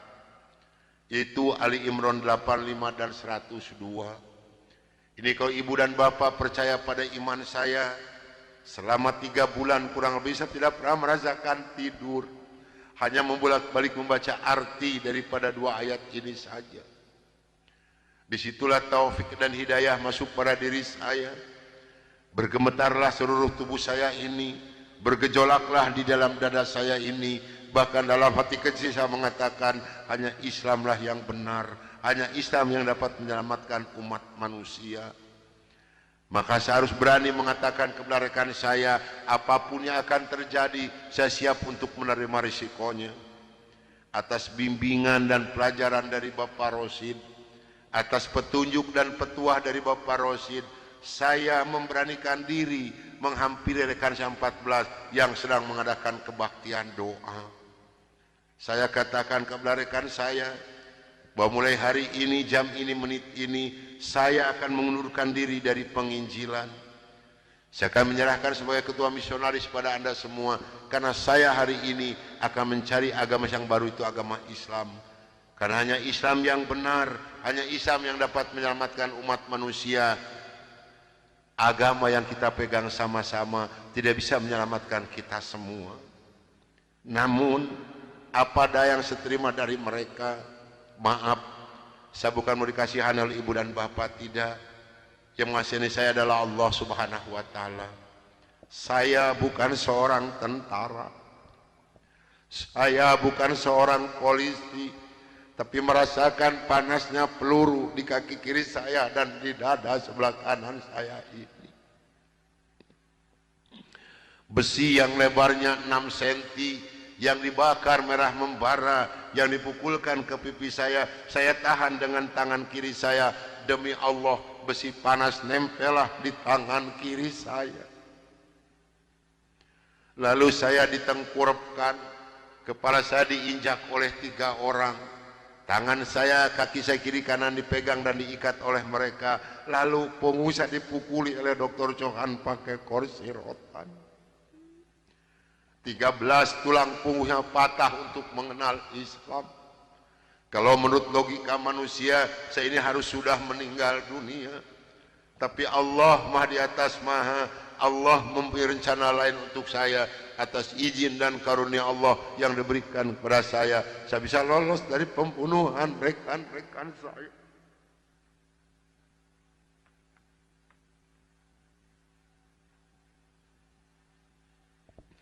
Sambil merasakan panasnya di kaki kiri saya dan di dada sebelah kanan saya, pedihnya di tangan saya, ngilunya di punggung saya loncat keluar dari rumah sambil berteriak mengucapkan La ilaha illallah Muhammadur Rasulullah. Padahal ini asing di mulut saya. Belum pernah ada seorang pun yang mengajarkan kalimat thayyibah di dalam mulut saya ini. Belum pernah sekalipun saya belajar kalimat thayyibah di dalam mulut saya ini. Ini maunah yang pertama Allah berikan melalui mulut saya. Dan alhamdulillah saya mendapatkan pertolongan dari seorang cim-cim yang beragama Buddha. Saya dibawa masuk ke dalam rumah beliau. Lalu baju saya digunting karena jadi satu dengan kulit. Lalu yang bekas luka besi panas dari kocrotin pakai kecap oleh beliau. Kaki saya ditahan pakai kayu bekas pegangan sapu, diikat pakai benang rapia. Punggung saya diikat pakai samping. Lantas saya dibawa beliau ke rumah sakit Fatmawati. Selama 3 bulan 27 hari saya berbaring di dalam rumah sakit, merasakan hancurnya tubuh saya ini, pengen mengenal Islam. Dan alhamdulillah, setelah Allah memberikan kesembuhan kepada saya, beliau pula lah yang membiayai saya. Sehingga saya kembali memohon pertolongan kepada Cim ini. Cim, tolong saya, bawa saya kemana saya harus pergi, karena saya pengen memeluk agama Islam. Dan alhamdulillah, saya dibawa oleh beliau ke Cipete, ke Bapak Kiai Haji Dr. Idam Holin, saksi yang masih hidup, yang membina kesama yang pertama adalah Bapak Hamjahas. Maka kata beliau kepada saya, kalau Anda pengen masuk Islam yang kapah dan istiqomah, Anda jangan dulu mengenal Al-Quran, Anda jangan dulu mengenal sholat, tapi Anda harus dulu mengenal isi daripada 2 kalimat syahadat yang barusan Anda ucapkan. Alhamdulillah, selama 3 bulan kurang lebih saya dibina oleh beliau untuk mengartikan isi daripada 2 kalimat syahadat. Barulah saya marifatullah. Disinilah nikmatnya iman dan nikmatnya ibadah yang saya rasakan sampai detik ini. Lalu saya suruh pulang dulu oleh beliau, karena saya masih mempunyai keluarga, itu anak dan istri. Ternyata keluarga saya telah mendapatkan laporan dari Kansa 14 dan dari Dewan Gereja Indonesia bahwa saya telah murtad masuk agama Islam. Begitu saya nyampe di rumah saya lihat dengan mata kepala saya sendiri, pakaian saya, ijazah saya, semua dibakar oleh putri-putri saya dan istri saya di hadapan mata saya. Dan alhamdulillah, saya diselamatkan dari maut yang kedua oleh Allah Subhanahu wa ta'ala. Begitu putri-putri saya menyiramkan minyak kelapa panas ke muka saya masih diselamatkan oleh Allah. Minyak kelapanya tumpah di punggung saya. Ini adalah darah daging saya sendiri yang menganiaya saya, bukan orang lain. Lalu kepala saya dilempar pakai cobek, dipukuli pakai setik kasti, sampai saya diusir caci maki dengan kata-kata yang sangat keji yang keluar dari mulut darah daging saya sendiri. Nyah, engkau di hadapanku anjing, setan, babi, iblis, jangan menginjak rumah ini, haram rumah ini kau diinjak oleh setan dan iblis macam kau. Ini adalah darah daging saya sendiri, bukan orang lain. Dan alhamdulillah, begitu saya meninggalkan rumah tangga saya, hanya pakai pakaian satu setel yang nempel di badan saya yang penuh dengan minyak kelapa panas. Harta kekayaan berlimpah luah, demi Allah tidak saya bawa serupiah pun, karena saya pengen masuk Islam yang kapah dan istiqomah. Saya harus samina wa atona. Jangankan harta kekayaan yang berlimpah luah, putri-putri saya pun yang 3 saya putuskan. Mulai detik ini Anda bukan darah daging saya bukan bapak Anda, dan Anda bukan putri-putri saya. Titik sampai di sini. Jangan ada lagi pertalian darah antara Anda dengan saya.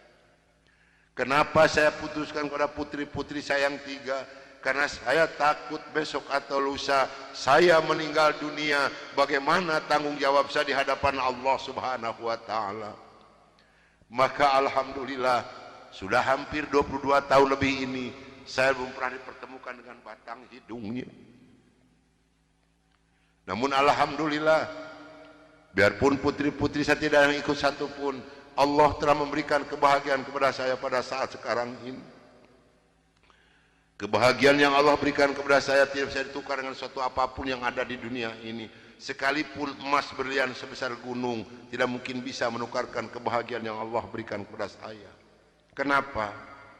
Karena rekan saya yang 14 yang dulu menganiaya saya, yang dulu mau membunuh saya, alhamdulillah sekarang sudah masuk Islam semua. Sekarang sedang jihad fisabilillah, sedang membela agama Allah, yaitu syiar agama Islam di daerah-daerah Nasrani. Itu yang pertama di Papua Barat di Manokwari, yang kedua di NTT Kampung Kalabai Kabupaten Alor, yang ketiga di Kalimantan Tengah di Sampit. Saya mohon bantuan doa dari ibu dan bapak yang hadir malam ini agar saya dengan rekan saya diberikan kekuatan oleh Allah Subhanahu wa taala. Kalau ibu dan bapak pengen tahu dakwah Islam daerah Nasrani, demi Allah ini tantangannya adalah nyawa. Saya pun di Manokwari sedang menanak nasi, Pak, Bu. Kalau Allah sudah mengizinkan saya harus meninggal, saya dipanah, ini kenal kemaluan saya. Allah belum menghendaki saya untuk meninggal, hanya 3 cm jaraknya ini panah. Sedangkan panah di Manokwari demi Allah bukan 1,20 meter panjangnya, tapi 1,60 meter panjangnya. Ujungnya sudah pakai racun. Ini perjuangan membela agama Allah daerah Nasrani. Alhamdulillah perkembangan Islam di daerah Manokwari. Pada Manokwari ini akan dijadikan kota Injil. Kalau Manokwari sudah jadi kota Injil, yang pertama tidak boleh ada adzan berkumandang, tidak boleh mendirikan masjid, tidak boleh ada perempuan yang berjilbab. Alhamdulillah di sana ada 297 orang yang masuk agama Islam, termasuk orang yang memanah saya. Kemarin tanggal 17 Desember saya baru selesai membuat masjid. Dari mana biayanya? Dari hasil pengajian saya. Saya mohon bantuan doa, karena kadang-kadang rekan saya di sana, Pak, maaf, 10 hari lebih tidak pernah ketemu nasi. Yang dimakan oleh rekan saya singkong direbus, yang penting terganjal perut, karena sulit mencari dana untuk dakwah di Islam ini.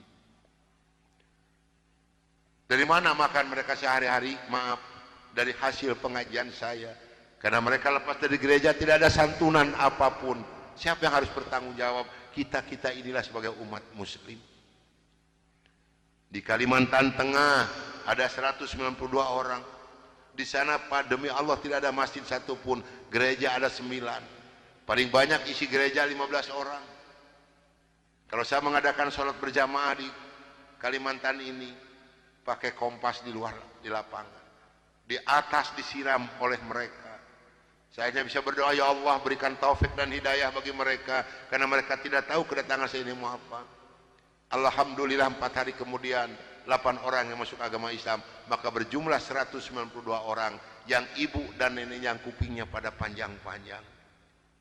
Saya mohon bantuan doa, karena saya sedang membebaskan tanah untuk pembangunan masjid. Mudah-mudahan Allah memberikan jalan untuk saya untuk melunasi tanah di sana, untuk pembangunan masjid di sana. Nah hadirin ikhwatul iman rahimakumullah yang hadir malam ini, barangkali, tapi sebenarnya saya mohon maaf yang sebesar-besarnya, barangkali ibu dan bapak mau ikut berjuang membela agama Allah, menyisihkan sedikit rezeki untuk pembebasan tanah di Kalimantan ini, insya Allah hubungi saya.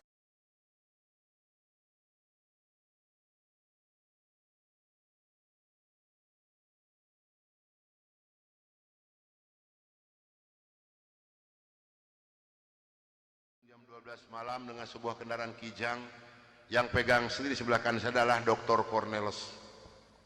Selama hidup saya memegang agama Nasrani, saya belum pernah mendengarkan adzan subuh. Adzan duhur, asar, maghrib dan isya saya tahu. Kalau adzan subuh kuping saya belum pernah mendengarkan, karena saya belum pernah bangun sesubuh itu. Begitu nyampe di Jakarta di Kampung Prapanca, bertepatan dengan berkumandangnya adzan subuh. Kata Dr. Cornelis kepada saya, Bro, tolong dengarkan adzan orang Islam ini kok goblok sekali, aneh-aneh. Saya buka kaca jendela itu mau bisa dengarkan ini adzan. Betul, Bro, orang Islam ini kok adzannya aneh-aneh. Kebetulan di Jakarta di Kampung Prapanca ini, saya mengontrak sebuah rumah yang besar khusus untuk penginjil. Yang punya rumah namanya Bapak Rosid. Beliau adalah seorang sarjana agama Islam yang mengajar sekolah dasar negeri. Kata Dr. Cornelis kepada saya, Bro, karena Bro sebagai pemimpin dan ketua kami yang berhak dan berani untuk menanyakan masalah ini, tolong besok tanyakan kalau kita sudah nyampe di rumah kontrakan. Oke, besok akan saya tanyakan. Begitu saya nyampe di rumah kontrakan, kendaraan saya masukkan ke dalam garasi dan sebagian barang-barang diturunkan. Kira-kira jam 7 pagi, Pak Rosid ini keluar dari rumahnya mau mengajar. Karena kebetulan rumah yang saya kontrak dengan rumah beliau bersebelahan, hanya terhalang oleh satu jalan yang kecil. Begitu saya lihat beliau sedang menyalakan sepeda motornya, saya memberanikan diri menghampiri dan menyapa beliau. Kata saya, "Selamat pagi, Pak." "Oh, selamat pagi, Bapak Pendeta. Kapan datang dan apa kabar?" "Baik, Pak, dan baru saja saya tiba." Ngobrol punya ngobrol. Akhirnya saya memberanikan diri kepada beliau menanyakan tentang ajaran agama Islam. "Pak, apakah boleh saya bertanya kepada Bapak tentang ajaran agama Islam?"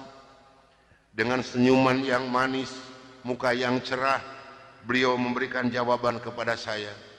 "Silahkan Bapak Pendeta." Dengan senang hati dan kedua tangan saya terbuka, insya Allah apa yang akan Bapak Pendeta tanyakan akan saya jawab. Mari Bapak Pendeta kita ke dalam rumah. Jangan ngobrol di luar, lebih luasa kita ngobrol di dalam rumah. Saya dibawa masuk ke dalam rumah beliau, sehingga beliau ini berani mengorbankan tugas negaranya, tidak jadi mengajar karena ngobrol dengan saya sampai jam 3 sore. Yang pertama sekali saya tanyakan kepada beliau adalah tentang azan. "Pak, kenapa orang Islam ini kok adanya aneh-aneh?" "Aneh-aneh bagaimana Bapak Pendeta?" "Tadi begitu saya masuk sini, terdengarlah suara adzan yang asing di kuping saya. Ada kata-kata aso. Aso apalah saya tidak tahu, Pak." "Oh, betul Bapak Pendeta, itu adzan subuh pakai as-sholatu khairum minan naum."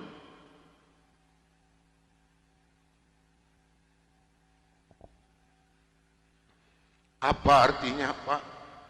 Beliau memberikan jawaban kepada saya, lebih baik sholat daripada. Bukan semakin tertarik kepada Islam, tidak, tapi saya semakin membenci. Kenapa? Karena iri di dalam hati saya. Kenapa orang Islam ini berani meninggalkan tidurnya untuk melaksanakan ibadat kepada Tuhannya dengan kata-kata yang ada di adzan ini? Maka timbullah kata-kata yang keluar dari mulut saya yang sangat dan sangat menyakitkan Bapak Rosid dan umat Islam yang lainnya. Kata saya, kalau begini orang Islam ini lebih goblok lagi. Kapan molornya kalau sholat melulu? Dulu sebelum saya mengenal kepada Islam, banyak sekali yang beliau terangkan kepada saya tentang ajaran agama Islam, dan akhirnya beliau memberikan satu Al-Quran dengan terjemah produksi Departemen Agama. Kata beliau kepada saya, "Ini untuk Bapak Pendeta kalau memerlukan, tapi kalau tidak tolong kembalikan kepada saya." Saya terima ini Al-Quranul Karim. Kira-kira jam 3 lebih saya keluar dari rumah beliau masuk rumah kontrakan saya. Begitu saya nyampe di rumah kontrakan, saya langsung ditegur oleh rekan-rekan saya, termasuk oleh Dr. Cornelis dan Dr. Johan. "Dari mana Brur, kok dari pagi sampai sore begini baru pulang? Sedangkan jam 4 sore ini Brur harus memimpin kami untuk membawa umat Islam yang ada di kampung Prapanca ini." Maka saya katakan kepada rekan saya bahwa saya sudah menanyakan tentang adzan dan saya diberikan satu Al-Quran ini. Ini ditertawakan semua oleh rekan saya. Seharusnya sore itu saya memimpin penginjilan, entah kenapa saya ini malas sama sekali untuk melaksanakan tugas. Mungkin ini sudah jalan dari Allah Subhanahu wa Ta'ala. Maka saya punya tugas, saya serahkan kepada Dr. Cornelis dan Dr. Johan. "Brur, tolong pimpin misi kita ini, tolong pimpin penginjilan kita ini, bawa umat Islam sebanyak-banyak yang ada di kampung Prapanca ini, dan ini dananya 16 juta, tolong bagikan kepada mereka. Pakaian, beras, indomie, susu, gula pasir, dan kebutuhan hidup sehari-hari yang sudah tersedia di dalam kendaraan, silahkan Bro bagikan, harus tepat pada sasaran." Berangkatlah rekan saya 14 ini menjajakan agama door to door dengan bermodalkan uang 16 juta, pakaian dan kebutuhan hidup sehari-hari. Saya hanya di rumah sendiri sambil melihat-lihat luarnya Al-Quran karena saya belum hafal huruf Arab, yang saya baca hanya